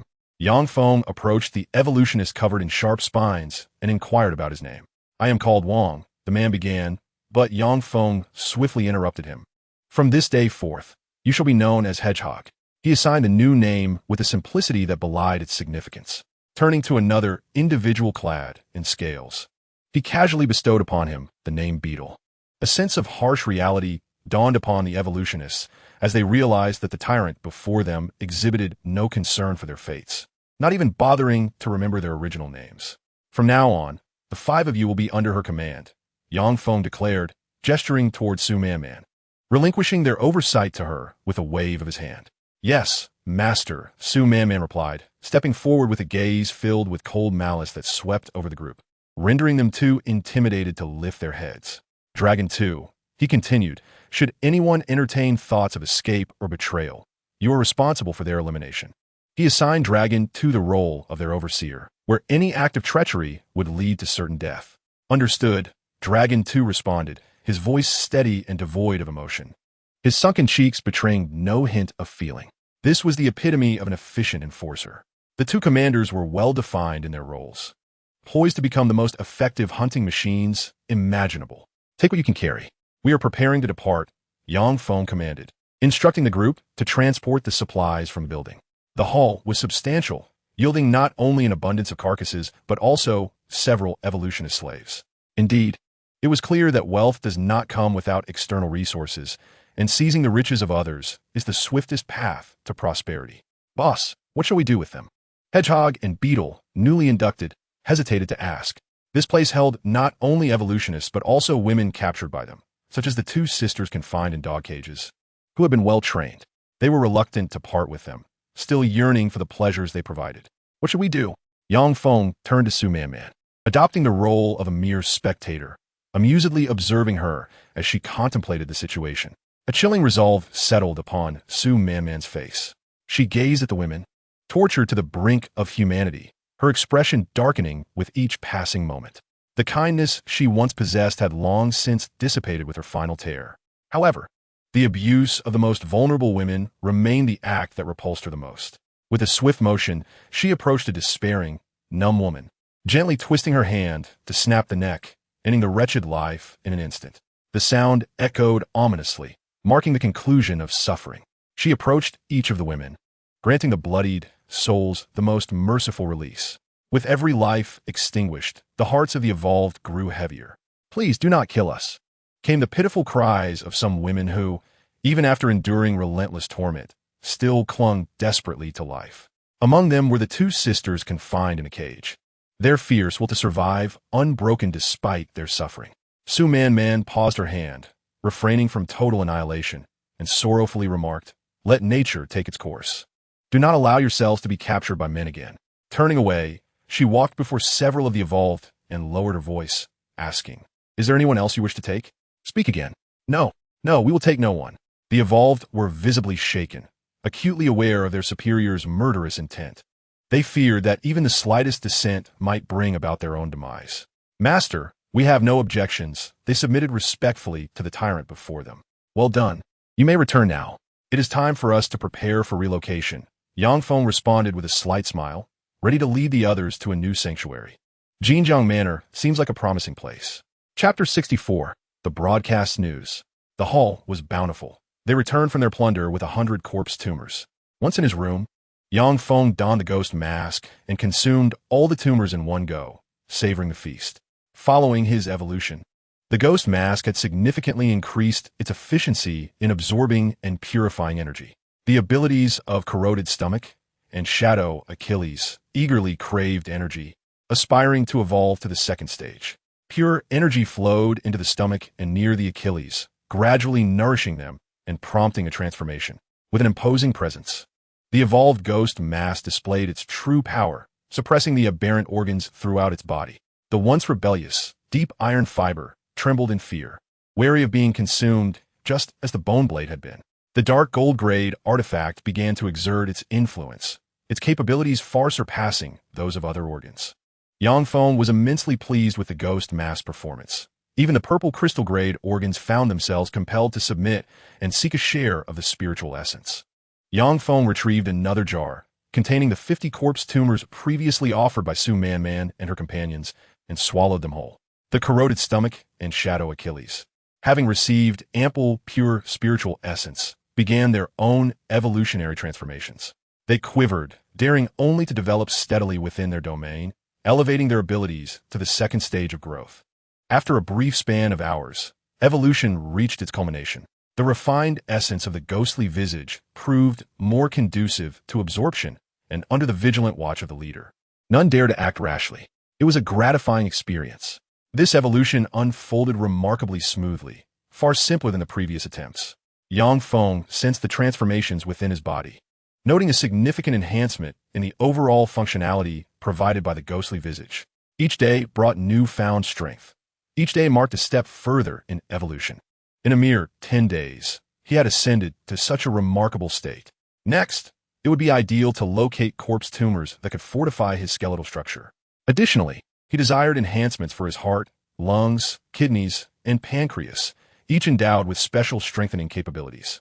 Yang Feng's ambitions were audacious, as he envisioned a complete metamorphosis of every organ within his body. At that moment, a knock echoed from outside the door. Yang Feng had previously instructed that unless the news was of utmost importance, any interruption would be met with dire consequences. "Master, you should hear this," said Su Man as she entered, holding a radio she had obtained from an apartment refugee. "This news is spreading throughout the entire building." After adjusting the channel, amidst the electromagnetic interference, a broadcast announcement emerged.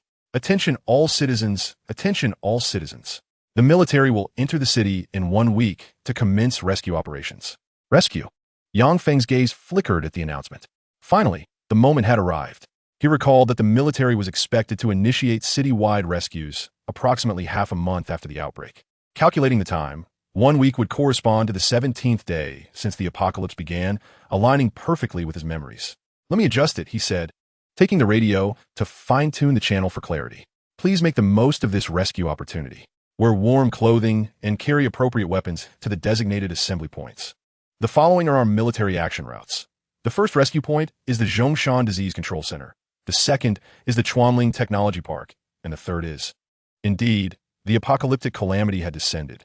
The undead monsters could infect humans, naturally regarded as a contagious disease. Thus, the primary rescue target was the Disease Control Center. Following that was the Tech Park, where various cutting-edge talents resided, each a precious asset in the apocalypse. The seventh rescue point was the Jinjiang Bridge. The announcement continued until it reached the 7th point, bringing the military route close to affluent areas. The vicinity of Jinjiang Bridge was renowned for its wealthy inhabitants, where various dignitaries resided, particularly the Jinjiang Manor, which Yang Feng had previously entered, an apex of societal hierarchy. Coincidentally, he had been contemplating a move to Jinjiang Manor. Yang Feng took out a map, scrutinizing the military route with an expression of excitement. "Master, shall we also head to the assembly point?" Su Man was somewhat perplexed. She recalled Yang Feng once stating that he had no intention of leaving the city. Rather, he aimed to continuously hunt more formidable monsters here. Indeed, observe the military route, which circled the outskirts before arriving at the Jinjiang Bridge, subsequently venturing deeper into the civilian area. Although they endeavored to avoid the tide of corpses, they could not evade it here. Yang Feng gestured towards a nearby location, where the overwhelming horde of corpses would soon clash with the military on the main thoroughfare. A brutal struggle ensued, a cataclysmic battle of blood and fire. "Could it be that you intend to?" Su Man suddenly comprehended why Yang Feng was so exhilarated. Corpse tumors. The large-scale rescue operation, once it encountered the horde, would unleash unimaginable carnage. Countless decaying bodies would be torn apart, and innumerable aberrations would be pierced. The military would have no time to collect the spoils. They intended to seize the opportunity amid the grand battle. A madman. This was indeed an exceedingly reckless notion. A genius. It had also represented the most significant opportunity, with a plethora of corpse tumors awaiting harvest. The genius stands to the left, the madman to the right. Perhaps the line dividing madness and genius is but a fleeting thought. Rest well tonight. Organize the supplies on the 19th floor. Take as much as you can tomorrow. Yang Feng promptly decided to leave the apartment the following day, heading towards Jinjiang Manor to commence preparations. Yes, Su Man respectfully took her leave. However, there are no secrets that remain hidden forever. There was considerable commotion on the 19th floor. The residents of the apartment were keenly observant. Any whisper of movement was quickly noted. People began to gather. Apartment owners, refugees seeking shelter, and even the dozen or so burly bodyguards congregated on the 4th floor. Over 70 individuals. A sea of heads, engaged in animated conversation, the entire corridor resonating with chaotic noise. Yang Feng, unperturbed, opened the door to ascertain their intentions. Thud, thud, thud. The 70 survivors knelt before Yang Feng in unison. "Boss Yang, are you planning to leave? Please don't go. What will we do if you leave us?" They pleaded, tears streaming down their faces, some even bowing their heads onto the ground. It was quite astonishing. This tyrant, known for his brutality and bloodlust, who had confiscated all resources and cut off everyone's supplies, was now being regarded as a savior, with desperate pleas for him to stay. The reason was singular: Yang Feng. Within this apartment, could at least fend off the external monsters and aberrations, ensuring their safety.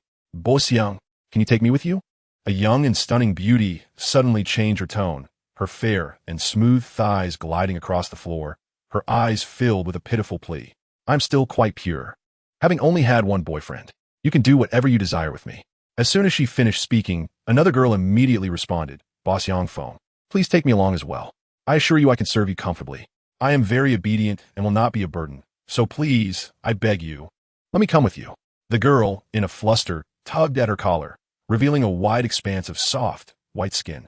The scene quickly transformed into a display of enticing allure, with several attractive young women showcasing their charms in hopes of earning a chance to follow Yang Feng. It's too late, Yang Feng replied coolly. He had already provided ample opportunity.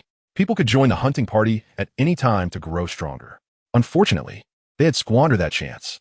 Now, as death loomed, their desperate pleas were simply too late. Let me give you one final warning. Do not provoke me, or I shall show no mercy. Yang Feng's gaze turned icy, sweeping across the crowd like a blade, silencing all the refugees who were struck by his fierce, murderous intent. He retreated into his room, shutting the door of room 405. The people on their knees wore expressions of confusion, their eyes filled with despair. What lay ahead for them? Chapter 65. The sky is high and birds can fly. The sea is vast and fish can swim. On the 11th day of the apocalypse, supplies on the 19th floor were neatly arranged and packed into bags of various sizes. Su Man, Long Air, Su Qing, and several evolved slave companions, burdened with heavy backpacks, prepared to leave the apartment. Boss, what should I do? The hedgehog, covered in sharp spikes, appeared distressed, knowing that if he carried the bag, it would surely pierce through the supplies and tear the package apart. I'll take it. A dark figure approached, strong enough to seize the backpack and hoist it onto his own shoulder. Upon closer inspection, the individual was slightly more muscular than the average person. His entire body covered in a layer of black, horn-like skin that was smooth and streamlined, resembling a suit of metallic armor. This bizarre transformation gave him the appearance of a technologically advanced armored warrior, exuding a sense of formidable power. This was the evolved Long Air, who had absorbed a blue marine-patterned corpse tumor, achieving a perfect metamorphosis that had turned his skin into a unique layer of armor, significantly enhancing his defense. Are you all packed? Move quickly. The master is still waiting downstairs. Su Man urged herself onward, for should that tyrant become impatient, calamity would befall them all. Just as she prepared to depart, a weary couple, their faces etched with despair, intercepted her path, accompanied by their small daughter. Refugees, survivors. Just yesterday, they had implored Yang Feng to take them away, only to be met with a heartless refusal. Undeterred, they sought solace in Su Man and her companions. Su Man, do you remember us? We are your neighbors, the ones from across the street. The couple began, attempting to establish a connection. Noticing Su Man sin difference, they quickly brought their little girl forward. With a thud, they knelt before her. Miss Su Man, you were once so kind, playing games with our daughter. They appealed to her emotions, presenting their daughter who, at merely 4 or 5 years old, bore a gaunt face marked by innocence. Misu Manman, I know you have a kind heart. Even if you cannot take us adults, please save the child. They cried, their voices breaking with desperation. The couple bowed their heads repeatedly, the mother unable to suppress her tears. They pushed their little girl forward, urging her to plead with Su Man. Quickly, bow to the big sister. Ask her to take you with her. The little girl, wiping her tears, prostrated herself on the ground, her forehead reddening from the contact, before scurrying to Su Man's feet, tugging at her pant leg with a pitiful expression. Su Man turned away, resolutely shutting off any flicker of compassion. Suddenly, a gaping maw tore open on her flat abdomen, filled with jagged teeth, resembling the terrifying visage of a lamprey. She will only perish faster if she follows us. She deliberately cast a fierce glare, causing the little girl to retreat in fright, dashing back to her mother's embrace. Mama, I miscarried. I don't want to be eaten, she sobbed. I promise to be obedient. I won't say I'm hungry anymore. Please don't abandon me, Papa and Mama. The child clung tightly to her mother, and the family huddled together, weeping inconsolably. All right, sweetheart, don't cry. We shall face death together. The father tenderly wiped away his child's tears, choosing to accept their fate together rather than pressuring her further. This poignant scene tugged at the heartstrings, evoking a sense of helplessness. This was the apocalypse. Man could only allow them to fend for themselves. We must evacuate. There are still ample supplies in the warehouse. In 6 days, the army will arrive at the gathering point to rescue people. Whether you live or die depends on you. Before leaving, she divulged a sliver of information. Upon hearing this, the family's faces brightened, and they hurriedly bowed in gratitude. Alas, Man sighed, her heart softening at the sight of that unfortunate little girl. However, assistance was limited to this. She would never burden herself with extra encumbrances, nor would she sacrifice the interests of the team. On the 4th floor, Yang Feng changed into a fresh outfit. Seated in his room, he meticulously scrutinized every detail.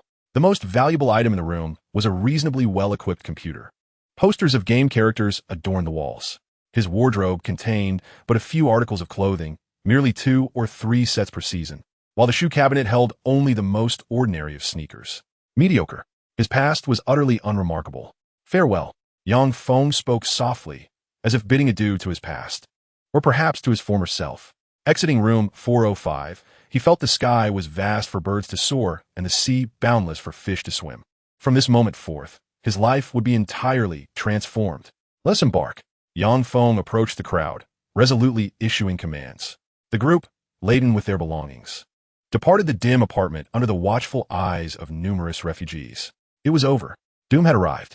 Without the tyrant's protection, any monster could prove fatal. In a world devoid of the tyrant's shelter, survival for ordinary people became an insurmountable challenge. Where does your food come from? From further down the corridor came the sounds of commotion and struggle. A man was knocked to the ground, his provisions snatched away, while his wife and daughter were seized. Pressed for the origin of their food. These 3 were the very family that had just besieged Man. The 19th floor. There's food on the 19th floor. Let's hasten to seize it. The remaining robust bodyguards immediately reacted, their expressions turning savage. They rushed to the 19th floor, commandeering the remaining supplies. Nothing new under the sun. The tyrant had departed, yet new villains swiftly emerged. It seemed to be a perpetual cycle. The malevolence of humanity, magnified by the apocalypse. Replied increasingly grotesque tales. Whoosh. The hedgehog quivered, its sharp spines vibrating violently, reaching a critical point before shooting forth like bullets. The quills pierced through the decaying corpse. The monsters that blocked their path had no time to scream before their skulls were penetrated. The efficacy of the abilities was undeniable. Su Qing, armed with a gun, trailed behind, yet his remaining ammunition was scant. Every bullet counted. Thud. Man wielded a serrated dagger, slicing open the back of a corpse's skull to retrieve a tumor. When vanquishing monsters, the tumor must not be overlooked. Thus, they stealthily maneuvered in the shadows, avoiding the tide of corpses as they advanced. Soon reaching the vicinity of Jinjiang Manor. This was a wealthy district. The residents were already few in number, and the pressure exerted by the shadow leopard had rendered the quantity of monsters sparse. Keep a distance from those willows. Yang Feng cast a glance at the nearby artificial lake, where 2 rows of willow trees had remarkably sprouted soft, thick, and lustrous black tresses, reminiscent of graceful maidens swaying in the breeze. Numerous strands of ebony hair cascaded to the ground, forming clumps akin to tumbleweeds, awaiting their unsuspecting prey. Once ensnared by these tendrils, one would find themselves in a most troublesome predicament. Yet, the efficiency with which they produced corpses was undeniably alluring. Wait for me a moment, Yang Feng thought, brimming with enthusiasm as he prepared to plunge into the sea of these hair clumps, eager to harvest a substantial bounty of corpses. Chapter 66. Mimi is divine. Harvest. Yang Feng pressed down on his legs, engaging in a brief warm-up. Shadow Achilles. It had reached a stage of growth, and its explosive speed would be even more formidable, with its internal structure undergoing a complete transformation. Just a moment, he said, and in a flash, he darted forward with a lingering shadow. His speed was astonishing. The Shadow Achilles made contact with the ground silently, yet it unleashed a tremendous force that seemed to defy the laws of physics. Movement ensued. The dense, inky strands of hair began to writhe, as if animated. Sensing the approach of a living being, they instinctively gathered and intertwined to form larger clumps, resembling writhing ropes. There were far too many. The willows along the bank stood in neat rows, shedding countless strands. A gust of wind blew, causing the amalgamated clumps of hair to swell, nearly blanketing the ground, crafting a chaotic tapestry of twisted hair ropes. Dancing gracefully, he tapped lightly on his toes, akin to a butterfly in flight. leaving behind trails of afterimages as he evaded the encroaching mass of hair. Yang Feng was well aware of their characteristics. With agile movements, he deftly sidestepped every offensive maneuver, seemingly confident that as long as he maintained his speed, the clumps would never catch up to him. Yang Feng suddenly showed that, directing his focus towards a substantial mass of dense black hair, delivering a kick akin to a steel whip. The whip-like leg, propelled by the shadow, Achilles, sliced through the air with the precision of a blade, unleashing a sharp gust of force. Raging wind. The energy generated by his kick tore through the air, creating a vast arc of wind that struck the colossal mass of hair amalgam. With a series of sharp sounds, the gigantic black clump was cleaved by the arc of wind, its cutting force exceedingly sharp, visible to the naked eye as a faint, pale white glimmer. Autumn waters leave no trace. Yang Feng quickened his pace, drawing in even more clumps of hair. Gurgle, gurgle, gurgle. His stomach emitted strange sounds as corrosive venom was compressed, forming a bead of liquid. Toxic rain bullet. Yang Feng opened his mouth and expelled a deep purple water orb towards the sky. Bang! The vibrant, deep purple water bullet exploded in the heavens, subsequently transforming into countless raindrops that cascaded down. The sound of rain pattering filled the air. Raindrops fell upon the earth, producing a sound reminiscent of corrosive searing. The toxic rain descended upon the clusters of dark hair, immediately dissolving them into pools of viscous black sludge.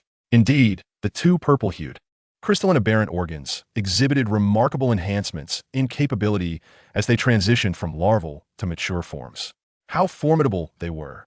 The hedgehog, the beetle, and the remaining few evolvers stood in stunned silence, observing the scene. Those dense clusters of hair possessed the potential to incite catastrophe. The overwhelming, distorted strands of hair blanketed the ground, rendering it a treacherous mire. Yet Yang Feng effortlessly resolved the chaos. With the abilities of gale wind and toxic rain bomb, each power alone was sufficient to empower an evolver beyond measure. Master, you are growing ever more powerful, Su Man felt acutely. She witnessed firsthand as Yang Feng, over the span of a mere 10 days, progressively ascended in strength, enhancing his abilities daily. The gap was insurmountable, no matter how one might pursue it. The corpse tumor shimmered. The thick black hair coalesced into clumps, gradually transforming into pools of black slime, the essence coalescing into nearly 100 corpse tumors.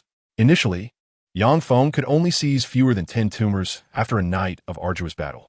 Now, with his significantly heightened prowess, his hunting efficiency soared exponentially, effortlessly obliterating a cluster on a roadway. Each day was a bountiful harvest, yielding over 100 corpse tumors, a truly astonishing feat. This place was indeed a land of fortune. Yang Feng's gaze shifted toward the willow trees.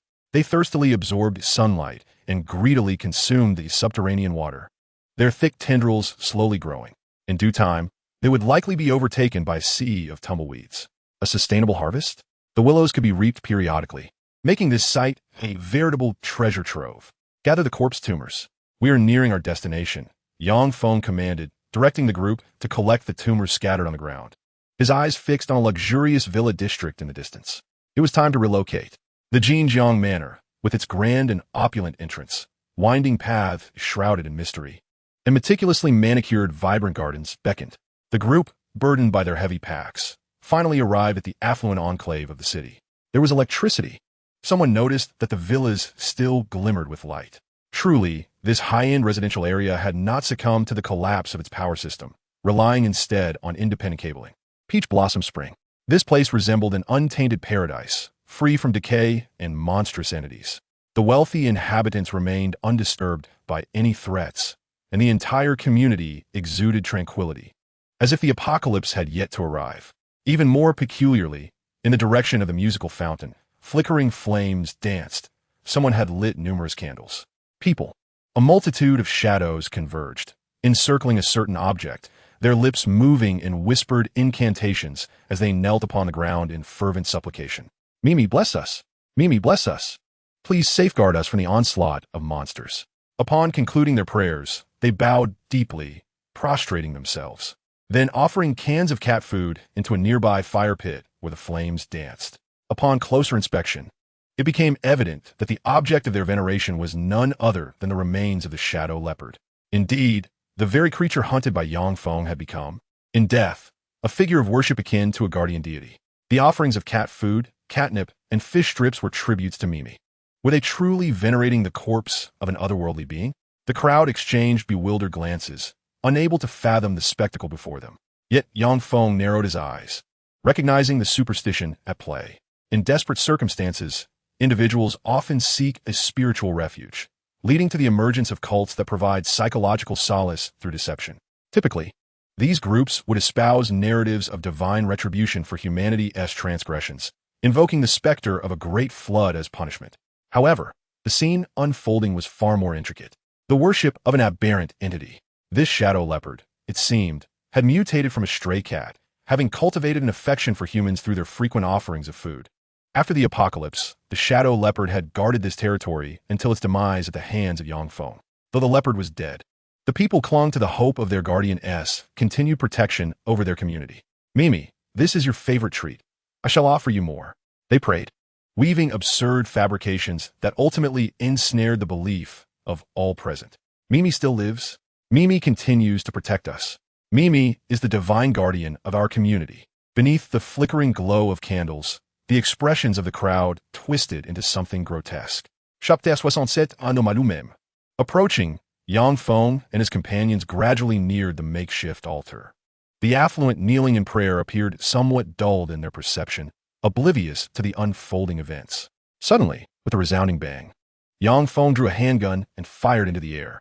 The deafening gunshot startled the faithful, who turned with expressions of terror. Fear not. Do not be afraid. A man, approximately 50 years of age, rose to calm the surrounding individuals. His visage was kind and gentle, with graying hair on one side and a demeanor that radiated calmness and a reassuring smile. They must be emissaries sent by Mimi. Continue your prayers. Do not panic. I shall handle this. The affable man, with a few soothing words, calmed the hearts of those present while weaving a grander deception. Envoys, when did Yang Feng and his companions become emissaries of Mimi? Greetings. I am Zhang Xingxue. Esteemed envoys, I appreciate your arduous journey. Please follow me. Zhang Xingxue gestured invitingly, leading the group to his villa for a more detailed discussion. Yang Feng furrowed his brow. Let us proceed. He did not decline. Rather, a flicker of curiosity towards Zhang Xingxue sparked within him, prompting him to lead the others forward. Villa número 13. The architectural style of this villa was distinctly classical and exquisite, adorned with lavish decor crafted from rare, expensive woods, exuding a subtle fragrance throughout. This is my villa. I have a rather audacious request. Might I offer this villa to you? Zhang Xingxue's proposition was astonishing, directly proposing to gift the villa to Yang Feng. Such a grand gesture. The villa spanned 3 stories, encompassing over 1,000 square meters. It was said that prior to the apocalypse, the price exceeded 150,000 per square meter. A brief calculation revealed that the value of the villa alone was in the hundreds of millions. To present such a lavish gift upon a first meeting was evidently incongruous with reason. In this post-apocalyptic world, what use do I have for your house? Killing you would allow me to occupy it freely. Yang Feng remained unfazed, yet he found a deep impression of Zhang Xingxue's character. What audacity! He was wealthy, but not a miser. Zhang Xingxue possessed a broad vision and a grand perspective. Money was merely a tool for him, easily cast aside when necessary. Ladies and gentlemen, please bear with me for a moment. Zhang Xingxue temporarily excused himself, returning to his bedroom to retrieve something from his safe. It was a heavy burden. The box was notably weighty, and Zhang Xingxue struggled to maneuver it, slowly pushing it from the bedroom. With a decisive motion, he opened the box, revealing a dazzling metallic sheen that instantly captivated everyone's attention. Gold. Pure 999 kappa gold. The box contained an entire collection of gold bars, each weighing a kilogram, numbering over 200 in total. This gold is also a gift for all of you. I understand that the currency system has collapsed, and property has depreciated entirely. However, throughout the ages, be it in times of war or peace, gold has always remained the most precious commodity. Should order be restored one day, it will undoubtedly regain its significance as a vital currency. Zhang Xingxue's eyes sparkled with wisdom, and his words were laden with reason and persuasion. Indeed, gold has consistently been the most important currency across the ages. Except in this post-apocalyptic era, Yang Feng cast a sidelong glance, noticing that those around him had begun to reveal avaricious glances, seemingly persuaded by Zhang Xingxue's rhetoric. Without further discussion, the villa was offered first, followed by the gold. Yang Feng's gaze gradually sharpened as he fixed his eyes on Zhang Shengxue, mocking him with a sardonic tone. First courtesy, then warfare. You play your cards well. However, Zhang Shengxue shook his head. I lack power and capability. I pose no threat to you. This is merely a demonstration of my sincerity. He spoke earnestly, adopting a humble demeanor, almost pleading. This fellow understands the art of self-preservation. A wise individual. So, what is it that you desire? Yang Feng's piercing gaze intensified, growing colder. A pillar of spiritual support. People are fearful, yet Mimi can provide a sense of security, ensuring the community remains orderly. Zhang Shengxue sighed, and then made a peculiar request. I hope you all can, as I previously suggested, become messengers of Mimi. Of course, your status is the most esteemed. No one can command you. Messengers. A pretense turned reality. To become the envoy of that aberrant entity, elevated and noble. What a profound irony. How many followers do you have? Yang Feng's expression turned serious, which surprised Su Man Man beside him. Given their master's temperament, he would typically eliminate any discontented parties without regard for the lives of ordinary individuals. There are over 200 followers of the Mimi cult. The villa area consists of 160 houses, with a total population of around 300. Zhang Xingxue was well aware of the situation here. The Mimi cult? They've even adopted a seemingly whimsical name. It appears you're the leader of the Mimi cult. The answer was evident. Zhang Xingxue held considerable prestige and a unique status among the followers, and it was very likely that he had orchestrated this cult himself. I apologize, but I have no interest in the Mimi cult, nor will I serve as a messenger. Yang Feng decisively rejected the proposal, yet what followed astonished the slaves. I will accept the villa. I hope we can coexist without interference, each respecting the other's space. What? Coexist without interference? Yang Feng is speaking so courteously. Su Man Man and the others were witnessing their master's demeanor soften for the first time. Thank you all. This is sufficient. Zhang Shengxue politely bowed and then departed, leaving the villa to the group. Why? Su Man Man and the others removed their backpacks, their minds filled with questions. Master, why not simply eliminate him? Su Man Man Ingui, utterly perplexed. According to Yang Feng's usual approach, he would have swiftly dealt with the opposing leader. I do not wish to be tainted by filth. Yang Feng uttered a cryptic phrase, leaving others bewildered. He then revealed 2 words, meme. The Mimi cult has already become a meme. Meme? What is a meme? The ghostly face unfurled. Suddenly, Yang Feng's countenance transformed entirely. A visage as smooth as glass and as dark as ink, resembling a ghostly mask, enveloped his face. The onlookers were taken aback. Upon the emergence of this spectral countenance, a palpable sense of foreboding gripped everyone, akin to having their throats constricted. 6 eyes. The ghostly mask fissured into 6 twisted seams. 6 terrifying eyes gradually opened in unison, exuding an even more malevolent aura. Under the scrutiny of the 6 eyes, the entire world appeared altered. All ethereal essences became vividly discernible, revealing even more unfathomable, higher-dimensional phenomena. Yang Feng cast his gaze upon the altar, where hundreds were kneeling in reverence, praying before the corpse of Mimi. What is persistently remembered shall echo in return. Countless falsehoods were shrouding the truth. Threads of fate seemed to connect the bodies of the worshippers to the carcass of the exotic shadow leopard. Abnormal meme. To his astonishment, such an abnormal meme manifested so soon. Whether annihilating everyone or obliterating the exotic corpse, neither would resolve the predicament.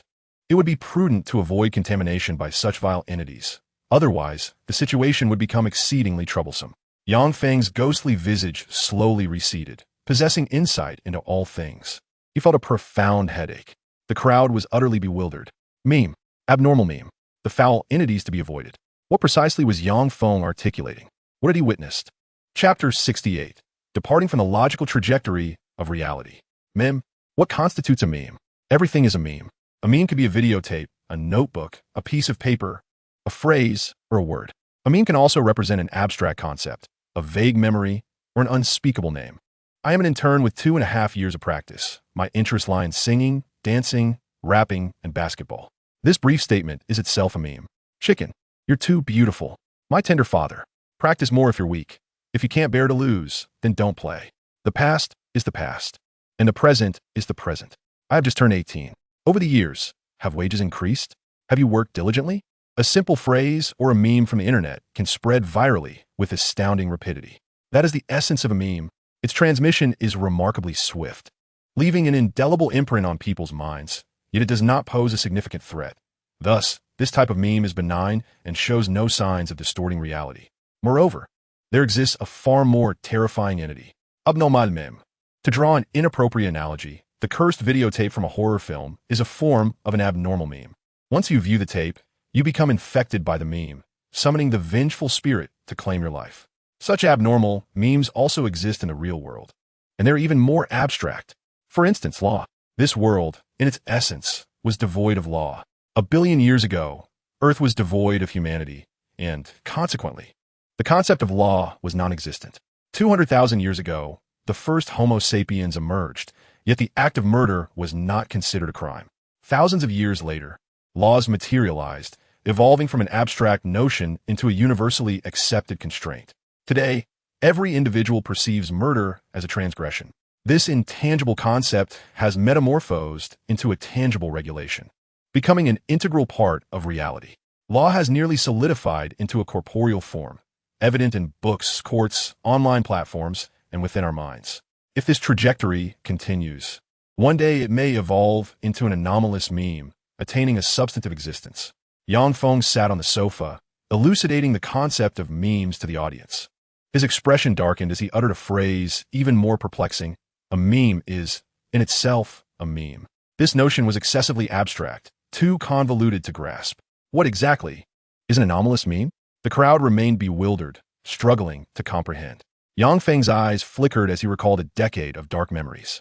The apocalypse unfolded relentlessly, with countless phenomena defying rational explanation. Science? Blind faith in science is merely another form of superstition. One day, when physics ceases to exist, when lies become reality, and when the boundaries between life and death blur, only then will you comprehend the profound darkness and bizarre distortions of the true apocalypse. If you manage to survive, you will eventually understand. In any case, avoid entangling with this strange group and do not provoke those believers. It is best to let them perish on their own. Yang Feng paused, a glint of cold murder in his gaze. Whoever dares to touch those filthy things, I shall kill them. Everyone trembled. While an ordinary believer is untouchable, an evolved slave can be slain at will. What rationale lies behind this? Let's not dwell on that. Your mission for today remains unfulfilled. Yang Feng produced a map and laid it upon the table, encircling a nearby establishment, Jinjiang Hospital. In 1 hour, clear out Jinjiang Hospital. Yang Feng's ambitions were grand. Jinjiang Hospital is a high-end private institution, renowned for its medical expertise throughout the province. It has garnered a formidable reputation. Families of lesser means, faced with severe illnesses, often resort to desperate measures, selling their possessions to afford treatment at this esteemed facility. The afflicted endure the torment of their ailments, subjecting themselves to a myriad of injections and medications. As their conditions deteriorate, the mutations will become increasingly severe. Dangerous. The hospitals in this apocalyptic world are undoubtedly the most perilous places. Indeed, Su Man Man replied respectfully. You all, gather your supplies and quickly eat something. An arduous battle awaits us this afternoon. Su Man Man turned around and began issuing commands to the other evolvers, akin to the most loyal overseer under Yang Feng. Seizing a moment during mealtime, Yang Feng departed from the villa and approached the vicinity of the musical fountain, standing at a distance to observe the absurd and bizarre meme religion.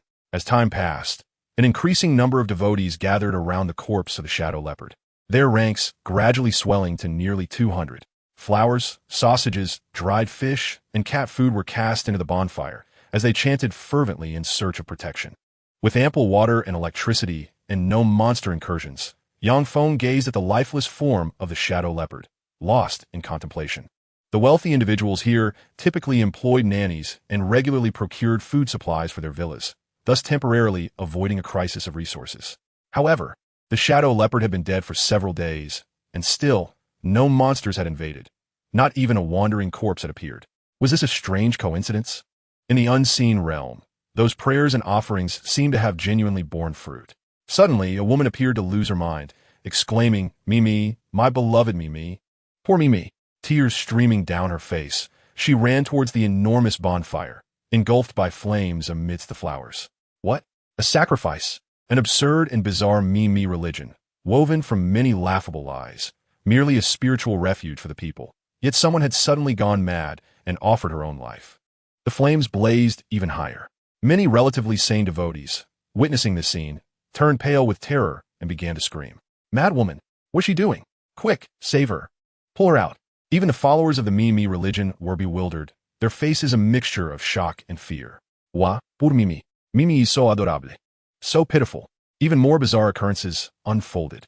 Some other devotees began to empathize with the woman burning in the flames, gradually coming to understand the meaning behind her words. They too began to weep. In this situation, even the leader, Zhang Xingxue, found himself at a loss. He stood up and forced himself to comfort the crowd, saying, "Do not be sorrowful. There is no need to fear. That lady just now sacrificed herself for the Mimi religion." He did not even believe his own words. Fear lurked in Zhang Shengxue's eyes. As the leader, he sensed that things were spiraling out of control, and he could not understand why the devotees would leap into the flames. Out of control, the absurd and bizarre faith of the Mimi religion was veering towards an unknown and inexplicable direction. "The leader is right. We should sacrifice ourselves," affirmed two other devotees, resolutely echoing the leader's sentiments. The recently woven fabric of deceit serves merely to comfort the masses, yet it is embraced as truth by a select few deeply influenced devotees. Devote yourselves. Devote yourselves.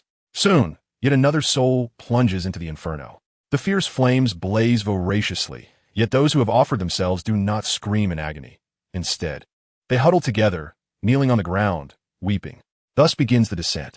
The aberrant meme gradually veers away from the path of rationality. Encountering such a phenomenon is truly an ill omen. Yang Feng retracted his gaze, wisely choosing to distance himself from these lunatics. Nevertheless, he harbored anticipation. The conclusion of an aberrant meme often culminates in self-destruction, paving the way for the birth of even more unfathomable entities, often accompanied by some profoundly twisted and unknown capabilities. With a scale of approximately 300 individuals, I should be able to manage in the final stages. Yang Feng Karefuli Taljulatet, even regarding the entire Mimi sect as his quarry. Chapter 69. The Haunting Doll, the Steel Giant Infant. Jinjiang Hospital, a monolithic structure that has undergone 3 expansions, emanates a chilling and terrifying aura. An ambulance lies overturned on the ground. Vehicles within the courtyard collide, creating a congested thoroughfare. Dried blood stains the ground, and countless corpses in hospital gowns wander aimlessly, numbering well over 100. With a swift hiss, sharp spikes shoot forth, impaling the decaying bodies and nailing them to the doors of a nearby car. With precise shots, Su Qing unleashes a flurry of crimson blooms, executing headshots that instantaneously eliminate the undead. Beetles. Su Man, brandishing a dagger with sharp fangs, charges to the forefront, fending off a throng of the undead. The scaled beetles follow closely, crashing fiercely into the mass of monsters. Subsequently, the remaining few evolvers join the fray, each wielding their formidable abilities to hunt the grotesque corpses. Quite impressive. Yang Feng observed from a distance, witnessing the battle unfold. All the slaves gained substantial combat experience through this practical engagement, their coordination growing increasingly harmonious. Soon, the hundreds of corpses in the courtyard were swiftly eradicated by the collective efforts of the group, their efficiency reaching new heights. A piercing shriek pierced the air. An aberrant in a nurse's uniform launched a rapid flank attack. With a lithe and slender figure, her tightly fitted uniform accentuated her shapely thighs, clad in sheer flesh-colored stockings. A seductive ensemble that should have stirred excitement. However, her grotesquely distorted visage, with an exaggeratedly torn mouth and razor-sharp claws on her 10 fingers, was enough to deter any man. The runner, growth form revealed itself to be a developing emerald aberration, though it was of the lowest grade. Its speed far surpassed that of ordinary humans. It swiftly darted between the abandoned vehicles, and in the blink of an eye, it had surged to the side of the formation, its sharp claws ruthlessly aimed at the neck of an evolved being. A resounding thud echoed through the air as the mutated nurse was sent flying. A figure clad in black chitinous armor blocked the nurse's path. Long Air. Enveloped in his powerful exoskeleton, he was impervious to assault. Even the fiercest of claw strikes left only faint white marks upon his surface. He had silently lurked in the shadows, observing the battlefield, and at this critical moment, he emerged like a tempest, delivering a devastating blow to his foes. Thud, thud, thud. Long Air pursued, unleashing a flurry of fierce attacks upon the mutated nurse. With a combination of fists and feet, he shattered the joints of his adversary, concluding with a gravity-defying strike that crushed the nurse's temple. With this decisive action, Long Air fortified the structure of the team, ensuring the safety of its members. 17 minutes had elapsed, resulting in approximately 130 decaying corpses, barely sufficient, he deemed, as he commanded the collection of the grotesque tumors. Gather the specimens, Yang Feng ordered, and the team skillfully drew forth their daggers to slice open the back of the corpses' skulls, extracting the small, tumor-like growths. The outpatient building loomed before them, its expansive entrance resembling the cavernous maw of a monstrous beast, shrouded in darkness and dampness. Yang Feng led the group into the hospital, where the vast hall was littered with shards of glass, the acrid scent of disinfectant mingling with the nauseating stench of congealed blood, inducing a sense of physical discomfort. Gurgling sounds emitted from the decaying monstrosities, as more corpses clad in hospital gowns detected the scent of the living. The second fierce battle was about to commence. Doctors in tattered white coats, their faces grotesquely contorted, along with monstrous figures adorned in security attire, charged forth with frenzied roars. Accompanying the chaos were the faint, hurried footsteps of children. From the dim corners emerged a horde of youngsters, all under the age of 10. Their diminutive forms had undergone horrific transformations. Their faces were ravaged and torn, revealing sharp teeth and oozing brownish mucilage. They moved with astonishing speed, akin to a swarm of agile monkeys, their claws scraping the ground with a piercing sound. In mere moments, they leapt onto the rooftops, deftly hanging from the ceiling as they scurried about. These were the ghost children, a variant of the fast-moving infected. Victims of the hospital's pediatric emergency department, their bodies had undergone peculiar distortions due to their tender age. Their transformation was even more violent. The ghost children, they were swift and nimble. Although classified as low-level aberrations, they excelled at ambush, their small bodies making them exceedingly difficult to detect. With a sudden swoosh, a shadow fell from the ceiling. The claws of a ghost child left a long, crimson gash across an evolved being's back. As the individual turned to retaliate, the ghost child slipped away from beneath his waistband, retreating into the darkness with an eerie giggle. Rustle, rustle, rustle. Whimper, whimper, whimper. The walls and ceiling reverberated with the sound of claws scraping, accompanied by the eerie cries of the mutated dolls. Coupled with the incessant onslaught of decaying corpses, many individuals succumbed immediately, their bodies marked with fresh claw wounds, and occasionally, a piece of flesh was gnawed away by the sinister dolls. Focus your attention. Eliminate all the corpses first. Everyone stood back to back, denying the creatures any opportunity. Su Man, drenched in blood, indistinguishable whether it was her own or that of the enemy, commanded all to form a circle. They fought valiantly, dispatching the corpses while defending against the dolls, ensnared in a fierce battle. Crack! At a crucial moment, Long Air sprang into action. His reflexes were sharp, and his combat skills were exceptional. Hidden amongst the group, he swiftly countered any doll that lunged from the shadows, dispatching it with lethal efficiency. Ultimately, the dolls were merely juvenile forms. Despite their swift movements, their bodies were exceedingly fragile. A heavy and rapid strike from Long Air was sufficient to obliterate them. Yet, something felt amiss. Yang Feng, concealed not far away, sensed an unusual disturbance. The dolls moved swiftly, yet they consistently avoided a particular direction, as if they were deliberately evading something. Suddenly, the wall in the direction of the pediatric clinic erupted. A colossal azure mass rolled forth, measuring 2 to 3 meters in diameter, barreling towards the Group's defensive formation. The floor shattered beneath it, and the corpses in its path were crushed under its immense weight. Damn it! The beetle at the forefront, witnessing the impending collision, instinctively cursed. With allies on either side and behind, it was too late to evade. Bracing itself with outstretched arms, it bore the impact. Bam! The beetle was flung away, spewing blood mid-air as the scales on its arms shattered, raining down upon the ground several meters away. The formation of the others was immediately disrupted, their faces reflecting shock at the sudden emergence of the massive flesh sphere. A brilliant blue hue enveloped the sphere, radiating a soft azure glow. Its flesh was taut and resilient, akin to steel forged through relentless trials. As Su Qing's rifle bullets struck the blue, steel-like mass, they failed to penetrate its sanguine exterior, merely resting against its tough fibers. Then, an even more astonishing event unfolded. The enormous blue mass began to unfurl. A disproportionately large head, with the cherubic features of an infant, emerged, revealing grotesque chunks of azure muscle, creating a stark contrast. It appeared as if a muscular infant crafted from blue steel had come to life. Azure Steel Giant Infant Stage, Mature Form Grade.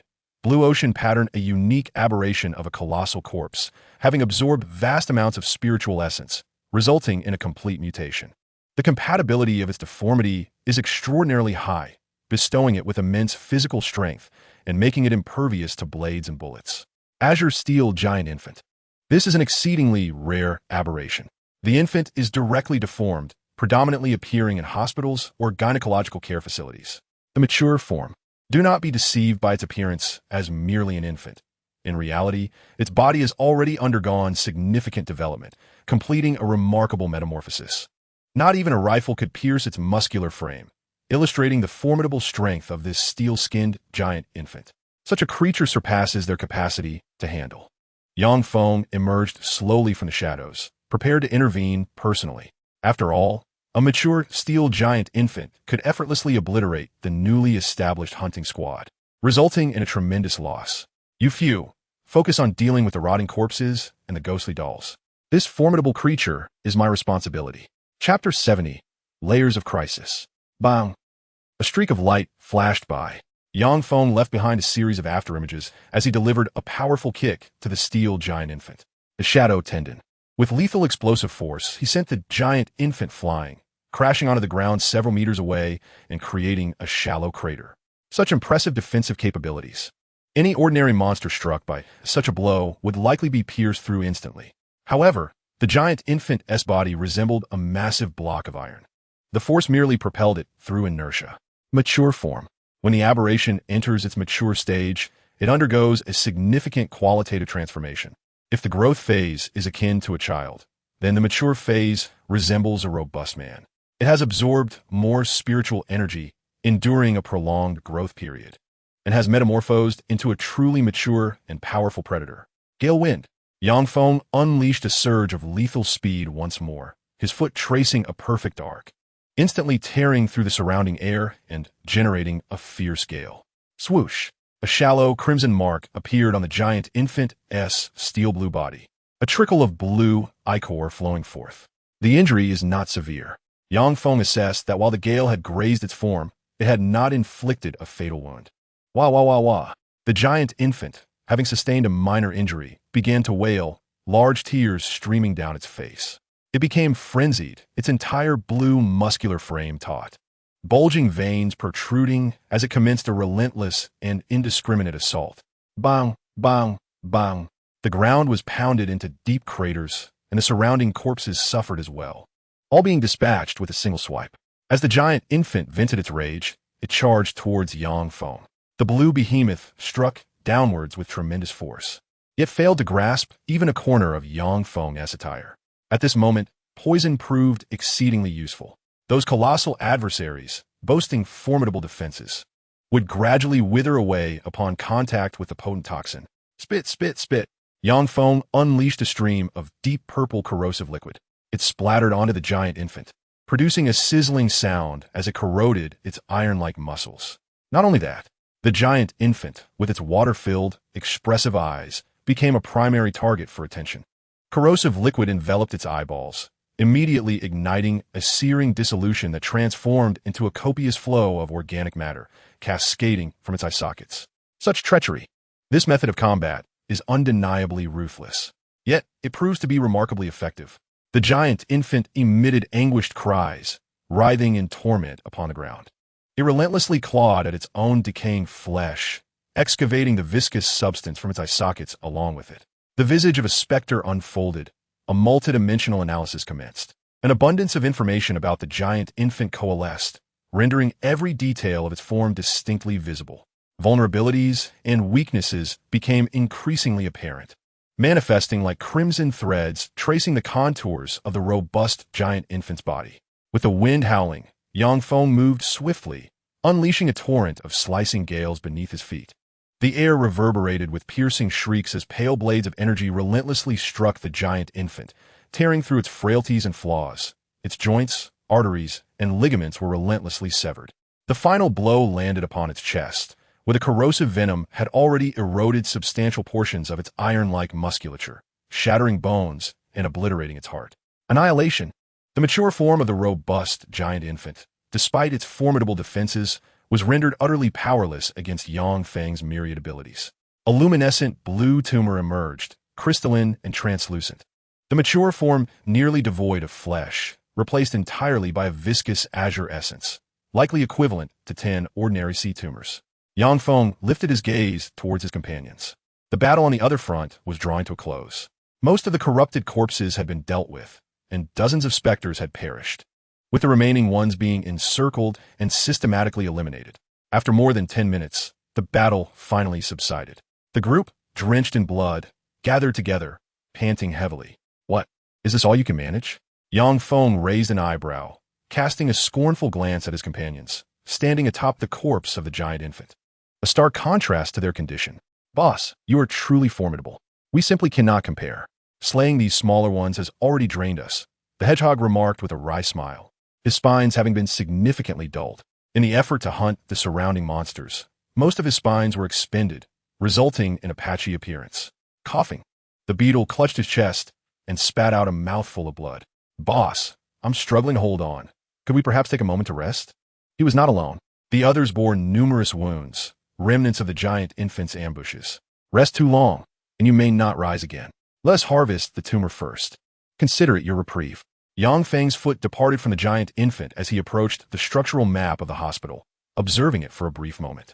The first floor housed the payment area, pharmacy, registration, and pediatrics. The second floor contained proctology, dermatology, orthopedics, and men's health, while the third floor featured otolaryngology, ophthalmology, and dentistry. With a resolute decision in mind, Yang Feng tore the map from its place, folded it neatly, and tucked it into his pocket. 3 floors today. He would clear at least 3 levels. Slaves, rise and continue the battle, he declared with a cruel smile, urging the exhausted individuals to stand and fight on. Pain engulfed them, yet there was no alternative.